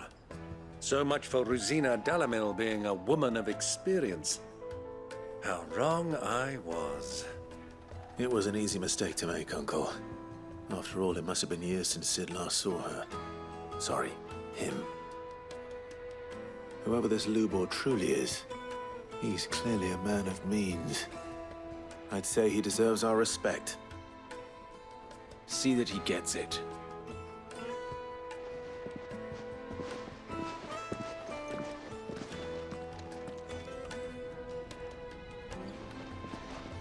Lubor, Lord Furder told me to bring them to you.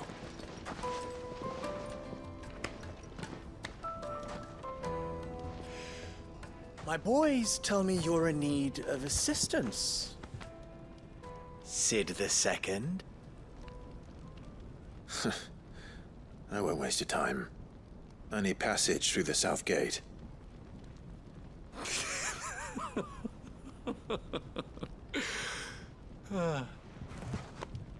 Tell me, what do you think is a merchant's most important commodity? Why, trust. Everyone knows that. Without it, you have nothing. And nothing is exactly what you have. And so, for you, I, too, have nothing. I'm not in the business of helping every lost puppy that wanders in off the street.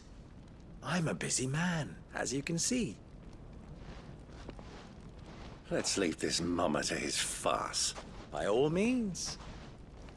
Find someone else to help you on your way. Just be sure to tell them you're not the two travelers from the inn the guards are looking for. Don't want them jumping to conclusions, do we? Why, you... So, what do we need to do to earn your trust?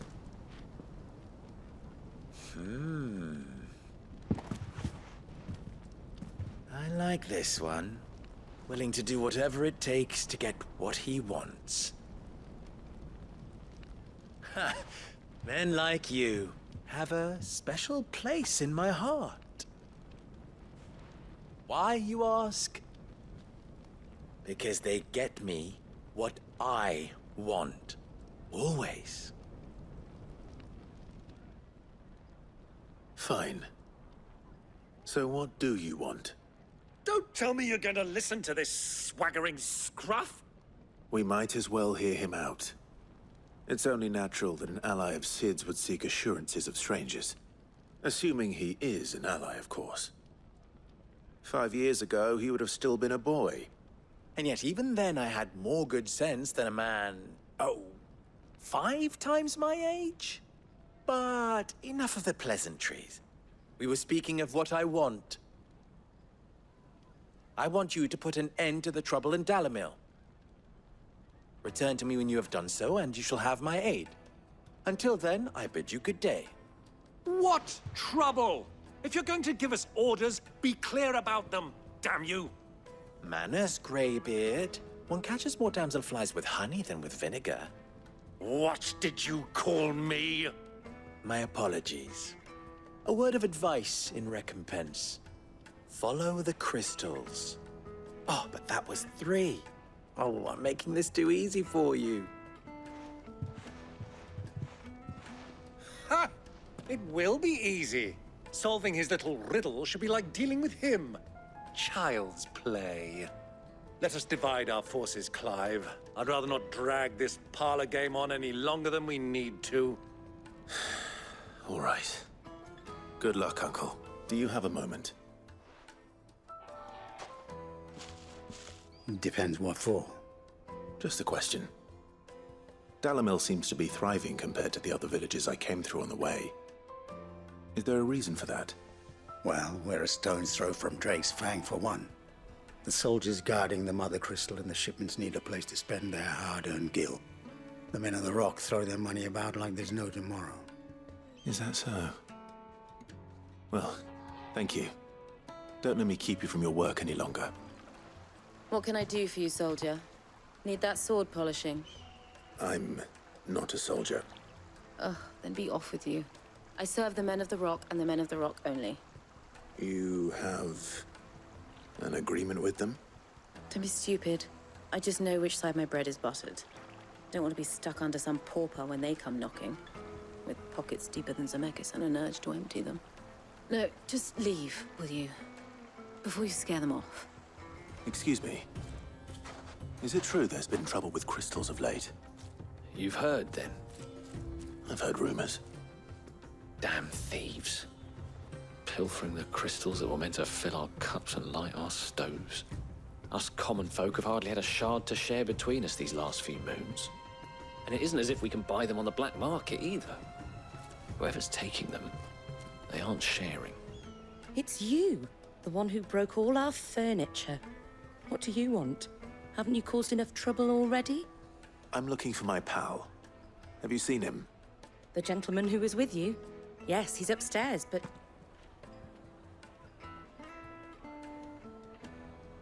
Thank you. I'll go and fetch him. Huh?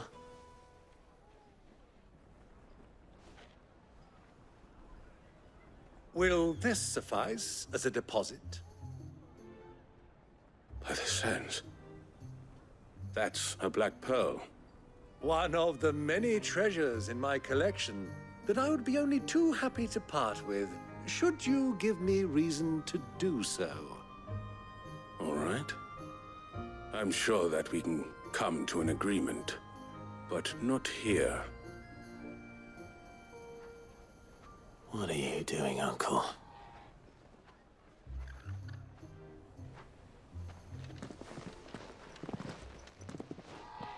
Care to explain why you're giving gifts to Kupka's men?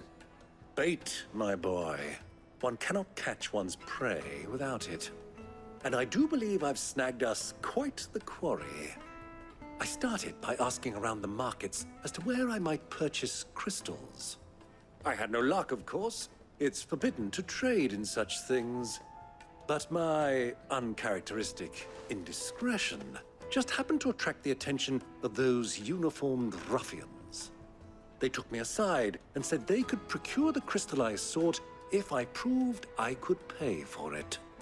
So the pearl was your proof? I thought they'd ask for more. A second-rate specimen like that would only fetch 500,000 or so. A small price to pay for admittance to the underworld. But enough about my little act of subterfuge. What did you discover? That the supply of crystals has dried up of late. And some people seem to think they're being stolen. Meanwhile, members of Kupka's private guard have been spending money all over town. I'll wager those soldiers you've been talking to have been siphoning off crystals meant for elsewhere, and pocketing the profits. I'll wager you're right. We'll meet with them then, just as you arranged, and put an end to the trouble Lubor spoke of. Ha! That preening popinjay thought this would be difficult. It just goes to show, one should never underestimate a Rosfield. We'll soon wipe that smirk off his face. I'll take it from here.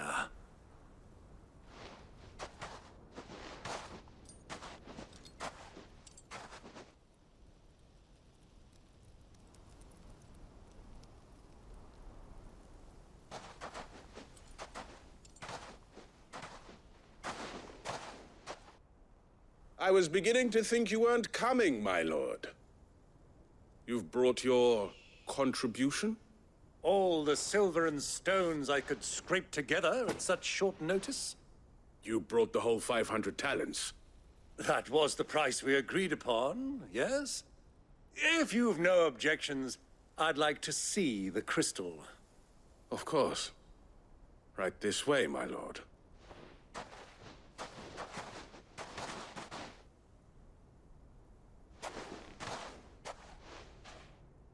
Not bad at all. You weren't lying about the clarity. But what of security? If I were to be stopped on the road, what guarantee have I that it wouldn't be seized as property of the Republic? Because these crystals are no longer the property of the Republic. You're not buying from us. You're buying from them. And we have no more jurisdiction here than you, my lord. But we have ships, and will gladly deliver to a port of your choosing, now that our price has been met. Royalists, eh? What brings you here? Why, to collect their share of Drake's Fang's blessing, of course.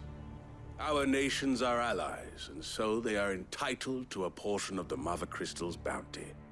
And being such good friends, we elected to increase that portion and share the benefits. And now that these crystals are officially property of the Kingdom of Waloed, we are duty-bound not to interfere, no matter where they might happen to end up next.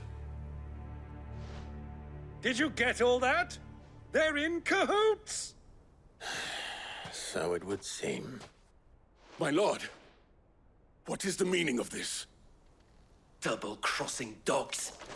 They're not here to do business. Kill them! Kill them both!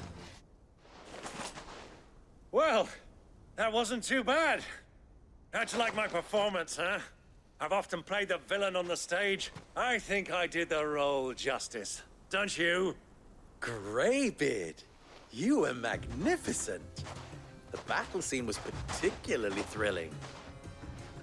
Such a shame you didn't have more of an audience, but perhaps that's for the best. How long have you been watching? Long enough to witness your uncle's sordid transaction. I hardly expected one so venerable to degrade himself so thoroughly. Buying one's way into the confidence of degenerates. Ingenious. This was the trouble you spoke of. The men of the Rock taking crystals meant for the common folk and conspiring with the Royalists. Well, now it's over. Indeed, the people of Dalamil had scarcely any means of redress against Kupka's men, let alone a foreign army. Until you two came along, that is.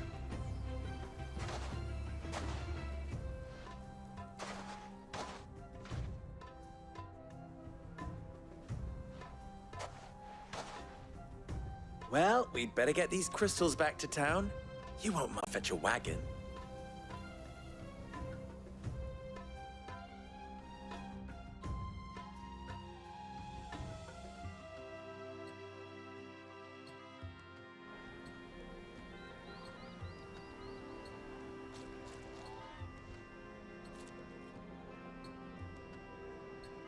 It occurs to me that I still don't know your name.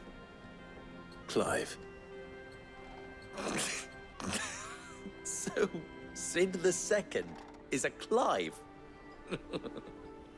I suppose it could have been worse. Well, Clive, you held up your end of the bargain, so I must do the same. Passage through the South Gate, was it not? To tell the truth, you've helped a little there too. Many of the guards have already been redeployed to deal with the issue of their missing comrades. And those left behind have been encouraged to look the other way should you attempt to pass through. Thank you. And please allow me to cover your costs. You still have the purse I gave to the soldiers, I trust? I saw you pluck it from one of the bodies. Oh, dear. Was I really so obvious? And my name is not Greybeard. It is Lord Byron Rosfield, thank you very much. No, thank you very much, Greybeard. Of all the... Ugh! Here, wear this.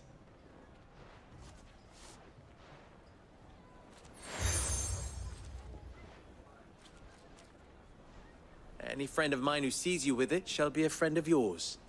Thank you, Lubor. And please, feel free to send one of my Stoluses back to your people. Tell them that Rosina Dalamil is back in bed with Sid.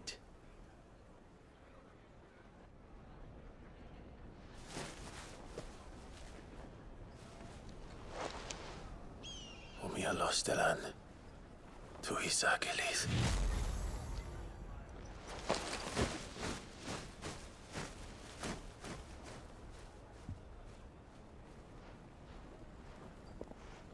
I'm trusting you, Sid. Or should I say, Clive? So be sure not to let me down.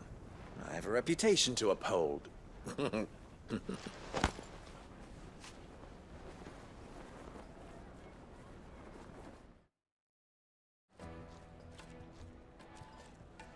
Well then, I wish you a safe journey south.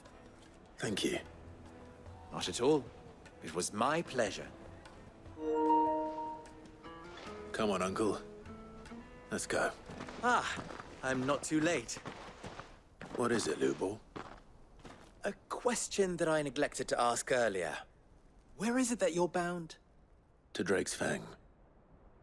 To finish Hugo Kupka. Just as I thought. Then allow me to share a secret. Drake's Fang is currently riddled with royalists. Talmeki and Walud are allies, and as you've seen, their soldiers work hand in glove. But no nation has ever before allowed a foreign army to make a barracks of its holiest of holies. Not by choice, at least. And there's more. A man on the inside of the Fang has failed to report for several days. I fear there may be more trouble lying in wait for you on the road ahead. Isn't there always? If you're determined to beard the lion's den, then promise me one thing.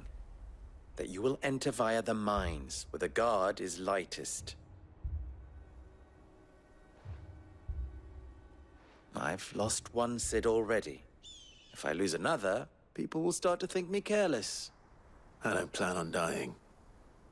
Not before Kupka does, anyway. Well, so long as you have a plan.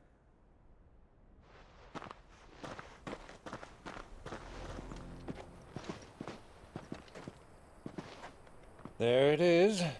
Drake's Fang.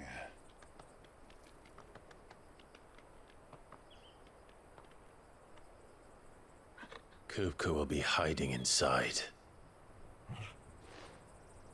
Along with goodness knows how many guards, all on highest alert, you'll need to keep your wits about you if you're to reach him. So be careful. I will, Uncle.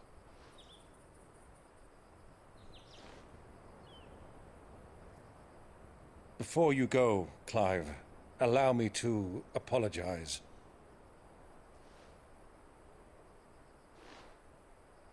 After what befell at Phoenix Gate and the crisis that followed in its wake, I fled. I retreated to my counting house and danced attendance upon the vicereine in the hope it would bring me favor.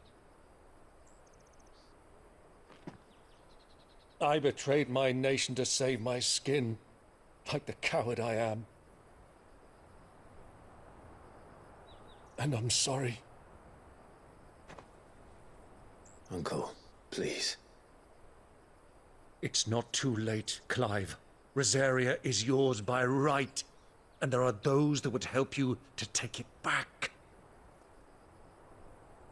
Had I the courage of my brother, I might already have done so. But that ship has sailed. You, however... No. Forgive me, but I cannot. I fight to build a new world now. A better world. Where men can live and die on their own terms. I was raised in a nation that strove to improve the plight of bearers.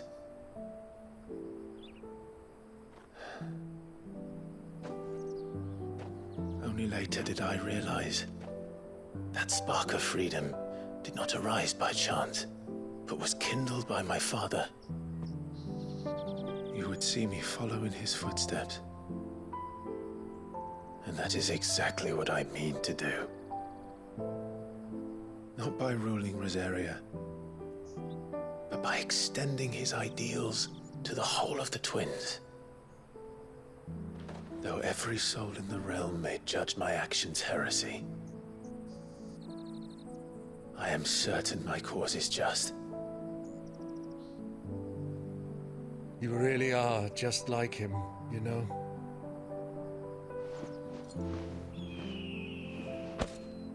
Thank you, Clive, for coming back to me. I am proud to call you nephew.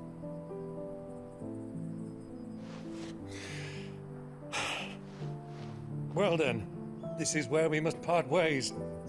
Wish me luck in convincing my Canvarian friend to share his considerable talents.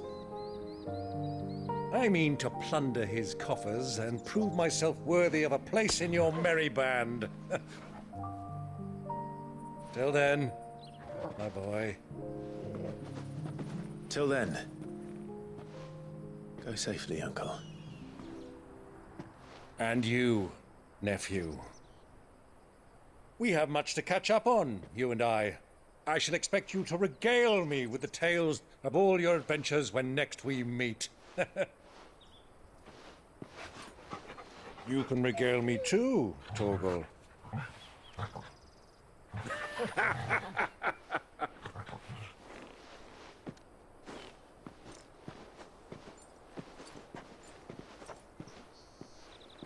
I'm coming for you, Kupka.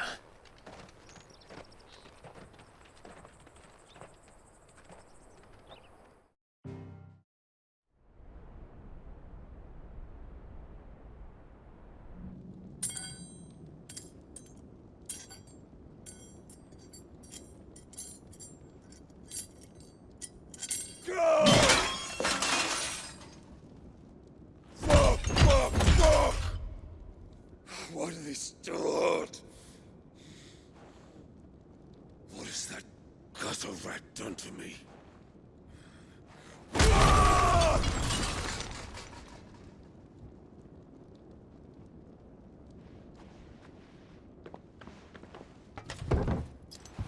Out of my sight, witch!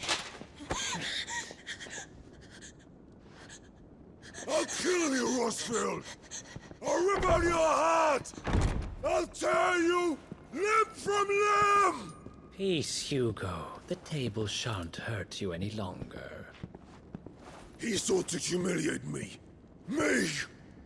If you hadn't interfered, he would be dead! You truly believe you would have triumphed had the battle continued? Titan would have ground him into dust! And how would he have done that without his head? Shut up! You weren't strong enough, and you call yourself a dominant. Or rather, you did. You mock me, Harbert.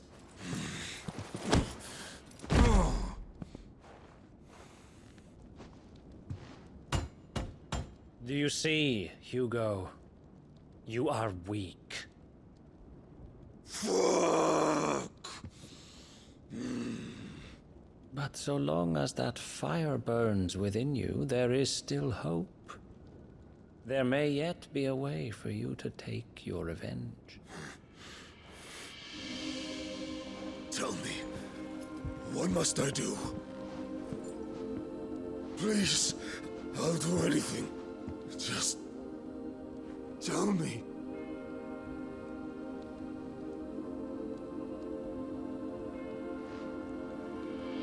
The heart. What of it? A mother crystal's heart is the most concentrated source of ether in all creation. Perhaps you could take advantage of that. Of course, the crystal would not yield her blessing to any ordinary man. But then, you are no ordinary man, are you, Hugo? Clive Rossfield stole your power, but others have suffered a similar fate, and still managed to find the strength to conjure their icon. Like Benedicta Harmon. She too drank of the ether and gained a power beyond human understanding. She did?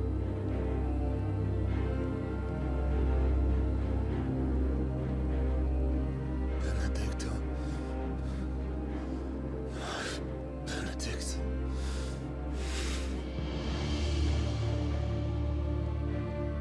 I'll do it. My love. I'll avenge you.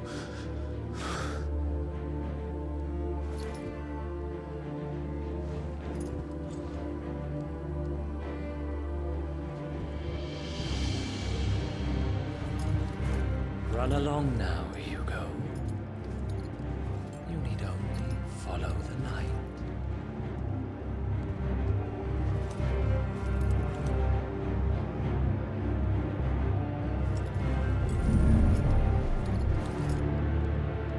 Muthos is here. Very well, it shall be so. You may leave everything to me, Your Majesty.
royalists bring them from Ash?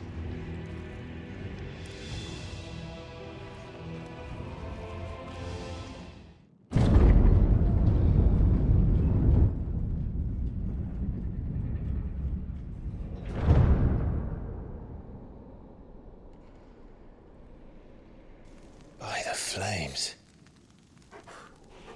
Come on, Torgal.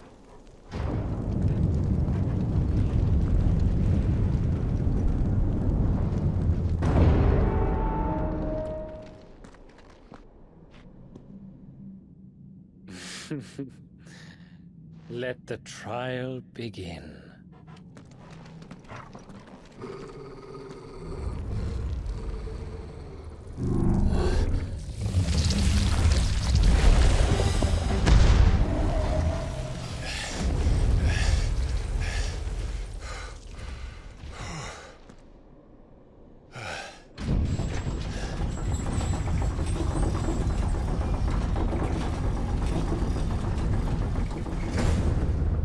Seems we're expected.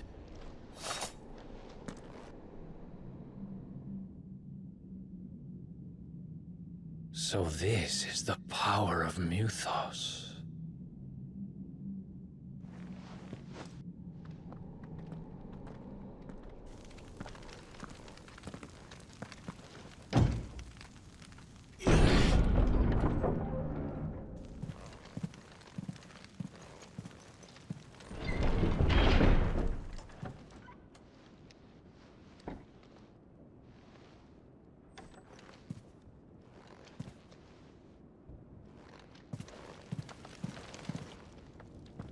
You've been busy, Kupka.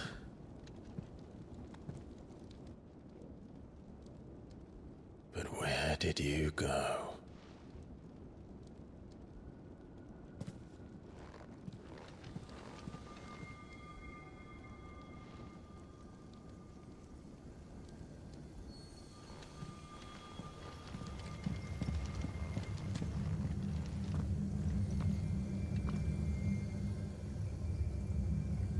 The heart.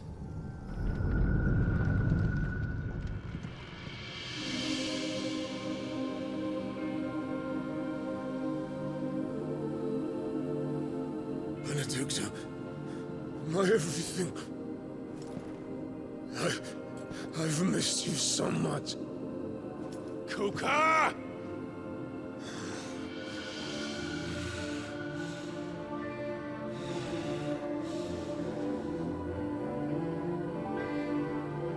I swear to you, my love, we will never be parted again. What's wrong with him?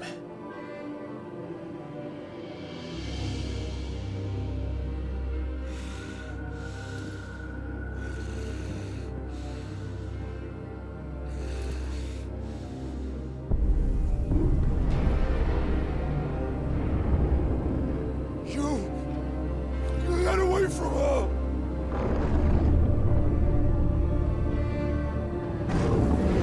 Benedicta!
But if you can do it, then so could I!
do you want? Your soul is tainted with worthless human will, yet your thirst for power remains undiminished. With every sip you take, you grow in strength, and soon you shall achieve perfection. I don't know what you're talking about. You will accept us, Mythos. It is inevitable. You were created for this purpose, and you shall serve it. Never!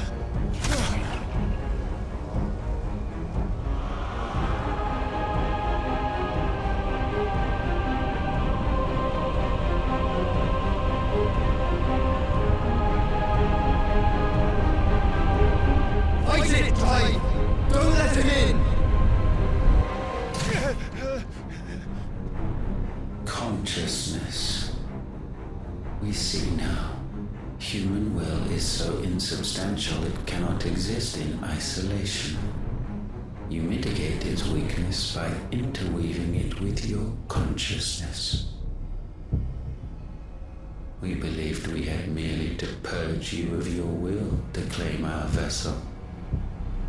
It appears we first have to sever every thread of the consciousness that supports it. No matter. The time to build a new world is not yet upon us. We will contemplate.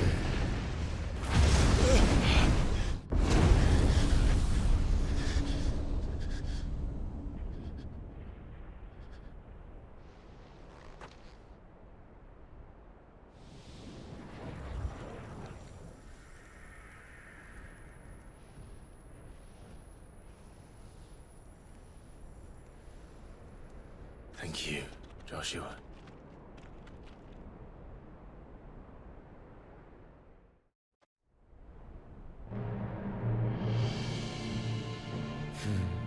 One can no more command the power of ether by drowning in its flood than one can constrain the tides by standing in the sea.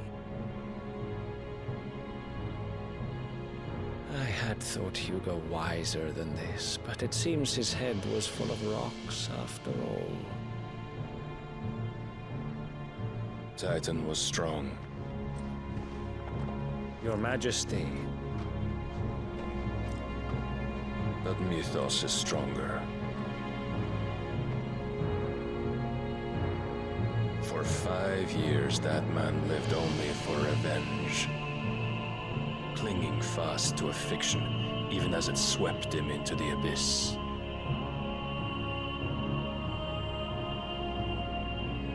One cannot change one's nature through force of will alone. Only the Almighty can do that.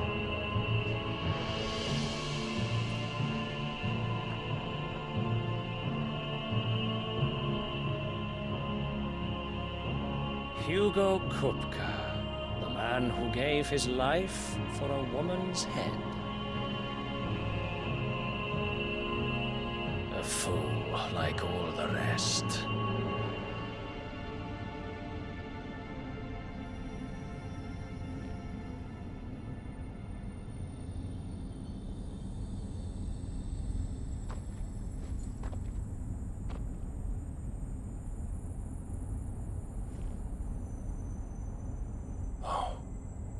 That the death of a mother crystal should be so beautiful.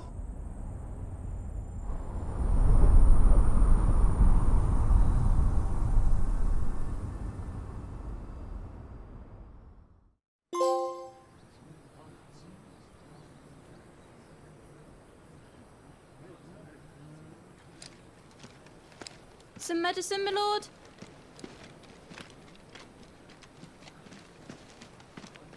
I have salves, potions, anything you need. Stop bothering me, urchin, or you'll feel the back of my hand.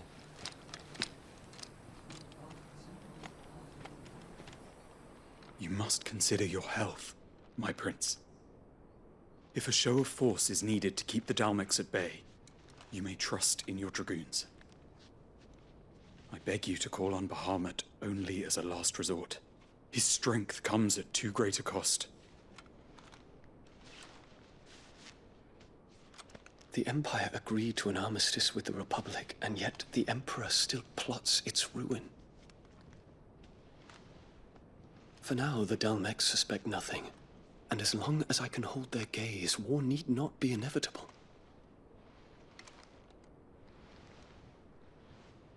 But more than that, Bahamut is the champion of the Empire.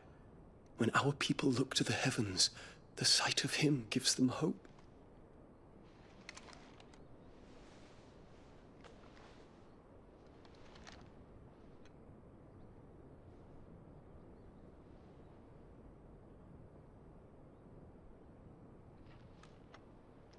Forgive me, Terence. Would that you were my master. But alas. I will always be your loyal servant.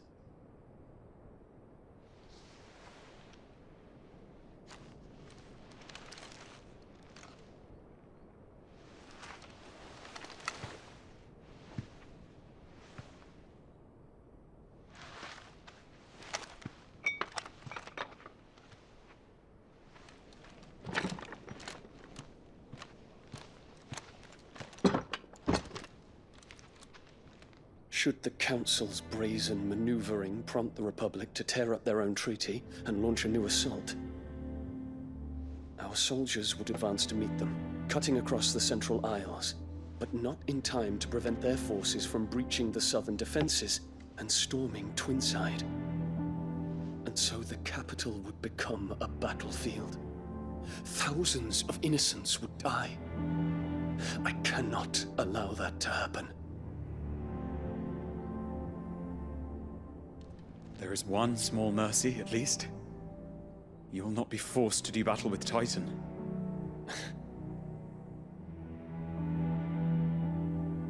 Would that I could avoid doing battle at all.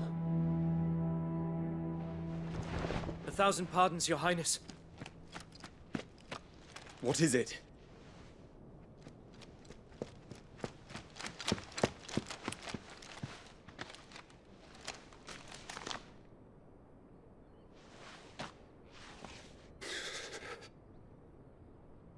Olivier has been made Emperor.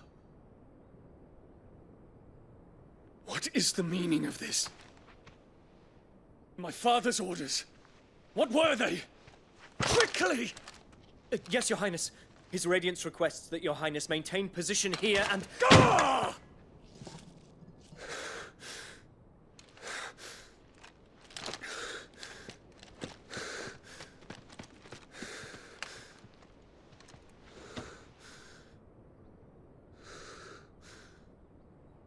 Terence. Yes, my prince. I must go to the palace. I'll ready your steed.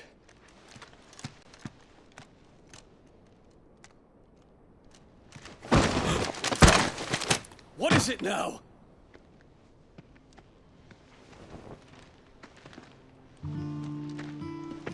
Forgive the intrusion, Your Highness. I know you. At ease. We stand in the presence of the Phoenix. You wouldn't want to get your fingers burned. I hope I'm not interrupting. Not at all. Though I admit, I did not expect such a distinguished guest. How many years has it been since the Remembrance ceremony? 20? I thought you long dead. Do I address a ghost? Many have told me that I look like one. But no. I'm alive. Just. Prince Dion of the House Lesage, I have a tale to tell you.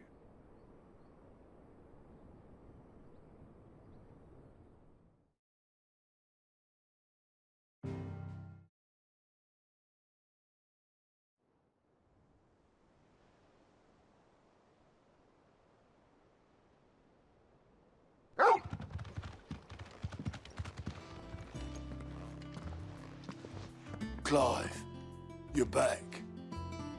I am. And with glad tidings for once. Hugo Kupka is no more. Well, I'll be. All of our comrades who lost their lives back at Sid's place be smiling down at you right now.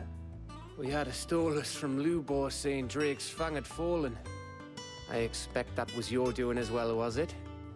It's a long story. One for the history books, I'll bet. Welcome home, Clive. It's good to be back. You look better.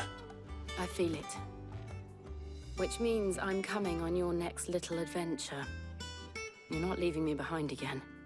Wouldn't dream of it. Otto, any word on the Royalist movements since I've been away? Shouldn't you be putting your feet up? If you really want to know, go and have a word with Vivian. Thank you. I will. Ah, the conquering hero returns. And with hardly a scratch on him. I may have picked up one or two. Well, the fact that you came straight to me instead of visiting our resident Physica suggests that you picked up something more important.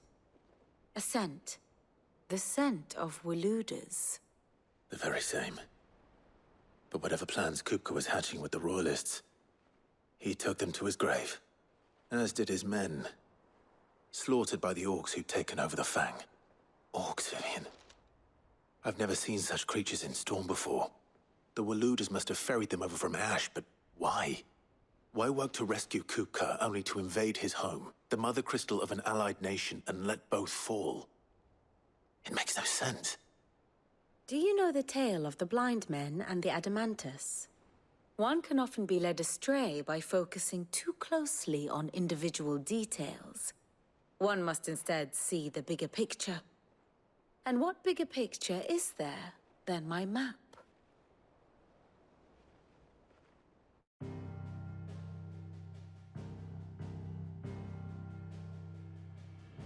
The Kingdom of Waloed claims dominion over all of Ash. It is a nation forged by the bloody conquest of Barnabas Tharm, the dominant of Odin. The Canvarian War of Independence in 849. The Battle of the Twin Realms in 865.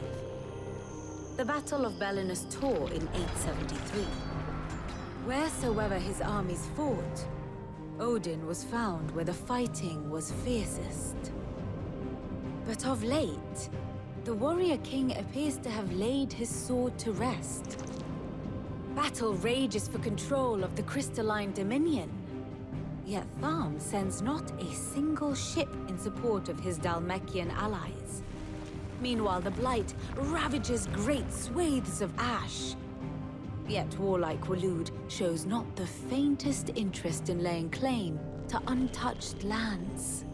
So why go to the trouble of sending an army of orcs into the heart of Drake's Fang, only to make no attempt to claim the Mother Crystal for Waloed? It can hardly be for lack of men. Tharm's armies rival any in the Twins. No. We have not seen the last of the Waluda standard. Odin will ride again. It is but a question of when. And on that day, who will be trampled underfoot?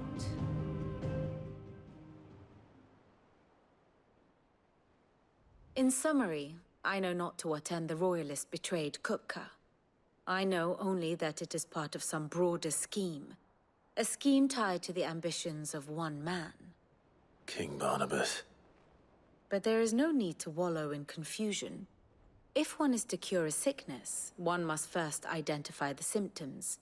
And your Lord Uncle has volunteered to do just that by keeping an eye on the Royalists' movements. He's really throwing himself into this. Indeed he is. Which means all that remains for us to do is await his reports. Well, not quite all in your case. The people of the Hideaway must hear the news. Justice has been done. Hugo Kupka is dead. The wounds he left that night are still raw, especially for those who lived with Sid the longest. Tell them that those wounds might finally begin to heal. Consider it the price of today's instruction. I've never known you to be sentimental. What can I say? I am only human. And we are, all of us, sentimental animals at heart. I suppose we are.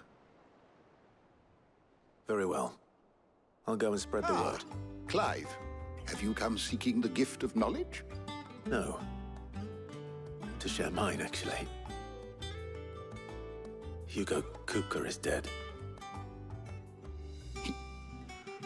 Oh my. Can it really be true? Look, he's crying. He is. The big baby.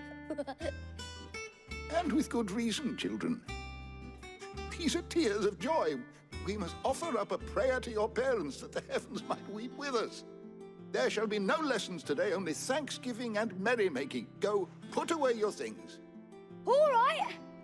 Brilliant.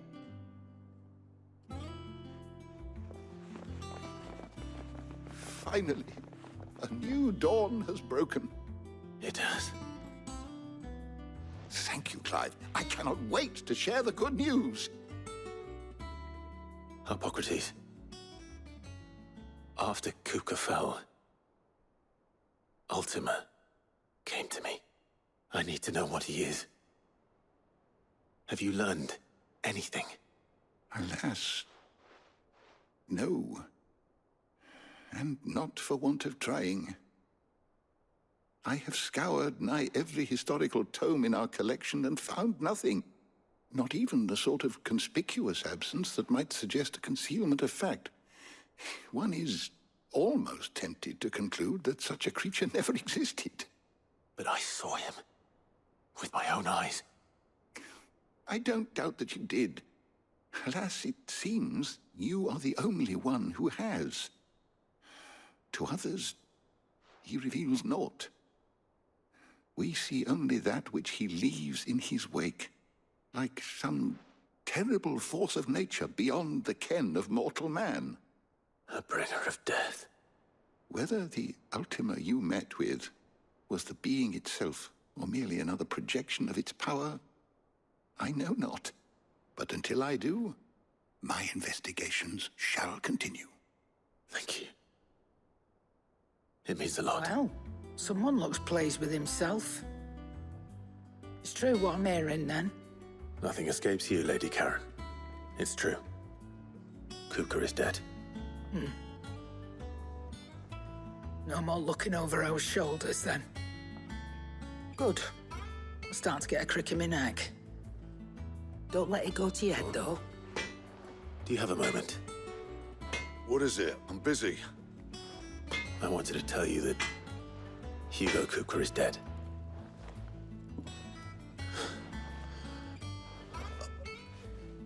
I can't tell you how long I've been waiting to hear those words. This is it then. A new beginning under a new Sid. I'll try to live up to the name. You barely sat down since you came home. Vivian got you running errands or something? Just spreading the word.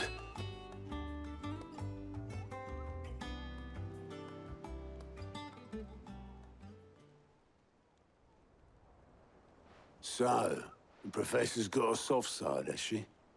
I'd never have guessed. No. She was right, though. Everyone was glad to hear the news. Ah, but you ain't told everyone. I can think of plenty of friends back at the old hideaway who'd sleep more peacefully for knowing. Not least of all Sid. You should tell him. You're right. I should. And I will. Well, when you do, be sure to take Mid with you. She's been going at it hammer and tong down in that workshop of hers, trying to do her father proud. I can't remember the last time she visited the old sod's grave. Very well. I'll suggest it. All right, Clive? What do you want? I'm going to visit Sid, and I thought you might like to come with me. Sorry, I'm too busy for all that right now. I've got to get this thermal displacement stack sorted. Thermal... Displacement stack. Here. And this is for... Only the fastest, finest ship the world has ever seen. The Enterprise. Me and my dad designed it together. Where other vessels rely on the fickle winds to drive them through the water, ours is fitted with mithril engines. And those things have got more push than a behemoth in a bad mood, and more heat than all the hells put together. Which is where the stack comes in. I may have already talked some tight-lipped shipwrights into putting the hull together for me in a little dockyard in Canva. But the stack's a bit more involved, so I'm building it here. Thing is, it's so involved that I'm running behind and it's starting to hold things up over at the shipyard. I'll come and see my dad, though, when I'm done. Whenever that is. Is there anything I can do to help? Good old Clive. I were hoping you'd say that. First things first, I need some parts meching. The stack will be made up of 3 major components. There's the plating, here, that channels hot vapors away from the engine. The helm over the top, that disperses all that heat into the air. And the shielding around the sides. That stops the rest of the ship from going up in flames. A full suit of armor, then? Probably best to take it one piece at a time. Then you'll need to start with the plating. Everything else fits onto it. I've got the designs and the list of materials here. Show these to Blackthorn. He'll know what to do. I can't make head nor tail of them. Luckily, you don't need to. Blackthorn, can I ask a favor? Out with it. It's for Mid. This my last chance to say I'm otherwise engaged. I'd spare myself the arseache. Go on then. What is it this time? She said you would know.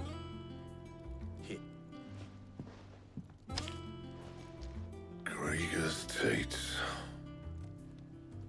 Well, I don't know what the hell you'd want this for, but I can make it.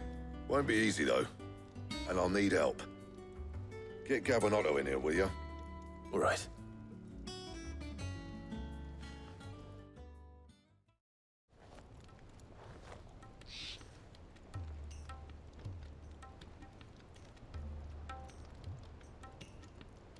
So Mid's roped us all in here again, has she? Typical.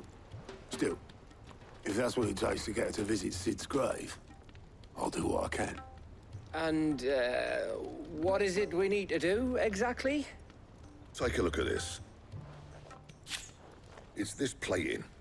The usual saw-grade steel won't work. We need something that can get very hot, very fast, and still keep its shape.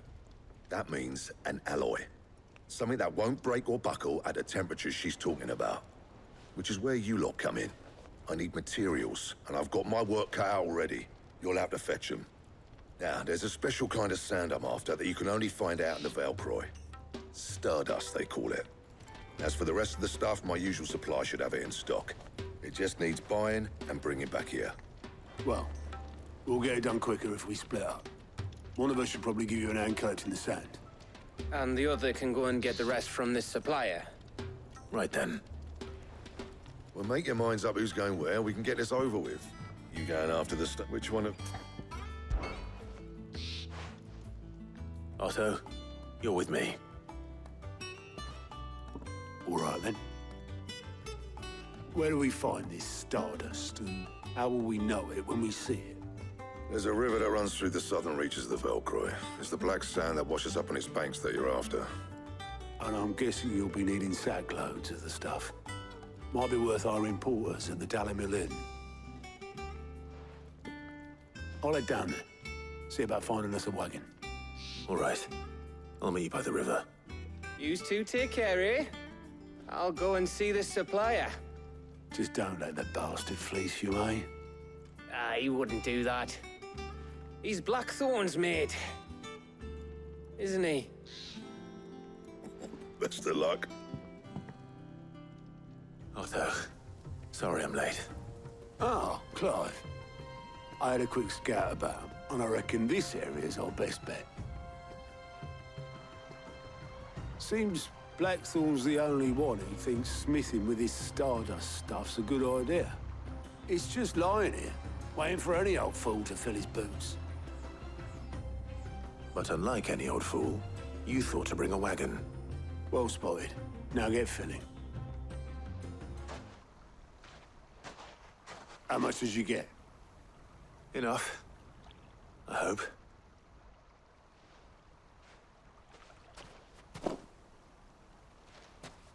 More than me. Put it all together and I can't see Blackthorn complaining. Much. Here, Clive. Do you fancy a walk?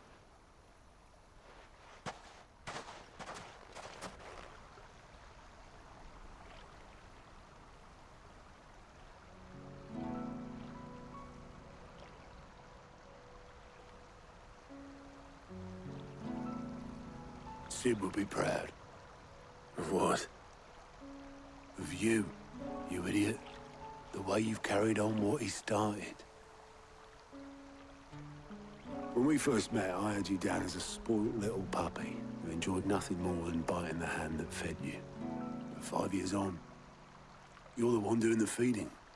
So thanks for proving me wrong. You weren't wrong. But I changed. Thanks to Sid. And thanks to you. When I suggested taking on his name, you were the first to back me. And if you hadn't, no one else would have. I couldn't have done any of this without you, Otto. Yo, give over. You're making me blush. All I did was choose hope over despair. I gave you a chance, yes, but you're the one who took it. You took a rabble of homeless, hopeless outcasts and put them back on their feet. Gave them something worth fighting for, just like the old Sid did.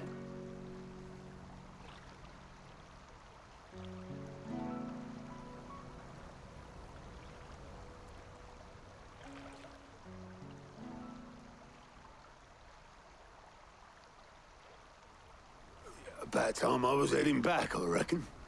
All this scrabbling about in the sand's taken its toll on the old pins. I'll see you back at the hideaway then. You can take a well-earned rest when you get there. Oh, I plan to. Believe you me. But I'll make sure Blackthorn gets his precious black sand before I put my feet up. He'll only moan otherwise.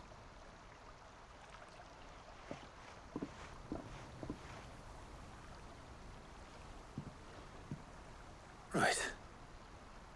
Ready to go home, boy? Blackthorn, got everything you need? Yeah. Yeah, I do. Cheers for the Stardust. Should be enough to be getting on with. Nice to get out and about for once. Let's do it again sometime, eh?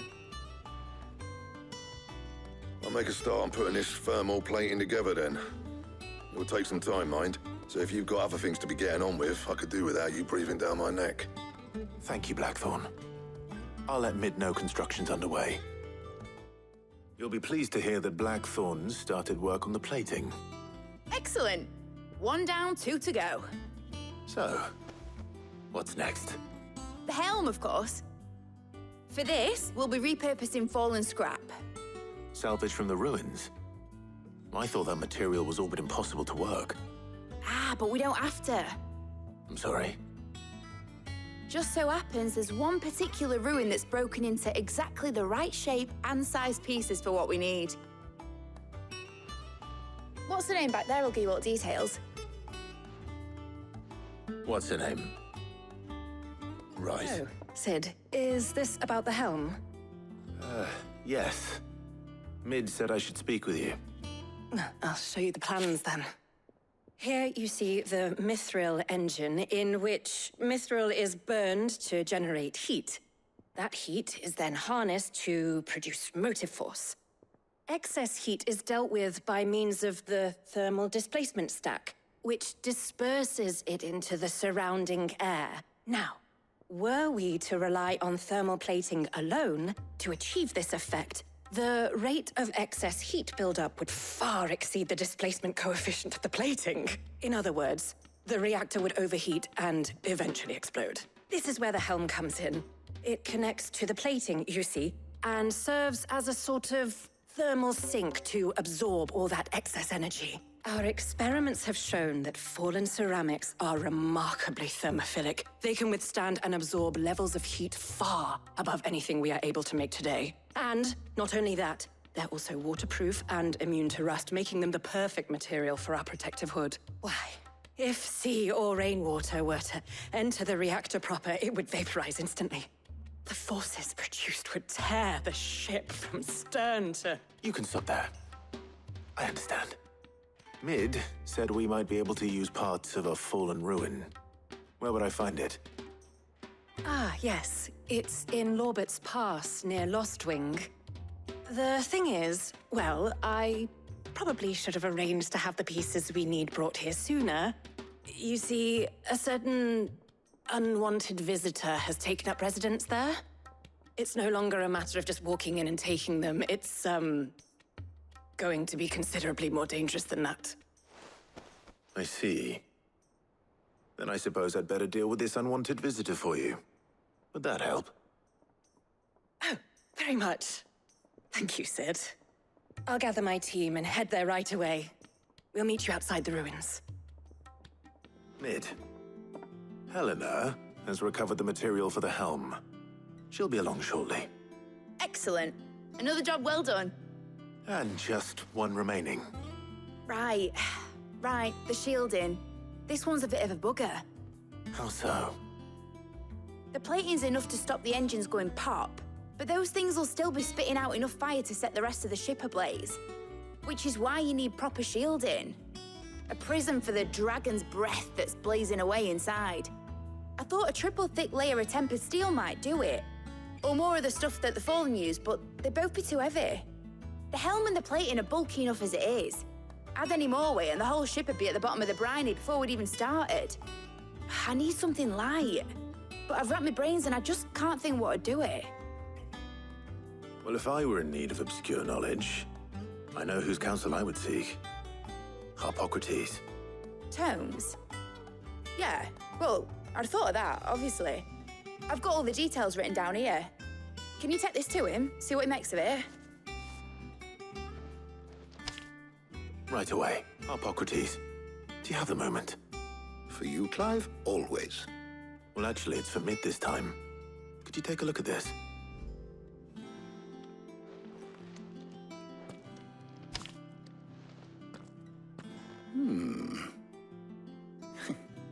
Shielding for a mithril engine. Whatever will that girl think of next? And what are these notes around the edges? She has some specific requirements for the materials. The shielding needs to be able to resist extreme heat on the inside, and yet remain cool enough on the outside not to set the ship alight, while also being light enough not to sink it.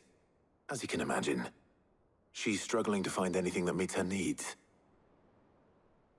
I see. I wondered if you might know of a solution, or if you might be able to search the records for one.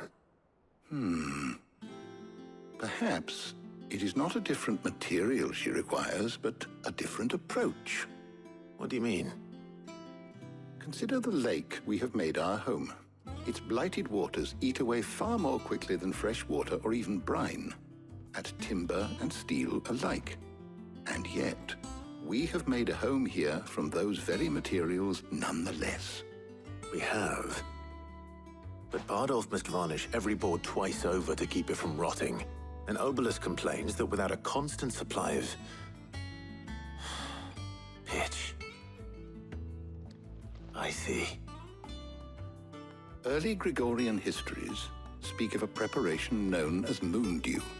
It is said to be able to resist even the most ferocious flames. Before the dragoons tamed the worms and wyverns of the realm, nobles would daub their castle walls with it in order to guard against dragon fire. So if we could recreate it...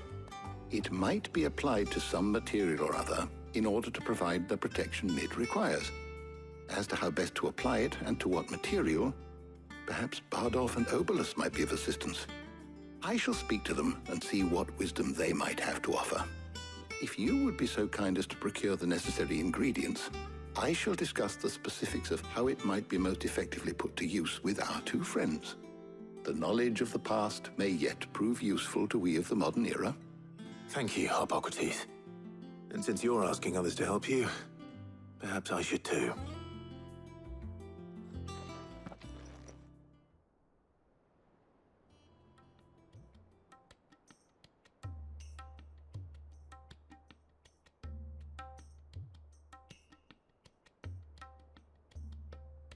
So you need a hand, do you?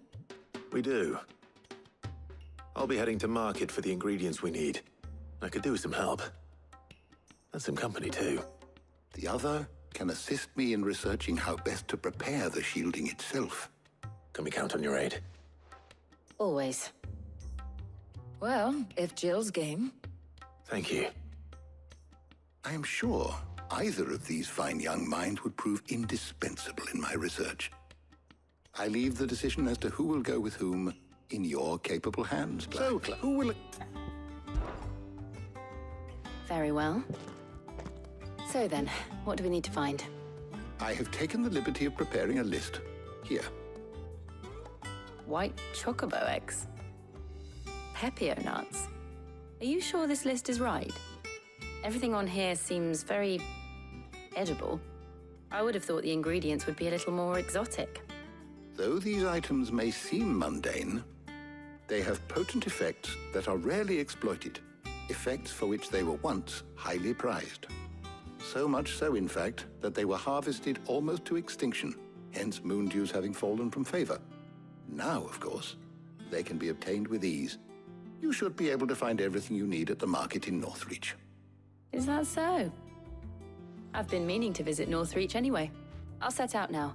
Join me there when you're ready. I will. Until then. You two enjoy yourselves. You too, Talia. How goes the hunt for ingredients? I've only just started. I'm sure everything we need is somewhere amongst all these stalls, though. Why don't we split up and see? We'll take a couple of ingredients each. All right. What am I looking for? How about you look for the pepio nuts and some garlic? I'll find the other things we need. We can meet by the gate when we're finished. Did you find everything? I did. Here.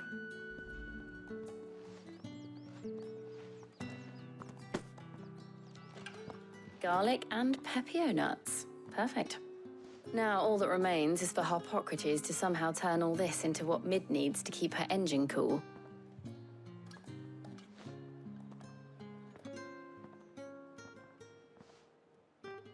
But before we head back, would you walk with me a while?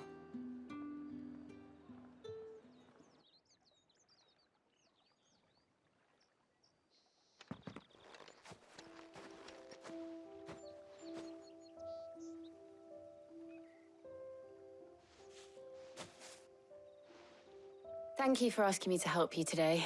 It makes a nice change. It does. It's good to get away from all the battle and bloodshed for once. Just being here reminds me of when we were children. Do you remember? Walking down Market Street in Rosalith, taking in the sights and smells. How could I forget? What with Torgal's antics. Remember how his nose would prick up at the scent of sausages? He'd go racing away and we'd have to go running after him. We wouldn't catch you now, would we, boy? Is there anything you wanted to buy for yourself while we're here? There was, yes. Well, sort of. Molly in the kitchens told me about a place that sells particularly good pies. Thought you might like to share one with me. I would. Thank you. And I saw some bread.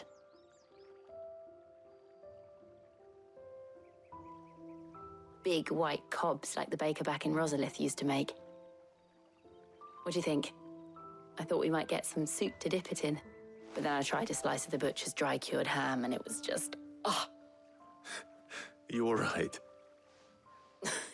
Sorry. It's just... you're right. I really do feel like a child again being here with you.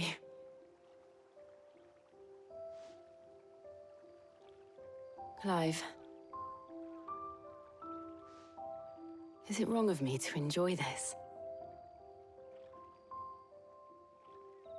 No, Jill. This is how life should be. And it's how our lives will be when our work is finally done. When we can live on our own terms. I hope so. Thank you, Clive.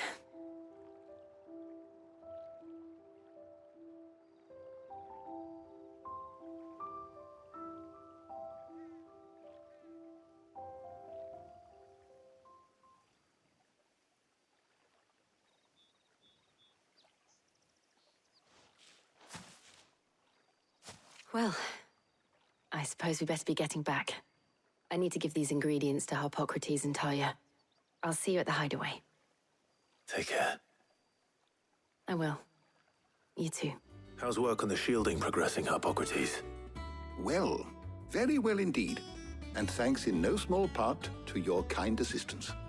I was just explaining to Talia how we might best go about preparing the moon dew.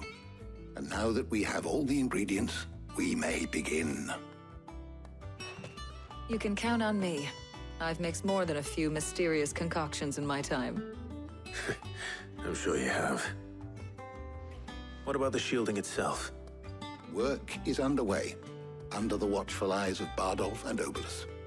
Apparently, it'll be ready soon. Thank you. All of you. Right then. Jill, would you join me in the infirmary? Many hands make light work and all that. Of course.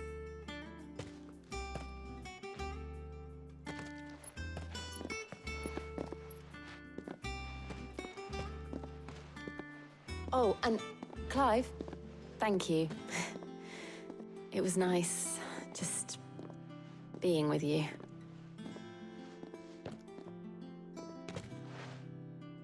It appears our work here is almost at an end.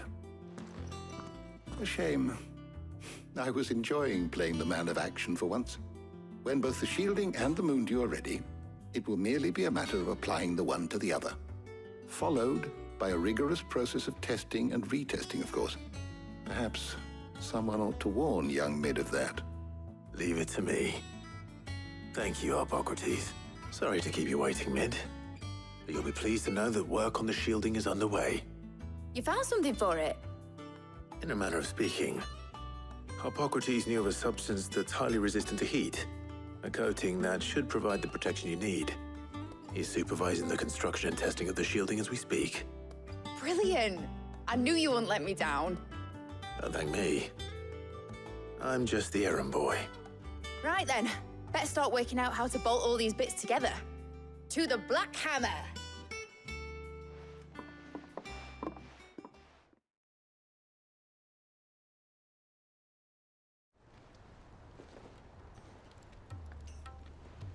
You know, when I got into the smithing game, I thought I'd be making swords and shields, not thermal bleeding didgeridoo-dahs. Displacement stacks. Same difference. Whatever you call it, I ain't putting it together in here. It's cramped enough as it is. Let's take this outside. Mid, you get all the parts lined up on the deck. I'll take care of the rest. On my way! Oh, and bring me the biggest hammer you can find. This is gonna require some precision walloping.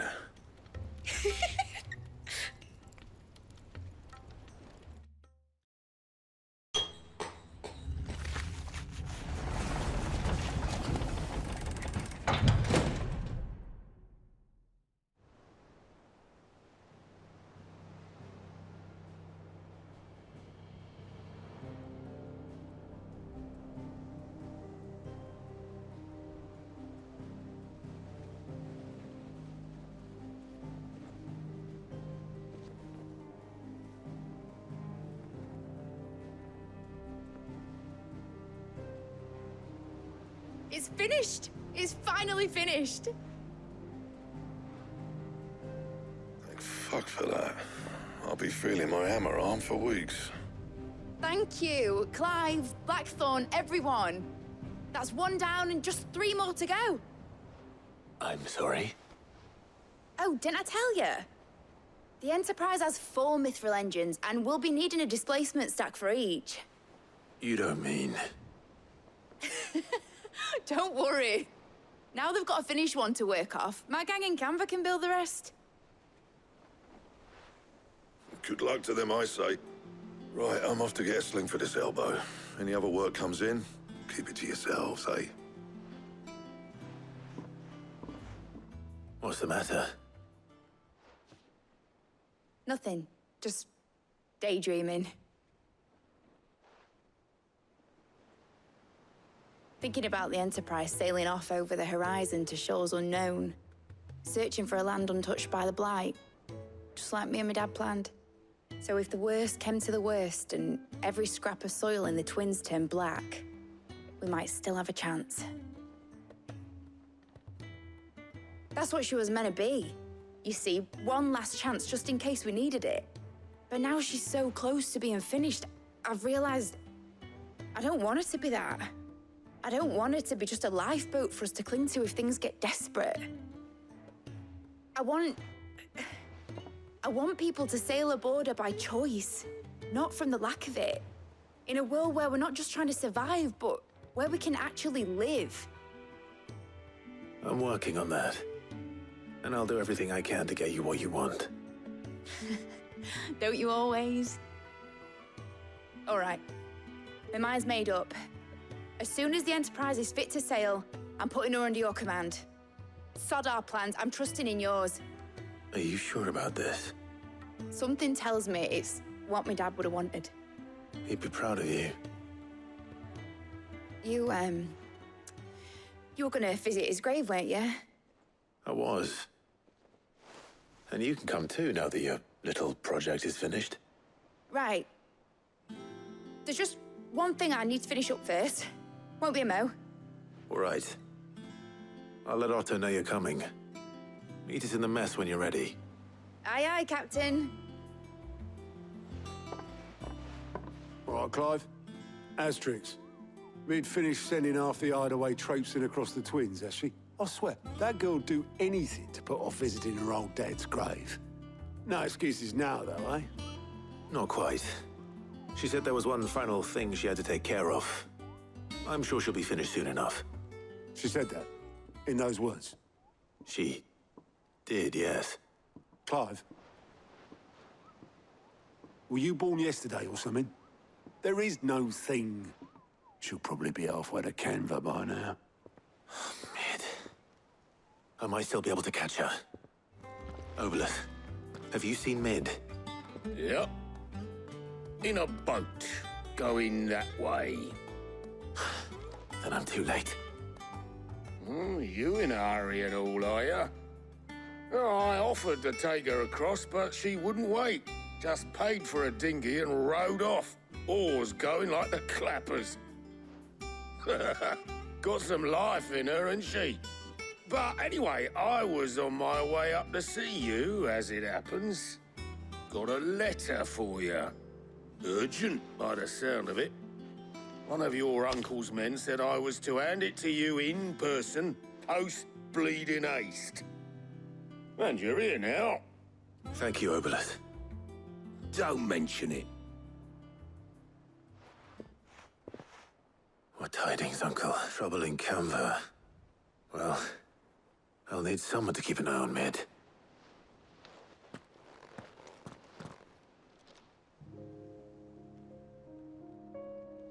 So what? Mid got us to do all the dirty work and then just sailed off into the sunset?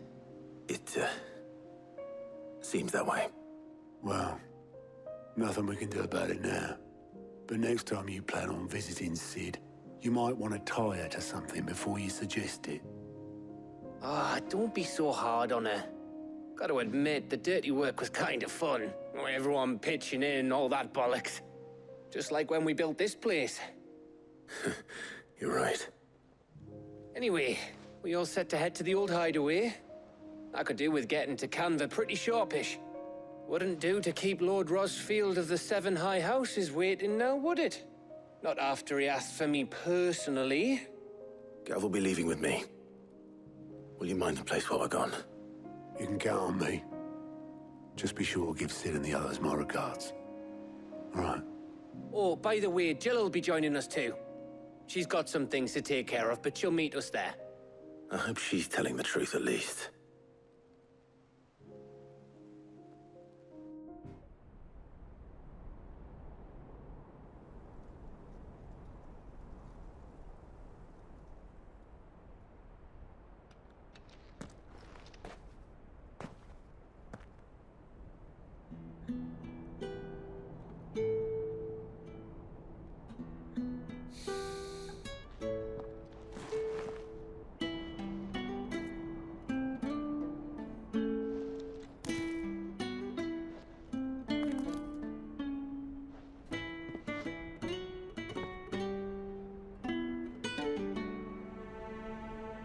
Well, Sid,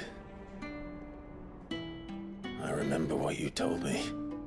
That if no one is listening to what you have to say, you may as well not say it.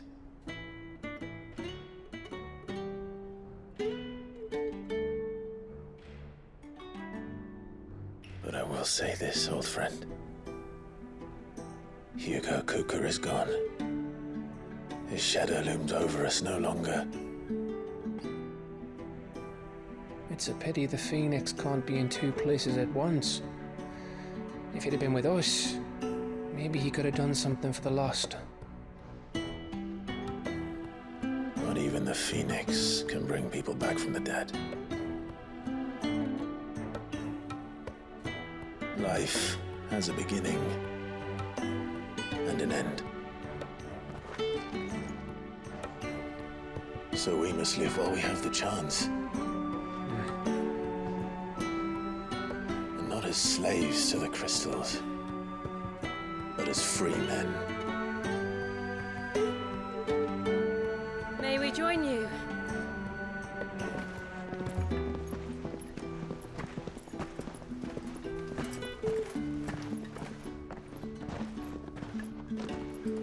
Lady Karen, what a pleasant surprise.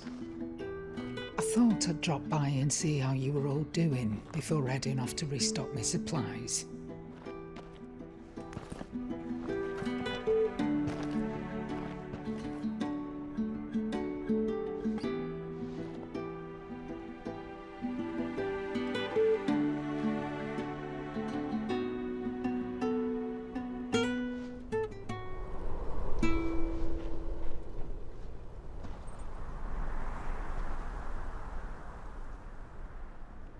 It wasn't the most scenic view back then, but it were never as bad as this.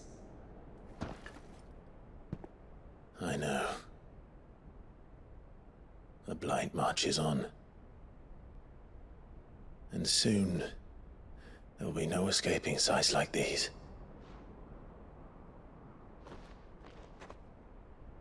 So our mission remains unchanged. We cannot stop until every Mother Crystal is gone, and their thirst for ether with them. The only one that remains in Storm is Drake's Tail in the Crystalline Dominion. Our next target. We're going to Twinside. It's the capital of the Empire these days. I wouldn't like to think how tightly guarded they've got the place. Not that that'll stop you. But we do well to scout it out before you go charging in. We would indeed. If you're off to the Dominion, you can take this great lump with you. Goods. Oh, I am sorry. Have you forgotten you're the most wanted man in the Twins? I thought you might like to disguise yourselves as the attendants of a travelling trader, assuming you've no better ideas. You wanted to buy yourself some tools, didn't you? Well, now's your chance. You're letting me go with them? Oh, thanks, Nan. Stop that! You'll break me bones, you great galoot.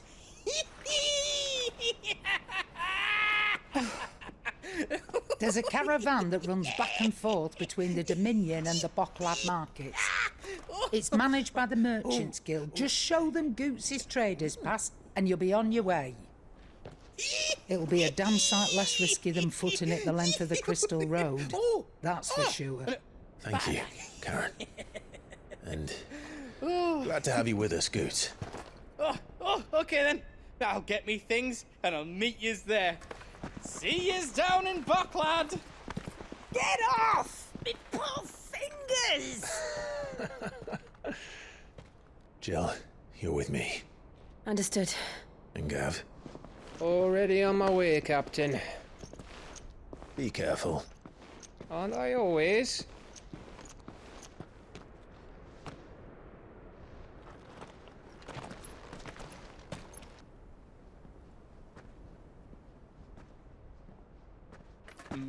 Do you see that, Sid? Your protege's making a proper little outlaw of himself.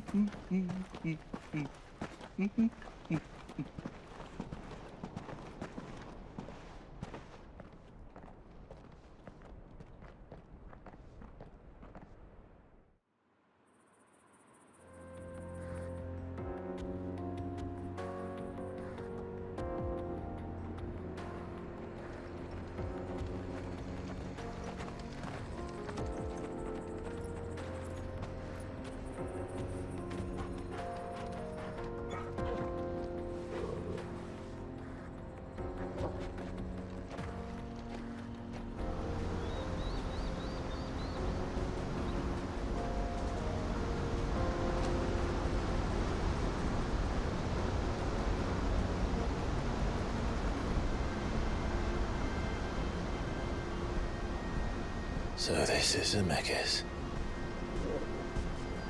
The land of the gods. It's even more impressive than I imagined. I remember being captivated by the story as a child. Long, long ago, man was overcome by avarice and challenged the gods in a bid to win their power. The final battle took place here, at these falls. Or so the legend goes.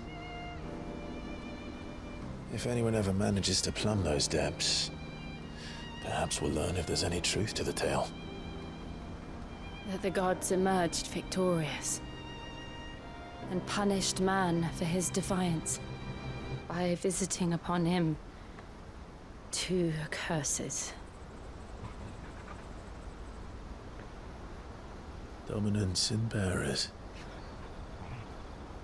To tell the truth, I always thought it strange that the dominant and their icons were deemed a curse. Back home, the dominant inherited the throne. They were admired and exalted, not spurned. Whenever I got to that part of the story, I always assumed there must be something I'd misunderstood. You had a lot of storybooks, didn't you? In your room, I mean. When we were young. The old legends were always my favorites. Epic battles between gods and men. Father encouraged me to read as much as I could. He thought it good for my education. You really were a boy like any other, weren't you?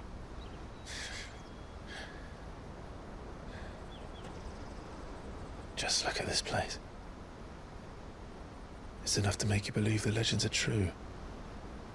I know.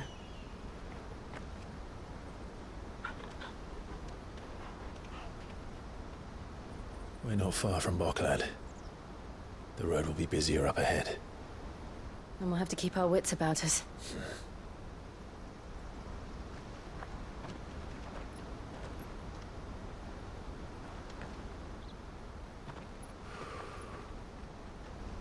Clive? Something wrong?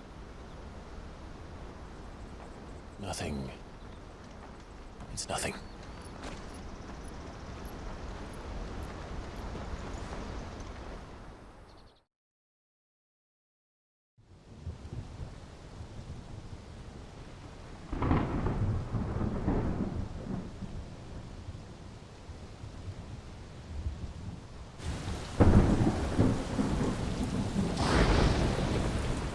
see the reports are true, Father.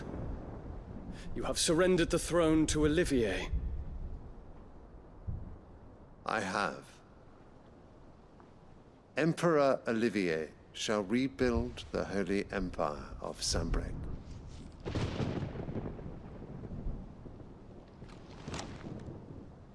How is he to rule an empire? He is but a boy. I shall advise him until he comes of age. Father, please. Or for as long as I am able. The empire we seek to build needs young blood to rule it, and I can think of none better suited to the task.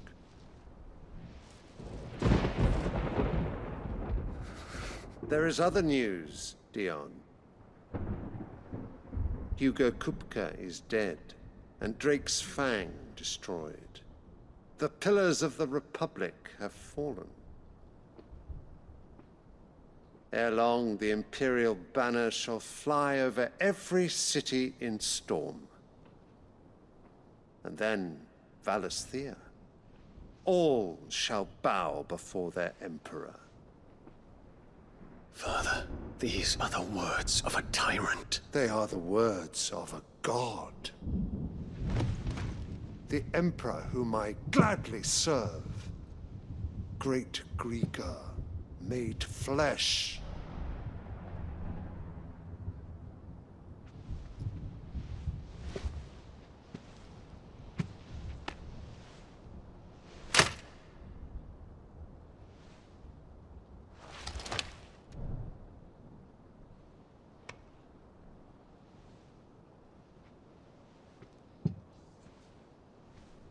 Return to your camp, Dion, and ready your forces. It is time to show the world the true power of Sanbreque.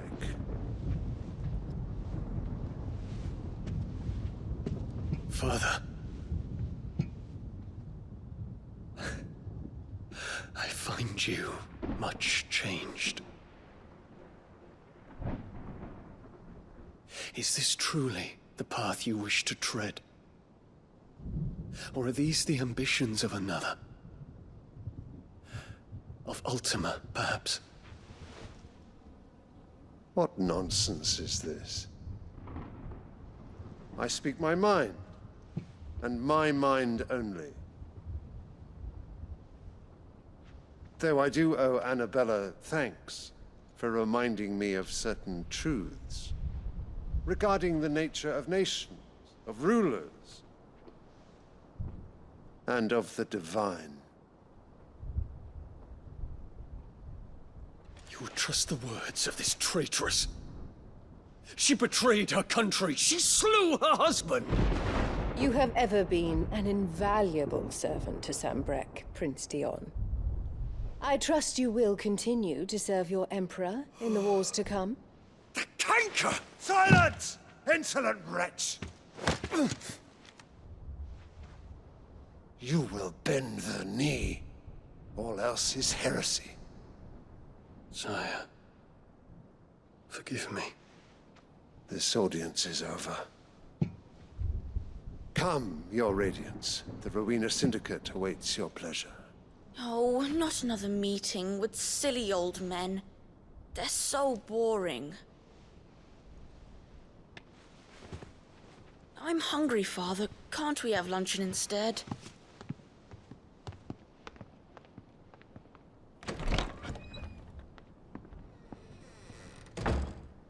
Does it pain you that you will not inherit your father's throne? I have suffered worse.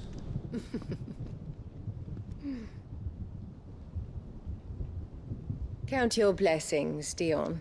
For a base-born child to be chosen by Bahamut is miracle enough. You have risen high on his wings, but you shall rise no higher, lest your impure blood stain the throne. What do you know of my blood?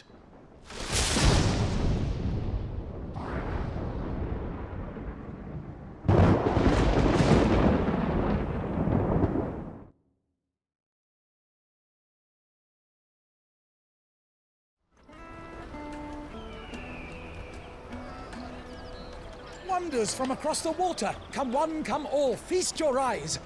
Good sir, can I interest you in...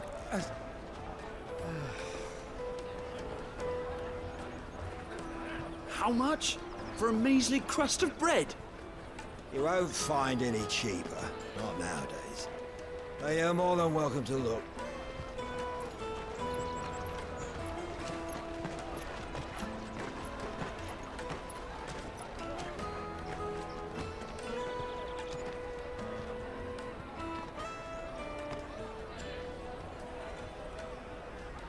The Empire's unlawful and illegitimate occupation of the Crystalline Dominion is still in effect. Only those whose business in Twinside has been officially approved by the Republican Army will be permitted to cross the border.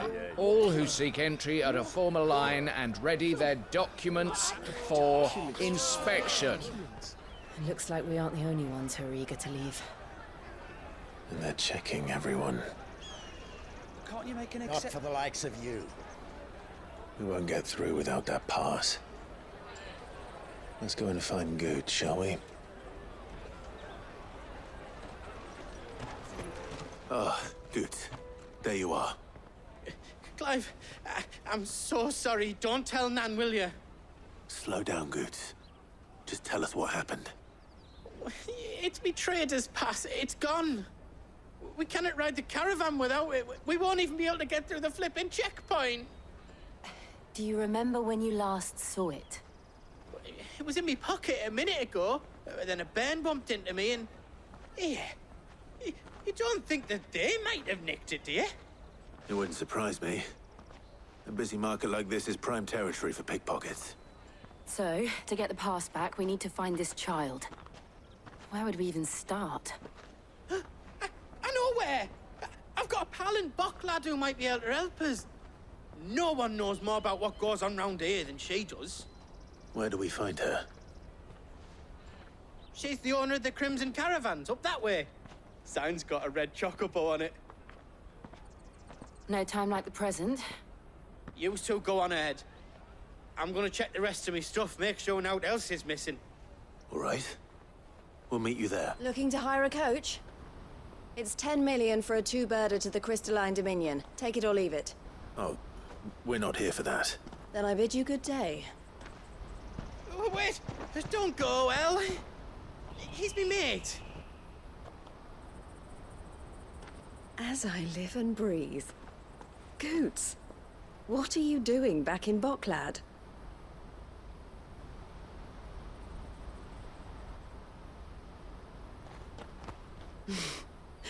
I gather Lady Karen didn't send you.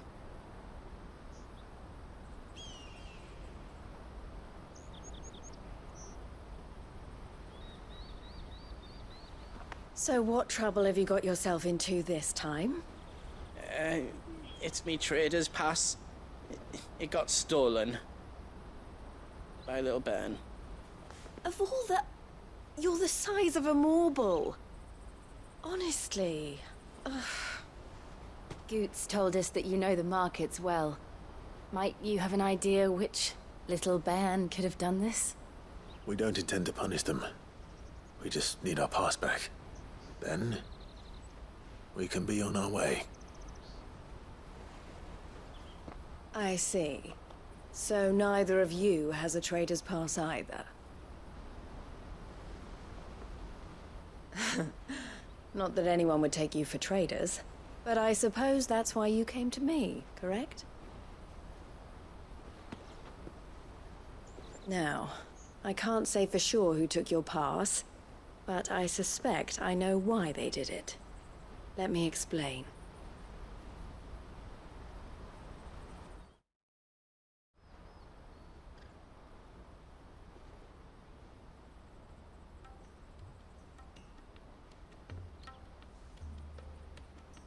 Ever since the Fist marched on the Dominion, the Republic has been clamping down on any commerce that might aid the Empire more than it does us.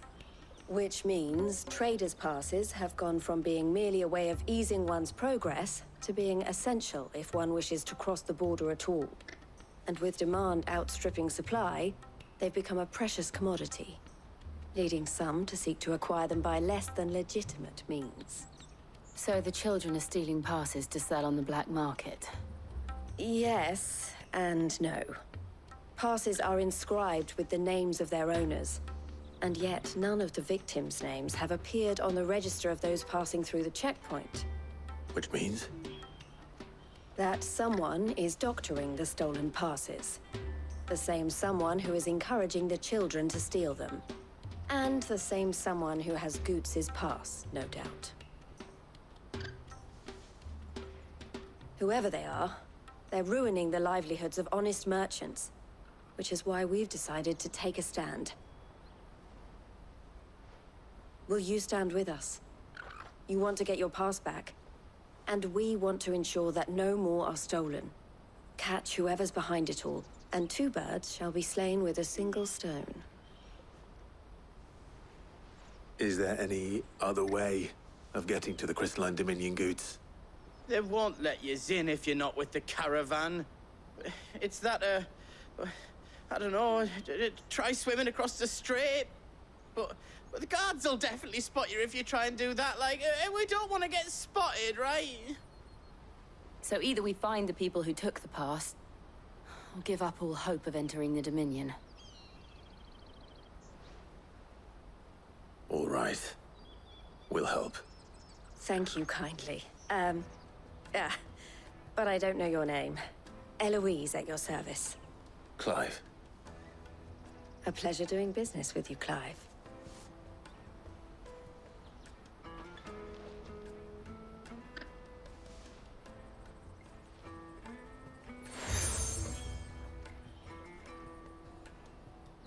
The proprietor of the furniture makers by the coach stop is spearheading the search. Wear that, and he will know you for a friend. I suggest that you speak with him first. The furniture makers. Understood. Are you the furniture maker? Looking for something in particular? Ah, Eloise collared you too, eh? Then I expect you want to know more. She told me you were leading the hunt for the pickpockets. What have you learned? For one, that they're targeting the traders carrying the biggest packs. Harder to watch your back, see? And less chance of the mark giving chase if they're spotted. Not that they'd be likely to catch them. Those imps know every inch of this warren like the backs of their hands. Their eyes must have lit up when they saw Goots. The fishmonger round by the gate's been trying to track down the children involved. You should go and have a word with her. Fish for sale! Fresh sorted and smoked! Can I interest you? Ah, sorry. Message from Eloise, is it? She's asked me to help her. To help you find the pickpockets. Is that so?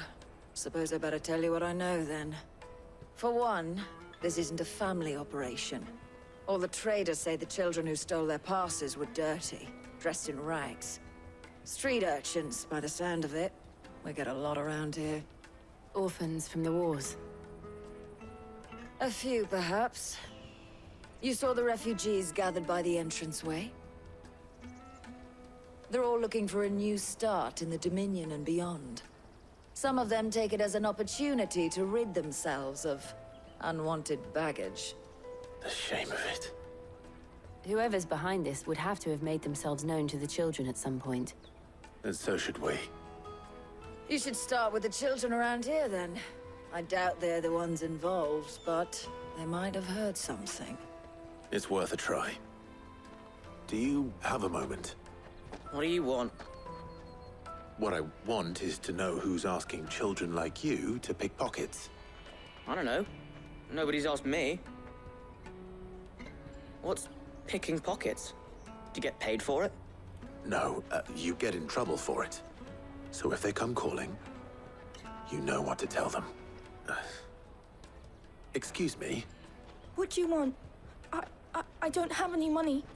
It's all right. We're not going to hurt you. We just want to talk. What about? We've heard that some very bad people are making children like you steal from travelers. We need to know who's behind it so we can stop them. I don't know much about it, really. But my friend, Honza, he said he got a job doing something dangerous. Sounds promising. We need to find him and ask. Do you know where your friend might be? He's usually by the tents outside town. Thank you. You've been very helpful. That big fat donkey was easy pickings. He wouldn't have noticed if we'd robbed his boots off him. Yeah. Wish we hadn't handed over the pass, though. Could use one of those things to get out of this dump. Chance would be a fine thing. The moment they found out, they'd string us up by our guts. Would they now? Perhaps you'd like to introduce us to these charming characters. Shit, we're in trouble now. What do we do? You two get caught if you want. I'm off. Hunter, where are you going? So that was Hunter, eh? Jill, you watch these two. I'm going after him. All right. Did you see a boy run past? He stole something from a friend of mine. There was a boy ran back there towards the Chocobo pen, but... Thank you. Oh, shit. Cornered. It's all right, Hunter. I'm not going to hurt you. I just want to ask you some questions. Fine. Not like I've got a choice. I'm looking for the people who are making you steal for them. Who are they? Call themselves the Carstones. They said they'd give me good gill if I did what they told me. I knew they were bad, but bread doesn't come for free. Didn't come at all half the time, before I started buzzing for them. You know, if I didn't do it, they'd just pick on someone else. Someone they could push around easier. Hunter. You found him, then? Jill. Where are the other two? Eloise is watching over them. She sent Goots and I to look for you. You're... him! I haven't got your pass anymore, if that's what you're after. I gave it to the Carstones. Whatever you do to me, I can't get it back. Not that I go against them anyway. If it weren't for their gill, me and my mates would have starved.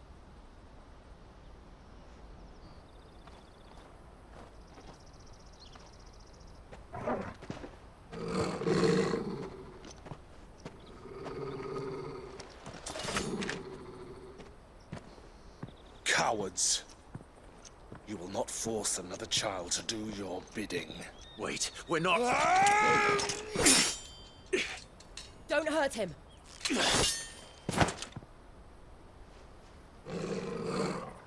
You're making a mistake. We're on the same side. Like hell we are. That brooch. Where did you get it? Master Theo? Goots.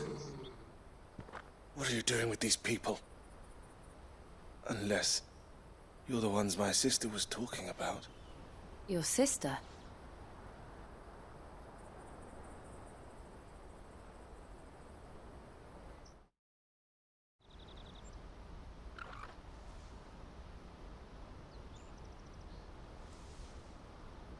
Eloise didn't tell us she had a brother. And why would she? I'm just her back and a blade. Theodore, at your service. Sorry about before. Theodore, what do you know of the cast stones? Vultures who have made Boklad their hunting ground. They prey on the desperate, stealing from those with gill and bullying those without it into joining their flock. I'd been looking into their activities in hope of sparing the refugees any further hardship. But it seems they've already stooped even lower than I'd feared. Hansa's a good lad. Don't blame him for what they've made him do. If he and his friends hadn't agreed to work for the stones, some other poor souls would have. On pain of death, most likely. Clive, was it? And my sisters asked you to help put an end to the pickpocketing. Then we all want the same thing. So, what's the plan? What else? We find the cast stones, and we crush them. You get your trader's pass back, and I make Boklad a safe place again. All right then. All right then. Hansa, where are they camped? Don't worry. They'll never know you told us. Couldn't if I wanted to. They always come to town to collect the passes. Meet us outside the gate. I tried following them once, but they spotted me halfway down the trail. Said they'd string me up. We'll try it this time. Which way were they going? Back down the road towards Lateney's Cleft. To Lateney's Cleft, then.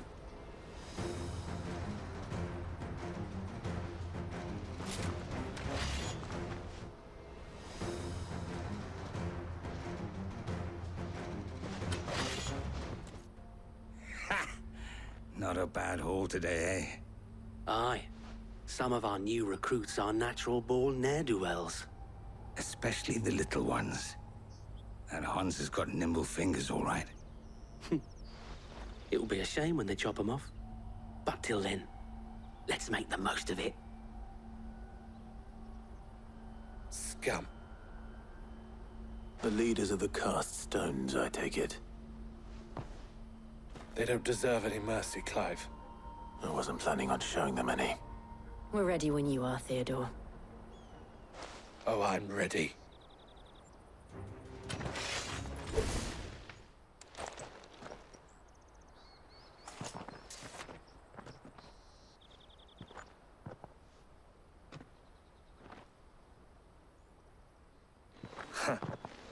And they say crime doesn't pay. Gold chains, rings, purses. And traders' passes. Dozens of them. Have the names been changed? Not yet. I recognize some of them. No doubt Goots's is somewhere among them. Now I just need to sort through it all and return everything to the people it was taken from. We should go and give Eloise the good news. Can we leave things here in your hands, Theodore? Of course. Oh, and, be sure to tell her of the part I played, won't you? We'll be glad to. Ah, Clive. How goes the hunt? My brother isn't getting in your way, I trust? Quite the opposite.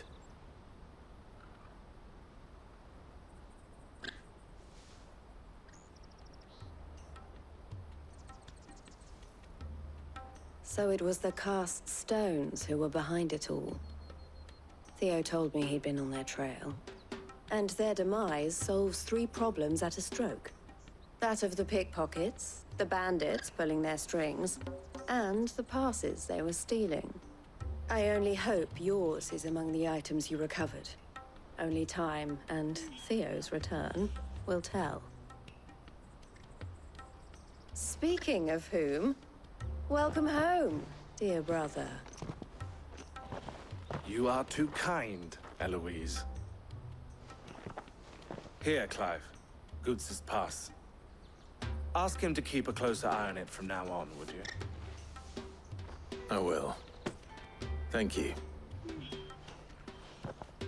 El, I've asked our boys to carry the rest of the goods back. Can I count on your help in sorting through it all? Of course. I'll make some space in the storeroom. I expect you'll soon be on your way then. But it wouldn't do to leave without introducing yourself properly. Would it now? Sid. Don't look so shocked. We're on the same side. I don't understand. As you now know all too well, we at the Crimson Caravans are always happy to help those in need. For a small fee, we will move anything that needs moving.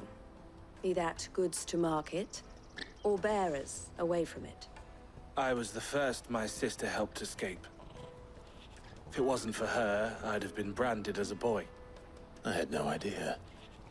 It just so happens that we are seeking to expand our operation. And who better to join forces with than the leader in the field? Wouldn't you agree, Theo? I would. It seems our purpose is the same in more ways than one. So what would you say to working together again? It would be our pleasure. And our honor. The honor is ours. Here, Clive. This is for you.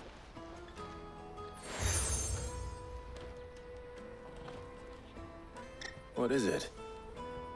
El has friends in high places, while I have associates in, lower ones. That mark is proof that you're a friend to us both.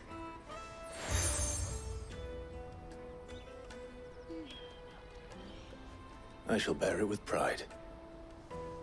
Well, all that remains is to wish you a safe onward journey. Goots's pass should secure you a place on the caravan, but if you encounter any difficulties, we would be delighted to provide you with a coach of our own. For a discounted price, of course. Say, 9 million? We'll try the caravan. Here you are, good. Try not to lose it again. Me pass! You found it! Oh, thank you so much. Nan would have killed me if I'd come back without it. I'll have to say thanks to Elle and Theo, too. So should you, Hansa. You and your friends don't have to steal anymore. If anyone threatens you again, you know who to turn to. We do. And we already have. Miss L's given us a job shifting the chocobo shit out the stables. It's hard work, and the pay isn't half what we got from the stones. But if we stick at it, we'll keep ourselves fit. You stick at it, then. And Goots, I'm sorry for stealing your pass. That's all right. I've got it back now. And all's well that ends well, eh? You said you're trained to be a blacksmith, right? Well, I'm gonna be your first customer.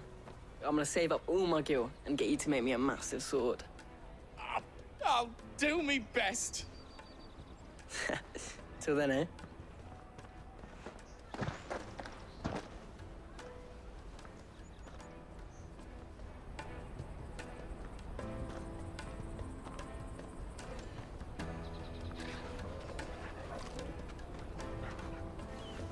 All right.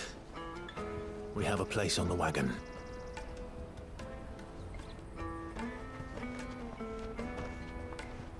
Remember, Goots, we're mercenaries. You hired us to protect you. Mercenaries. And you remember the plan? You're to ride all the way to Twinside. Jill and I will go with you as far as the outskirts, then find our own way in. I'll buy that stuff I need. Right. And we'll scout out the Imperial's defenses. There's a square with a big bell tower right in the middle of town. If you get lost, or out goes wrong, we can meet up there. Right. Let's go.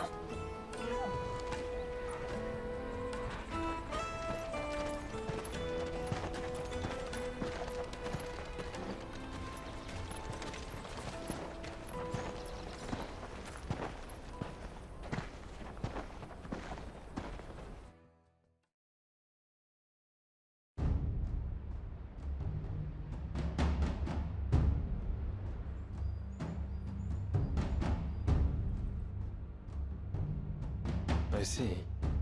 And you're quite certain your father has no knowledge of Ultima? I am. I have no difficulty believing a sinister force has come to exert an influence on Sanbreque. But be that as it may, it is yet to claim my father. For better or worse, his radiance speaks his own mind. Then the fiend works from the shadows. I confess, when first you told me of this fiend, I had my doubts, and more than a few at that. A beast that labors to plunge Valisthea into turmoil, all in pursuit of your brother. But that wound is proof enough that evil is afoot. Then I have your answer, Your Highness. You will join me in my fight. I cannot. Not yet. Your Highness, please. As you are aware, the Dhalmekian army is at our gates. They have lost their mother crystal, and with it all hope of a negotiated withdrawal. It is but a matter of time before they invade. If Bahamut is not here to meet them, my people will be slaughtered. Though not by Hugo Kupka, thanks to Ultima's machinations. I know the fate of your people weighs heavy on your conscience, but if we do not put an end to Ultima's plans, they shall face a far darker fate. The chaos he would wreak would sweep all of Valisthea into the abyss. The lives of every man, woman, and child in the Twins are at stake. I believe what you say, Phoenix. But I have duties of my own, and I must discharge them. Come what may.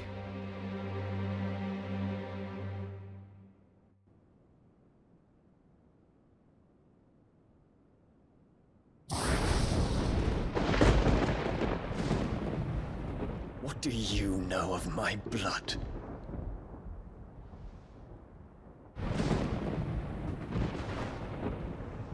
I know that it is wholly unworthy of the highest offices of state, which rightly belong to those of purer breeding. Alas.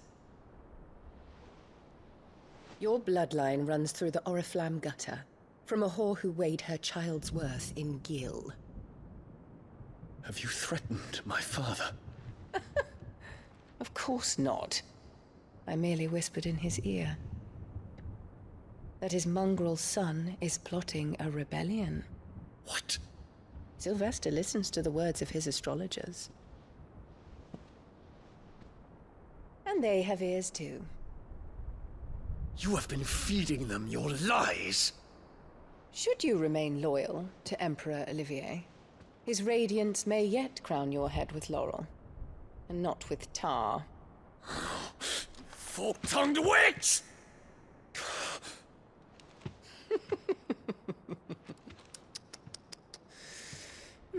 In consideration of your long years of service to the Empire, I shall forgive this uncharacteristic rudeness. Now hurry and make ready, Your Imperial Highness. Emperor Olivier expects much of you, Dion. Or should I say, of Bahamut. May your fire reduce his enemies to ash,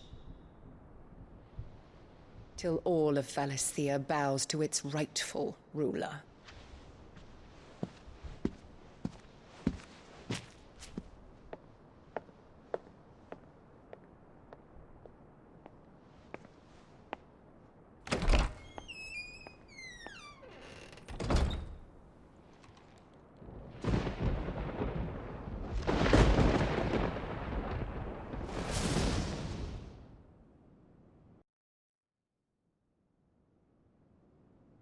There is another darkness that has taken hold of Sanbreque.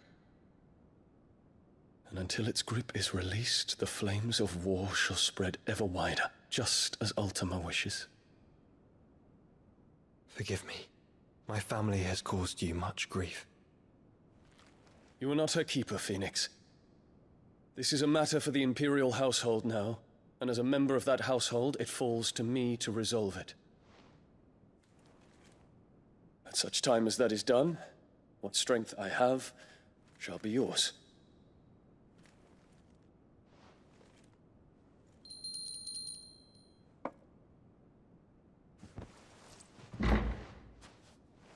Thank you, Your Highness.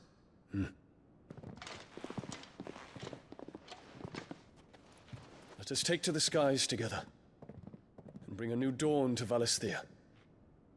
I should like nothing more.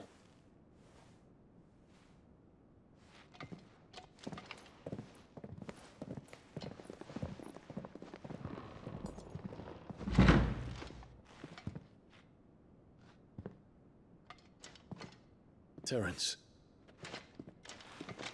My prince. Tell me true. Do you believe what I'm about to do is wrong? We dragoons have but one leader, Your Highness. And we shall follow him unto the very end. Thank you. And this is my decree. For their crimes against the crown, the traitorous Annabella and her usurping son shall be put to death, and the Empire restored.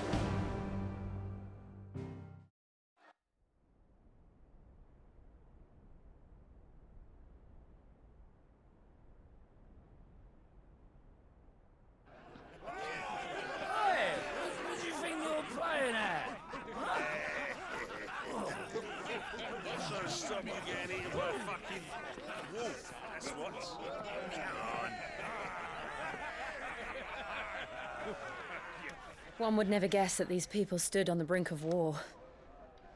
And they're afraid. They turn to drink to forget their fears. Anything you want to forget?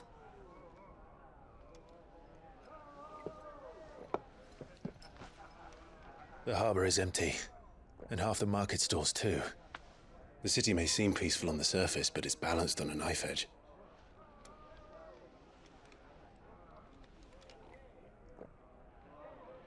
Were we to give it a nudge, it might be just the distraction we need to reach the Mother Crystal. I thought you might say that. We should send for Gav.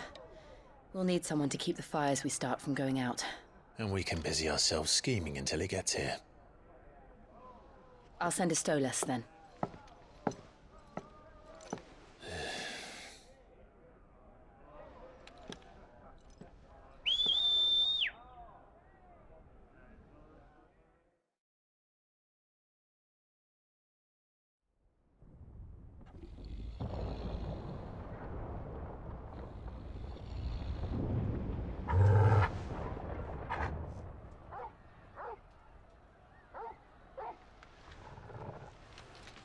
What is it, boy?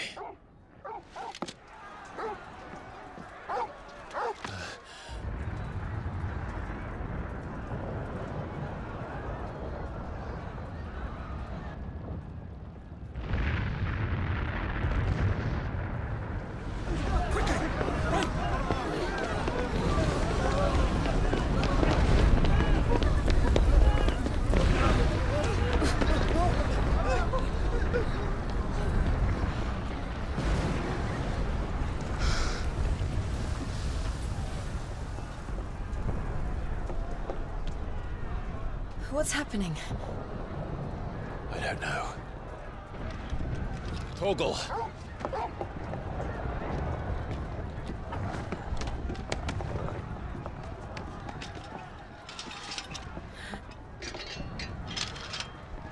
This way.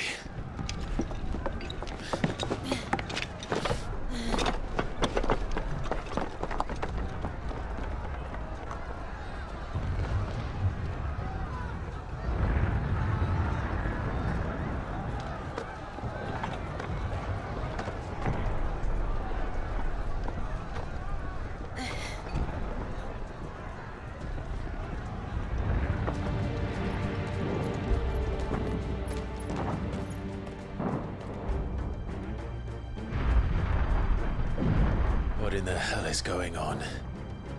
Let's go and see. Right.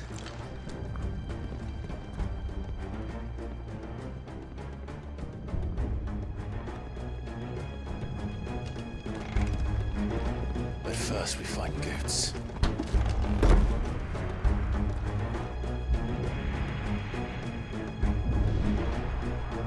Hold on, Goots. We're coming.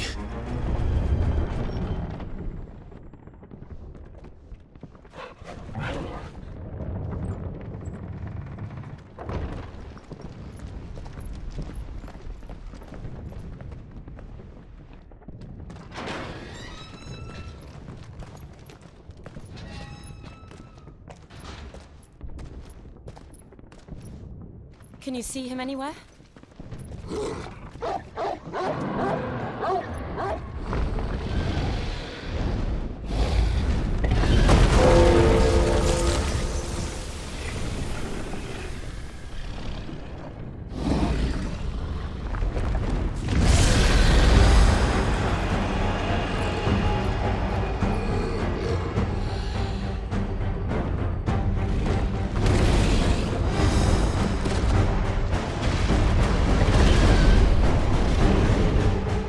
It must be one of the Dragoon's pets.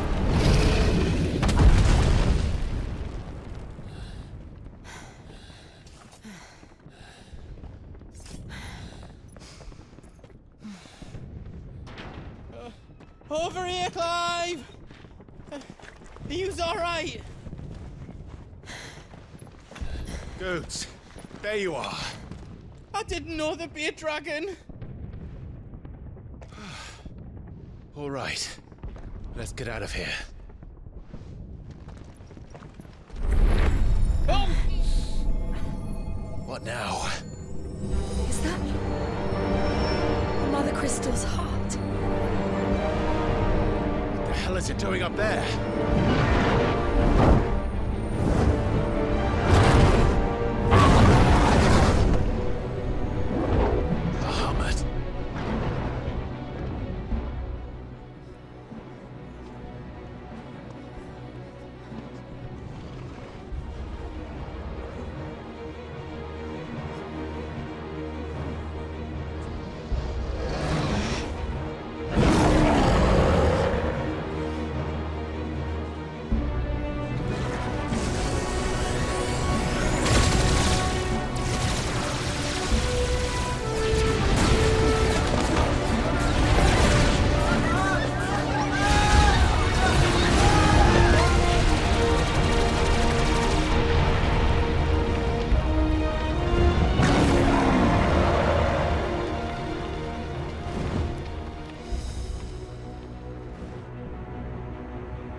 Your Highness, don't do this.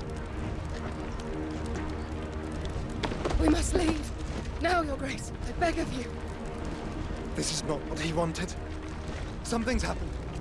Forgive me, Yut, but I must put a stop to this. Your Grace!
So, what do we do now then? We destroy the heart. Well, he might come back! As soon as the flames die down, the Imperials and the Dalmex will move in. This may be our only chance. And Bahamut has gone for now. You should get as far away as you can, Goots.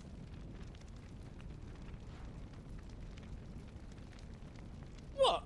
And leave you lot in the lurch? I can't do that. If you're staying, then so am I. I packed everything up before I made a run for it, so if there's out yous need, just ask. But I won't be giving it away for free. Nana'd never forgive us if I did. Thank you, Goots.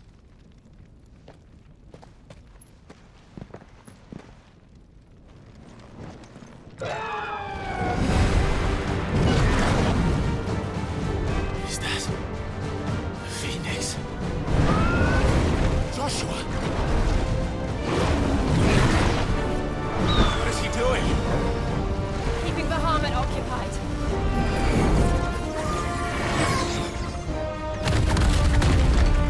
Joshua! Joshua!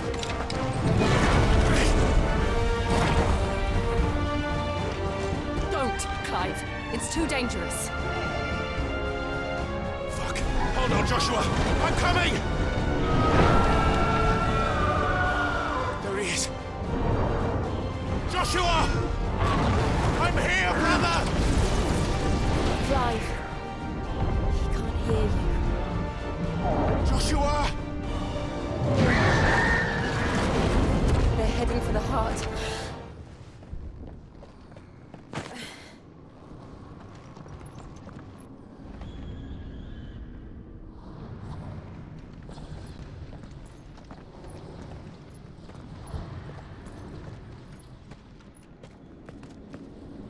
He'll be all right, Clive. He's a survivor. We're getting close.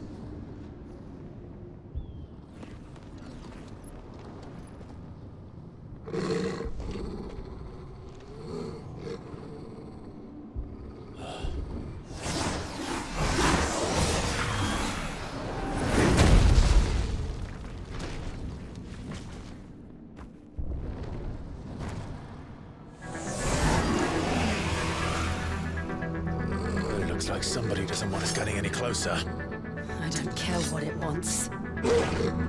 Neither do I. These beasts, they're getting stronger. We can think about them later. Right now, there's only one thing we need to focus on. The heart. Is someone there? Mother. It's you. What happened here? He tried to take him from me. Oh, my boy. My darling boy. Is this the child you made with the Emperor? Why, Mother? Why did you betray us all? You have no right!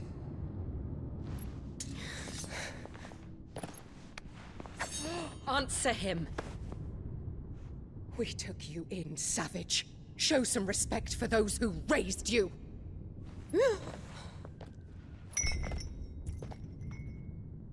Honorable Elwyn, always thinking of his precious homeland. But what worth is a homeland in a world beset by the Blight? Father did not seek to protect his country. He sought to protect his people. A leader's duty is not to protect his people. It is to protect the source of his sovereignty. The noble blood that runs in his family's veins. So long as this bloodline remains unbroken, what does it matter if a nation falls? One can always found another. Unlike him, I did my duty. I preserved my line. I bore a son of the noblest blood, to whom the whole world might kneel. That is why I gave Rosaria to Sambrek, that I might join my line with the Lesages and birth a savior of this benighted land, blessed by both Bahamut and the Phoenix!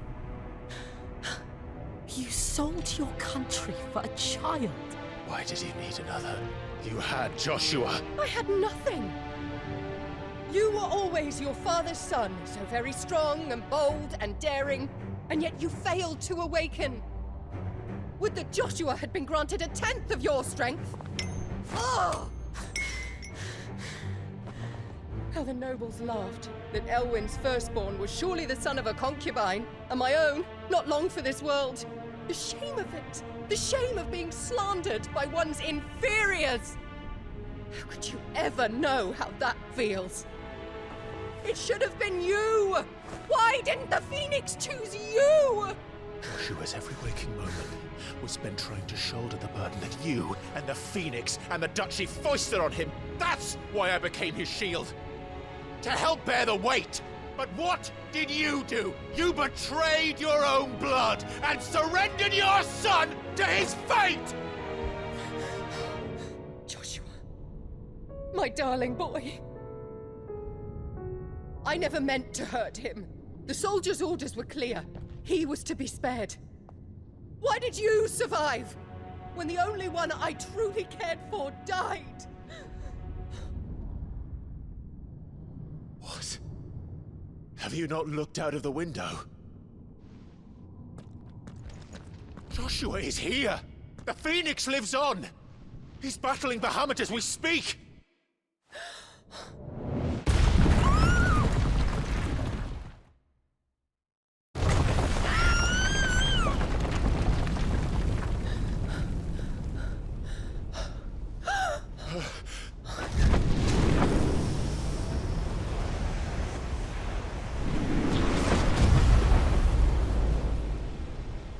Joshua! Wake up!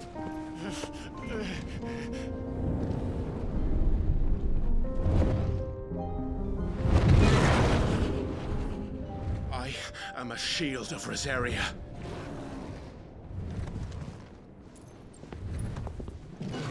and I will do my duty. What are you...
the Founder.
What now?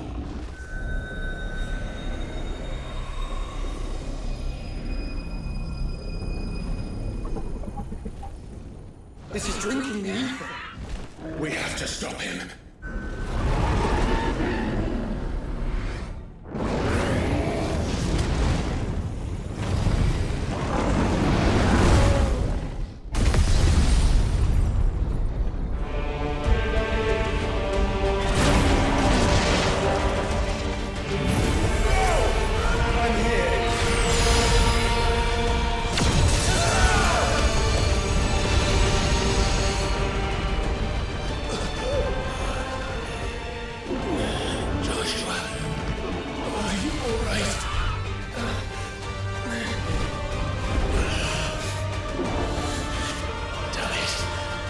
You have to be stronger than this. Come on, Ifrit. Show us your true power.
My brother.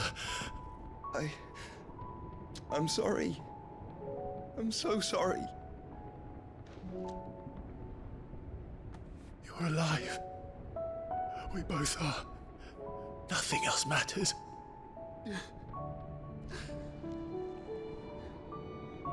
I never dared hope that I would see this day.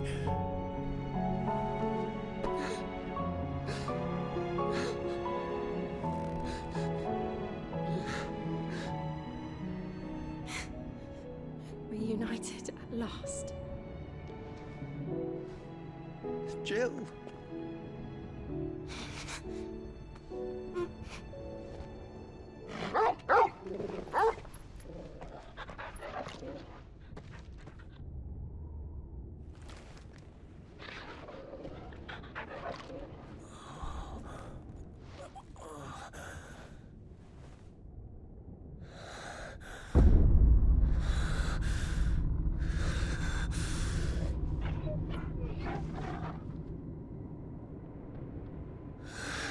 This is for my father!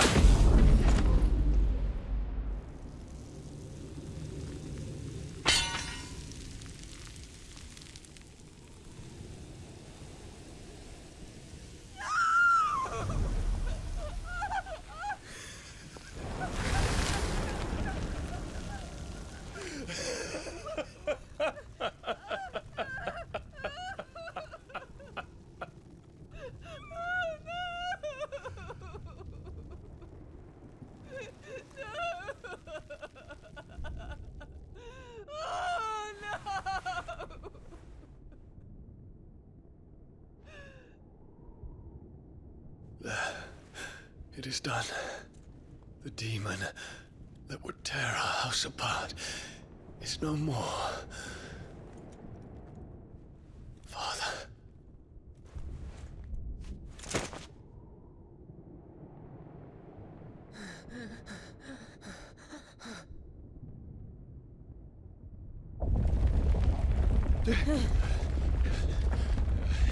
The Mother Crystal. It's collapsing. Right. We need to leave. No. Wait.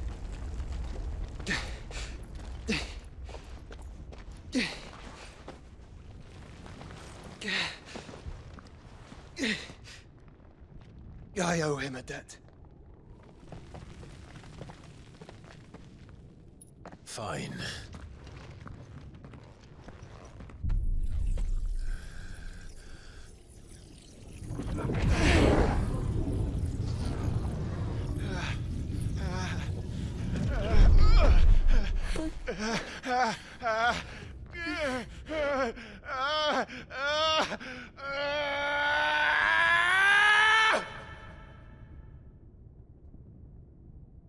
You there. Don't reinforce the situation. Report, Captain. Can nothing be done to call them off?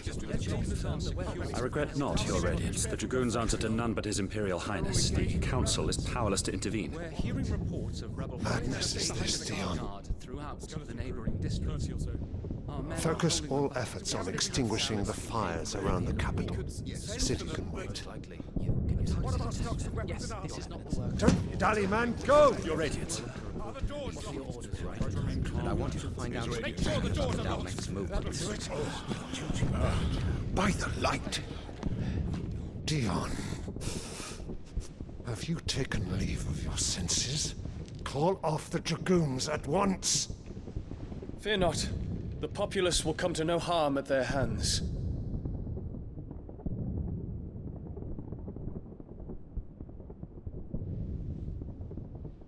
I am here to save you, Father.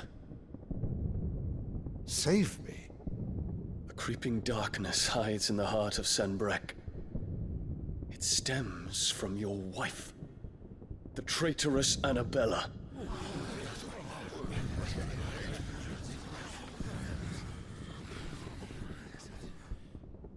Not another word, Dion. Father, though you may not see it, the darkness has taken hold of you. It has made you forget yourself. But I bid you remember, there was a time when you ruled not with cruelty, but with compassion. Why now do you turn your back on your people? Why now do you seek to stoke the fires of war? You too have borne witness to this change, Your Eminences. And you know, as well as I, who is responsible for it. A puppet now sits upon the throne, but cut his strings, and the master loses the power! What? Dion, you bear steel before your emperor? Guards! Take him!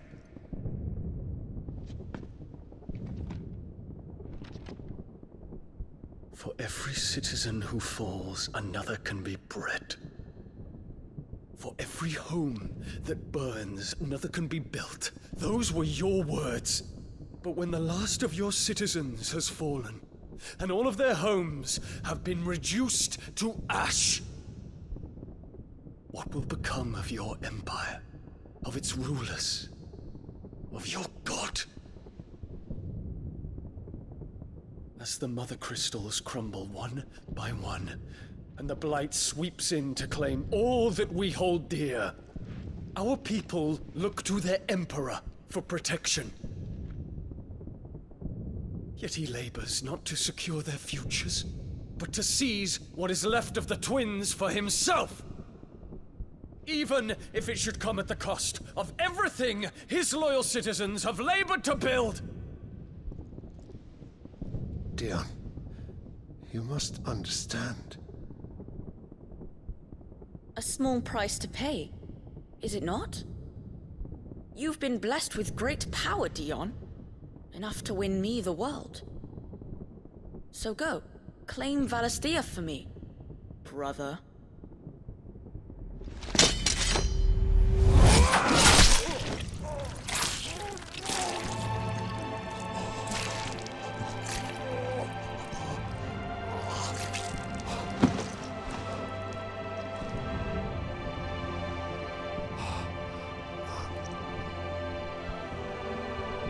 Dion.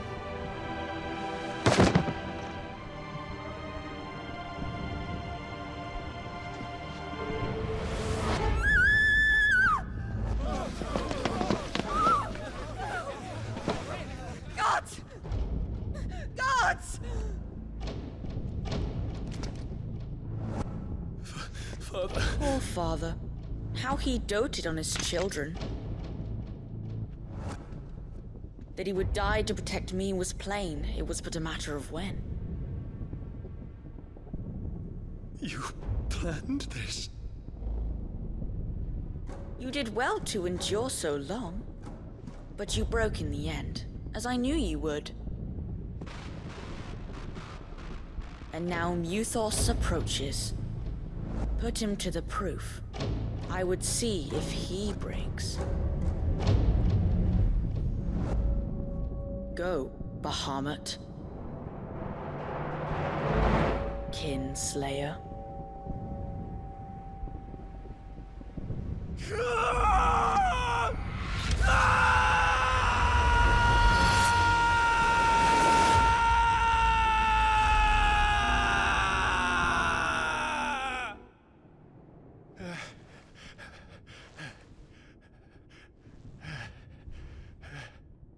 Not again. Brother? It's a long story.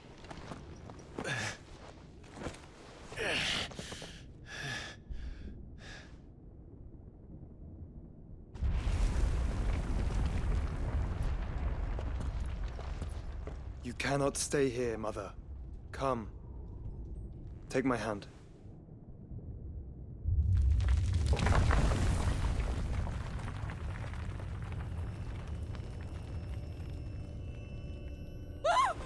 Get away from me! This is all just a dream, just a bad dream! You will not take me, Shadow! You will not take me!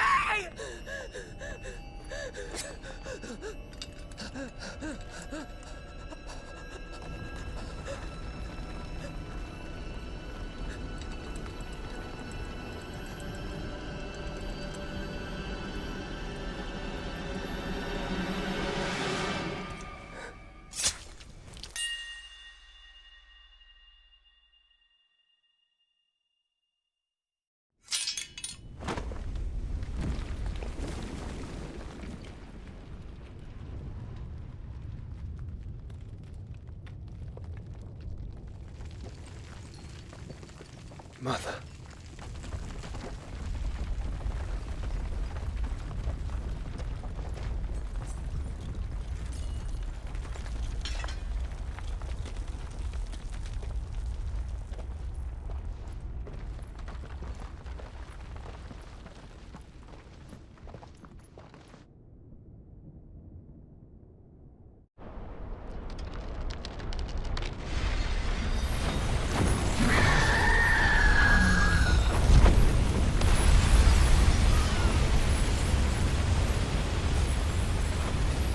If it is consciousness that weaves your wills together,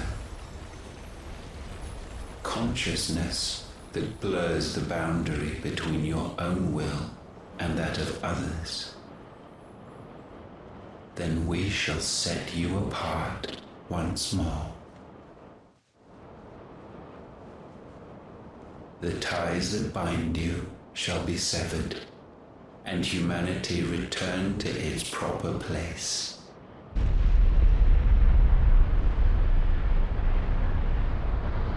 By primogenesis shall a new age of reason begin.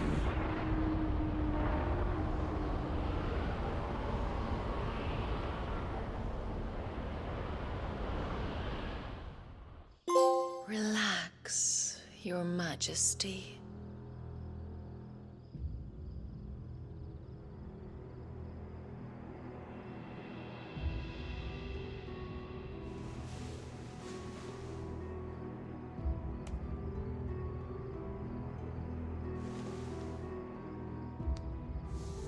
Don't you want to play? It's been a long time. If that is your wish. Men, you are as meek as all the others.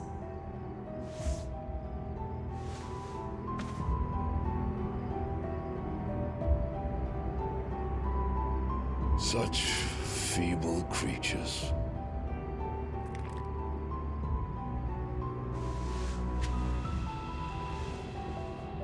Gifted the power of icons, yet slaves to fickle emotions which usher you to your doom. And so you bind your fragile wills with strands of consciousness. The wretched handiwork of a wretched people. The sons of fire were united at last, and for but a moment, their flame burned bright. Soon, Mythos shall become our perfect vessel. And then shall the world be remade. Not before the bonds are severed, of trust, of respect, of love. Only when every strand of consciousness is cut away, may Mythos return to our side. By primogenesis shall all be undone. Mankind shall be rid of his wretchedness, and Mythos of his will. But while he yet clings to it, he has the power to forge bonds anew. And so we bid you, find Mythos, and sever every one. To destroy that which has no physical form, you ask the impossible. There is nothing your black blade cannot cut, Odin. We shall unite with Mythos, and bring forth a new world. So long as our vessel remains unclaimed by humanity. It shall be done, Master. My will is yours.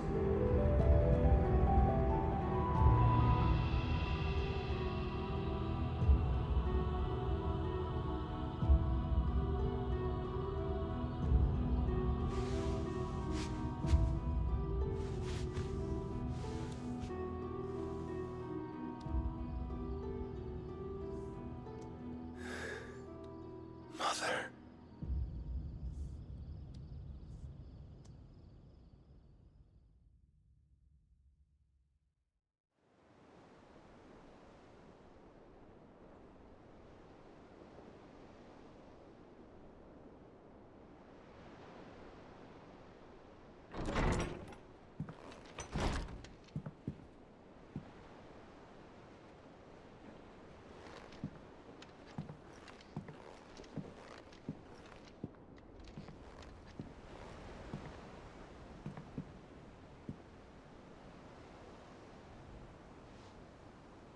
How is your brother?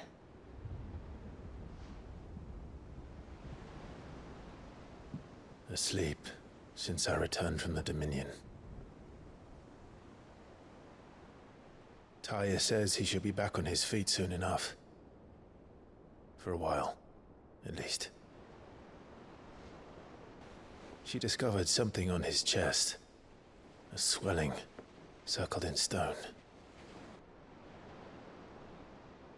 The curse.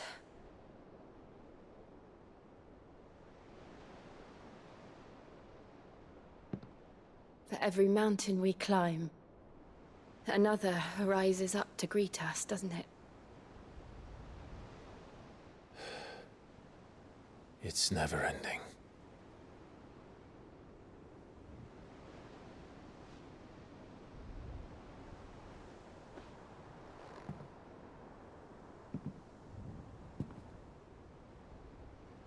Even the sky seems to have grown tired of it all.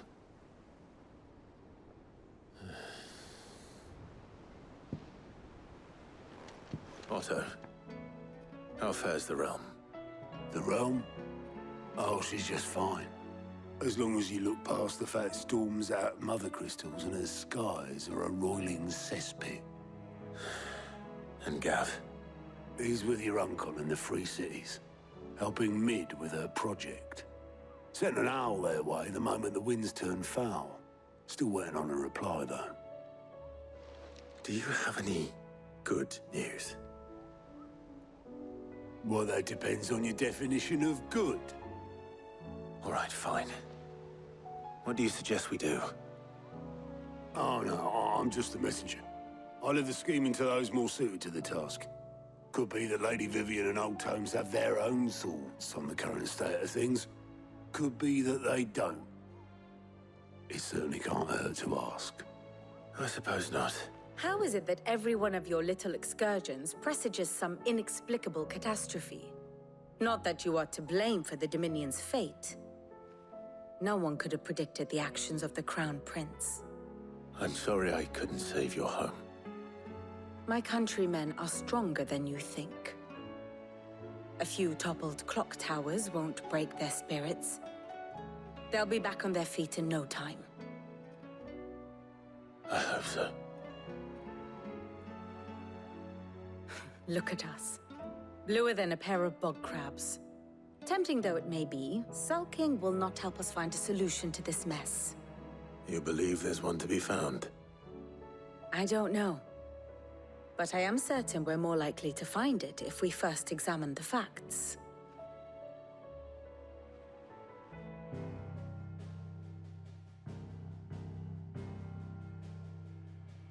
Beneath these darkened skies, fear and confusion reign over Valisthea. Oh, the lands around the fallen Mother Crystals had already begun to wilt for want of ether. But not like this. Crystals that filled wells and fueled furnaces. Now nothing but pretty shards of rock. And those that hang from the people's necks cast nary a glimmer of light to keep the dark at bay. It is only a matter of time before the common folk convince themselves that the end of days is upon us. Yet I fear a swift end is more than we can hope for. While most of the world thirsts for ether, the remainder drowns in it, spawning Akashic in droves. And amidst the hordes of mindless beasts, with magics as like to fail as function, even the strongest nation would falter. Rosaria and the Iron Kingdom teeter on the brink of collapse, while the tragedy in Twinside has all but paralyzed the Holy Empire. Dalmekia fares little better.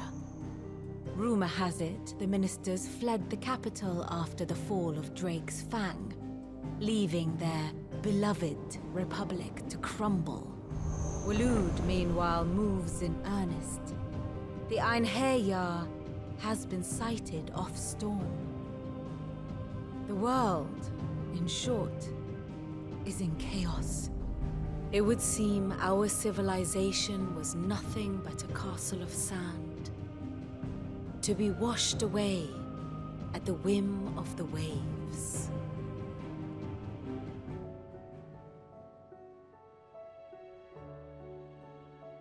parcel of sand. Not my best flourish, but it seemed fitting. The reports I've received are considerably more blunt in their appraisal. Without the protection of their nations, it will fall to the people to defend themselves against those who would take what is theirs. Which is only ever going to end one way.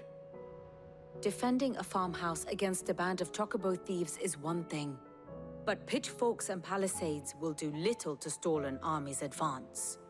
Should the King of Waloed deign to invade, there would be none to stop him. None but us. Let me guess.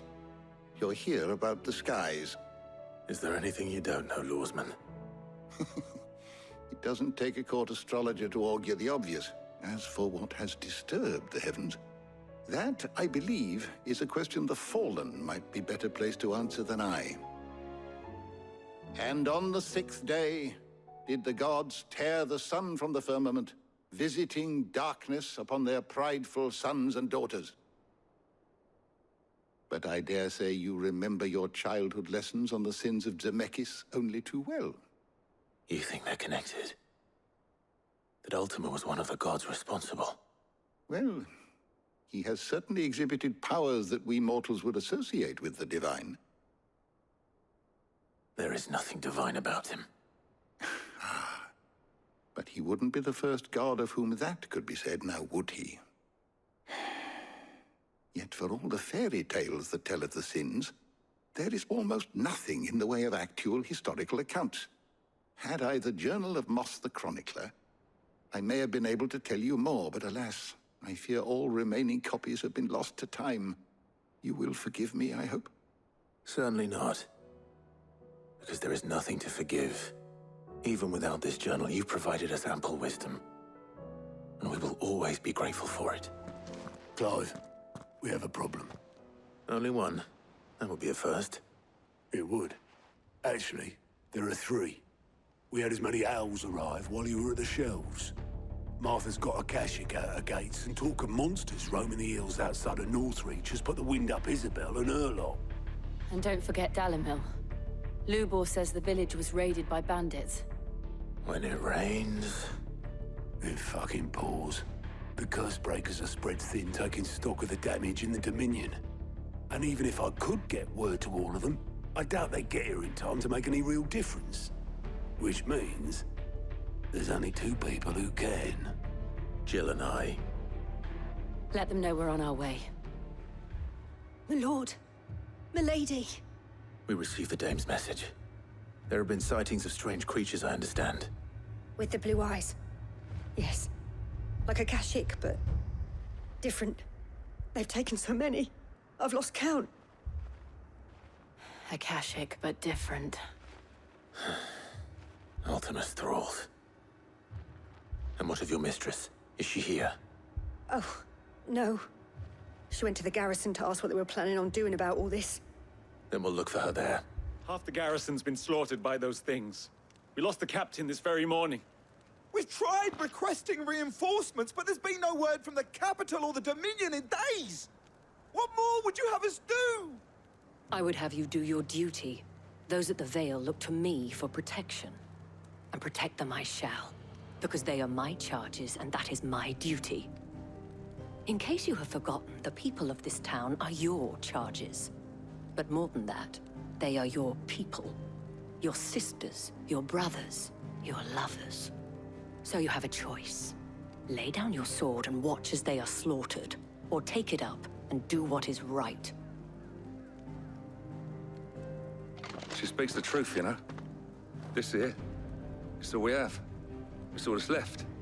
What we have left is our lives! Do you really want us to lose them as well? Not if we don't have to. Look, there's a cask under the captain's bunk. Let's talk about this over a drink, eh? I'm listening. I'll have a word with him.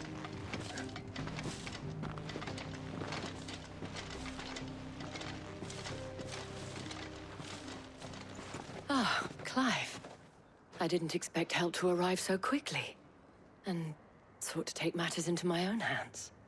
It was a noble effort. but I thought you might still need some support. I'd like you to consider my needs. What we need to consider is where the creatures came from. The way the survivors speak of them, one would think they appeared out of thin air. And perhaps they did. It's hard to know what to believe these days. We'll talk to the survivors. You're a pikeman, yes? What happened? I've got family in Moor. I heard the flood was spreading, so I went to see if they were all right. And a pack of them glowing things found me in the meadow. I ran for my life.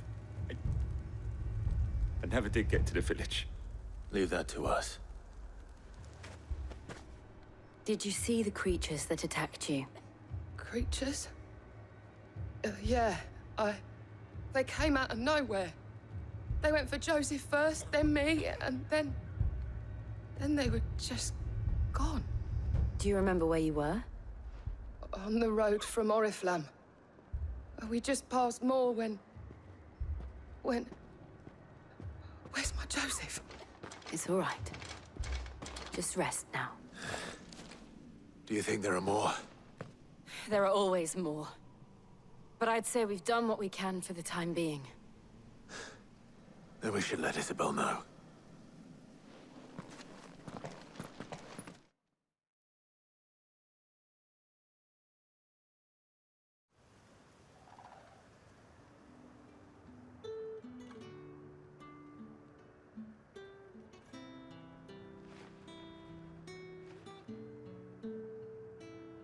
You have the town's thanks. Don't thank us yet. There will be more. Many more. And you'll need to be ready for them. Oh, we shall. Isn't that right, Captain? Yes, milady. The garrison will be ready. Philippe here has convinced most of the men to remain at their posts. For now, at least. Hearing that the Dane would look kindly on any man who committed himself to the task certainly didn't hurt.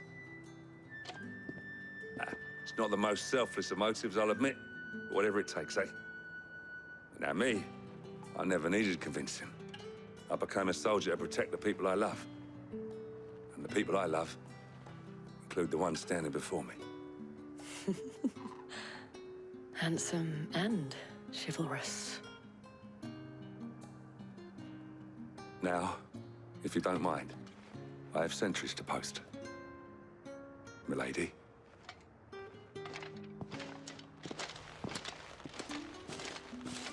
Lest you wonder, I'm not foolish enough to believe that this has solved all of my problems. But it has solved one, and that's one fewer than I had this morning. Thank you again, Clive. Sid! Your new companion appears much more formidable than your uncle. Should I be worried? You haven't been introduced. Jill, Clive has told me much about you. All lies, I'm sure. Your Stolas said that Dalimil has a bandit problem. Indeed. Although, you're a little late. They left with our food and guild days ago. Any idea where they went? The desert's a big place. Your guess is as good as mine. But the fact is, I have more immediate concerns. What did you say to me? What did you say? As if by magic. Let's just say we've yet to reach a consensus about how to solve Dalimil's little problem. And at this rate, it won't be the actions of the bandits which prove to be our undoing. It will be our own.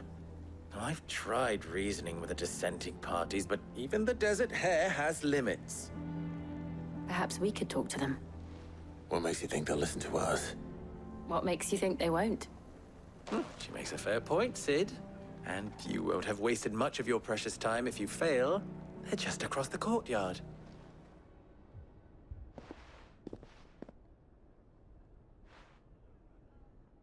You wouldn't talk like that if it had been your men whose throats were slit. Blood for blood, it's the only way.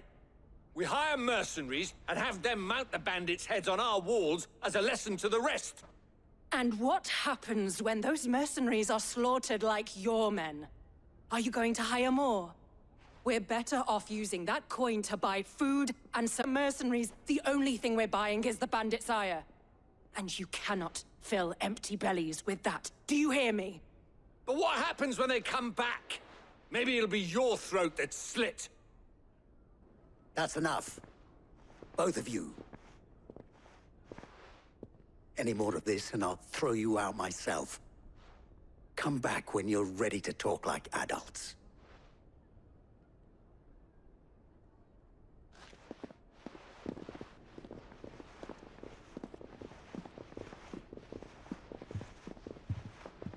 Victor. Sid. And Lady Jill. What brings you here? I was about to ask you the same thing. Costness is in chaos, and the markets have all but ceased to operate. The Briar's Kiss here in Dalimil is the only place I can reliably obtain supplies. I was here to do just that when Master Lubor told me of his troubles. He thought I might be able to talk some sense into these fools. But if you're here, I suppose his patience must be waning. Who are those people? Those were the thorns in Lubor's side. And the reason this place might be headed the same way as Costness.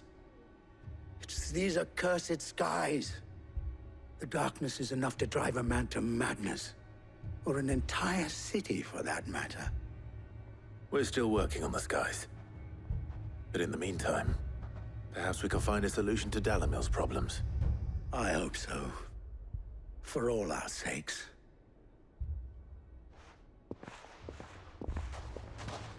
So, you see my predicament? What I saw was a room full of people who were angry and afraid. And with good reason by the sound of it. But if left to smolder, that anger and fear could set the entire town alight. My thoughts exactly. What to do? Both sides wish to protect their homes and livelihoods, if only they could agree on how. But as long as they are divided, we are vulnerable. And if there's one thing bandits like, it's an easy target. What would Sid the Outlaw suggest? Well, if it were my namesake, he'd let them choose for themselves, and be on hand to pick up the pieces when it all went wrong. That sounds like a recipe for disaster. A recipe for disaster is precisely what it is.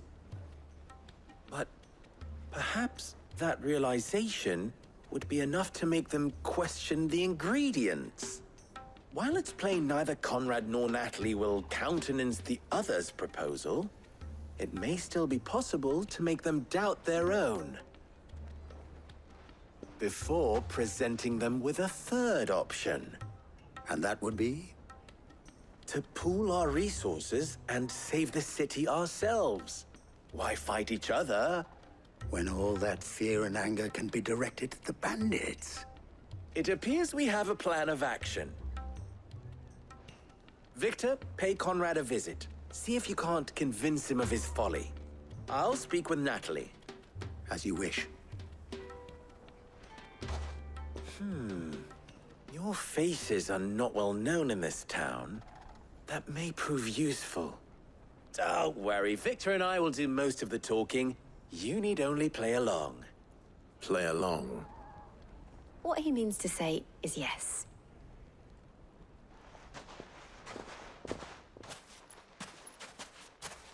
Ah, here she is. The Lady of the Spear herself. Conrad. May I introduce you to Jane, commander of the Red Wings, the oldest mercenary guild in the Free Cities. A pleasure, my lady. The pleasure is all mine. As I told you, I summoned the commander here from Canver to inquire about a contract. Victor says you told him no. That there aren't any men left to hire. Is that true? True as the crystals cracked. Nobles came and claimed every last one worth his salt. And not just from us Red Wings. You know of the 7 high houses. There must be 2 score swords assigned each one. Granted, we have a few boys left. If it's boys you're looking for. Well, Conrad, are you saying that Dalamel's finest cannot defend this town better than a gaggle of unblooded striplings? That a band of beardless youths could better avenge the deaths of your brave men than you yourselves? Absolutely not. We'll show those bastards who they're dealing with.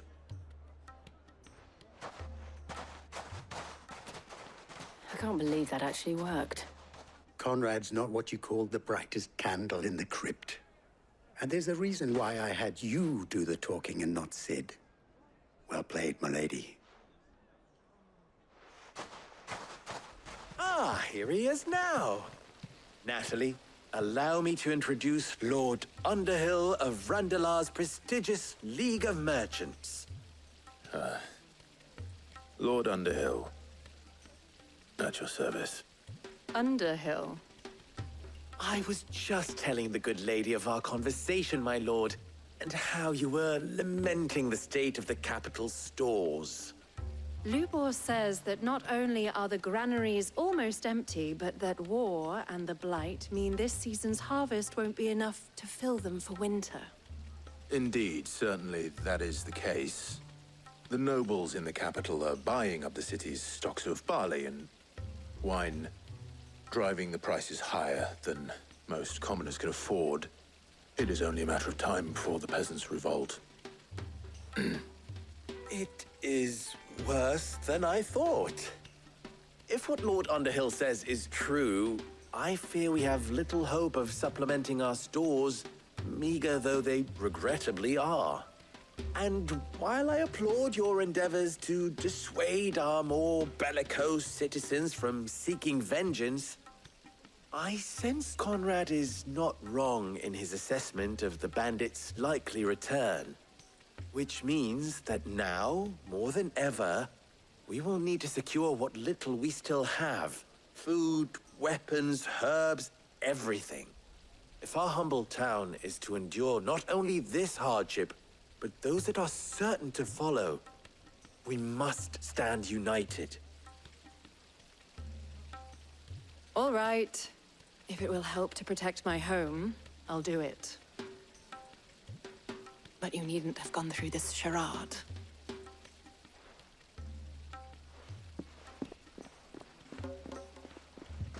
Thank you, Clive. Your performance was nothing if not workmanlike. She saw right through it. I didn't say it was good, merely that it produced the desired effect. Now, my scouts should be returning shortly. Meet me back at the Briar's Kiss, and we shall see what we face. Good news, Sid. Both Conrad and Natalie have somewhat gracefully accepted their new roles. With time, they may even learn to. Time no longer appears to be the luxury it was before lunch. I take it your scouts found the bandits. Technically, it would be the bandits who found my scouts. It appears they march for Dalamil as we speak. All of them. You're not serious. They don't just want food, they want the whole damn town.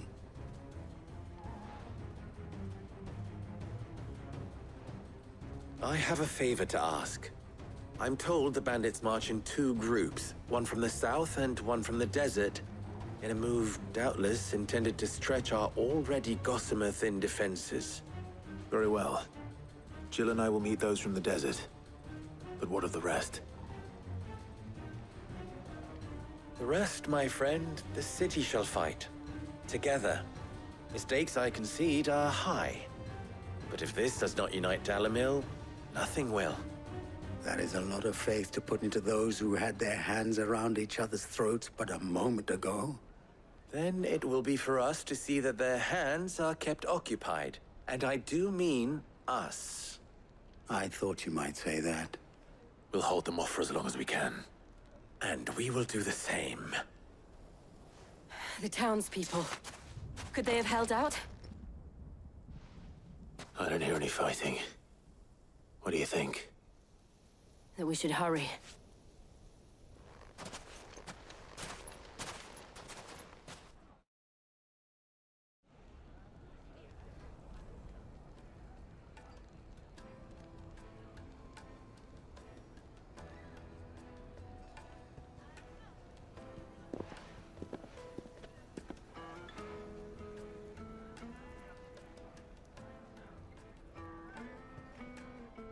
Natalie, I owe you an apology. You did well out there. The inn would have been lost had you not held the line. Without you, there would have been no line to hold. You saved us, Conrad. You saved Dalimil. We all saved Dalimil.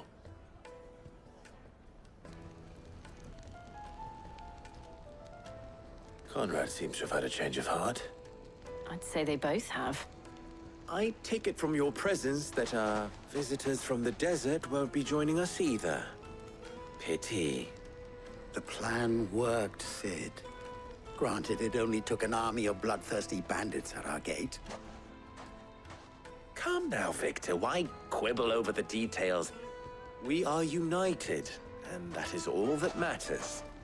As for you, Sid, you fight considerably better than you act. I'll take that as a compliment. Martha, it's good to see you. And you, Clive. Jill? Otto said you'd been attacked by a Kashik. What exactly happened here? Those skies are what happened. Not long after they fell dark, we had our first visit. There were hundreds of them. Tried to storm the hill. Only a handful made it up here, but that was more than enough. The rest are still down there now. And while we have a few willing fighters holding them back, they're sorely outnumbered. What do you think, Clive? That we join the fight? I thought you'd never offer. Now, where I need you is the Fallen Gate. That's where the fighting is fiercest. Let the men know you've come to help. Something tells me they'll be pleased to see you. We're on our way.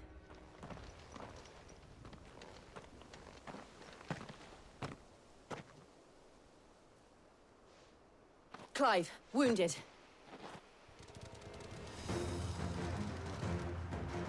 We deal with the Akashic first.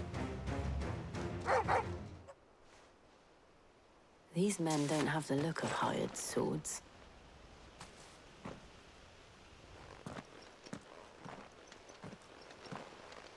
If you've come to rob this place... You are mistaken, my Lord Rosfield.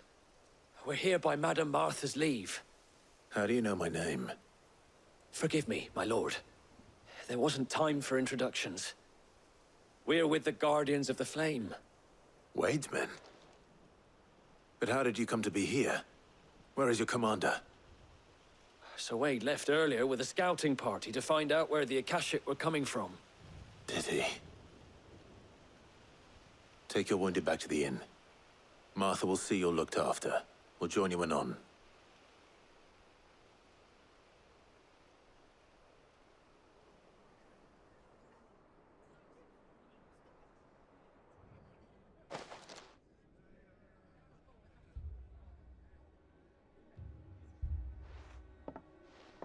And to think you took them for thieves. A fine reward for holding off the horde, that is. When did Wade and his men arrive? Not long after Rosalith fell. The Guardians asked me to shelter some of them that had lost their homes.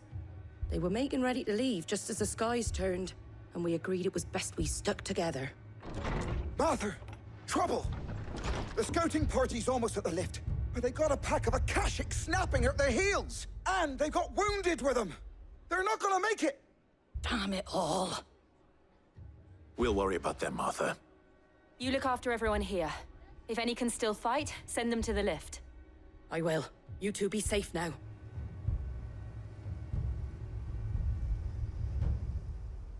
Squire, I need you to get those who can still walk up the lift to Martha's. But what about... I didn't ask, Oscar. Sir. Sir Wade. Lord Rosfield. If you aren't a sight for sore eyes. Martha seemed to think you might need some help. And by the looks of it... We thought we could sneak by them. But we didn't know there would be so many. How could we have? Behind you!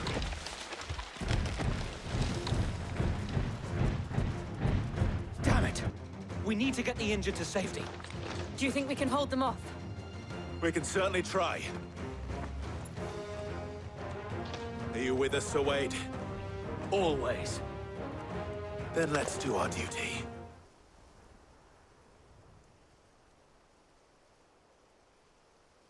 Is anyone hurt? I don't think so. And yet again, you've pulled me from the flames. It's just a pity I keep walking into them. You've never been one to shy away from danger, Sir Wade. Like any shield worthy of the name. I see you're all in one piece. Martha! Is something wrong? The lookout saw smoke coming from down Eastpool way. Too thick to be a hearth. A second horde. Feel like finishing the job. Always. Jill and I will make for Eastpool. You'll need to move the injured without us. Don't you worry about them. The moment my men are safe, I'll follow. Good luck. Something's coming! Apologies, my lord. Did I miss anything? Only the first round, Sir Wade. Shall we? Do you see any more? No. I think that was the last of them. But it won't be long before the next lot arrive.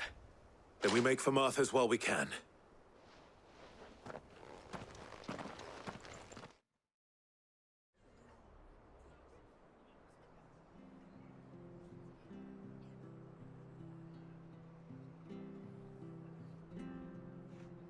What did you find out there?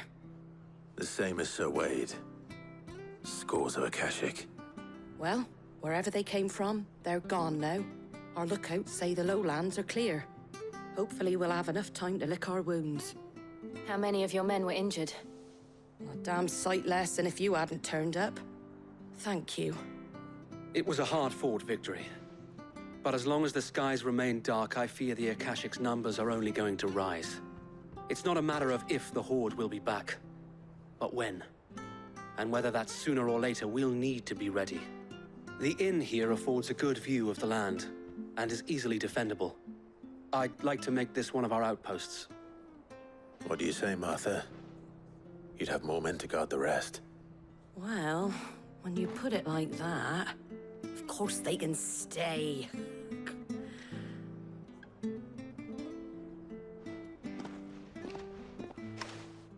My lord, there's someone I'd like you to meet. Oscar, over here.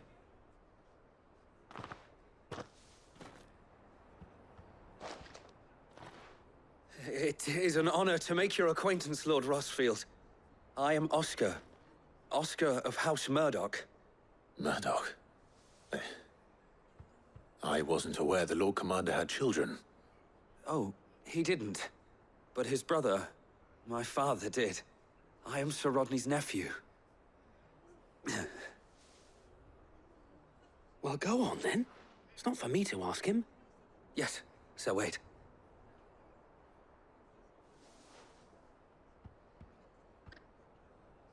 If it please you, my Lord Marquis, might you take me as your squire? I would learn the duties of a shield from the finest.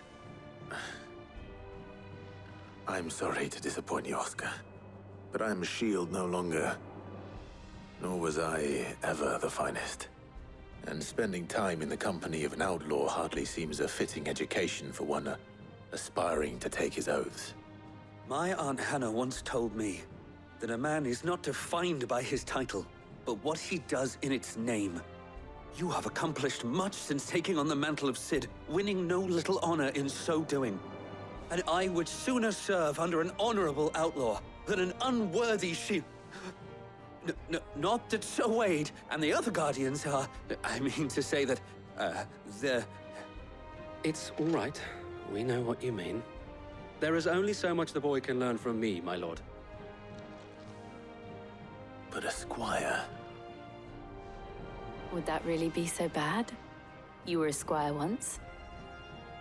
And I'm certain Sir Rodney would approve.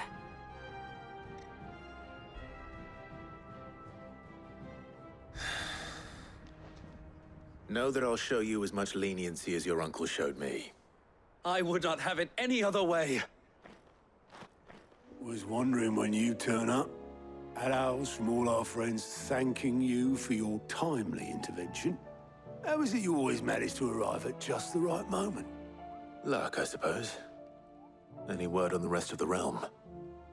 Let's see. Storm's still crying out for mother crystals. The nations are still in chaos. And the skies are still the color of a kick in the kidneys 2 days on. So... Right. Clive, we knew this was going to happen. Well, not the bleeding skies part, but you take my point. Now's not the time to second-guess yourself. Now's the time to visit the infirmary. Talia says your brother's awake. Thank you, Otto.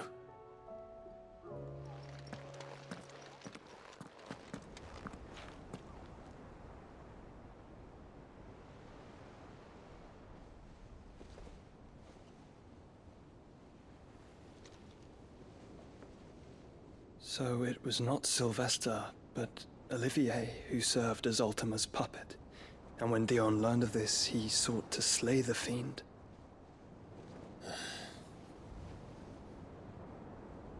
Only for his father to take the spear that would have freed him. Enough to drive a man to madness. Small wonder he hasn't stirred. I would be afraid to wake. Had I but reached out to him sooner, warned him of the threat Ultima posed. But now, both an empire and her prince lie broken. Joshua, what do you know of Ultima?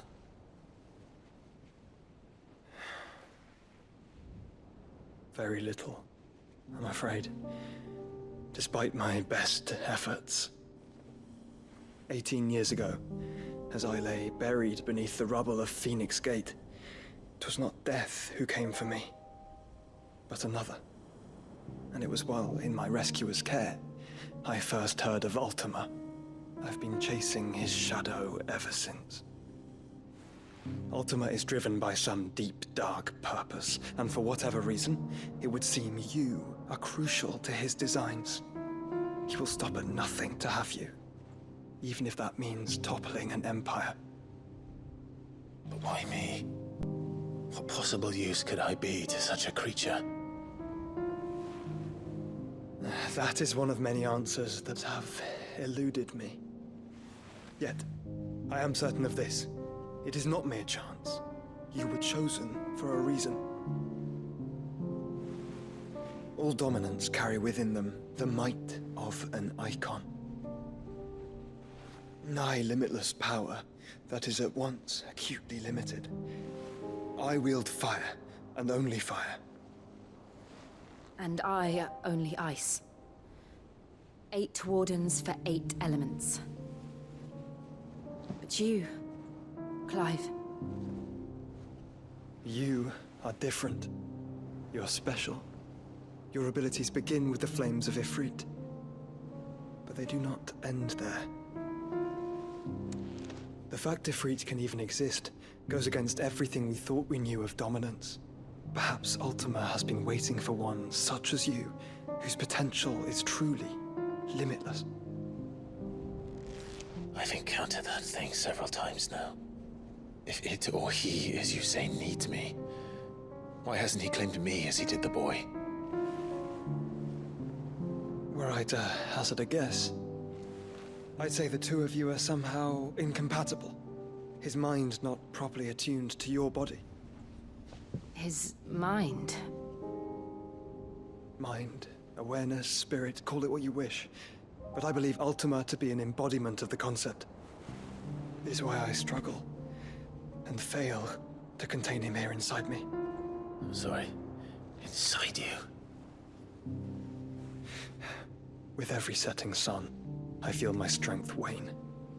And though the Phoenix's flames mend the prison I have made for Ultima, they do so at a cost. We must find a means to bring an end to him before I meet my own. What were you thinking? It was that or let him take Clive. And I've always had a soft spot for my brother. But that doesn't mean you should sacrifice yourself to save me.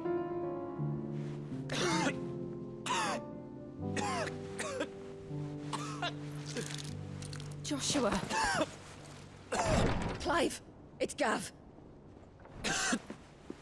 There's an army of Akashic at the gates of Canver.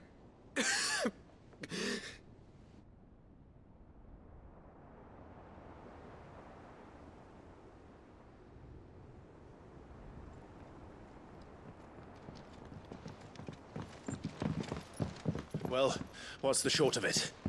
I thought Tyre told you. The capital of the Free Cities is under siege by an army of monstrosities. The city guard are doing their best to stem the tide, but numbers ain't on their side. What of Lord Byron and Mid? Were they able to escape? No, but they're all right for now. They're hiding with Gav at midship. We have to get them out of there. And we shall. Otto, prepare a Stolas. Tell Gav to stay exactly where he is. Understood. Vivian, what's the swiftest route to the Free Cities? That sounds like a question for the map. Look here. This road, through Tabor, should provide the least trouble. Good. What a coincidence. Tabor is exactly where I'm bound. Joshua, bed is where you should be bound. You don't think I told him the exact same thing? Were Tyre not such a talented healer, I would surely have been inclined to agree. But, thanks to her ministrations, I feel I may safely rejoin my attendant, who was to wait for me in Tabor if we became separated. All right, we travel together. Clive!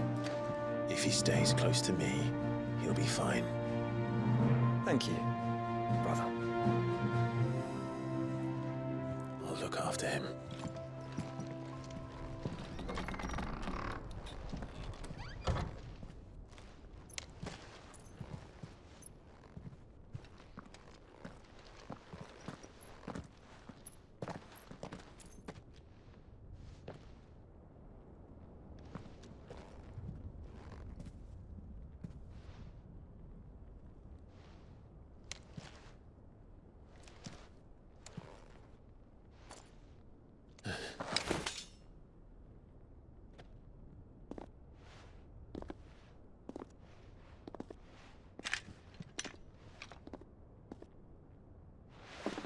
My Lord Marquis, it is an honor.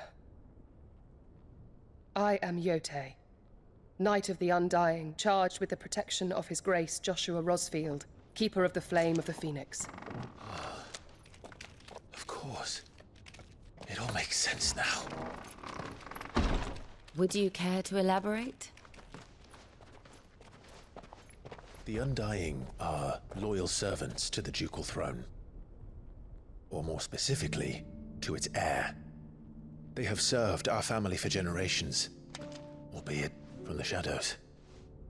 Since their inception, they have been tasked with the preservation and enactment of the rites of ancestral communion. After the events at Phoenix Gate, it was the Undying who delivered me to safety.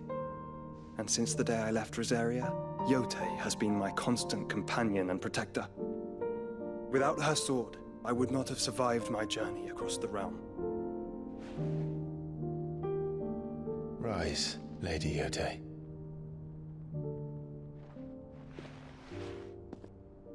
You saved my brother.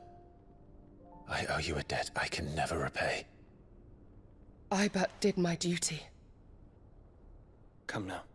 Tell us what you've discovered. Your Grace. It is as you feared.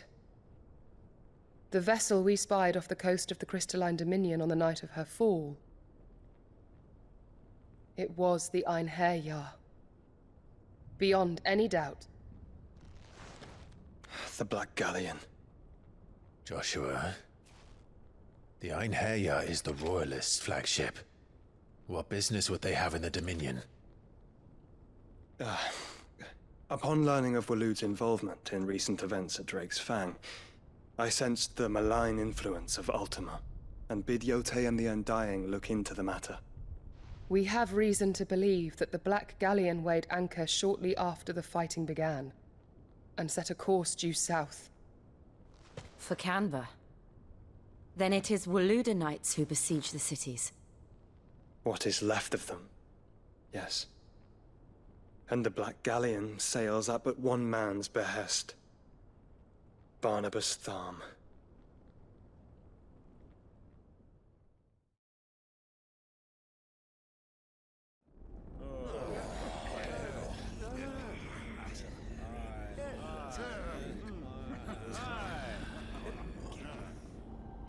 But are we truly safe here in the Agora? The city guard have been paid, if that's what you're implying. All the more reason for them to run. Well, you are free to leave, Lord Minister. Markets abandoned, warehouses aflame, blackened hulls choking every port in the capital. Canva is ruined. The realm teeters on the brink of chaos, and all you can think about is commerce! Forgive us. We were not aware Dhalmekia now subsisted on charity. Not quite. How dare you?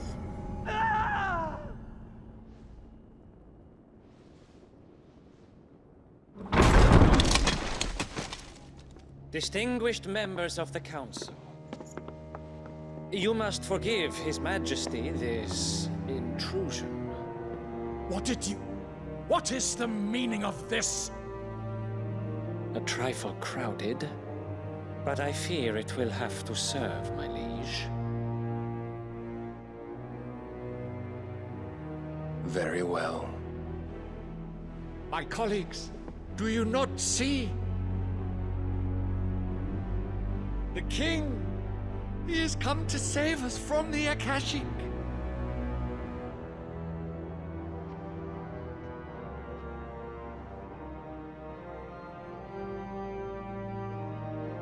He is a gift from the heavens, divine intervention, our very salvation.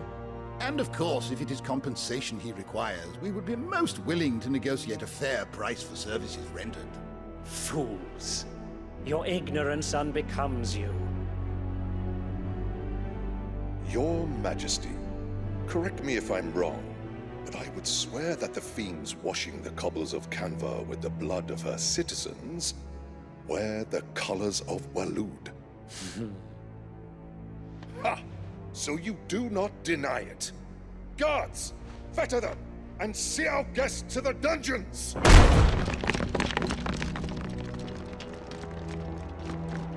Enough.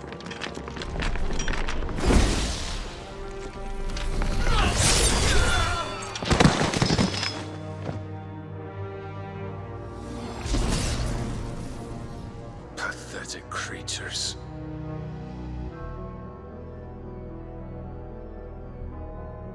That you should imagine yourselves worthy of salvation. The girl is still here, somewhere in the city.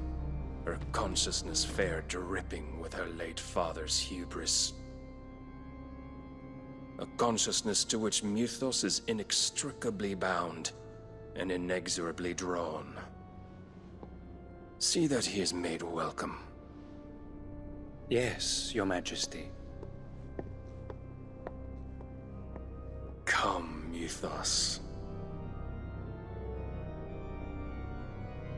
Surely the prince's light cannot have sated you.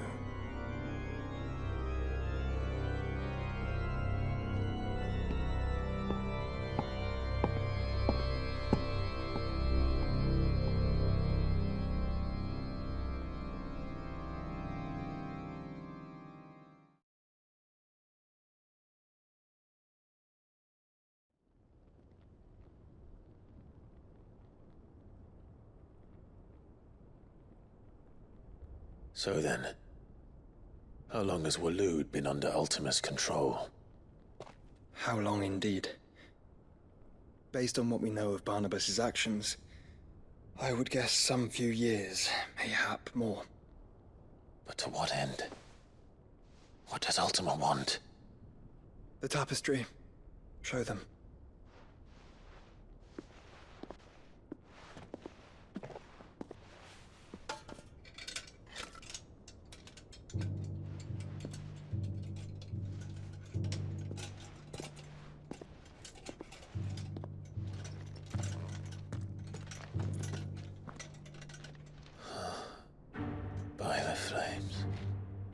Phoenix Gate, Drake's Breath, and now here.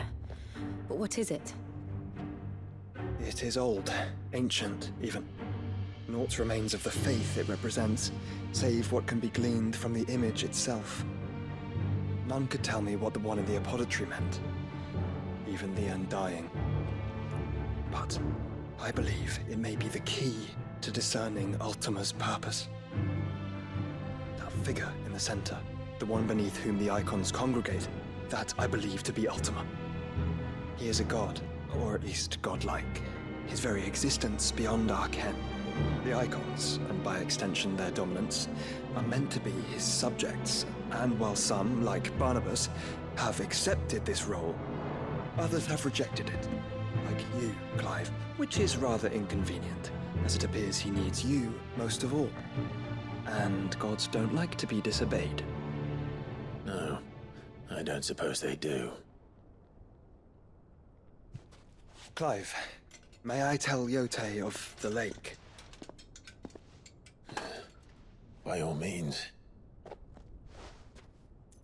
Yote, I will be accompanying my brother to the Free Cities. Whilst we are afield, I would have you watch over those Clive has made his wards. Omielos delan tuisag ilith.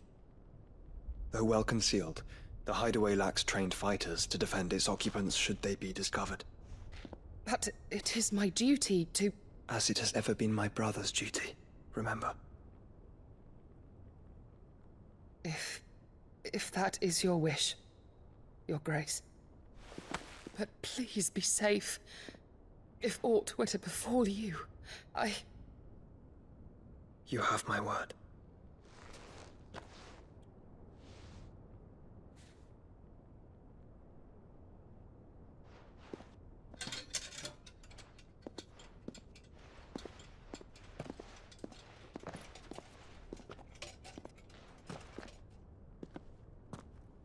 Farewell, my lord, my lady.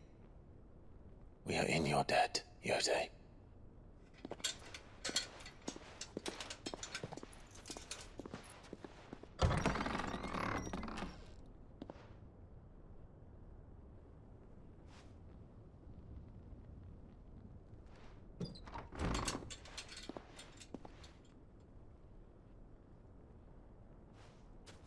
Let's find our friends.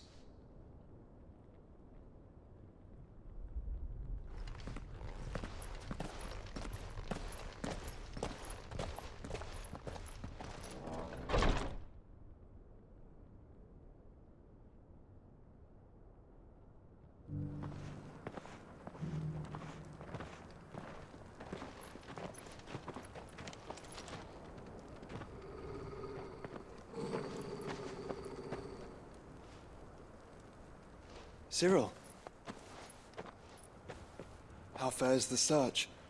Well, Your Grace, my report shall be with you ere long. Ah, yes. Yote is otherwise engaged, at my behest. And the duty of wardenship? Fulfilled. For as you see, I've been reunited with my first shield. I am Cyril, Knight of the Undying and bearer of the Burning Quill, charged with chronicling the mortal deeds of His Grace, Joshua Rosfield, Keeper of the Flame of the Phoenix, and rightful Archduke of Rosaria. I entrusted Cyril here with overseeing the investigation into Ultima's origins. Findings from his brothers and sisters afield are delivered here to be collated and catalogued. Just how many Undying are there? Not nearly enough, milady. Yet we are glad to give our all in service to the Phoenix. Such is, and has ever been, our creed. I see.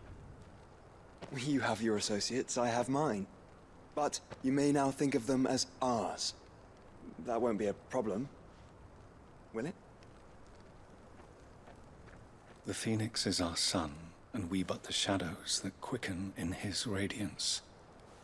It is from the darkness that we serve, both him and now you.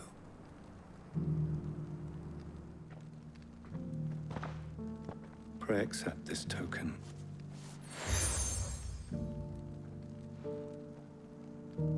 For as long as you bear it, members of our order will reveal themselves unto you. If there is nothing further. No. You are dismissed. Your Grace.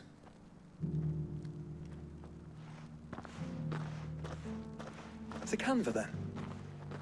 We'll talk about this later.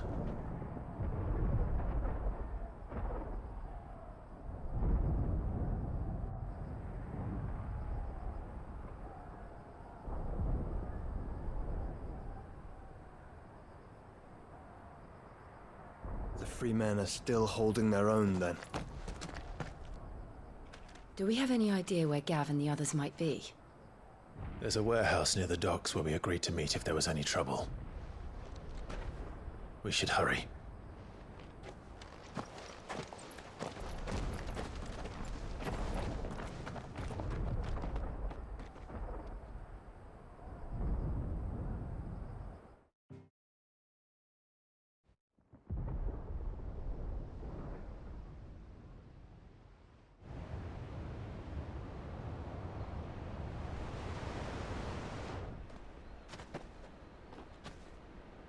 Sounds like thunder.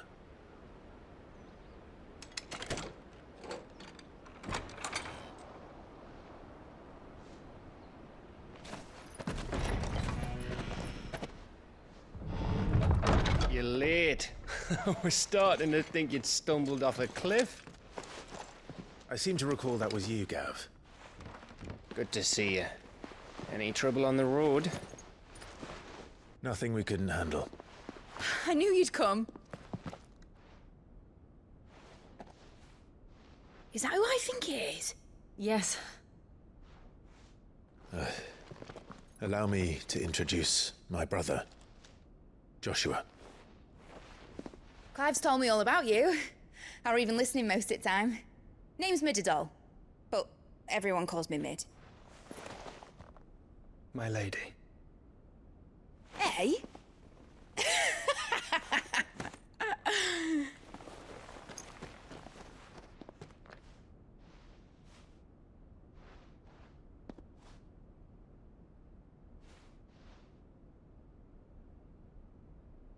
My boy.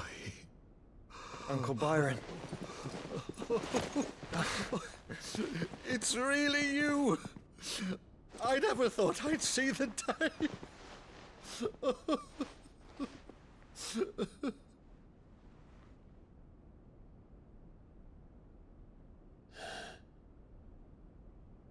So these Akashic are being controlled? That's what it looked like. Empty eyes, eerie blue glow. No doubt they were turned, but silent as monks, every last one of them. Your man here speaks true, Clive. We saw more than a few in this city. They moved in ranks with a purpose, and not of their own. Ultima's doing. Perhaps. What of the city? The people? Dead, mostly. Mostly, but not all. A handful managed to lock themselves in their villas before the Horde arrived. Some in the Merchants' District to the west, and a few others on the far bank. If the Akashic stumble across either hiding place, a few bolted doors won't hold them for long. We need to find them. And quickly. What do you propose? We split into two parties. I will make for the Merchants' District, while you look to those across the river. Mind keeping an eye on my brother? Not at all. We find the villa and try the servants' entrance. Understood. And what of us? Mid, is she fit to sail? The ship, the Mithril engine could probably do with a few more tweaks. Then you better work fast. Even if we do reach the survivors in time, they'll never make it to the hideaway on foot. You leave that to me. See that Mid doesn't get herself into trouble, would you? Think I can manage that? I'll keep him safe. Looks like you stuck with me, Byron. That's Lord Rossfield, you little gutter snipe!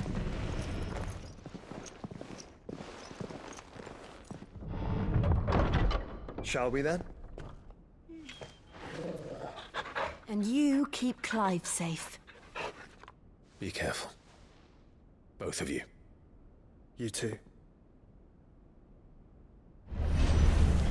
You've caused quite the commotion. But then I would expect no less from you, Mythos. You again. I don't believe we've been introduced. You were in my family's crypt. And now you're here. With an army of Akashic thralls. Manners, Lord Rosfield? They are men, like you and me. Albeit one's unburdened by the wills that drive our kind to madness. They are pure. They are divine. What? And they are all that remains in this once raucous city.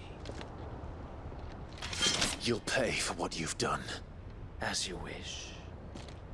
I confess I have been very much looking forward to this.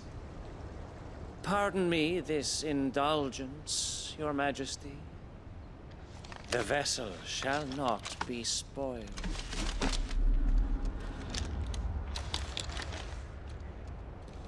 I am Sleipnir of House Harvard. And you will yield. Roderick.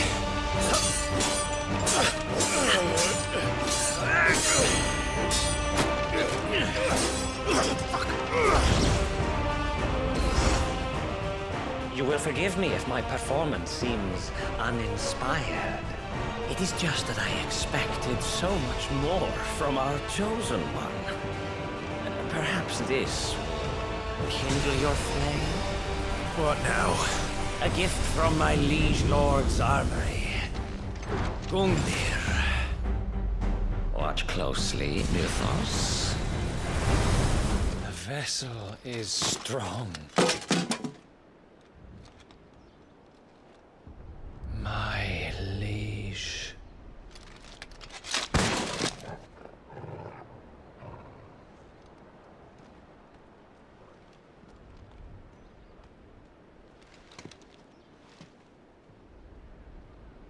Clive!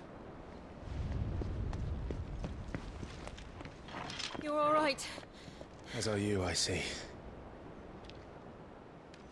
We are, yes. I'm sorry, but we couldn't save them. It was over before we arrived. Well, you did what you could. I fear we were all too late. What's wrong? Nothing. I hope.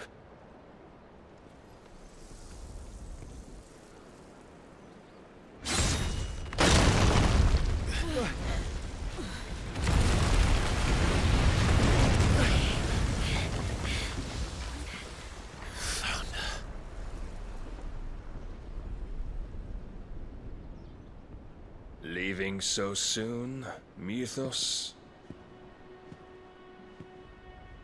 It's the king. Indeed. You may kneel before Barnabas Tharm, Warden of Ash and King of Waloed. Get back.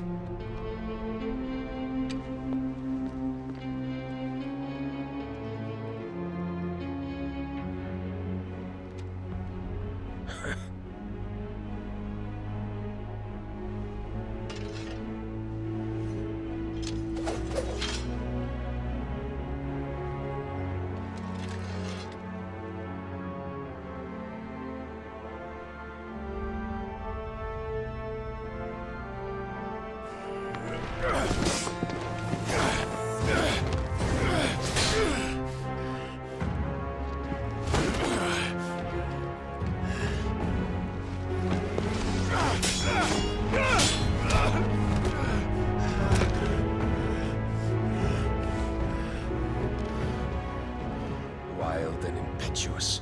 I expected more of the boy who bested my Lord Commander.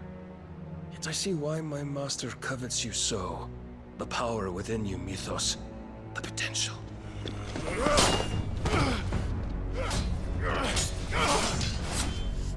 Stop calling me Mythos. But Mythos is everything. The cornerstone of all creation. The Lord's vessel. Your purpose. My purpose?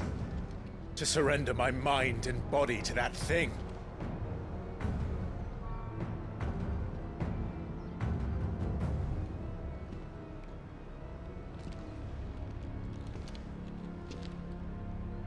No, Your Majesty. My purpose is my own. I made a promise to my friends, to my people. And nothing is going to stand in my way. You would allow this delusion of free will to bar your path to greatness? Truly, your volition is a cancer. One that must be excised.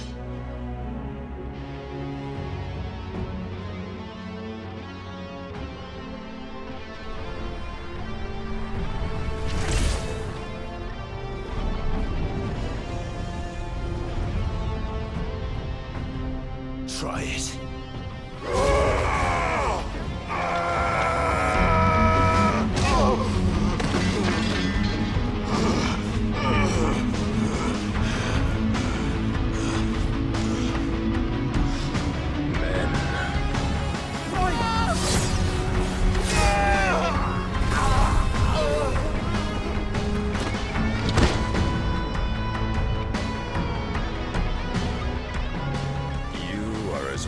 As all the rest.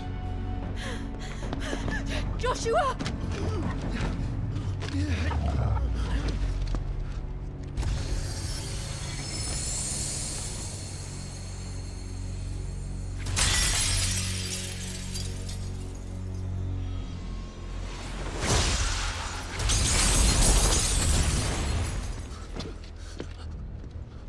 Oi!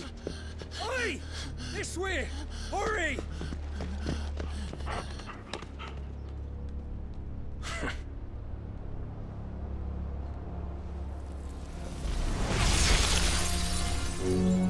Power beyond reckoning, and they use it as a crutch.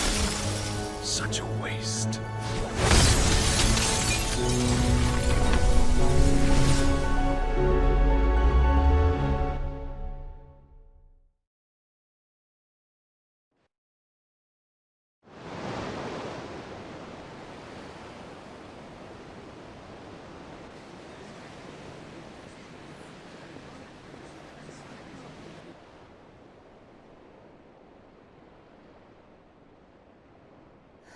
Will he be all right?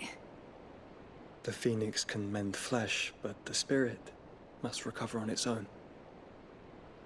I'm afraid the rest is up to him. This place is remarkable. Outfitting it must have been no small feat. But why go to such trouble? That beauty's belly's filled with wonders the world ain't ready for. If the guilds caught wind of what we were up to, they'd all want a piece. All right? And how is he? Do not blame yourself. He was barely breathing when you brought him here. We would have lost him if it were not for you. No. Barnabas may have severed nigh every sinew in my brother's body. But he made certain the wounds were not fatal. Nigh every sinew? Allow me, your lordship. Don't know what I was thinking, putting you to the trouble like that. 'Tis no trouble carrying comestibles to my ailing nephew. I know, but you've already done so much for us. Pouring your gale into the hideaway and now the ship. I don't want to take the piss. You risked your life. And for what? Some girl you hardly know. Why'd you do it? You not mad or something? I wouldn't go that far.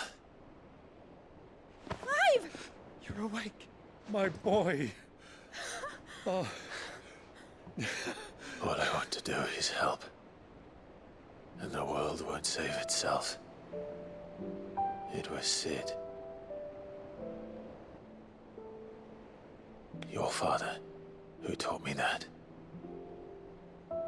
Sounds like him. Don't you dare do that again. What of the Royalists? Fucked off, the lot of them, along with the galleon. With the king on board, no doubt. The Iron Hair wouldn't sail without him. Clive. Jill didn't come back. What do you mean? She kept the king busy while the others dragged you out. It's all right, Mid. Jill is fine. The ether of her icon endures.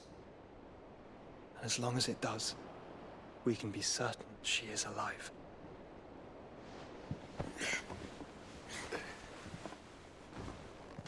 We must pursue the Black Galleon. Jill will be with the king, I'm sure of it. Well, good luck catching him, because my ship's going nowhere. It's the Mithril engine. She's got a kick like a wild chocobo and a mind to tear the hull in half. But do you have an idea? Well, of course I do. My dad'll have seen this coming a league off. If I had his old writings... If you had his old writings, you'd be sitting under a fuckload of rubble. The ones Otto didn't save anyway. I suppose he might still have a few pages in his stores. We'll have to hope it's enough. Do what you can to ready the ship. I'll speak with Otto. In your condition, you really are mad. Perhaps. But the world really won't save itself. Clive? But if you're here, where the hell is everyone else? Don't tell me. They're all right. But it's a long story.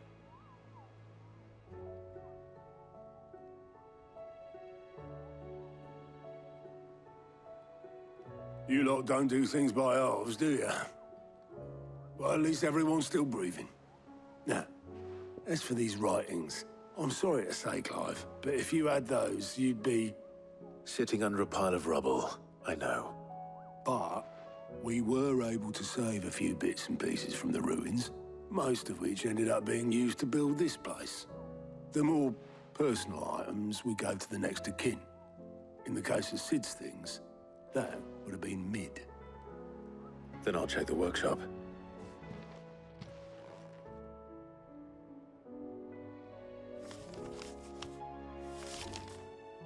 This looks like it's from Sid's old diary. But you'll already have read it. I'd better keep looking.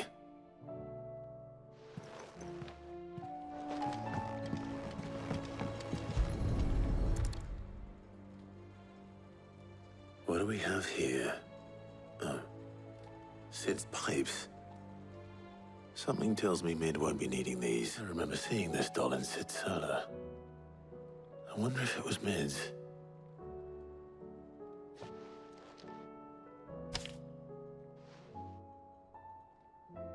Huh. What's this tucked inside it?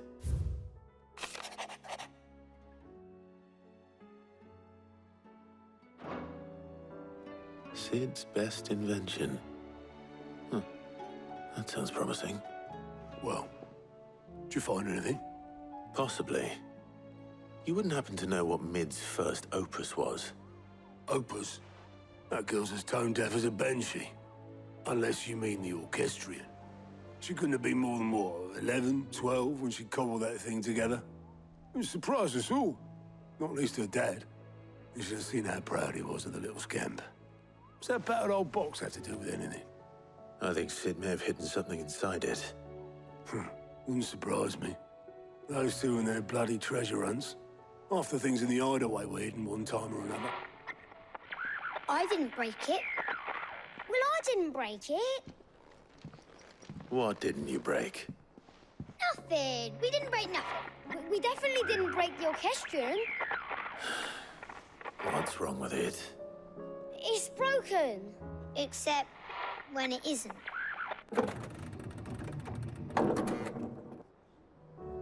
See? And you had nothing to do with this? Nope, nothing.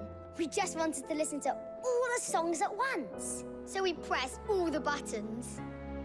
Like this.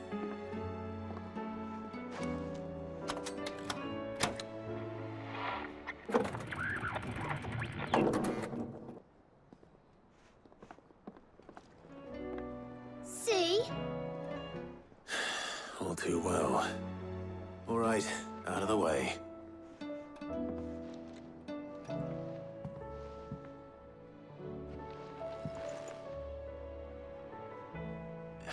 There's something caught on one of the gears.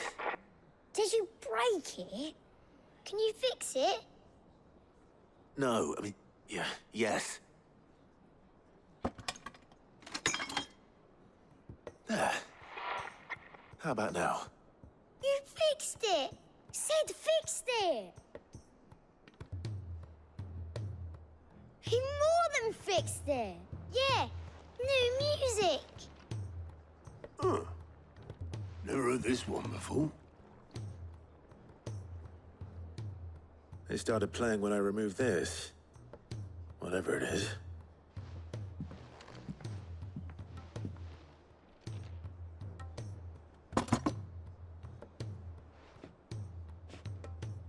Well, don't look at me. I can tell you it's important, though. Sid showed it to me once and said as much. Said it was the stuff dreams were made of.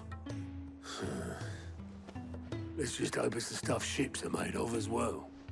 Indeed. Let's see if we can make some dreams come true.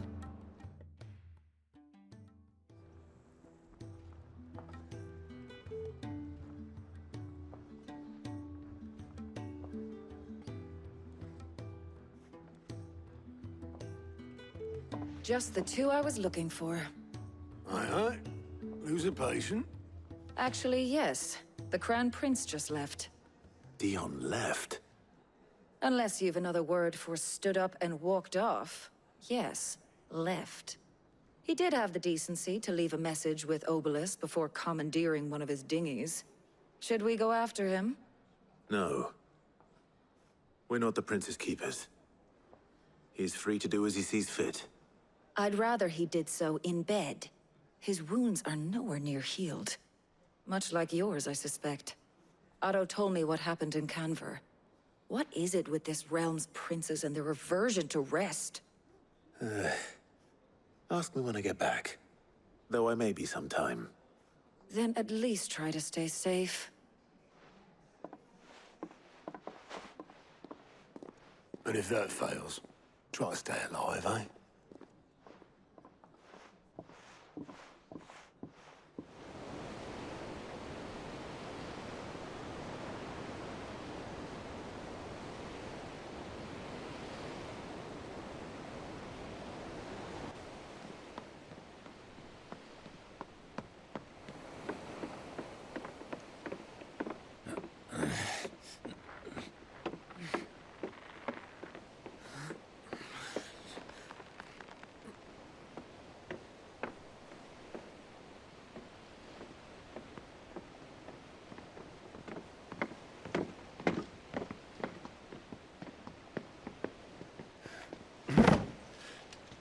Am I right, Clive? My dad had it all worked out. He'd be proud of you, Mid. His writings may have helped, but this achievement is all yours. Can we catch them? The Ainayar's one of the largest, fastest vessels ever built. And it won't help she has the wind at her back. Any other ship would be hard-pressed to keep pace with her, let alone reel her in. But this isn't any other ship. This is the Enterprise! And the world's never seen anything like my dad's engine. It certainly hasn't.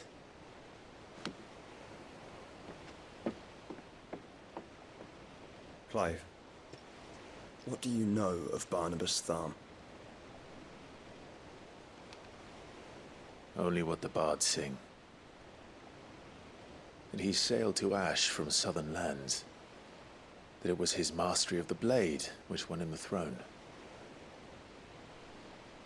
And that his sword, Odin's sword, can sever the very threads of creation. But don't lose any sleep over a last tilt. We'll do what we must to survive. What we must. The light! I thought this cove was meant to be hidden.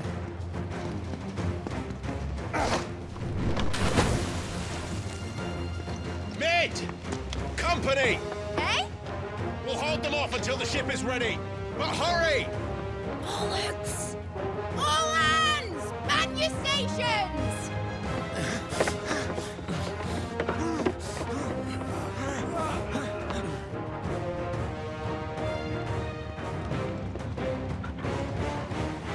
Everyone with me?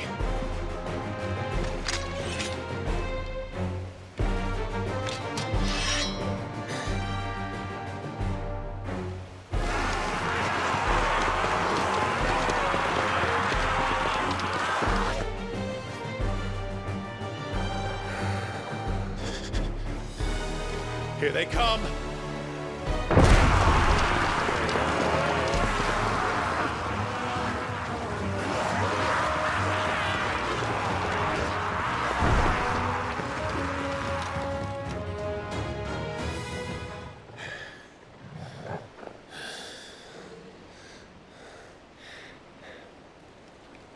That was easy enough. All right, you lousy lot. Get your asses on board. She's ready to sail. You heard the captain.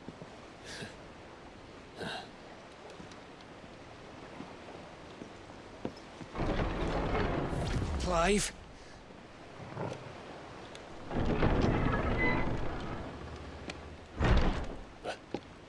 But I thought he was... Confounded. Then it is as I feared. Sleipnir is no man, but a creation of Odin.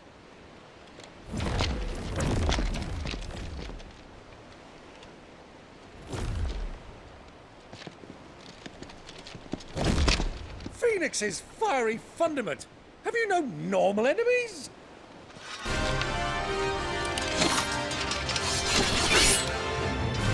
Up for another round? Of course we are. Right, Lord Rosfield? A boy, there was a time people called me the Executioner. Or was it my axe? No matter, heads will roll all the same. Mate! New plan! You leave! We follow! Follow? Swimming, are you? Oh, bugger me! Weigh anchor! Engine's dead slow ahead! In your own time, Clive!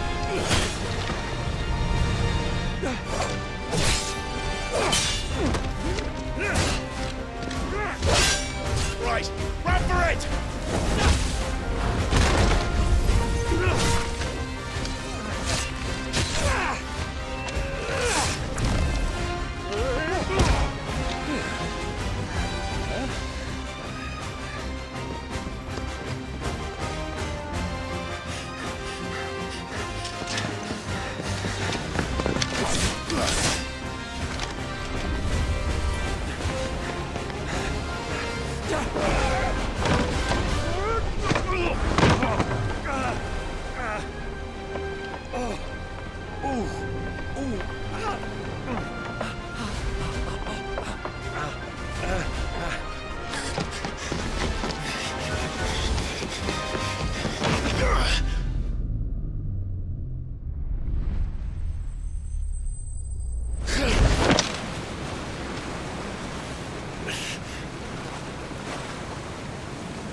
All right, engine full ahead!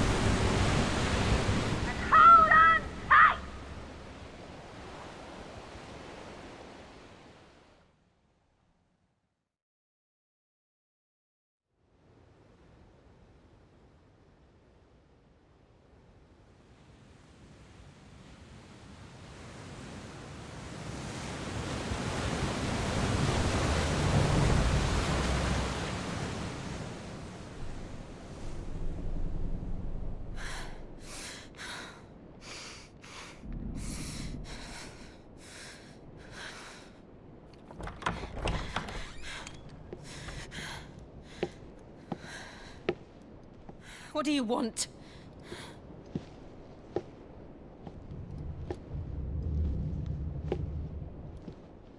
That's quite a mess you've made.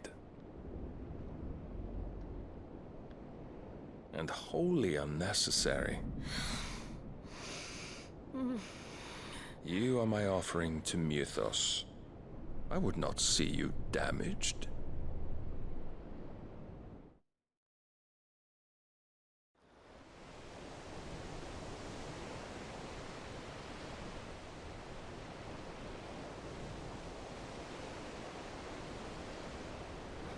Now back to your stations! Every bell spent treading water puts another league between us and the galleon.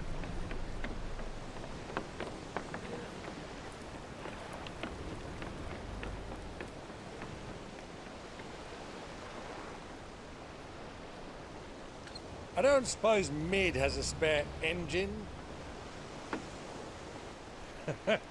Since you rose from the grave, my fortunes have plummeted. Are you absolutely certain of this quest of yours, Clive? The foes you face are as terrible as they are numerous. Aye, and they'd have us live and die on their terms, which should answer your question. Ah! You have that same stubborn look as your father did when he set his mind to something. On the battlefield, I am but a single axe. A deadly one, mind, but a single one nonetheless. Yet what you require is 1,000, and I believe my old friend in Brandalar can provide them.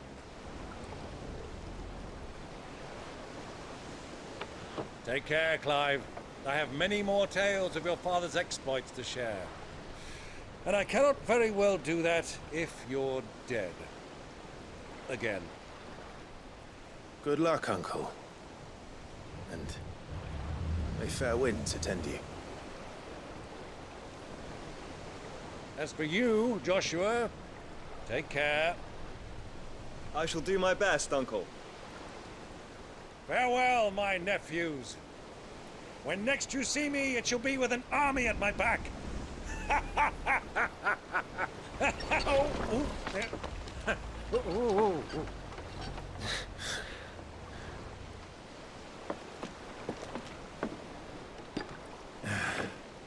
Cheerio!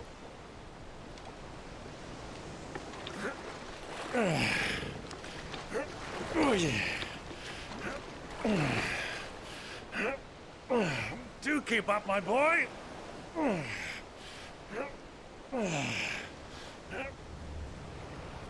Well, you can't have him showing us up now, can we? We would never hear the end of it.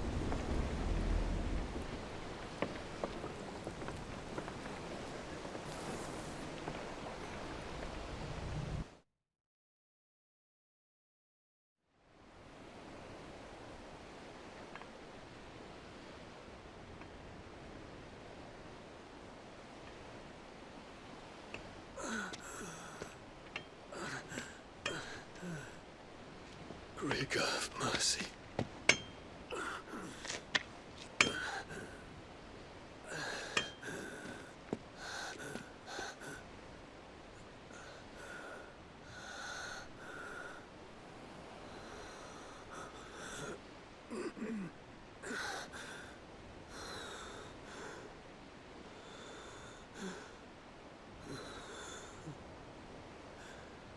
All this.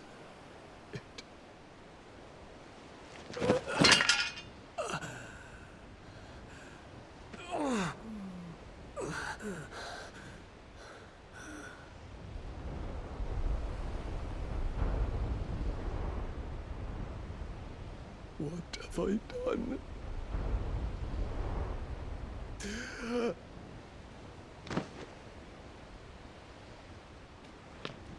My lord.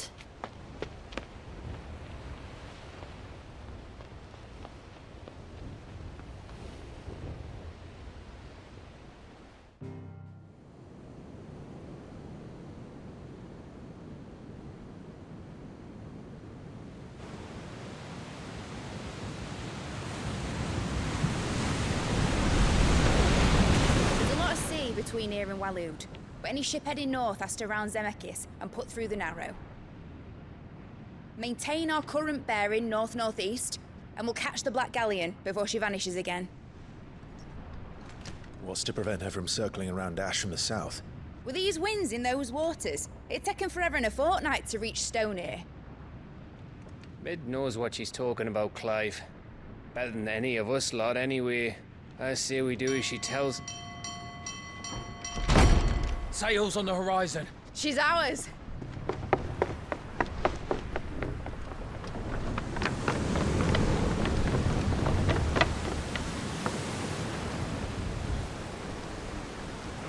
Look alive, boys! Pull ahead! And keep those furnaces fed! Aye, aye! Do you feel that, Jill? All hands! Battle stations!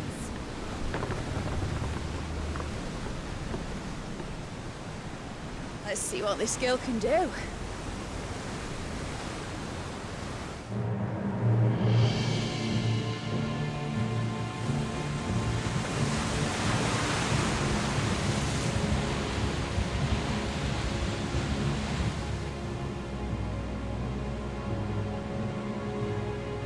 Where one leads, so does the other follow. The bond of consciousness which joins them condemning both to the same fate. Yet my every attempt to strike it from their hearts serves only to tighten its hold.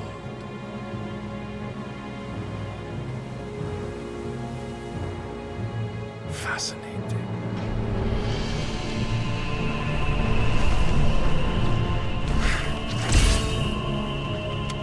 But then, there is naught my blade cannot sever.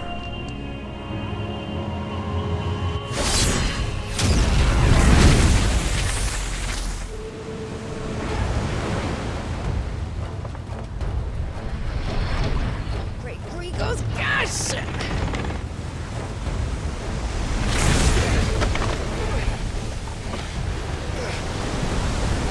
One of us. You brutes! And brace for impact!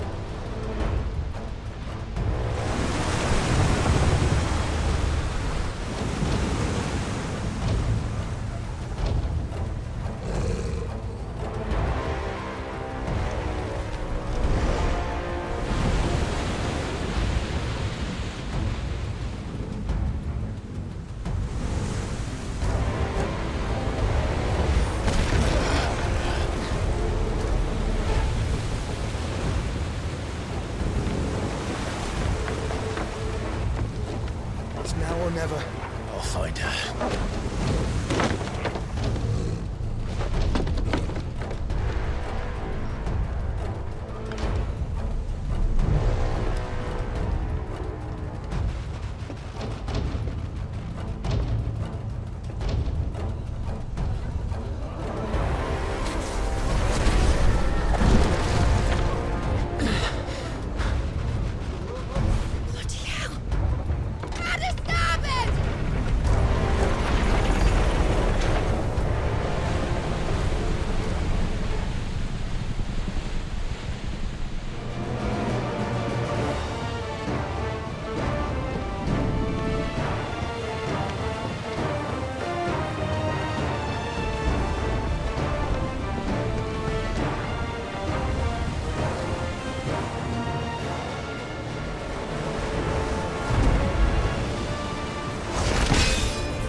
You came.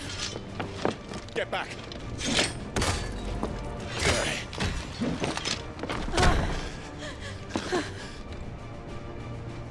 Clive, how did you... I'll explain later. Hands.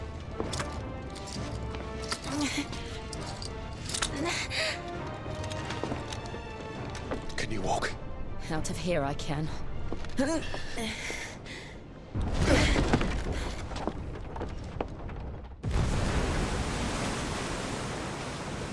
Stand still! Phoenix. Are you not the dominant of fire? I see naught before me but a guttering flame.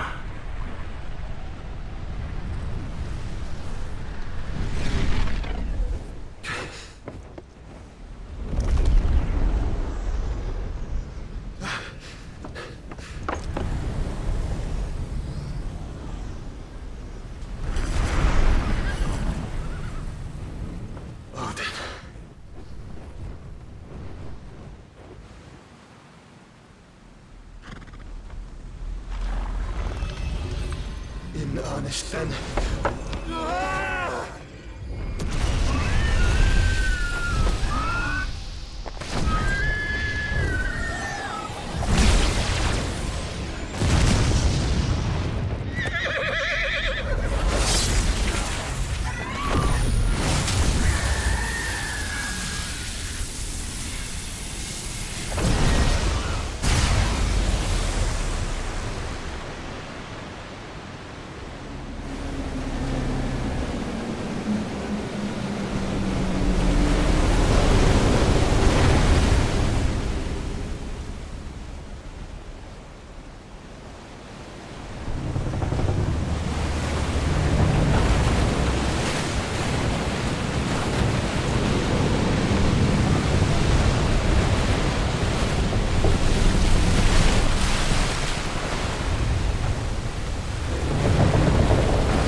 Can you go on?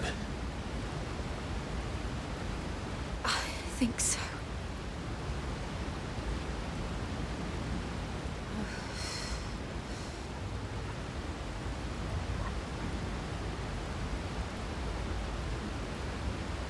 But to where?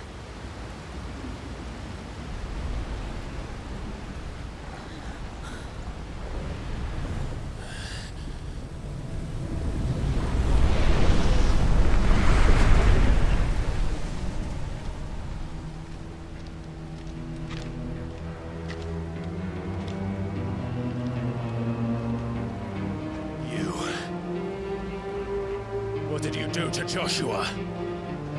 The Phoenix? Oh, I expect he will survive.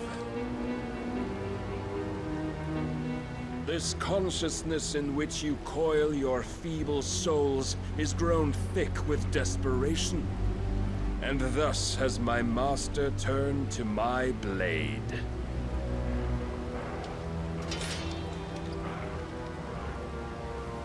The world will soon be painted in black.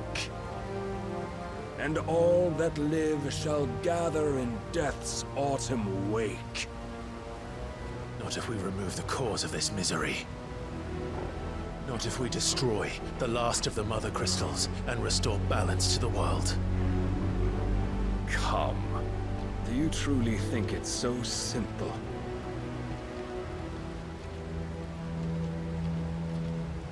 The Blight is inevitable. Not even the Almighty might stop its endless march. Your efforts will avail us naught. Naught, that is, but suffering. You must embrace the truth, Mythos. Accept your place with the Lord. Keep it. As long as there's a chance, there's a choice. Ever led astray by your blind resolve.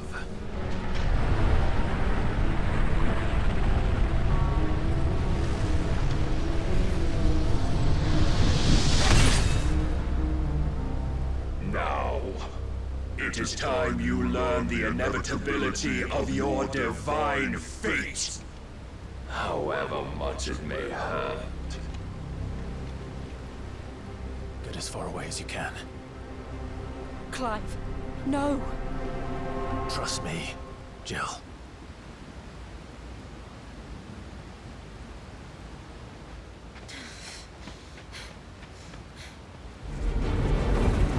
And thus is the light of hope severed.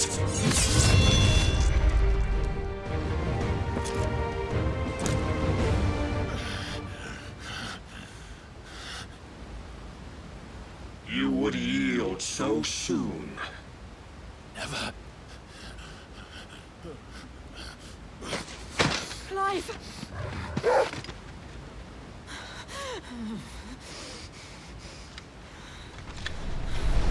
Do you not see? Your iron will weighs you down, dragging you ever further from your purpose. And what is my purpose? Mythos. Who are we? What are the dominants? The breath of the Creator still warm on our lips. We carry his light that we might guide the masses in his name. We are but mighty acts of God. We are more than that. You would be nothing without what he has granted you. The power we wield is his, and yet every time we draw upon it, it wears away at our very being. It breaks us. It unmakes us, that its immaculate aspect might reveal itself. The icon. It is too much for even his chosen few. Apart from you, Mythos, you wield the might of many, yet your body does not answer for its avarice. What are you saying? What I am saying is that we dominants are a means to an end. We were created for you, that you might drink deep of our strength and thereby fulfill your divine purpose. Which is? To feed. As you would know, could you only look beyond the walls of your prison of self-regard. As long as you choose to ignore this, you shall never penetrate my defenses. Still, you may take solace in the fact that you are not alone in your plight. The chains of volition shackle all of mankind, but there is yet cause to rejoice. For the Lord, in his mercy, has taken pity on his flawed creations, and shall see them restored to their proper forms. And what exactly would that be? Why, loyal servants to God. No. Manners, Lord Rosfield? They are men, like you and me. Albeit ones unburdened by the wills that drive our kind to madness. They are pure. They are divine. You mean to turn everyone Akashic? Not turn, Mythos. Turn back. For too long has mankind been led astray by their clamorous wills. It is time they return to a world of quiet equality, where they might once more know salvation. Salvation! And abandon everything we hold dear! We don't need your salvation. We'll save ourselves, and we'll do it on our own terms. Not yours. And not your gods. With every defiant expression of your will, the tighter the chains of consciousness become. But perhaps that fact may be put to use.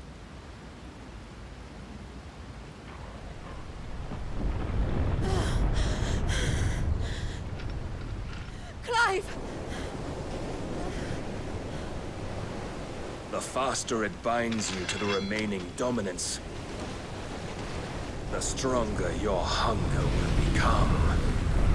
Until it leads you back to the only answer there ever was. Mayhap not by the path my master intended, but back all the same.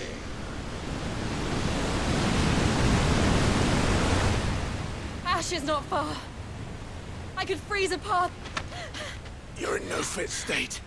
Probably not, but I can try.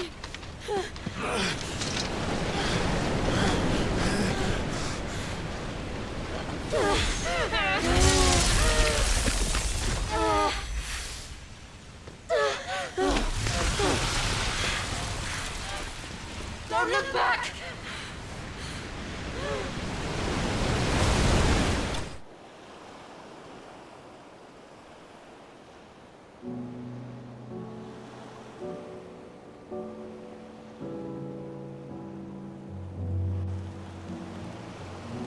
I hope the others are safe.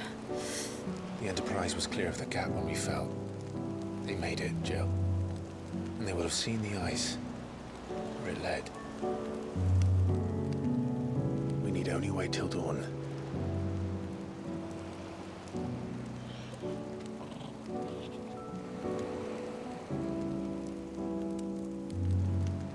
This is the second time Barnabas has bested me. I'm powerless against him. And maybe there really is nothing else for it but to give yourself to his master.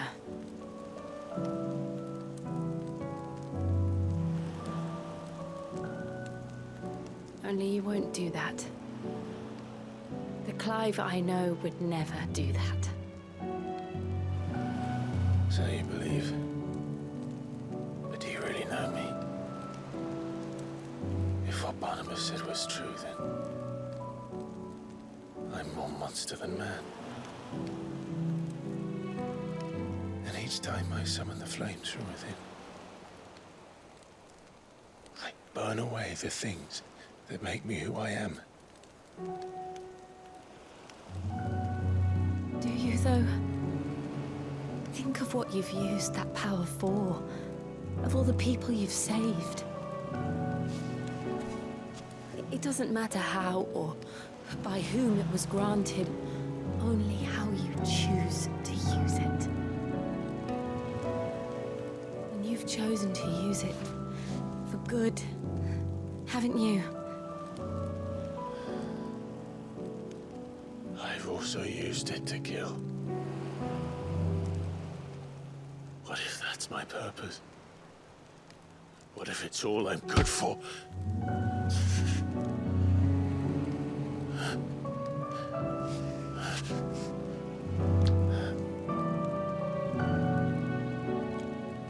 You're still that same boy I grew up with. Always so eager to save everyone around you, and yet always so alone. Because you failed to realize the one thing that needed saving most of all. You, Clive. You. You never once took the time to save yourself.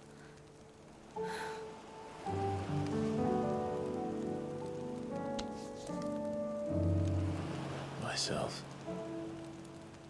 I think I might be beyond saving. No one is beyond saving, provided they want to be saved. You fight to survive. And you survive so that you may protect those you love. It's what you do. What you've always done.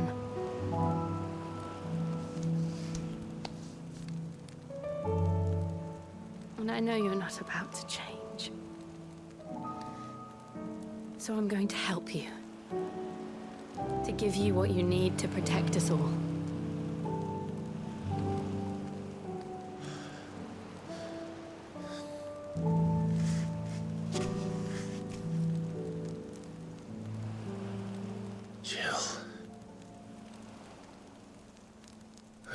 sure.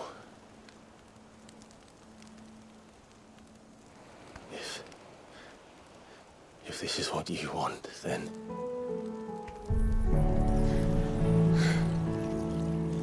Don't worry, Clive.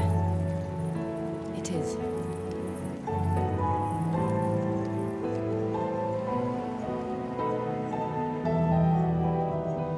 This burden, I'll give you the strength to bear it alone.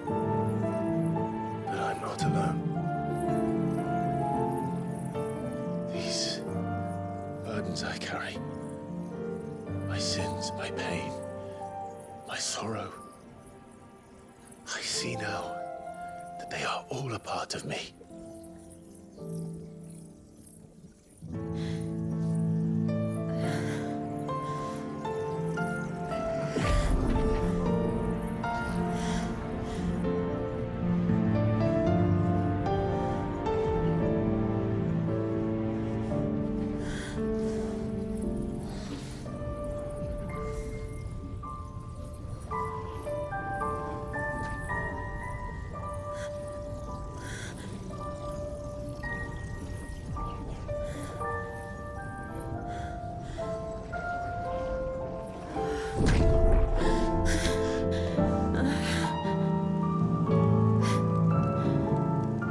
If I'm to continue on, having pledged my life to those I love, then I will gladly bear your burdens too, until my last breath. Clive.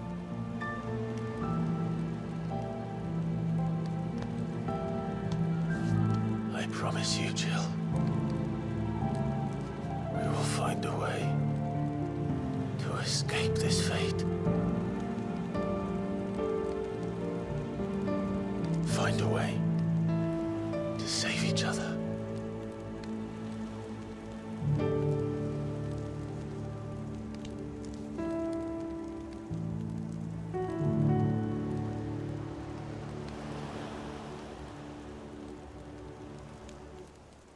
That we might one day look upon the moon again, together.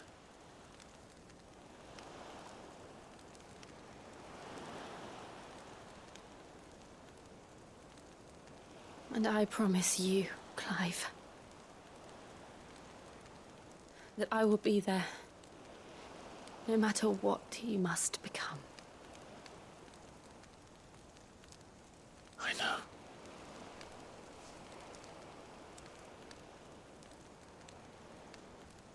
I never thought a smile could bring me so much joy.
What of Barnabas? Do we pursue him? No. Our paths will cross again soon enough, whether we like it or not. Besides, there is something we must do first.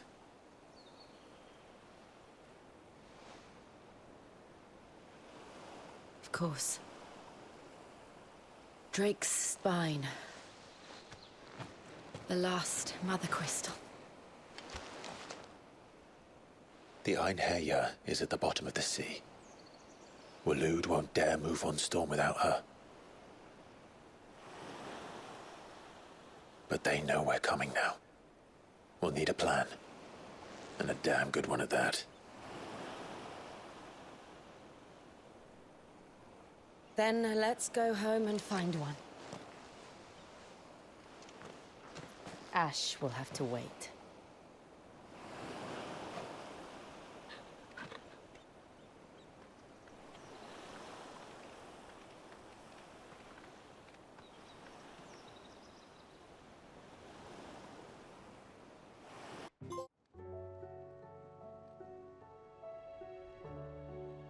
Mid says Odin split the sea in two.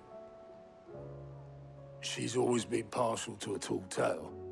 But there's tall, and then there's tall. I struggle to believe it myself. I see your uncle isn't with you.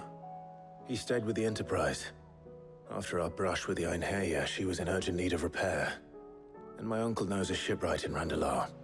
We're to join him there when we're ready to sail for Ash. You sure that's wise?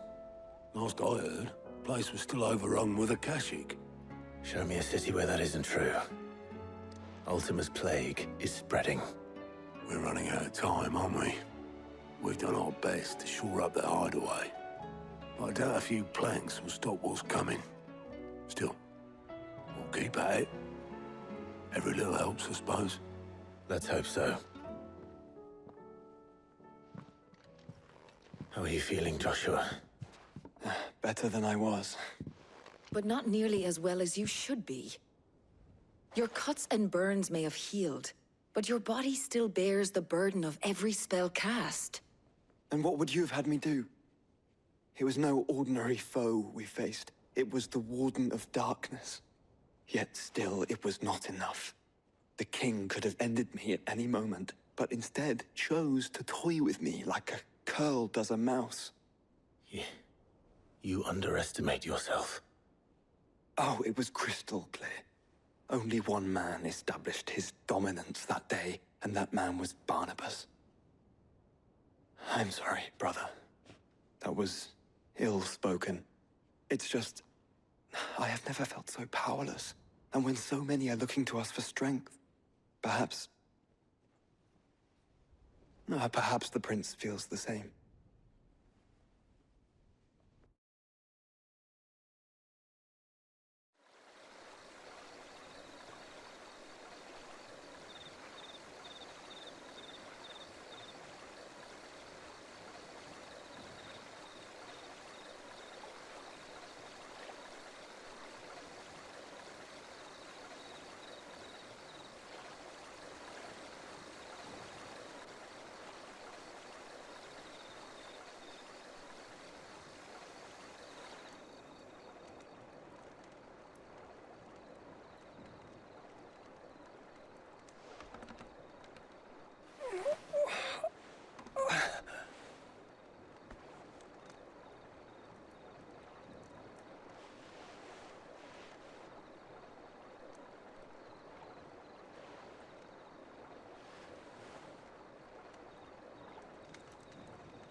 What is this place?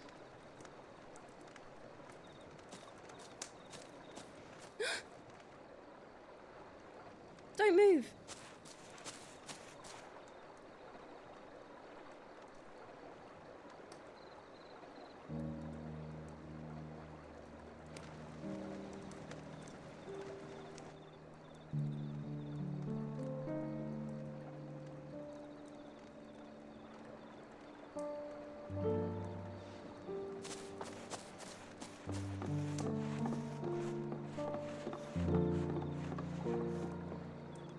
Here, it's fresh from the well.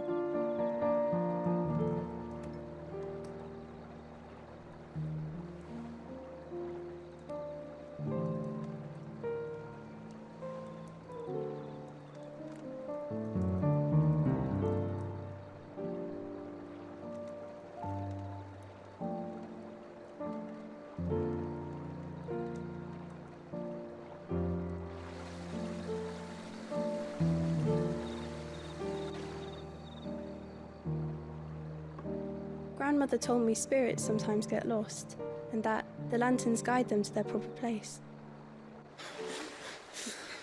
I set one on the river for her when she passed away.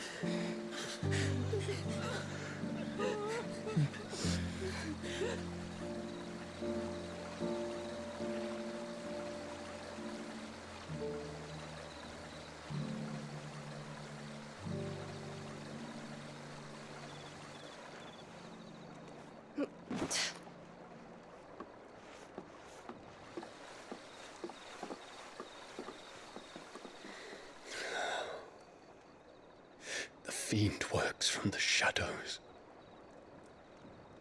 Was it you who guided my hand then, Ultima? No, not you. This is my doing, my fault, my sin to bear.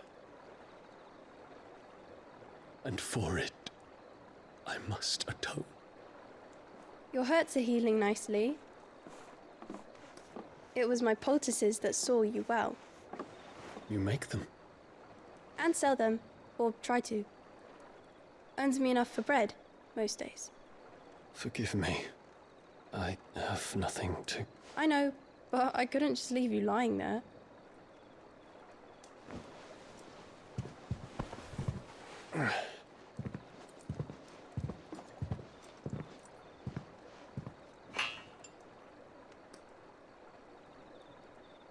You're going then?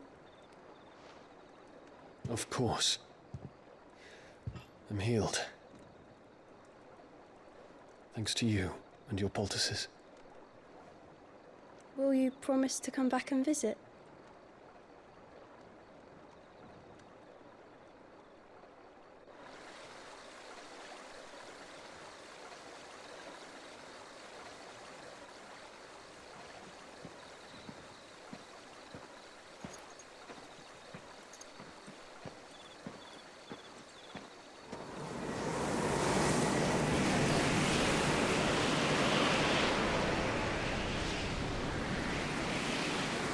Well, Phoenix, it would seem that I owe you my wings.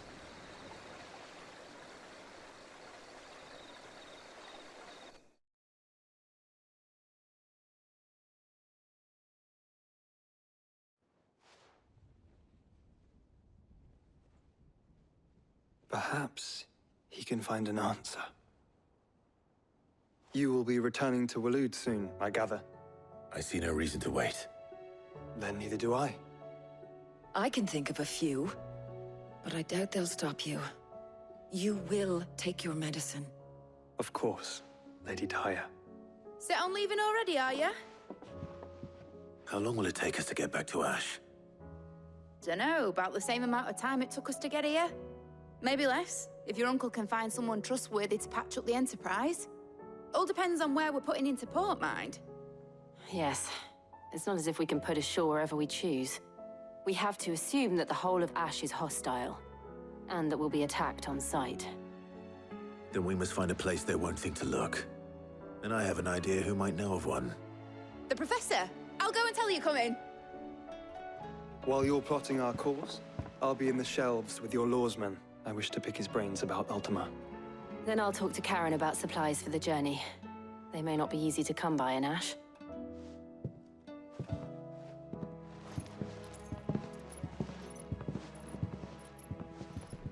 Your brother's body won't take much more of this recklessness. You know that, don't you? I do. Ah, Clive. I was wondering when you'd arrive. Please tell me you've come to take our young prodigy here off my hands. I'm not here for Mid. I need information on Ash. Then why not ask Molly if you can look in one of her ovens? Go on. As soon as the Enterprise is ready, we'll be setting out for Drake's Spine. And we're going to need a safe place to land. Preferably one that won't see my ship blown to shit and splinters. If it were that easy, do you think Waloed would have resisted invasion for so long? Very little is known of Ash, and the information we do have is spotty and outdated. We have the good King Barnabas to thank for that. Waloed's borders have been closed to outsiders since the day he seized the throne. If there is anywhere safe to land, you won't find it on my map. Then tell us what we will find. I'm sure you know better than we do. But no splinters. All right, if it will get you out of my hair. But interrupt me, and it's over. Understood?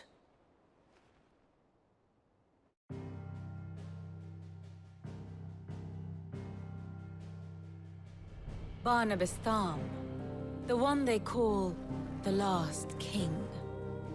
Understand him, and you will understand the kingdom of Waloed.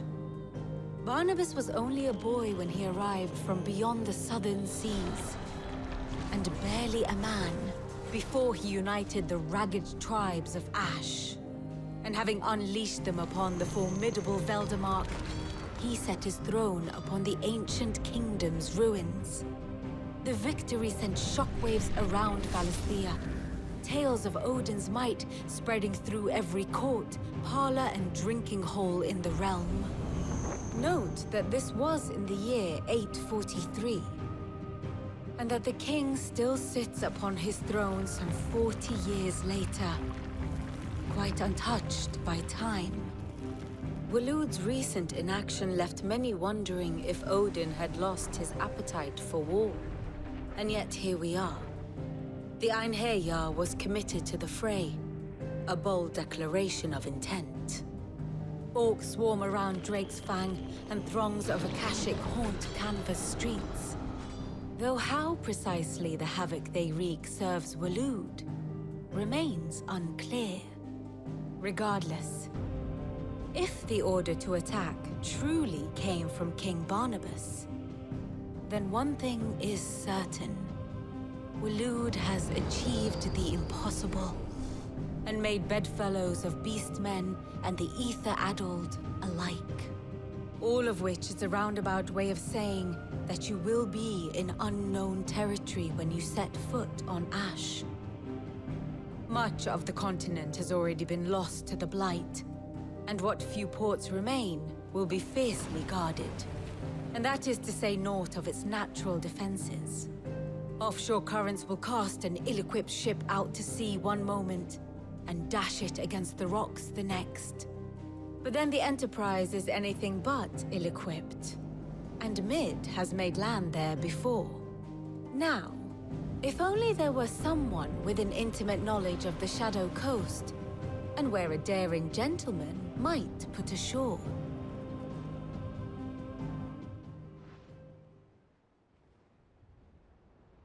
You see, Clive, you had the answer all along. Do you think you can get us back to that beach, Mid? Picked you up from it, didn't I? Not that it were easy. The currents were a right bastard. But then, if it wasn't hard, it wouldn't be worth doing, would it? Well said. Thank you, Lady Vivian. If a few morsels of common knowledge and a sprinkling of tavern talk are worthy of your thanks, I wonder what genuine intelligence might earn me. Probably more visits. Mid, I need everyone in the ale hall now. I'll fetch Joshua from the shelves. Aye, aye, Captain. Clive, you must listen to this. Lawsman, tell him. Do you recall when we spoke before on the divinity of Ultima? Well, it inspired me to delve deeper into the subject. And what I discovered appears to agree with the findings of His Grace. You will recall that my quest to uncover Ultima's origins began with the mural at Phoenix Gate. But while I've always known it to be important, its secrets have heretofore eluded me. Now, however, I believe I know where to find the more complete example, one that will reveal all we seek. Master Clive, have you ever in your travels chanced to hear of the Circle of Malleus?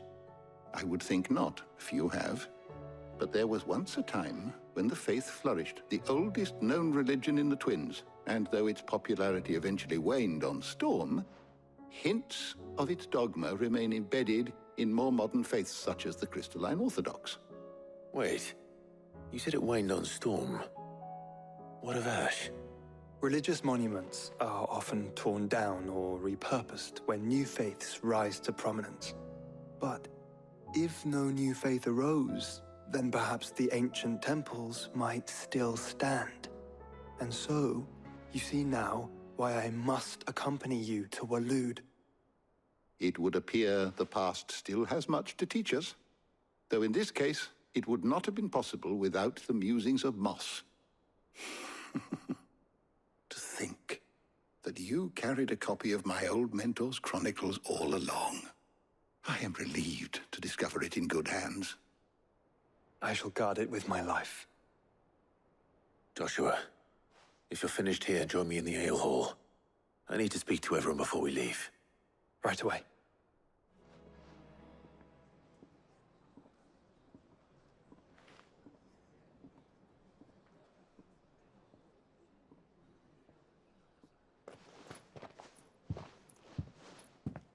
My apologies. By now you've all heard where we're going and why. So I won't bother you with the boring details, only the important ones. If we attempt to approach Stone here by sea, there's a good chance we'll be sighted and fall prey to the capital's artillery. So instead, we'll disembark on the southwest coast and make for Drake's Spine on foot. I say we, but it's highly likely the entirety of Ash is under the rule of Ultima. A large party would only attract unwanted attention, as well as slow our march and require supplies which may be difficult to obtain. Only Joshua and I will be going. And a scout. Preferably a good one. Gav, do you know of any? You bet your ass I do. Might still borrow some of Lady Vivian's maps, though. Just in case, like. Once you've dropped us off at the Shadow Coast, you need to retreat into neutral waters, fly merchant colors, and stay inconspicuous. If you sense any danger at all, you leave us behind and return to Storm. Inconspicuous is my middle name. But like hell am I leaving anyone behind. The ship ain't going nowhere till your scurvy mugs are smiling on deck. Jill, the Enterprise will appear a tempting target for royalists and pirates alike. You're to stop anyone boarding. Don't worry. I'll keep the ship and her crew safe. You'll be needing passage home, after all. But... very well. If there are no questions, I'll see you all at the docks.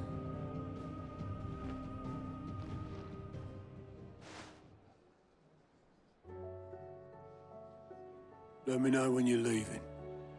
I want a word before you go. Of course.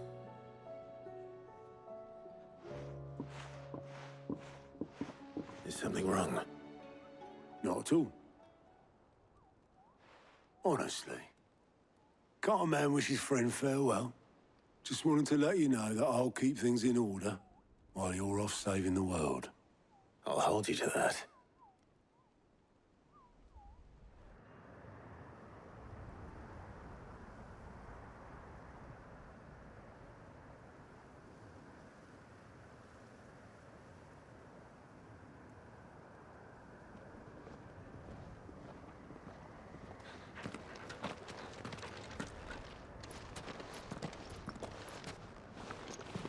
Reckon it'll be a long walk to the capital if we follow the cliffs. I'll scout ahead, see if I can't find us an inland route.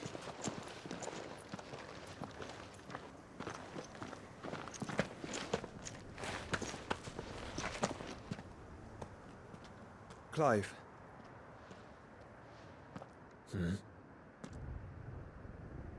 There's something I've been meaning to ask. You took her icon, didn't you?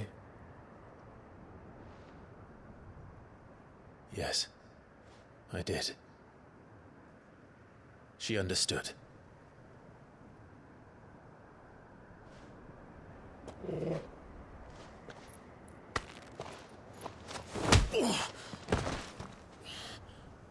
Oh, she understood.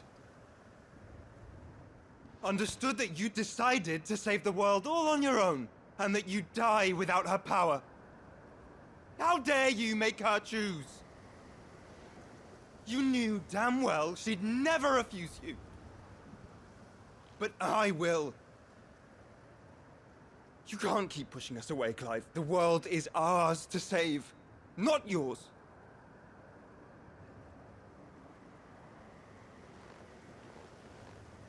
I used my gift because I thought it was the right thing to do.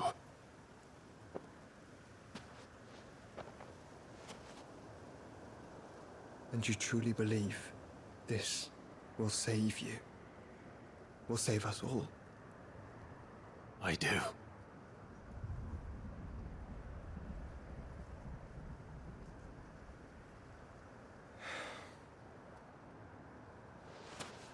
Then so be it.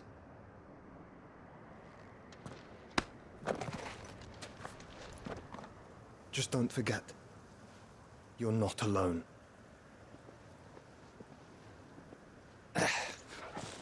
Think I found us a trail. Did I miss something?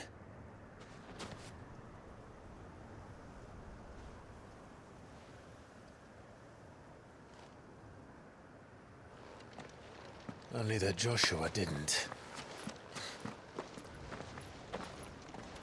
I don't get it.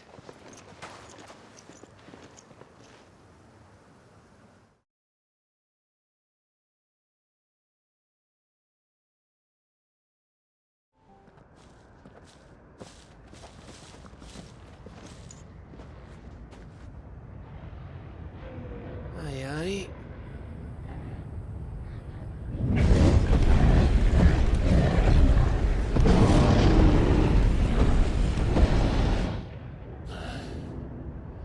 Is the whole of Ash fallen into Ultima's hands?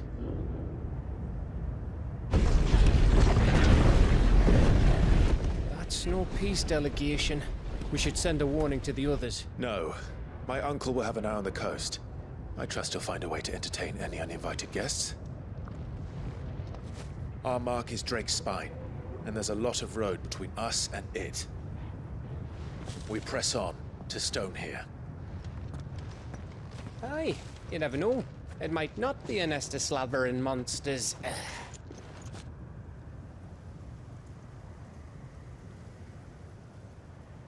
Clive, you must go on ahead without me. This stronghold is as old as Phoenix Gate, perhaps older. It may yet hide Ultima's remaining secrets, and if we are to best him, they must be unearthed. All right. Stay out of trouble. I always do. Mostly.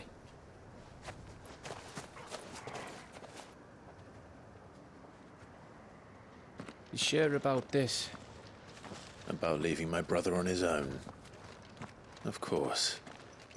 Mostly.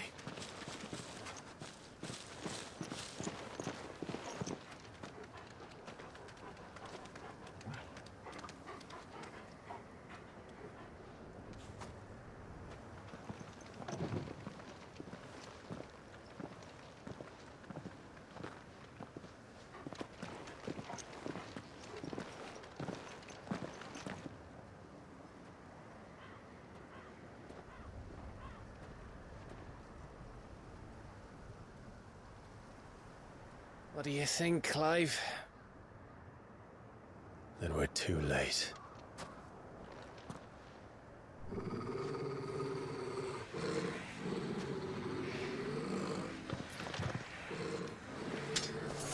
Damn it. They're all turned. There's nothing we can do. I wouldn't say nothing.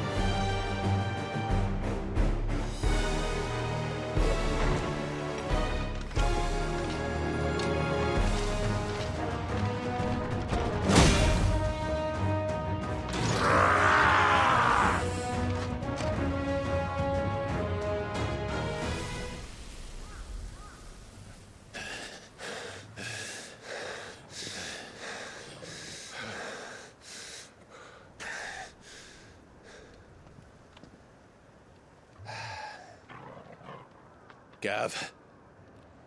Gav! Don't tell me there's more of the bastards. Oh, fuck.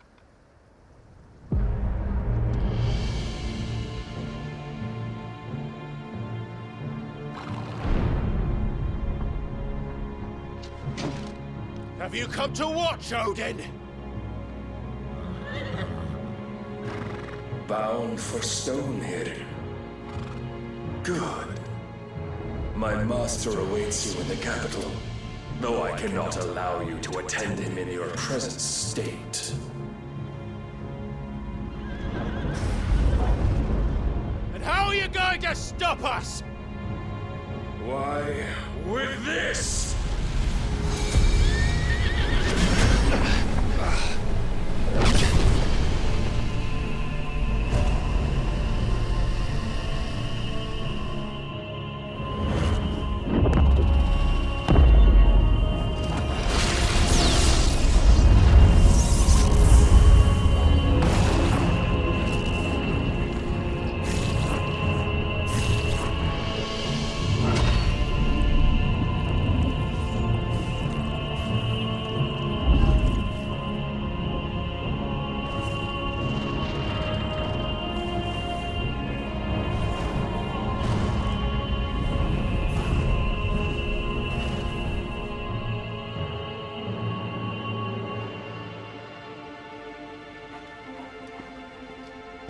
What did you do?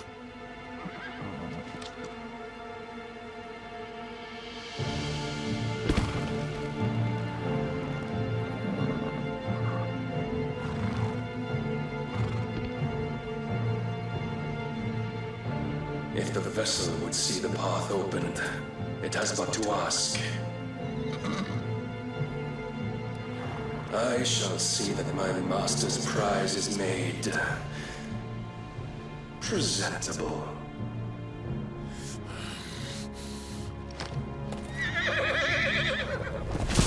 Shit!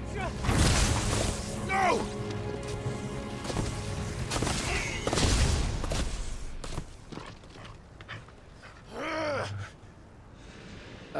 Clive, would you mind telling me what the fuck just happened?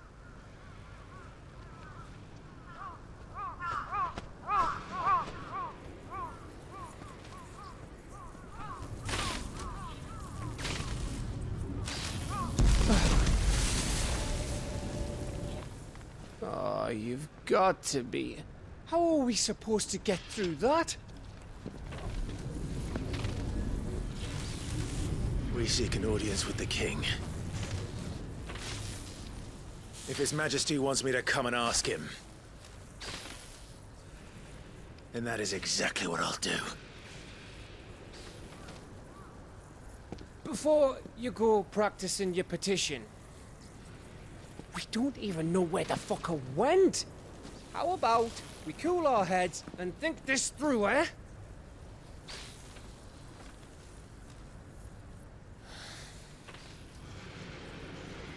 All right.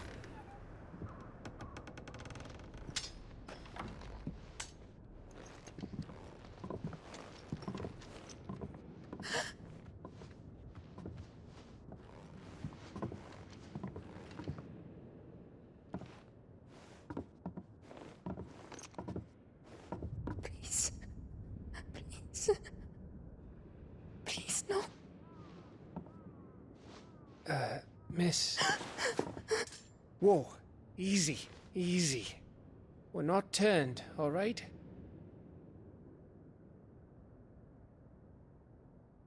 Who?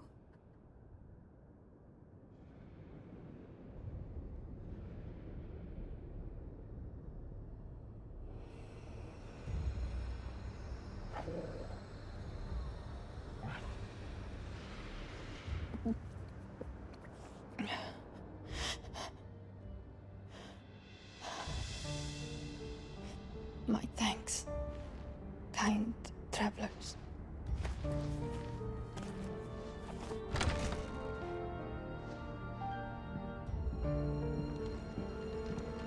Edda, forgive me for asking, but what went on here?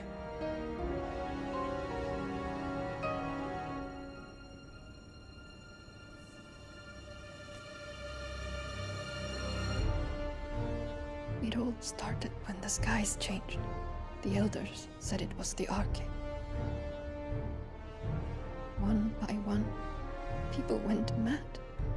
minds taken by the ether, till only I remained. By then, I was too far along to run. And then the nights came, and I didn't know what to do.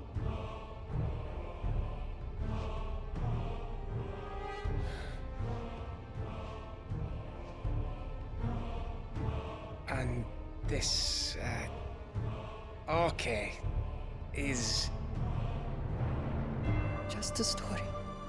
Something our grandparents told us when we misbehaved. About how the heavens would grow dark before the land took her last breath.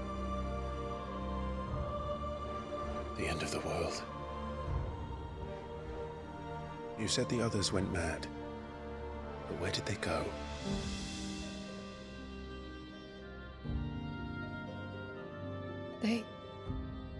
They all left.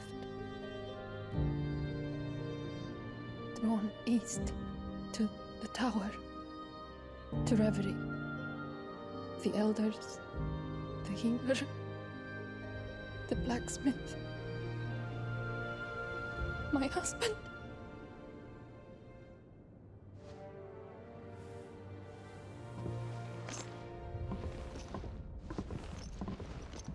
You thinking he did this? Of course. Who else could it be? You were in Canva. You saw what he did to the people. But then what about her? How come her nut hasn't cracked? The baby, perhaps? Could be protecting her from the ether. I can't think of any other explanation. You mean... it's a bearer? It won't matter what it is once Ultima's magic takes hold. Time's running out.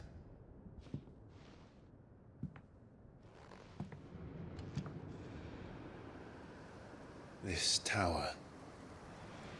That's where we'll find the king.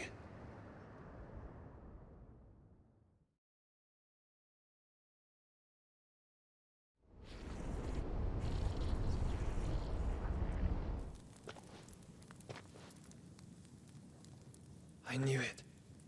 It's the same as Phoenix Gate.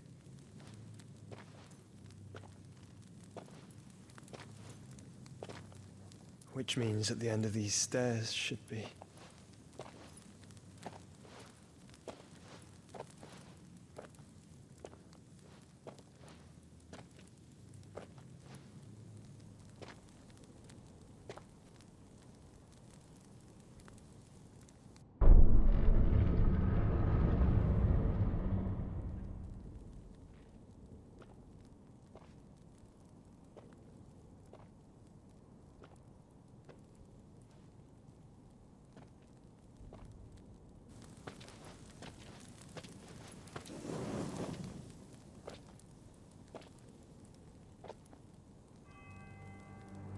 The mural is complete.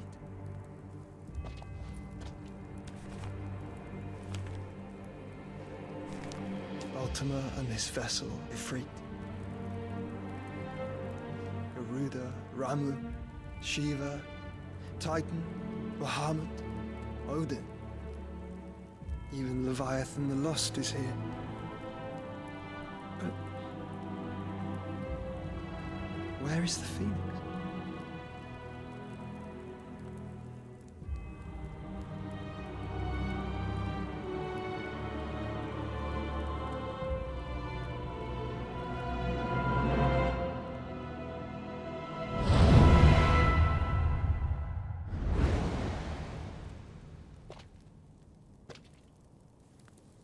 By the Founder.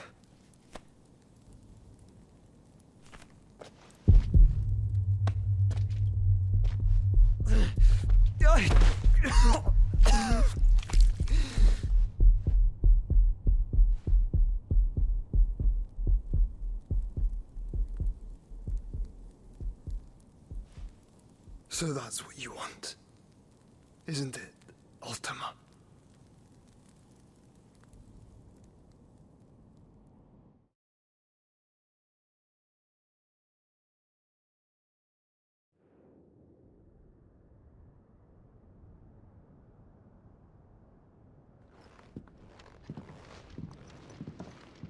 So that's how it's gonna be then? I'm not asking, Gav. I need you to stay with Edda. What? I must do this alone. If I don't return, you're to find Joshua and make for the Enterprise. Understood? Aye.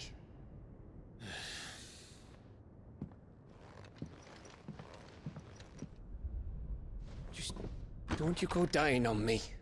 Sid's name suits your miserable mug better than mine. Don't worry. I haven't finished with it yet.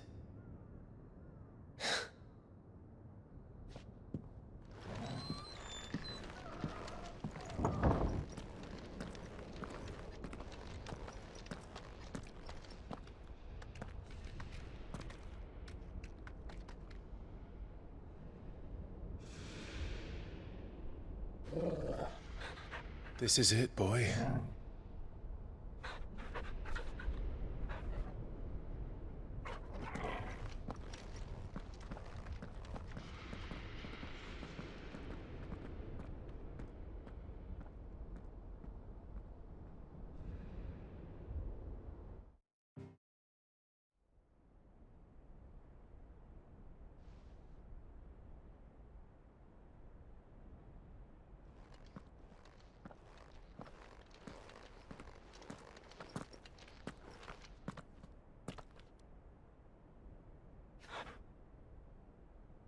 I've come for you, Barnabas.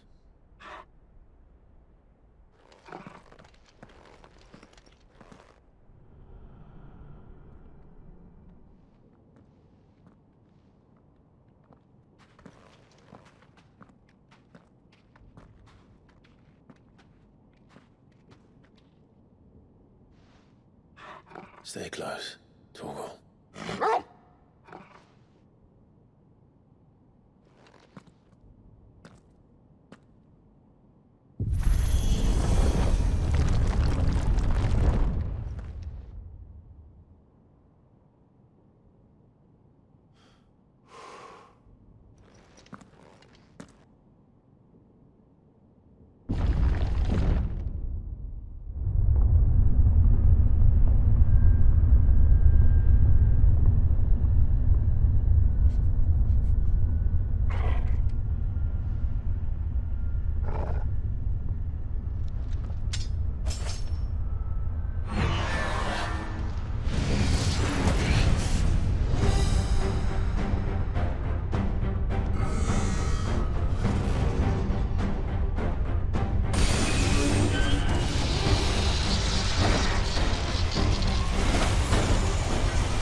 Almost there.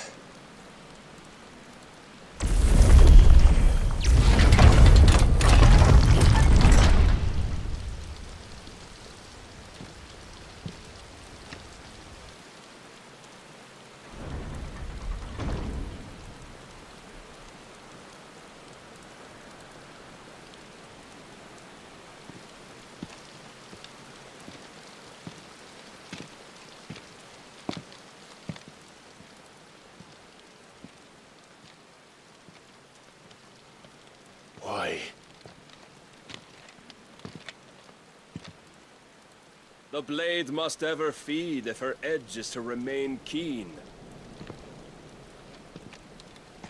Butcher. What care you for these worthless creatures? They are nothing. Weak from the moment of their conception, ever longing for power not theirs to command, they turn unfailingly upon themselves. Like sheep, they roam in filthy flocks, eager to trample those few gifted a fleece of gold. Or that they might feel contentment with their pitiful existence. Prejudice and persecution, severance and strife, every earthly wrong springs from the malice in men's hearts. Malice born of the pain and suffering that is free will. Its corruption is gnawed at your being from the very moment of your birth. You're wrong.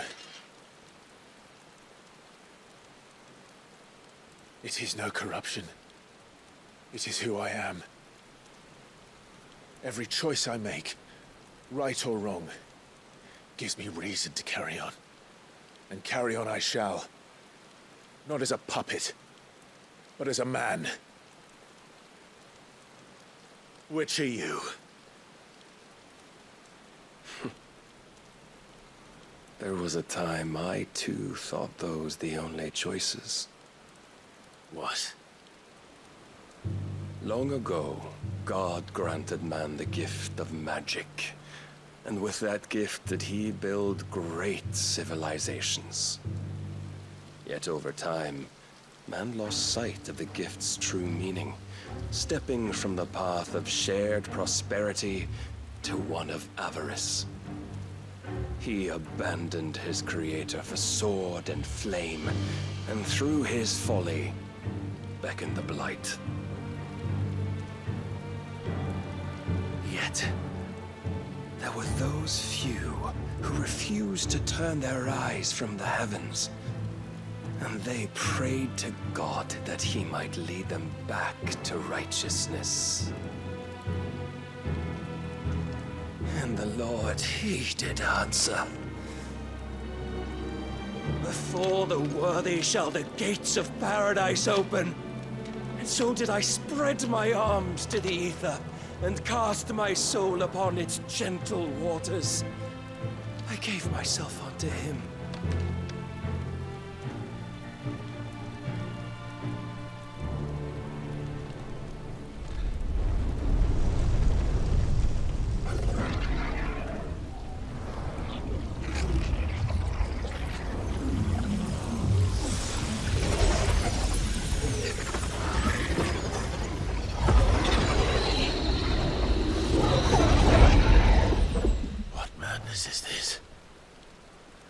My worth proven, the Lord charged me thus. If your kind are to find salvation, they must be made to serve. You see, paradise lies but a single step away. Could we only take it? Could we only leave our transgressions behind? For none save the pure of heart and mind may set foot in the new world. I will save us. But it all begins and ends with you. You are the key, Mythos. And with this humble offering, shall I prove my faith once more. So you forsook your kingdom. You forsook yourself to serve. Tell me, how is that living?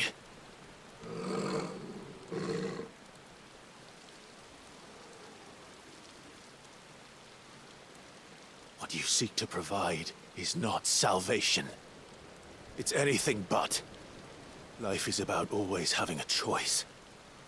Take that away, and we might as well be dead.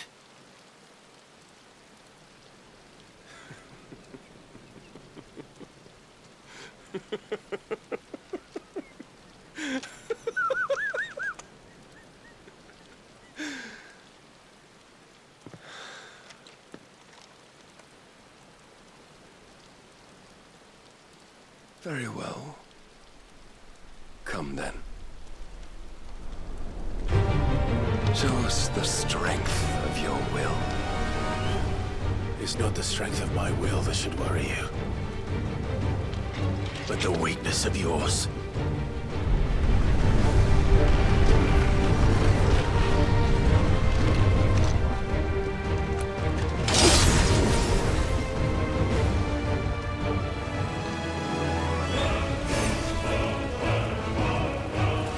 Chose you to serve as his vessel, and you cling to this foolish notion of hope when there is none.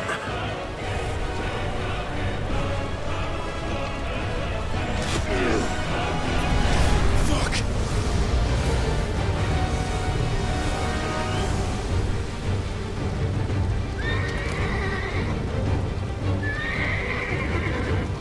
Desperate, are we?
Shown the path.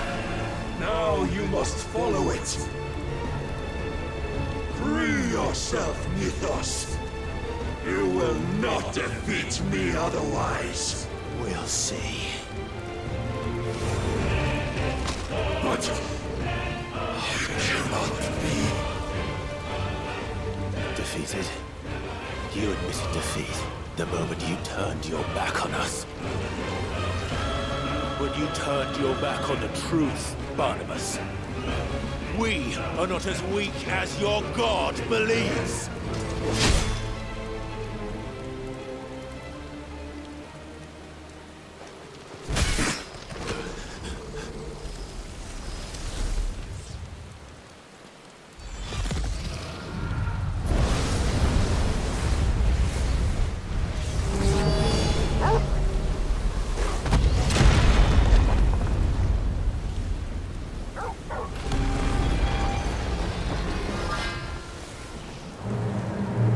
Damn it.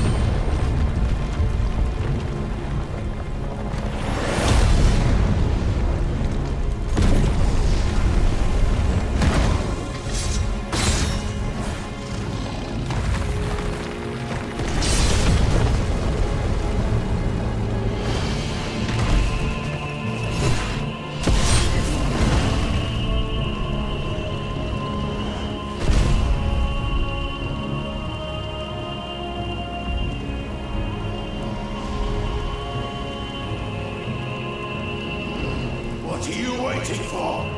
Men know nothing of strength.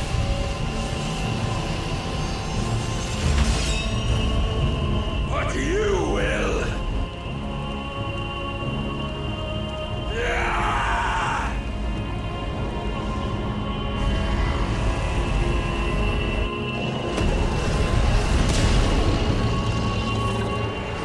Enough! You have made a weapon of your weakness. My apologies.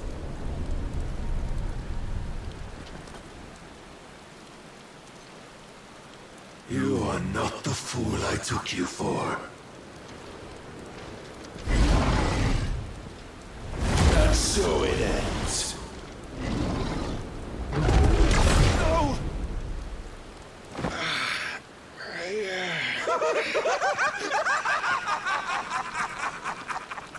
Don't tell me you are tired, Mythos!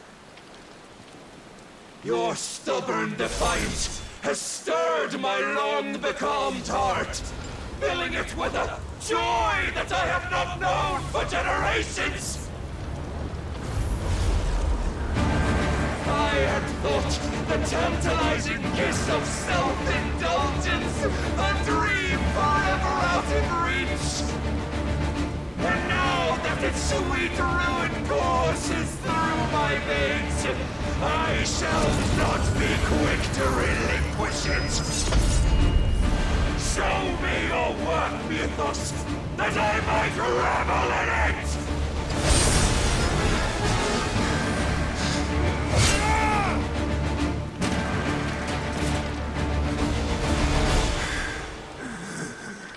Well, the day is at an end. And we both know the truth. It is I who stand victorious. My will that prevailed. Your will? No. It was his. Clive Rossfield.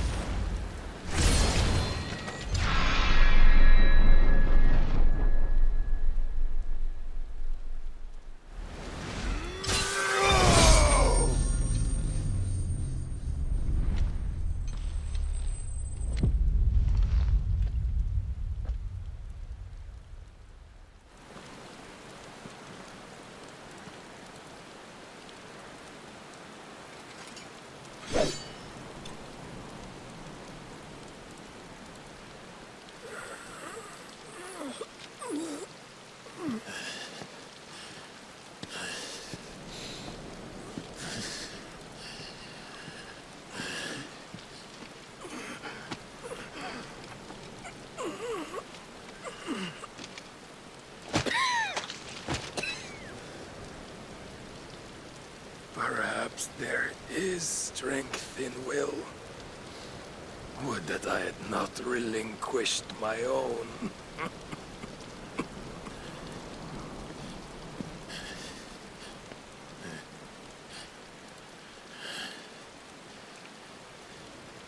You relinquished nothing.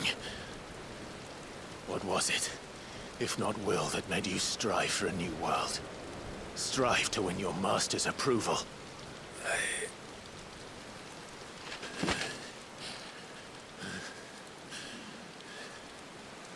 You were shown a fantasy, and you chose to believe it. But you were wrong. There is no world, but the one we live in. And that world is worth saving, even if it means killing a god.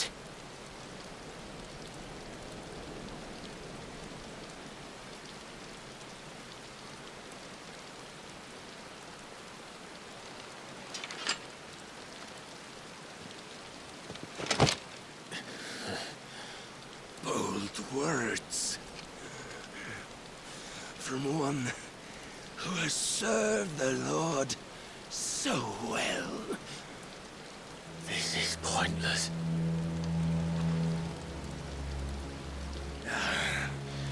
But I almost forgot. I promised that I would make you presentable. Did I not?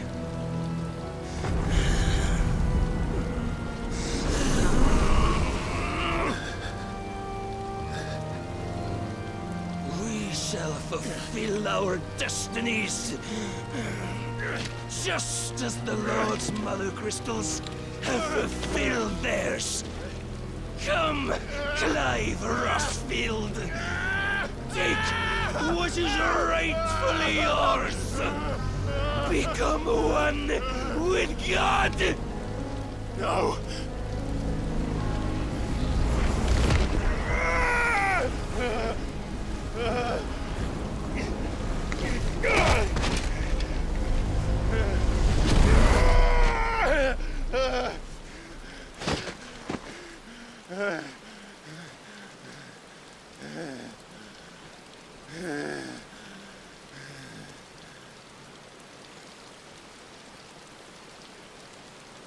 At long last, salvation. I'm coming home. Mother.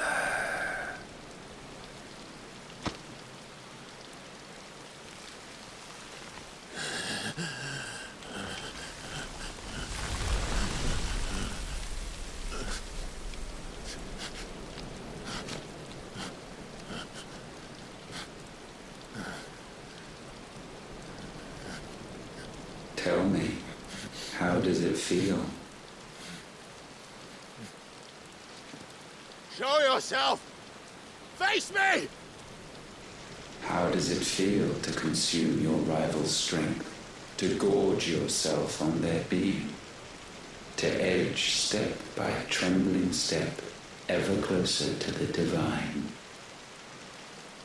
With or without a will, you are still but a vessel, our vessel. Behold, how your body shudders in anticipation of its fate.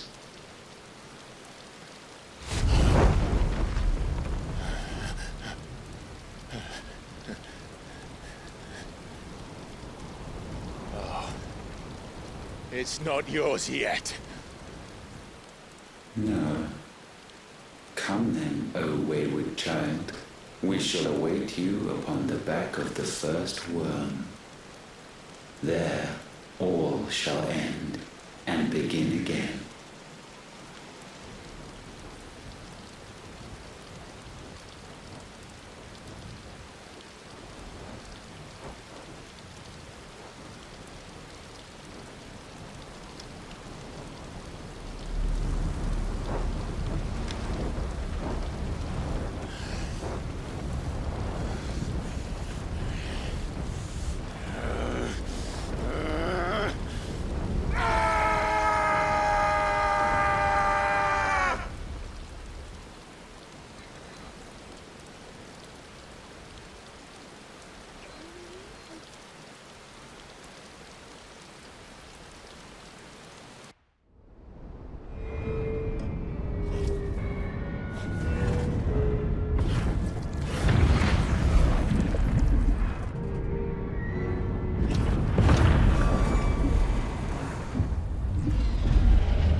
Why the hell is my city crawling with the gases?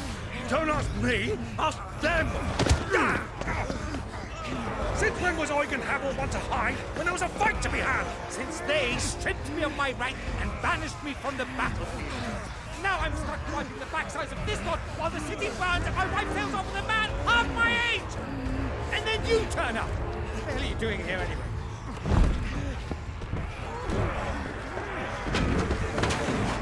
What indeed? The enemy numbers 200,000 or more, counting yours. There is simply not enough soldiers garrisoned in the capital to repel an army of that size. Then what of the central keep? Held by a contingent of soldiers and bearers from the surrounding boroughs. They are the sole reason it still stands. and all it took was an army on their doorstep to bring them together. The prospect of death does put things into perspective. Perspective. Perhaps it's what we've lacked all along.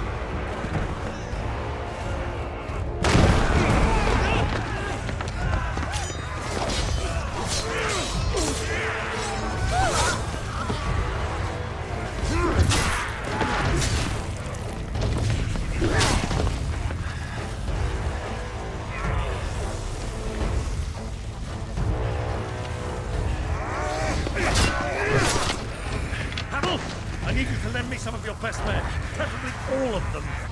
My best men! Does it look like I really I admit this might not be the most convenient time, but my nephew's in trouble, and I may have already promised him your help. Your nephew, the outlaw? My soldiers have better things to do than die for nothing.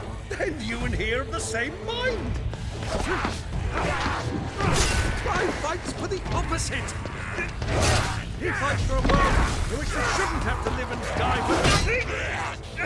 And he fights today to give us all a chance of a better tomorrow. Be that as it may, a handful of men cannot stand against the kingdom.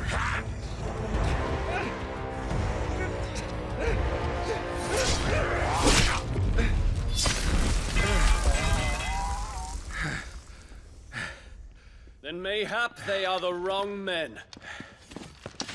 Well, I'll be damned. Our numbers are few, but I shall rally as many of my dragoons as I'm able. You, apprise the Lord Strategist of the state of the city's defenses. Yes, Your Radiance. And you would fight alongside us? I owe the Phoenix a debt.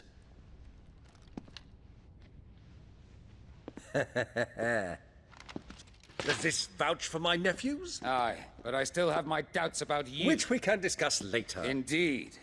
You said you had men garrisoned in the keep. Captain, do you know how many yet remain? Allow me to confirm. Commander? Whatever their number, Randalar will be needing Gather the them bodies all. and build a pyre in the courtyard. Quickly. Terence. My lord.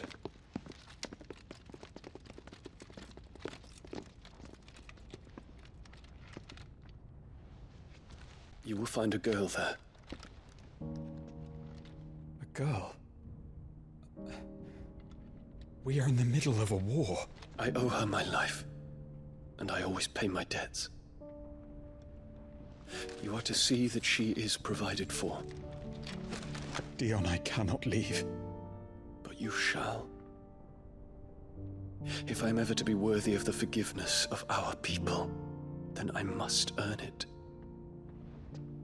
And I must earn it by my hand, and my hand alone. Know that I do not ask this lightly. And know that I will do it.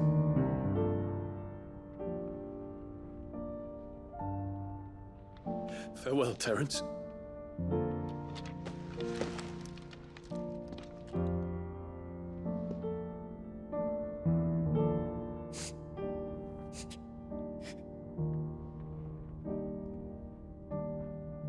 Farewell, my prince.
Clive! Thank fuck. You alright? I am.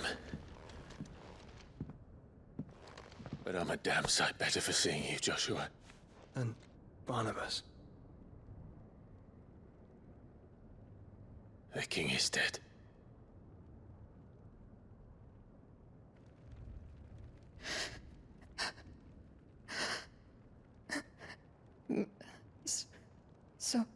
So they're all...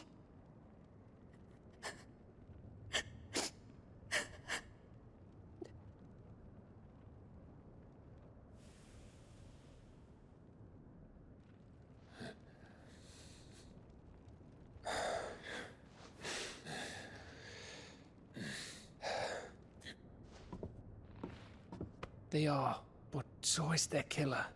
He can't hurt anyone anymore. You're safe.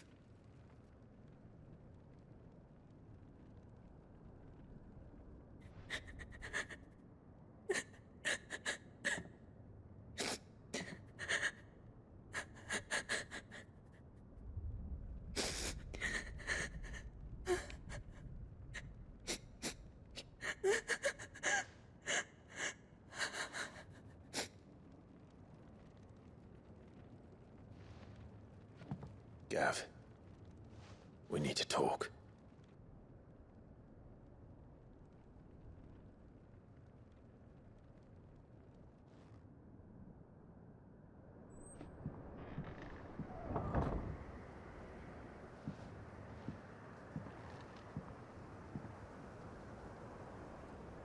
I'm sorry, Clive.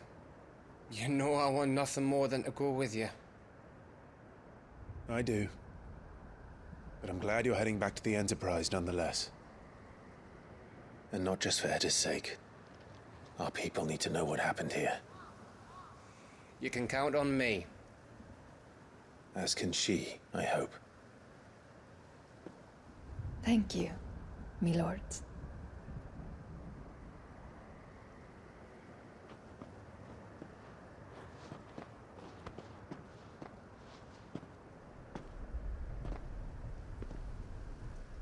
Do you think that was wise?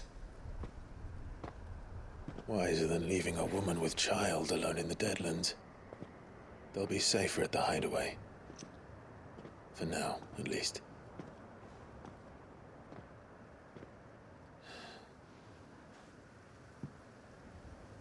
This land is overrun with Akashic.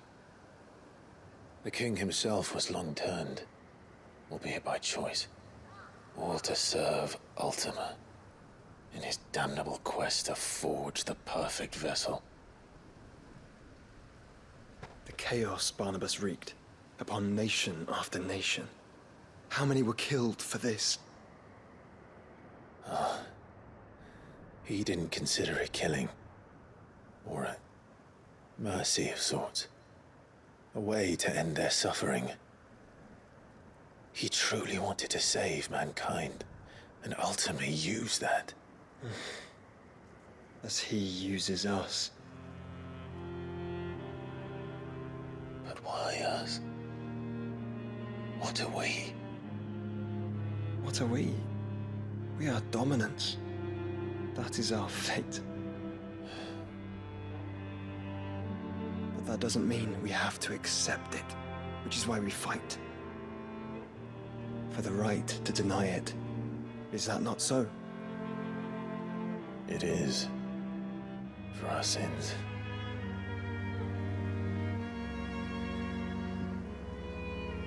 Barnabas said something else. That the Mother Crystals were Ultimas. Ultimas? Are you certain? We know that the Mother Crystals have been leading the land of Ether. And we also know that it's this which hastens the spread of the Blight. But what I cannot fathom is what Ultima stands to gain from that. What did you find at the Stronghold? The truth about Ultima's prize. For so long, I believed it to be you, and you alone. Yet, it is not merely Efreet that he desires, but Efreet and Phoenix both. That which we became in the skies over Twinside. Only when the twin flames are joined shall his vessel be complete. Quite why he needs a vessel is another question. Unless there is something he cannot achieve without one. Something his immaterial form precludes. Something requiring an unthinkable amount of ether and a body resilient enough to channel it. If I did not know better, brother, I would think that he meant to cast a spell. A spell 1,000 years in the making. A spell to end all spells. And he cannot do it without us. Nor without the Mother Crystals. But if we destroy them all, we will stop not only the Blight, but Ultima as well.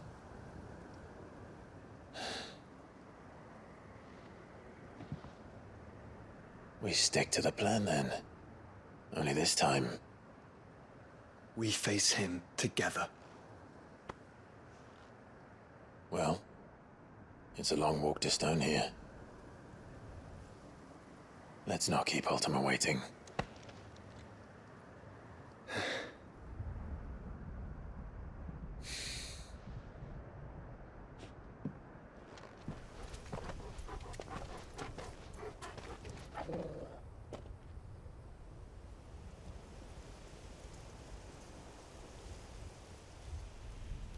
The calm before the storm. There's only one way into that city. Across the bridge. Through the main gate.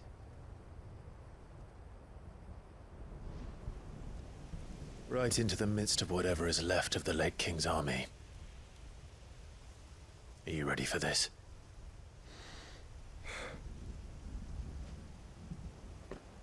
As ready as I'll ever be.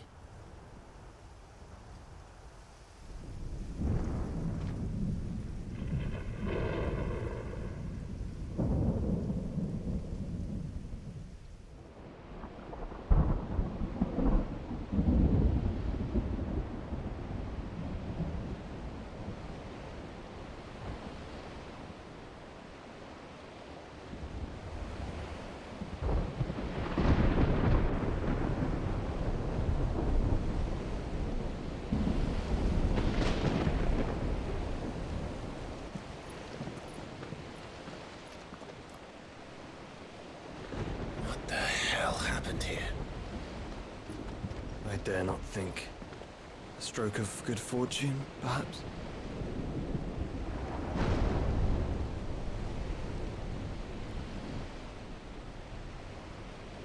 I hope you're right. So do I.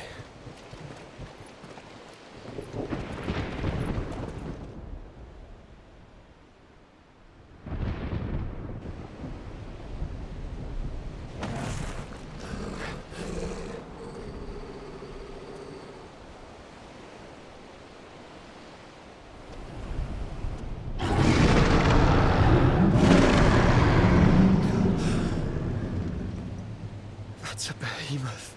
Who'd be mad enough to tame such a beast?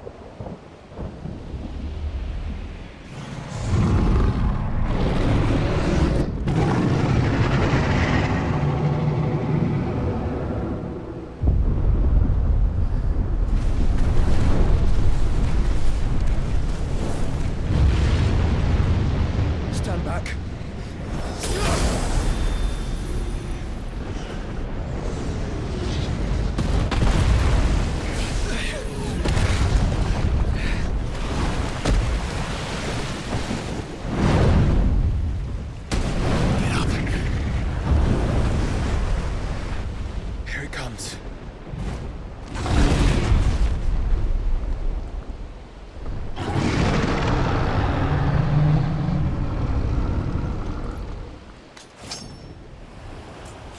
What are we waiting for?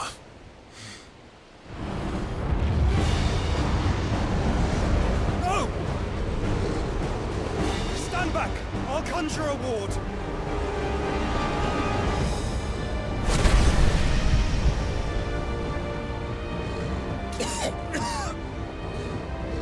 Joshua!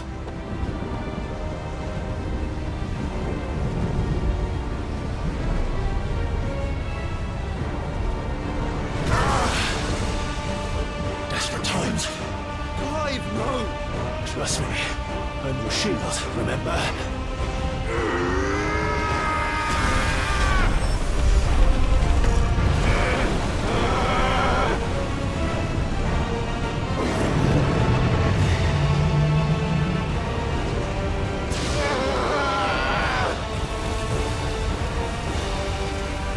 I think this might be a job for Ifrit! Why would you turn to him, brother?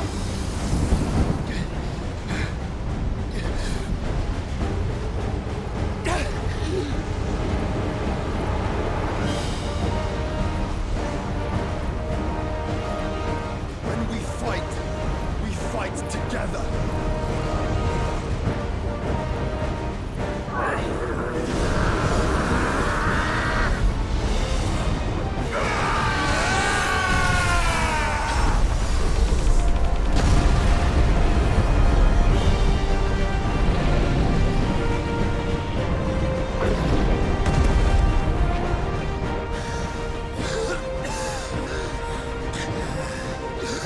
That wasn't too bad. That was just the beginning.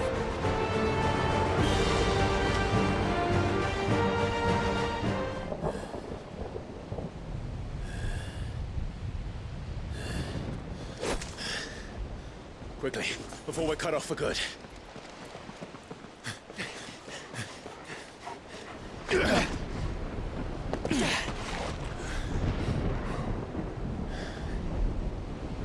If it is like the others, the entrance to the inner sanctum will be at the foot of the crystal. We're almost there.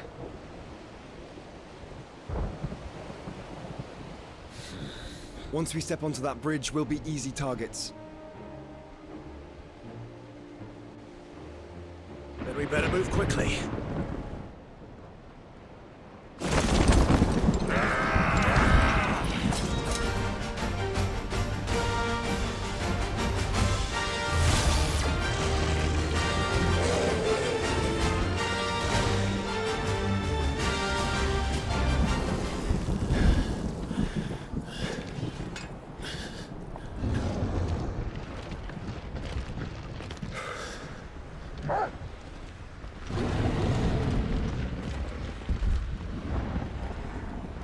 There's no end to them. The whole bloody army's here. Stand back, Joshua. I'm summoning Ifrit. Stop, Clive! You mustn't. We still have a long way to go. If you tap your strength here, you'll have none left to destroy the heart. Then you'd rather die?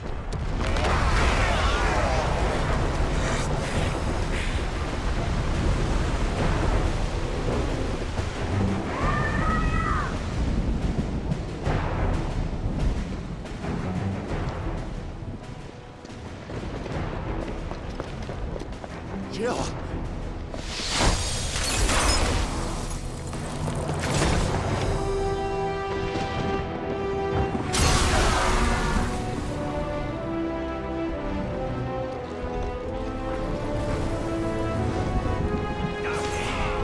She's not alone.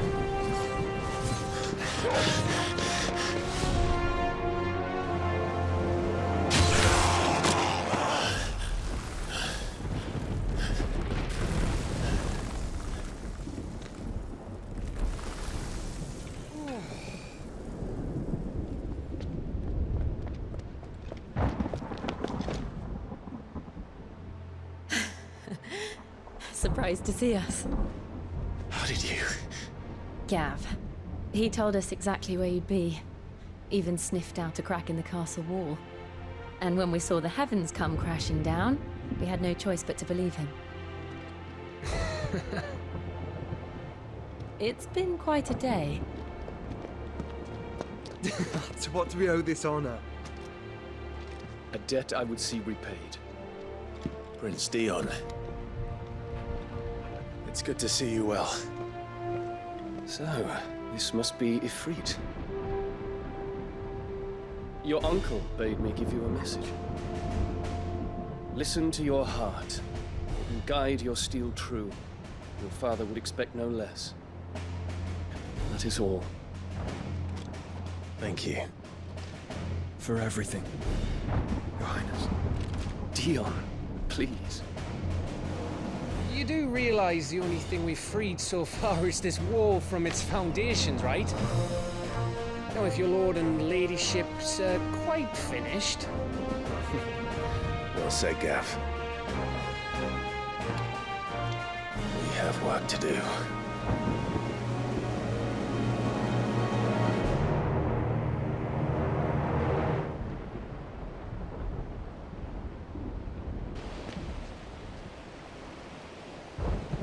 You all know what it is that awaits us beyond this gate.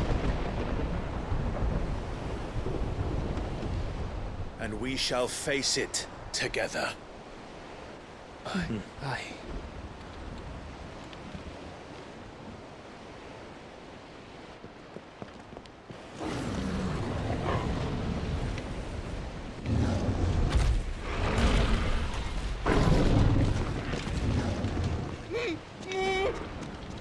It seems our hosts would rather we remain.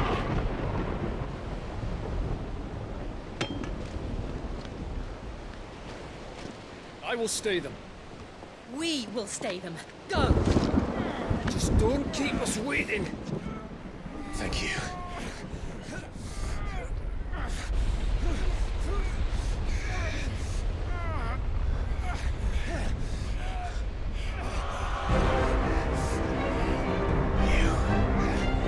Welcome, sons of fire.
Joshua! Joshua! Wake up! Clive, is that you?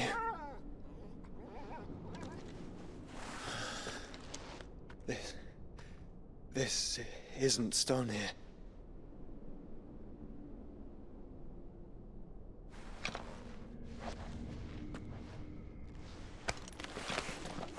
Welcome to our darkness. A rift between worlds wherein your kind might reflect. Show yourself! Grave and many are the sins of man. And we would have you know them. All of them. As fate has seen fit to deliver you home, consider this our welcoming gift.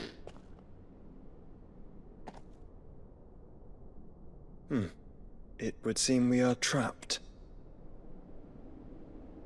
And the only way out is through Ultima. We find him, and we leave.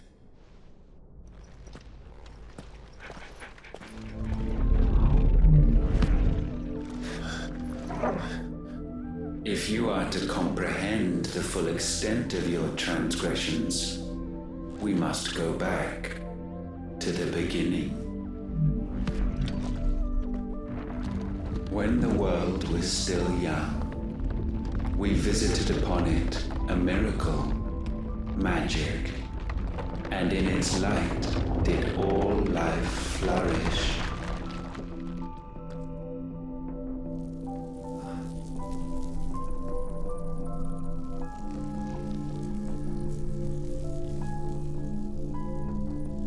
Yet the price for this boon would prove heavy.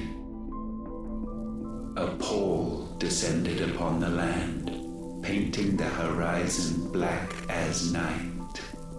Though we labored to forestall its spread, in this one endeavor we stood powerless. And so we fled, that we might endure, that we might discover a means of salvation.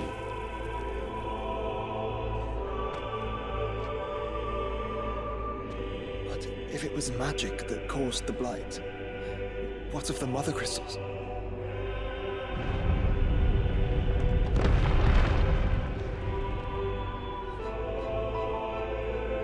I expect he'll tell us soon enough. Salvation, alas, was not readily to be had. First, we would require a land unvisited by the stain of corruption. An unprecedented journey lay before us, one beyond the limits of our fleshly bodies. And so we cast them off. Thus, stripped to our very spirit, did we find our new paradise. A land as pure as driven snow, Valisthea. There would the true work begin, for the black crept yet behind us. And soon did we arrive at a solution, the illness having spread to every organ. There was but one escape from this fate, to start afresh. With a new world. The one for which Barnabas labored. A paradise free from the blight where his God awaits.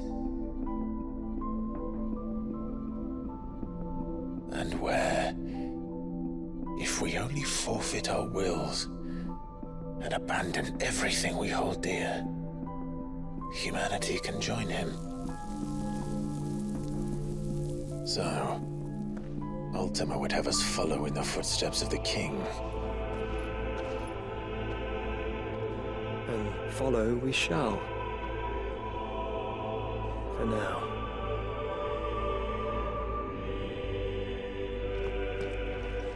To forge a new world would require not only power, but a constitution strong enough to wield it. Acquiring the first would be simple. Untouched by the blight, Valisthea was replete with ether, and we had only to place jewels in her crown to claim it. Acquiring the second, however, demanded creativity. And so I cast forth the seeds of humanity. You created us. Is that not what gods do? We sowed the seeds for you, Muthos, all that you might one day blossom. And our future thus secured, we thought to slumber, though that would prove a grave mistake. For it was as we slept that man committed his greatest sin. He awoke. Alone in a world bereft of his God's radiance, he stumbled blindly, desperate for guidance. Finding no light, he sought to kindle his own. And from that single errant impulse was his will born. Having discovered himself at last, man turned his eyes inward and found he desired evermore that which only magic might afford. So wars were waged and brothers slain for custody over that dwindling resource. And the land, she wept tears of black.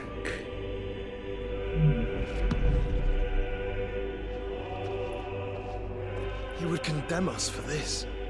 Surely he cannot be so blind to his own hypocrisy.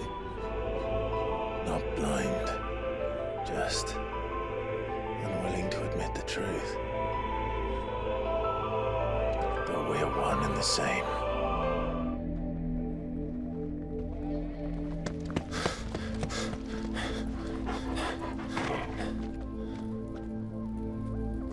Is that Ifrit, or what's left of him? Long have our ashes lain cold for want of a spark. Cast your eyes upon them and see what you must become.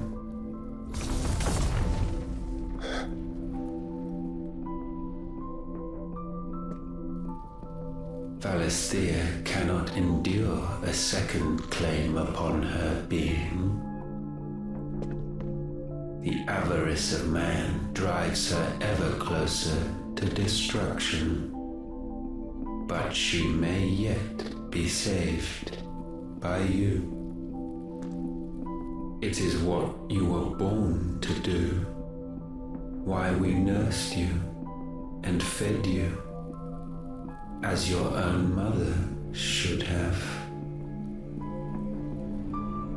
And now that you are fully grown, our Muthos, it is time at last for you to serve your purpose. to right your wrongs? If our sin is wanting to survive, then you are as marked by it as we are. The fault is yours. Our wills were born because you abandoned us.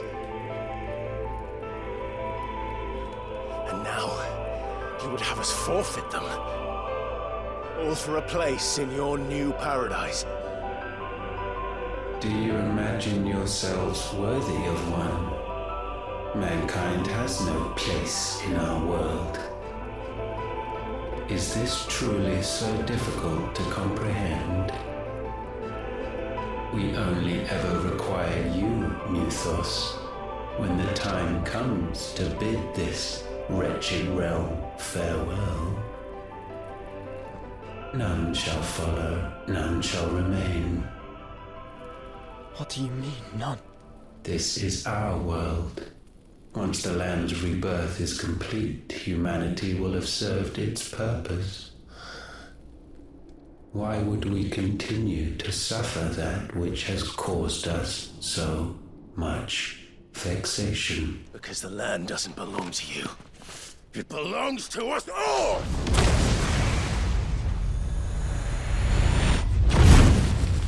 What? That is where you are mistaken. You own nothing but your precious will.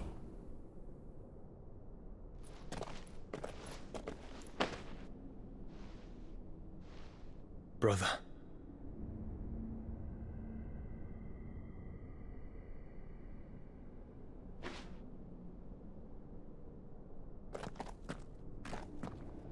I can't do this alone. And you don't have to. I grow weary of your dissent.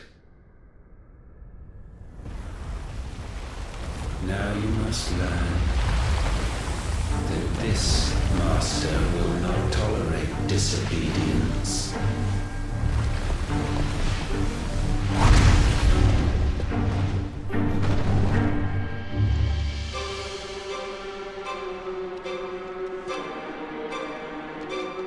My friends, my family. We have all suffered, all fought to survive. This world may be flawed. It may be broken. but it's all we have. And if we can't share it, I see only one other choice. You have to go.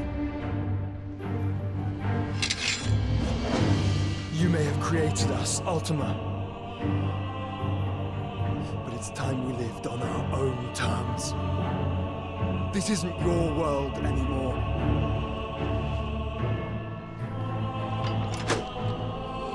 It's ours. Such foul attaint may not be sublimed through gainstanding.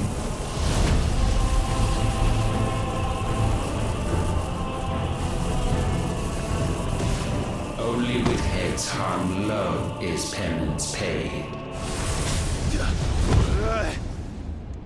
Gifted this chance, and still you would raise your hand against the Lord. What now? The darkness bends.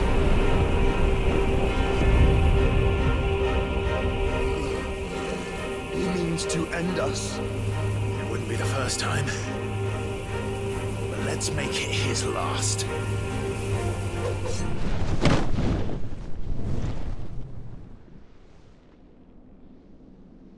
At last, for countless generations, have we awaited this moment.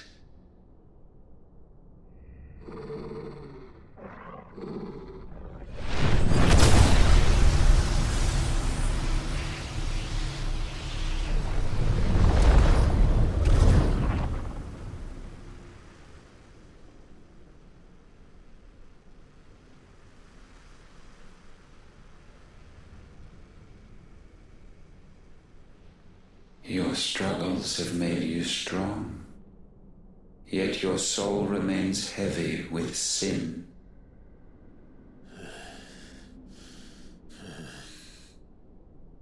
Absolution is nigh.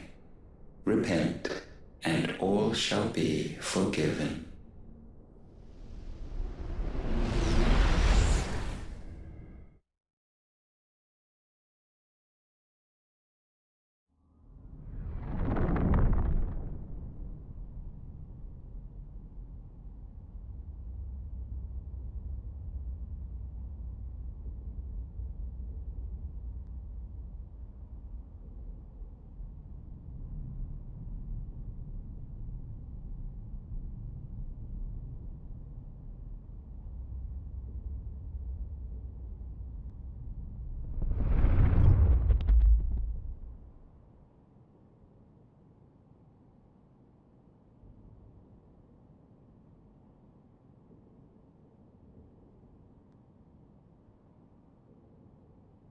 Tell me, Clive, how many lives have you saved since taking my name?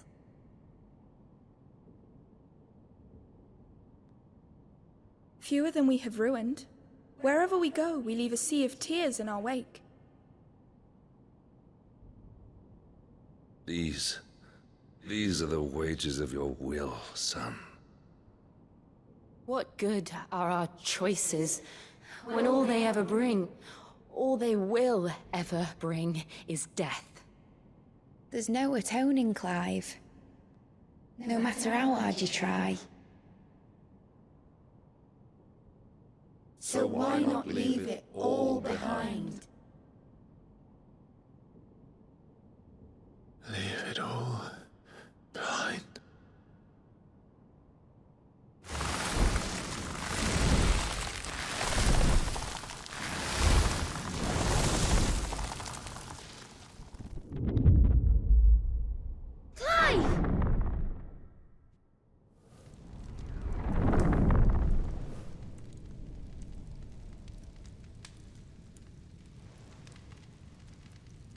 Please, won't somebody save me?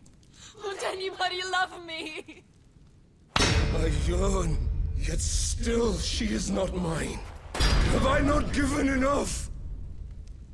From will is born desire, and it is this which consumes you, rendering you incomplete.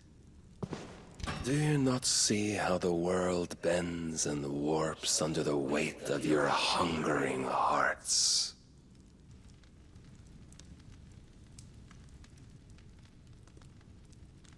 What if it could all just go away?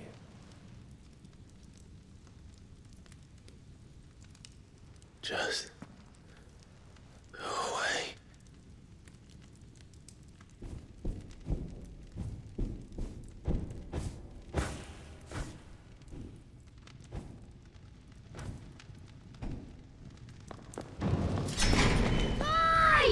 Clive!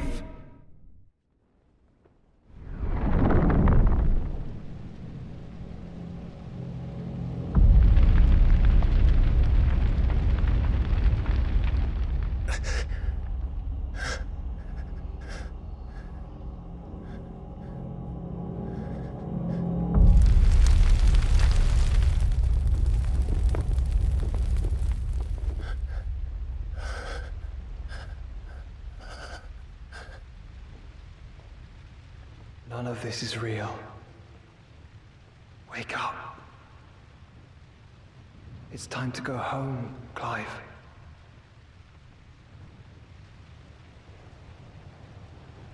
Clive. That's right. You're my brother. Brother.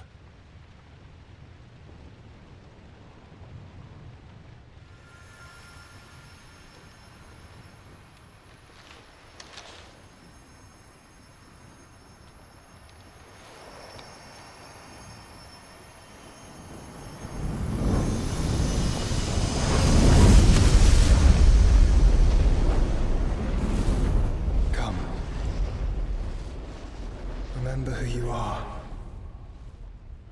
Clive.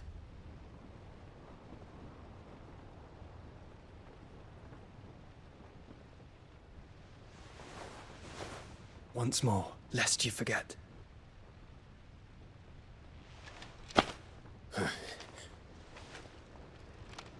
My name is Clive. Clive Rossfield. Look, Ultima.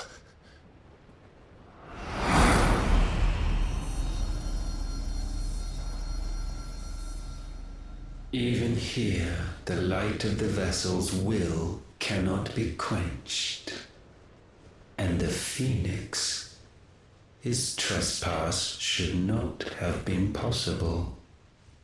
Not possible unless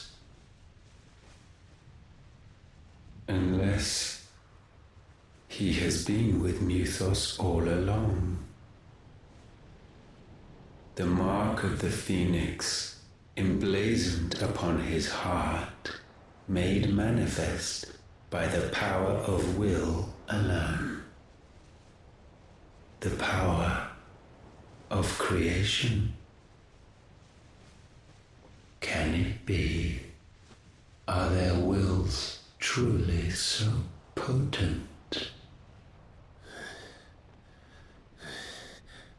Are you still talking?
Wake up.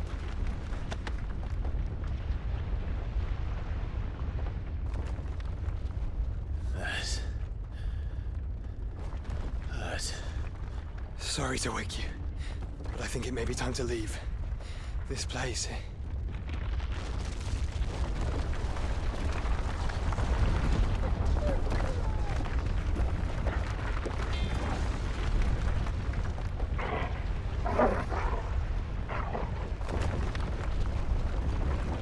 And once again does my creation stray from the path laid before it. Steeped in conceit, you fancy yourself a god. You embrace Logos. But we will put an end to this hubris. What are you talking about? In the halls of origin does our true power quicken. And there shall you be made complete. Soon, Mythos, soon you will discover how little you know of suffering.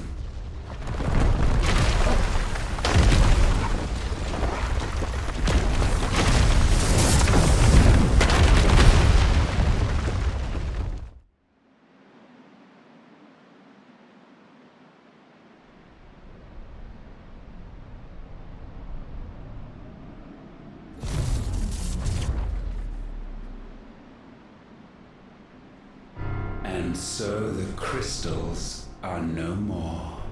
Yet in their silence, a new song rings. Its chorus building, a crescendo as it enters its final movement, stirring those long aslumber to waking. And back to their origin.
Bloody crystal's cracked.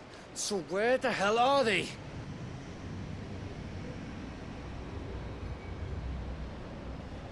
Oh, fuck me.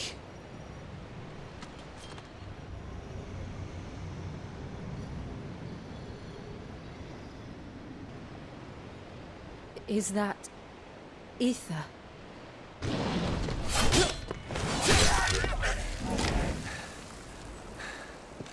What in good Grieger's name is going on? This is wrong.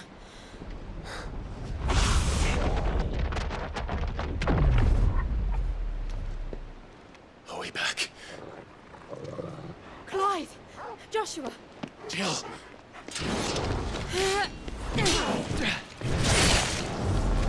Is everyone all right? We're fine. What happened? Too much to explain here. Mate! We're leaving! Now! Everyone, fall back to the ship!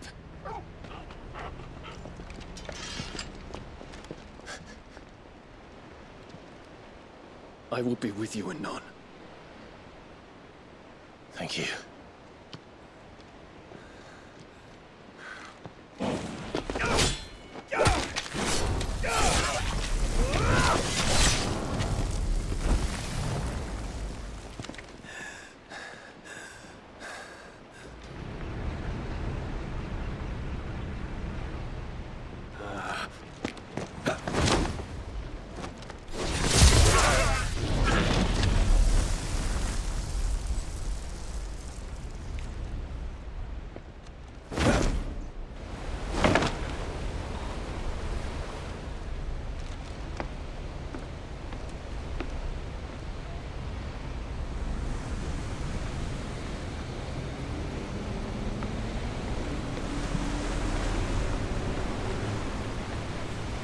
Still alive, I see.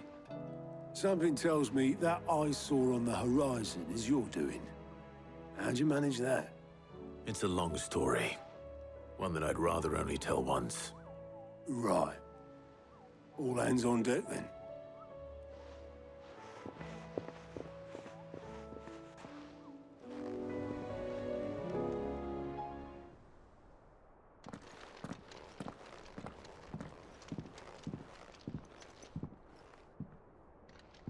Is this everyone?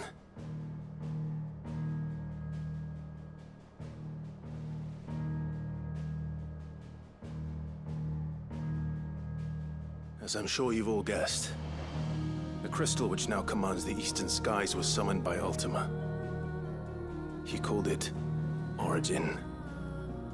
Though the significance of that name is as yet unclear. What does it matter what it's called? Its emergence tore Twinside asunder and wiped my homeland from the map.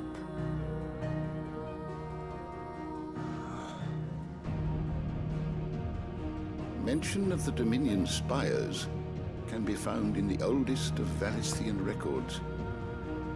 But to the best of my knowledge, none provide any hint as to their true nature. That they would prove the horns of some slumbering demon. Well... The Dominion's demise was at least quick. Elsewhere, the Republican army cannot hope to contain the chaos engulfing Randalar. Canva is in flames, and the Empire... Our allies are crying out for answers.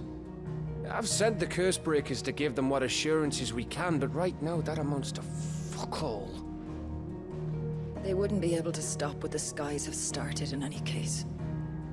People here and across the realm grow sicker with every passing day. Could it be that this new Mother Crystal is like the others? That it draws upon the land's ether? It certainly looked that way from stone here.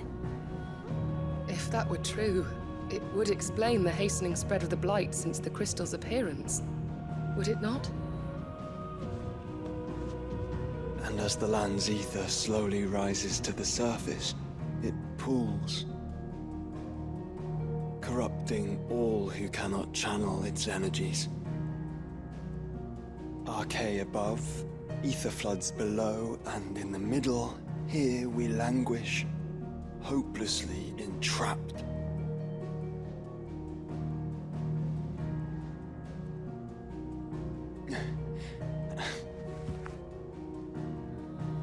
It's all right. When we faced him at Stone here, Ultima told us his true power quickens in the halls of Origin. Needless to say, we cannot allow that to continue. If we are to stop him, we will have to find a way into the crystal. How are we gonna manage that then? It's up in the sky. And fast as she is, the Enterprise can't fly.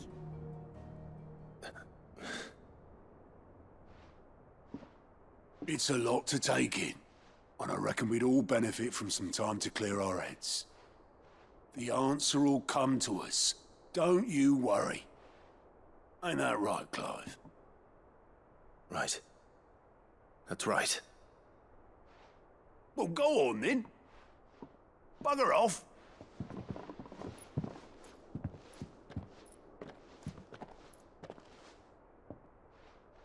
Same goes for you, Clive. You won't solve anything like this. Trust me. Go and get some fresh air, eh? Thank you.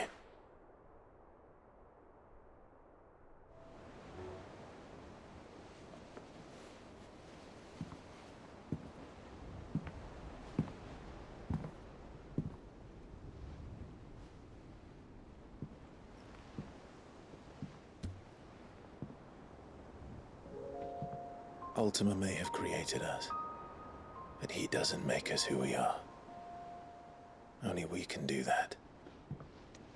And if he would have us fight for our survival, so be it. It's what we've been doing all along. Much like Ultima himself, it would seem. His new world being naught but a means to survive. And so, we must contend to decide which of us shall inherit the land. Should Ultima prevail, it will mean death for us all. Of that, we can be certain. But even should he fail, what world awaits us? A withered, godless place, where our newfound freedom will most like prove a chain in itself. Well, that may be. But a chain can always be broken. As long as one has the will to break it. It won't be easy. It may take generations. Centuries of suffering. And that is, if everyone plays their part. But it will happen. And when it does, it will be on our terms. That is the world that awaits us. Indeed. And what better world could one wish for?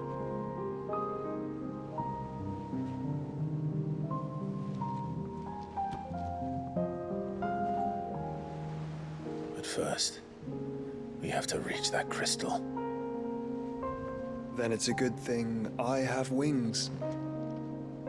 You can barely stand, let alone fly. And only the Founder knows what horrors await in those skies. Are you certain about this? Am I certain? I am the Phoenix. I will do what I must. This is our fight. Remember?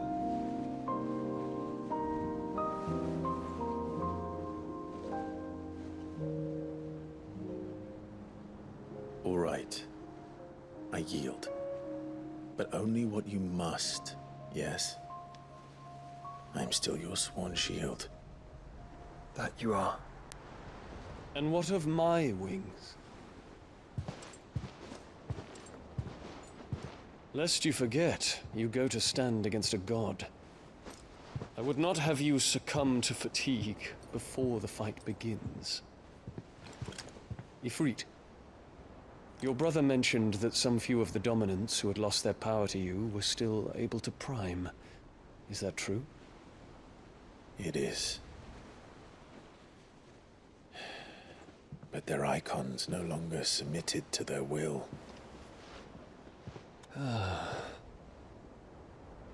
Then mine will have to be stronger. That you both might save your strength for the battle to come. You don't have to do this. If you do, there's a chance you might lose all you have left. And what have I but regret? My life ended in the Dominion. I fear death no more. Besides, I would have words with Ultima. He has much to answer for.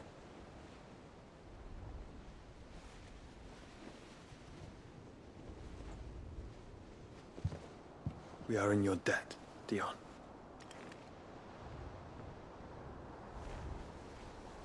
We can speak of debts when this is over.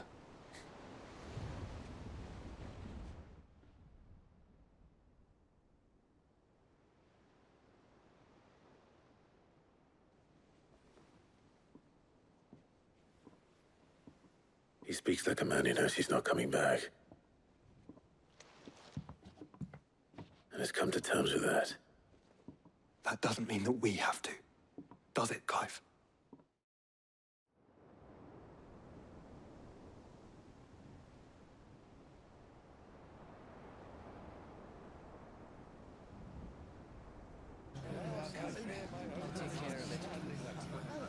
Make sure you do this time. Oh, and while you're at it...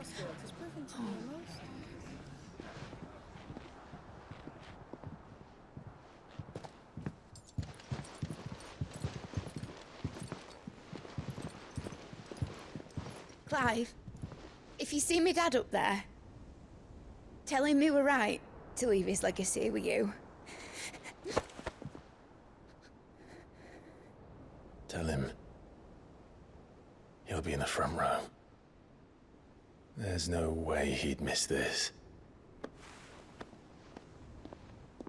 Well, behave yourself, Mitt. We'll see.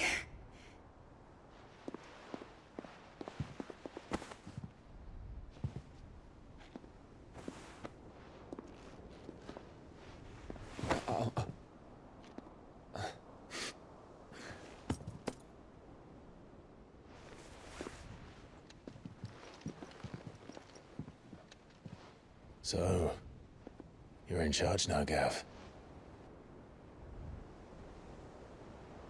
And what does Tyre have to say about that? Come back before she finds out, eh?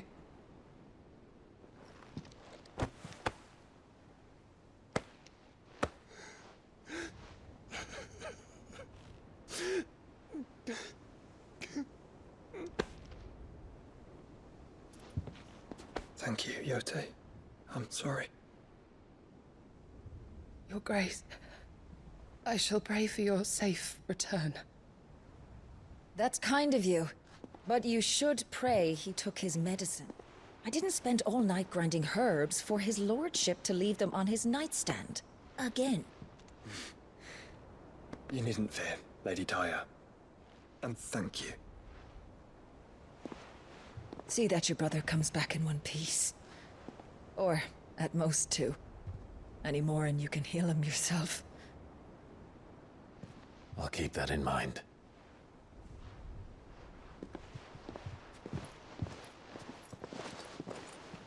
Well, there's nothing to say that hasn't already been said. But that's never stopped me before, so just you do what needs doing. And don't worry about us. We'll do our best, Uncle. That we will. If that is all? Not quite.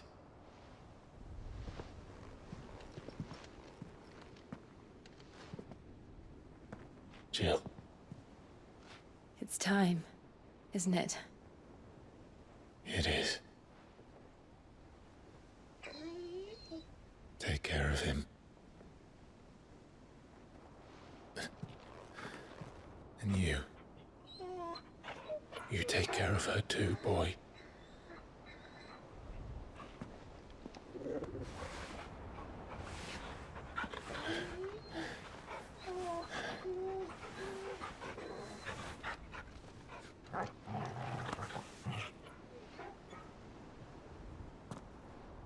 Don't forget, Clive. We all choose our own path. Believe in yours. I do.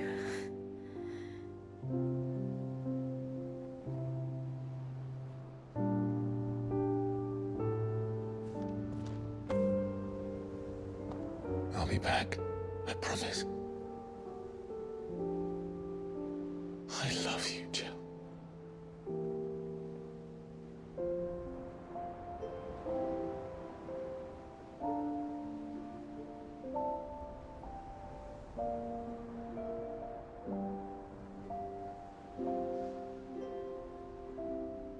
I know. I love you too.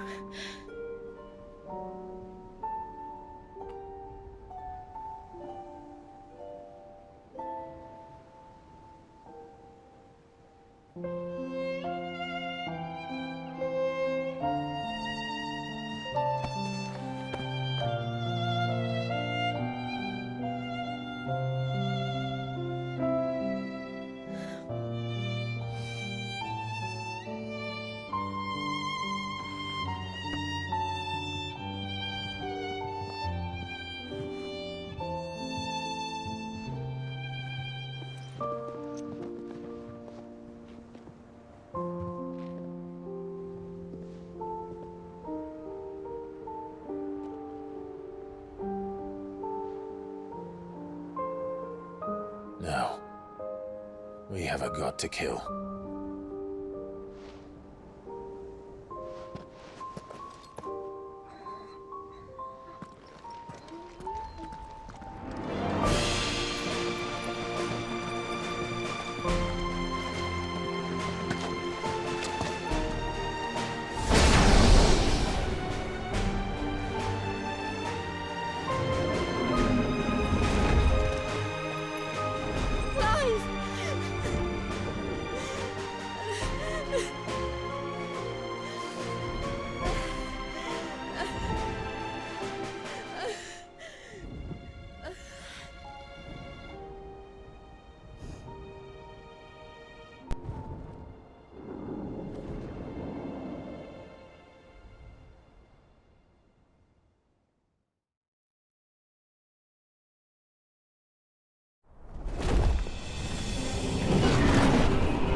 Joshua! Already am!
So, this is Origin.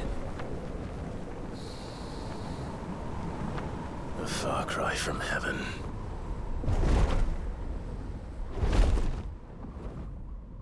Where it all began, where it all begins, our ark, your architect.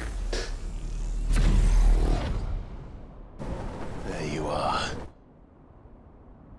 It was here that we slumbered, here that we waited for centuries, clinging to our decrepit shell, for fear that we might have need of it once again.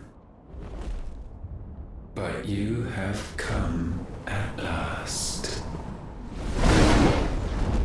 And now we shall be truly complete.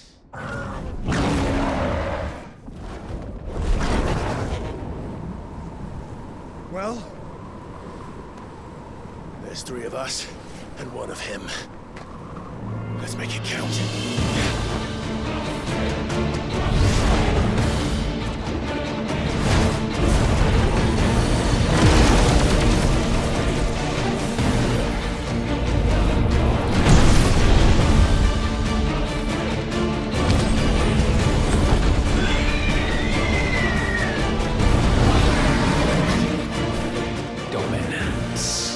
We will show you what it means to suffer.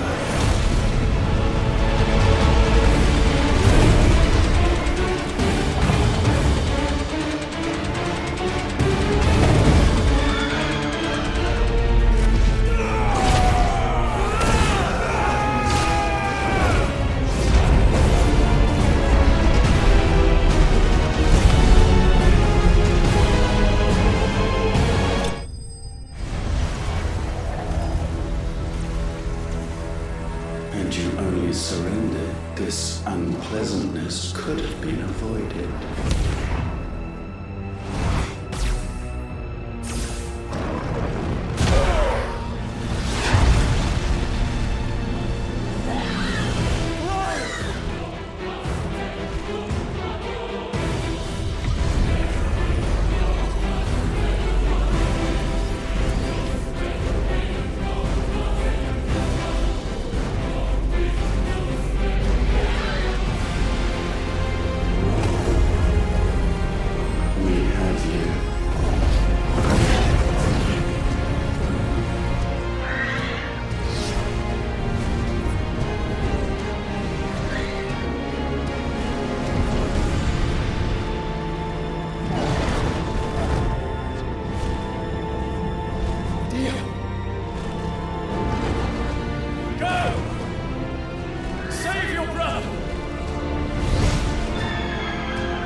Clive! Clive!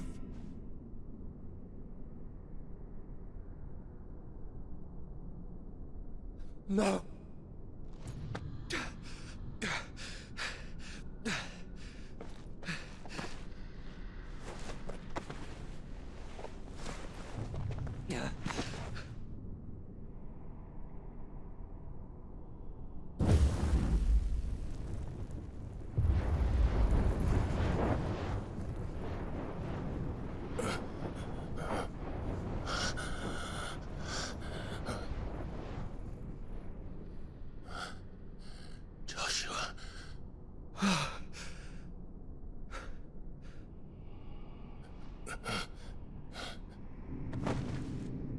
Thank the Founder.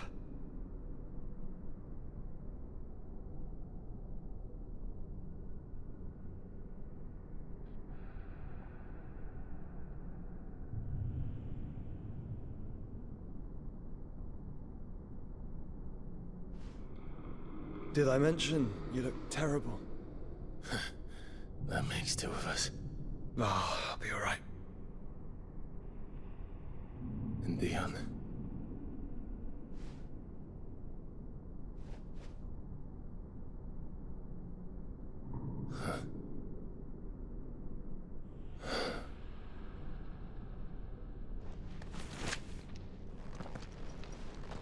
Take my hand.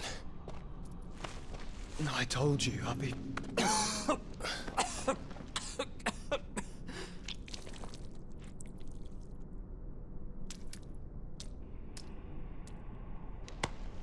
Come on. Thank you.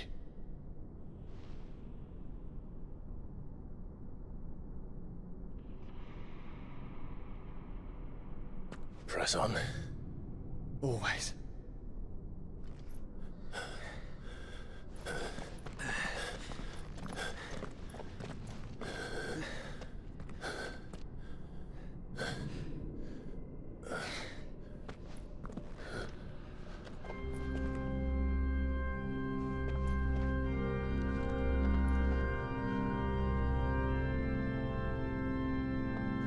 Clive.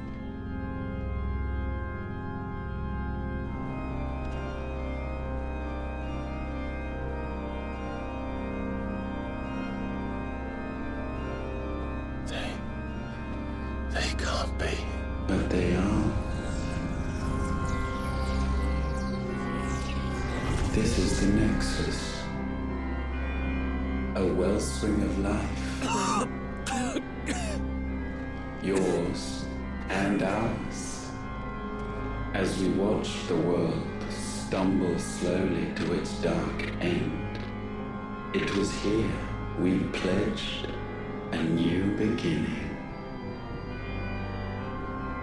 And now, with the ether we have harvested, I shall raise my kin from their eternal slumber. That together we may usher in a new age of reason. This was never about creation. Only self-preservation.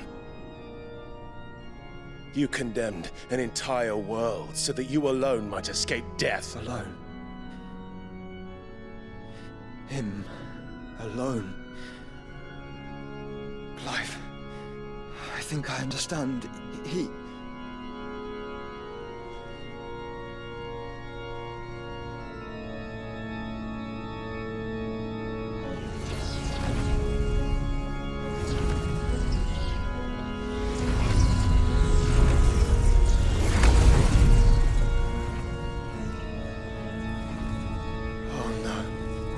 They sacrificed their flesh to become beating hearts of crystal that pumped the land's lifeblood from the depths of the earth unto this very chamber. And thus would they labor still, long after their work was done, had you not set them free. You meant for us to destroy the Mother Crystals. It's what you wanted all along. You have our gratitude, Mythos. In this you have served us well. You have both served us well. Welcome home, brother.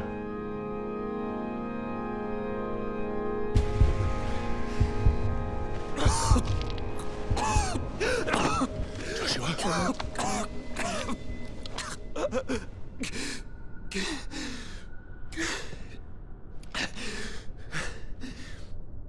I thought it was me, but it wasn't my grasp that grew weaker.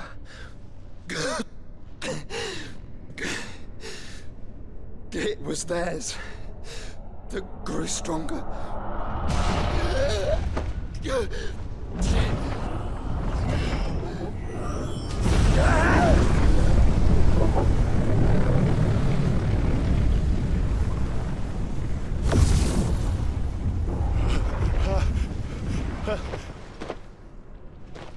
Joshua! No!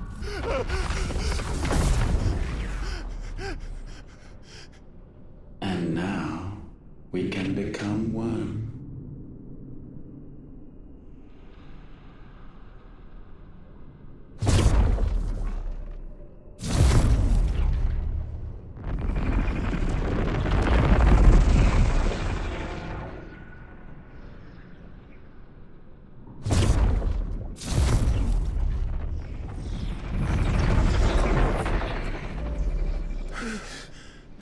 Clive. Don't speak. Shh. The one possessed of the destructive flames of Ifrit and the healing flames of the Phoenix. This, I once believed, would be Ultima's true form. But I was wrong. I see it now. Why you will never become Ultima's vessel. I don't care. Just hold on. Listen to me, Clive. You remember the murals? People once knew that Ultima was their god. That he created them. And they worshipped him, prayed to him, looked to him for guidance. In vain. In vain. For he did not listen, did not acknowledge our will, and so we strayed from his path to forge one of our own. So absorbed was he in his own desires, so driven by his own will alone, that he shunned the one thing that could have made him truly powerful. Faith. The same faith people now place in you. Faith that you will fulfill their dream, Sid's dream of creating a better world for us. Faith that you will follow in Father's footsteps and save those who need saving most. Faith that you will answer Jill's plea to save yourself. The difference is, Clive, that you chose to listen, and that is what has steeled our bonds. Bonds that helped you stand firm when Ultima's pull was at its strongest. His power may be absolute, but so is ours. And so will yours be. With my light in your heart, not even a god might stop us. Joshua!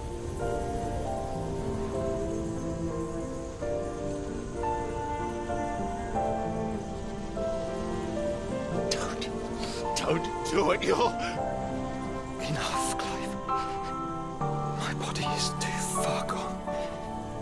If the wound does not take me, the curse will.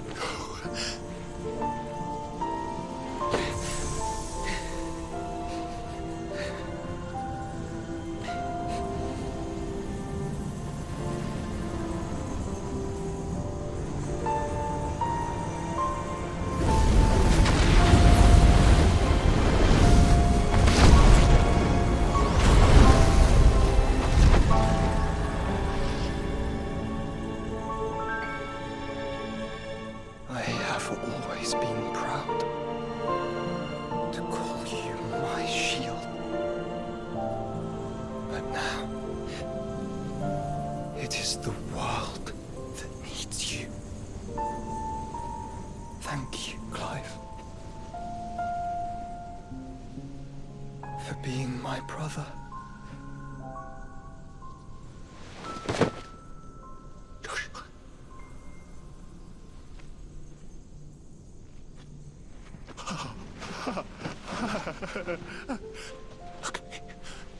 Look at me, Joshua.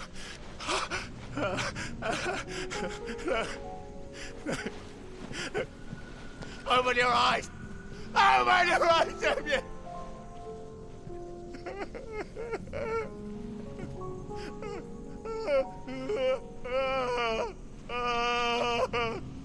Why?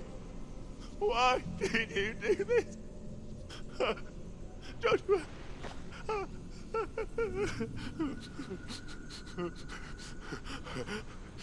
Joshua!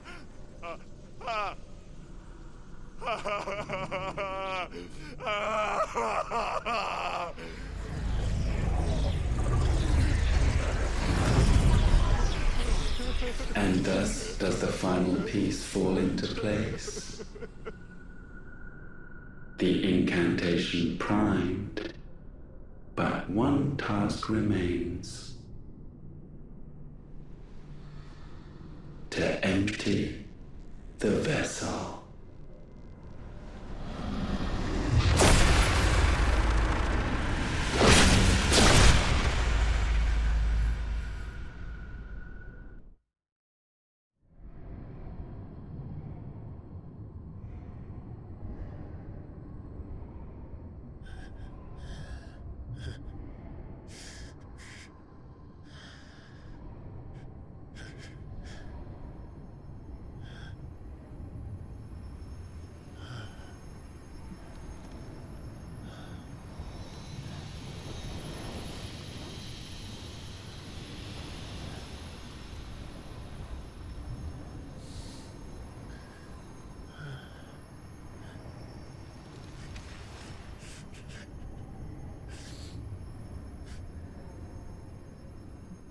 Still here.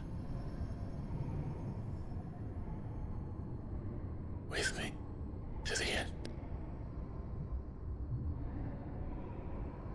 Even now, you would deny the inevitable.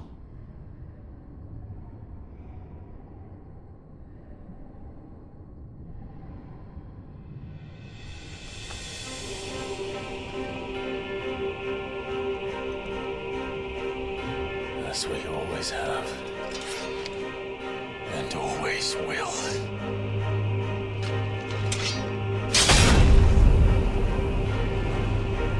On this, my sword, I swear, to shield the Firebird's flame forevermore.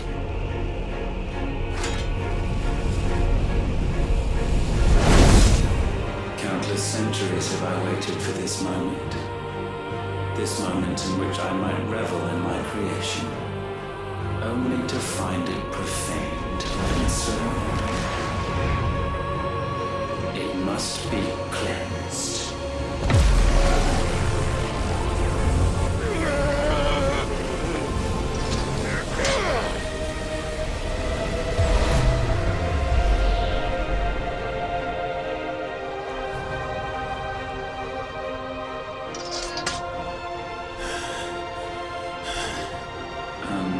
Unexpected. How is it that your will yet endures? Because it's not so easily broken. Why? What latent force feeds these flames? I sense more here than mere will. Is this Logos? Have you truly become free? No, I forbid it. You are not a god. You are but flesh and bone. You are not one of us.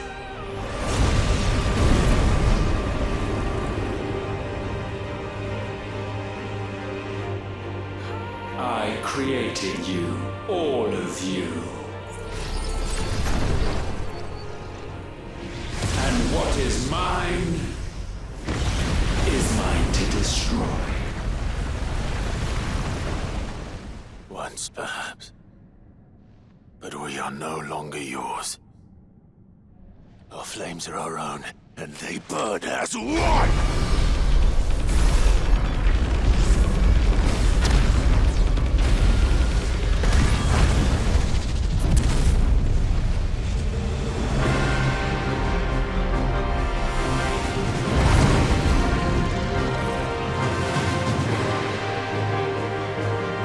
Have you learned nothing?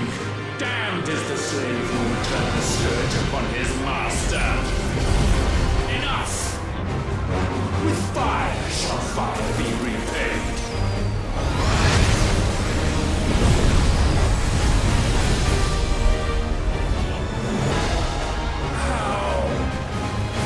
How is this possible?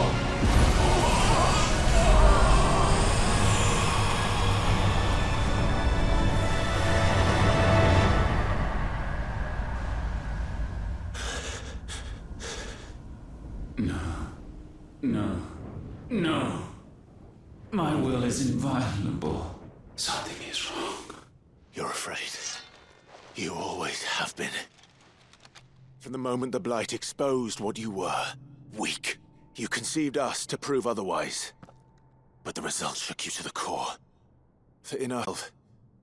And realized we had the potential to be more than you could ever be. And so you turned your back on your creation. Your back on the world, like the coward you are. You know nothing, Logos. Nothing.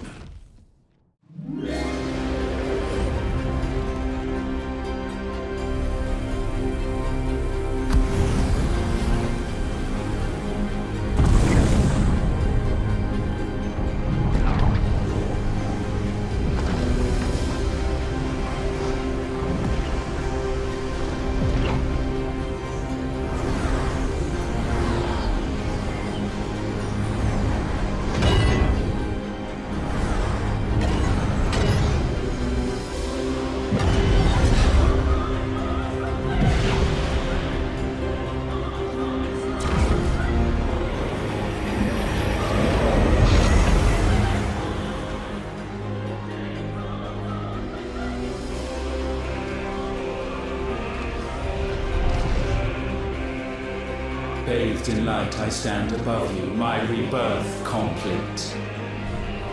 And you, for your defiance, shall pay the proper price. An eternity of anguish. Anguish. Pain. Suffering. You have known none of these. But we have. So we know what they grant. They bring us together. And that makes us strong. Gale unrelenting.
Darkness, unending.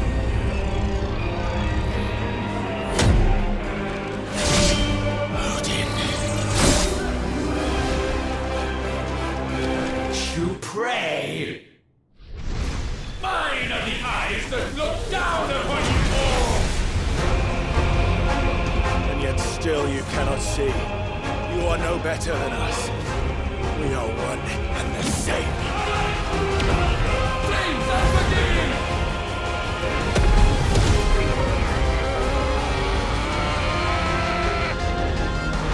With me, Phoenix. So sure of your place atop the world, You refuse to acknowledge those below. You chose to remain alone. And so you shunned the one thing that could have made you stronger. Pushed away the hands that could have raised you higher. I do not need you. You or anyone. And that is where we are different. I could not have made it here on my own. I carry with me the hopes and dreams of my brothers, my sisters. And it is they who will give me the strength to end your reign.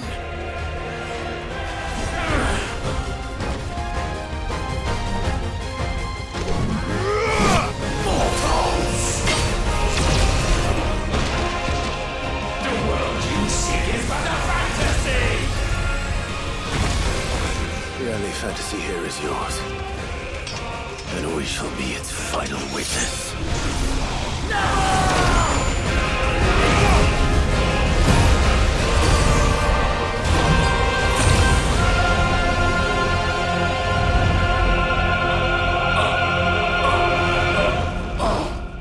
I said, it's over!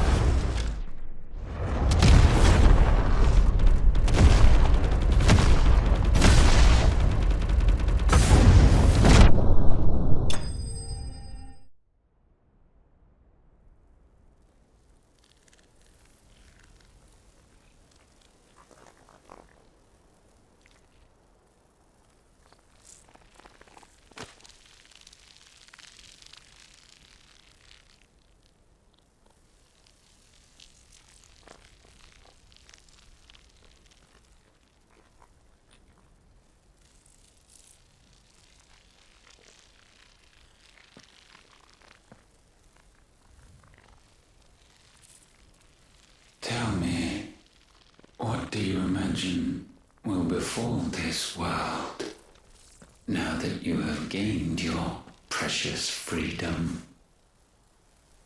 I honestly don't know. But I doubt it will be pretty. A sorry tale of sin and suffering, hardship and pain. And it was for this that you fought so fiercely? Why? It's who we are. We fight. We survive. We endure. We don't need a reason. We are imperfect creatures. When we stumble, we reach for a shoulder to lean on. When we fall, we stand back up.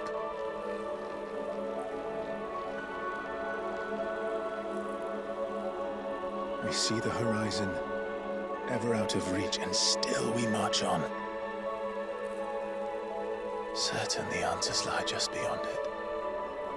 Because that is our way.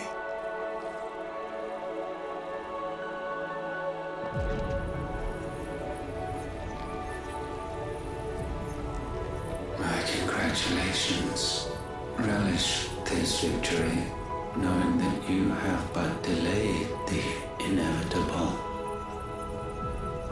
Your world is already dead. May you enjoy an eternity on its blackened husk.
It seems Ultima's power was too great for this vessel all along. But while I have it, perhaps I can use it to set things right. And see Ultima's legacy. Bearers, dominance, crystals, magic, consigned to the flames.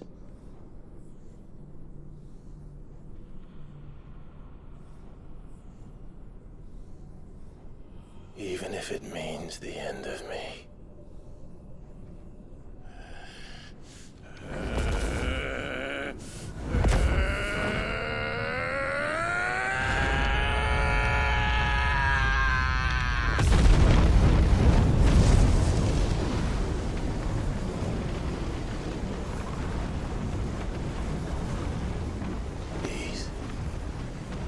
These are our terms.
the most beautiful thing.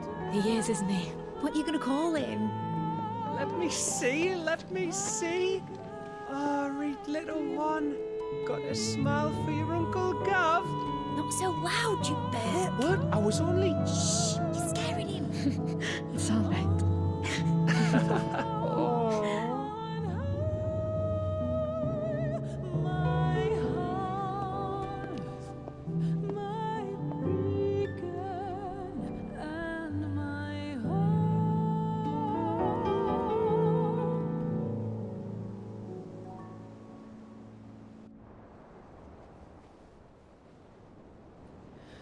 A sky of scattered tears,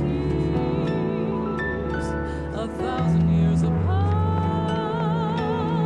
Should they fade, I will not be afraid of the dark. If you need a rest, I can take it. I'll hold you to that.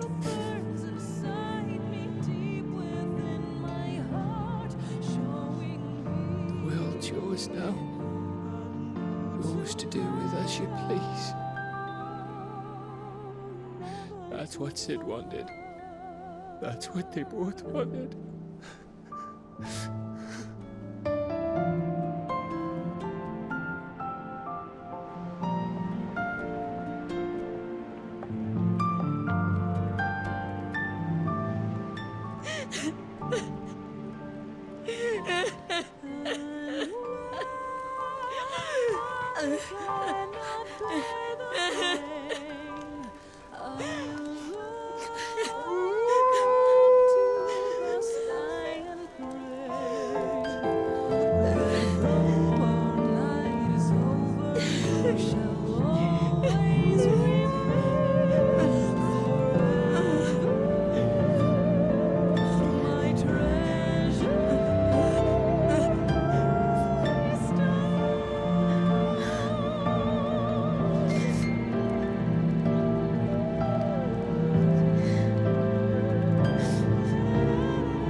And thus did our journey end.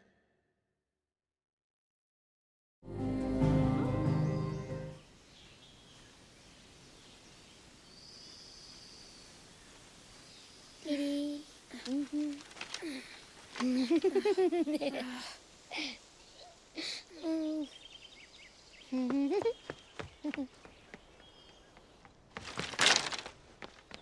Oh.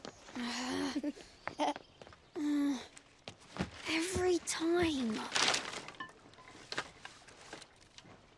Will you light it? Yes, Mother.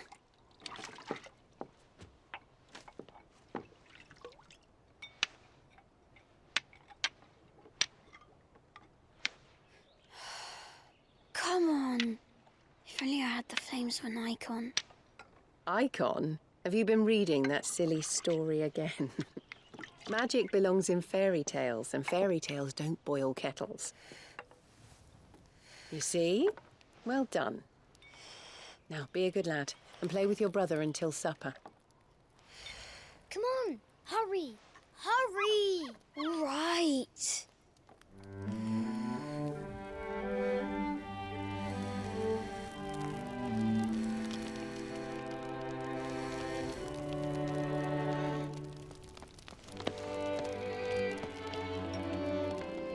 Right, let's play the Saint in the Secretary. No, I don't want to be Madu. What do you want to play then? War of the Icons! Again? Oh, right. If I get to be Ifrit. Right, I'm the older brother. Because Bahamut says so.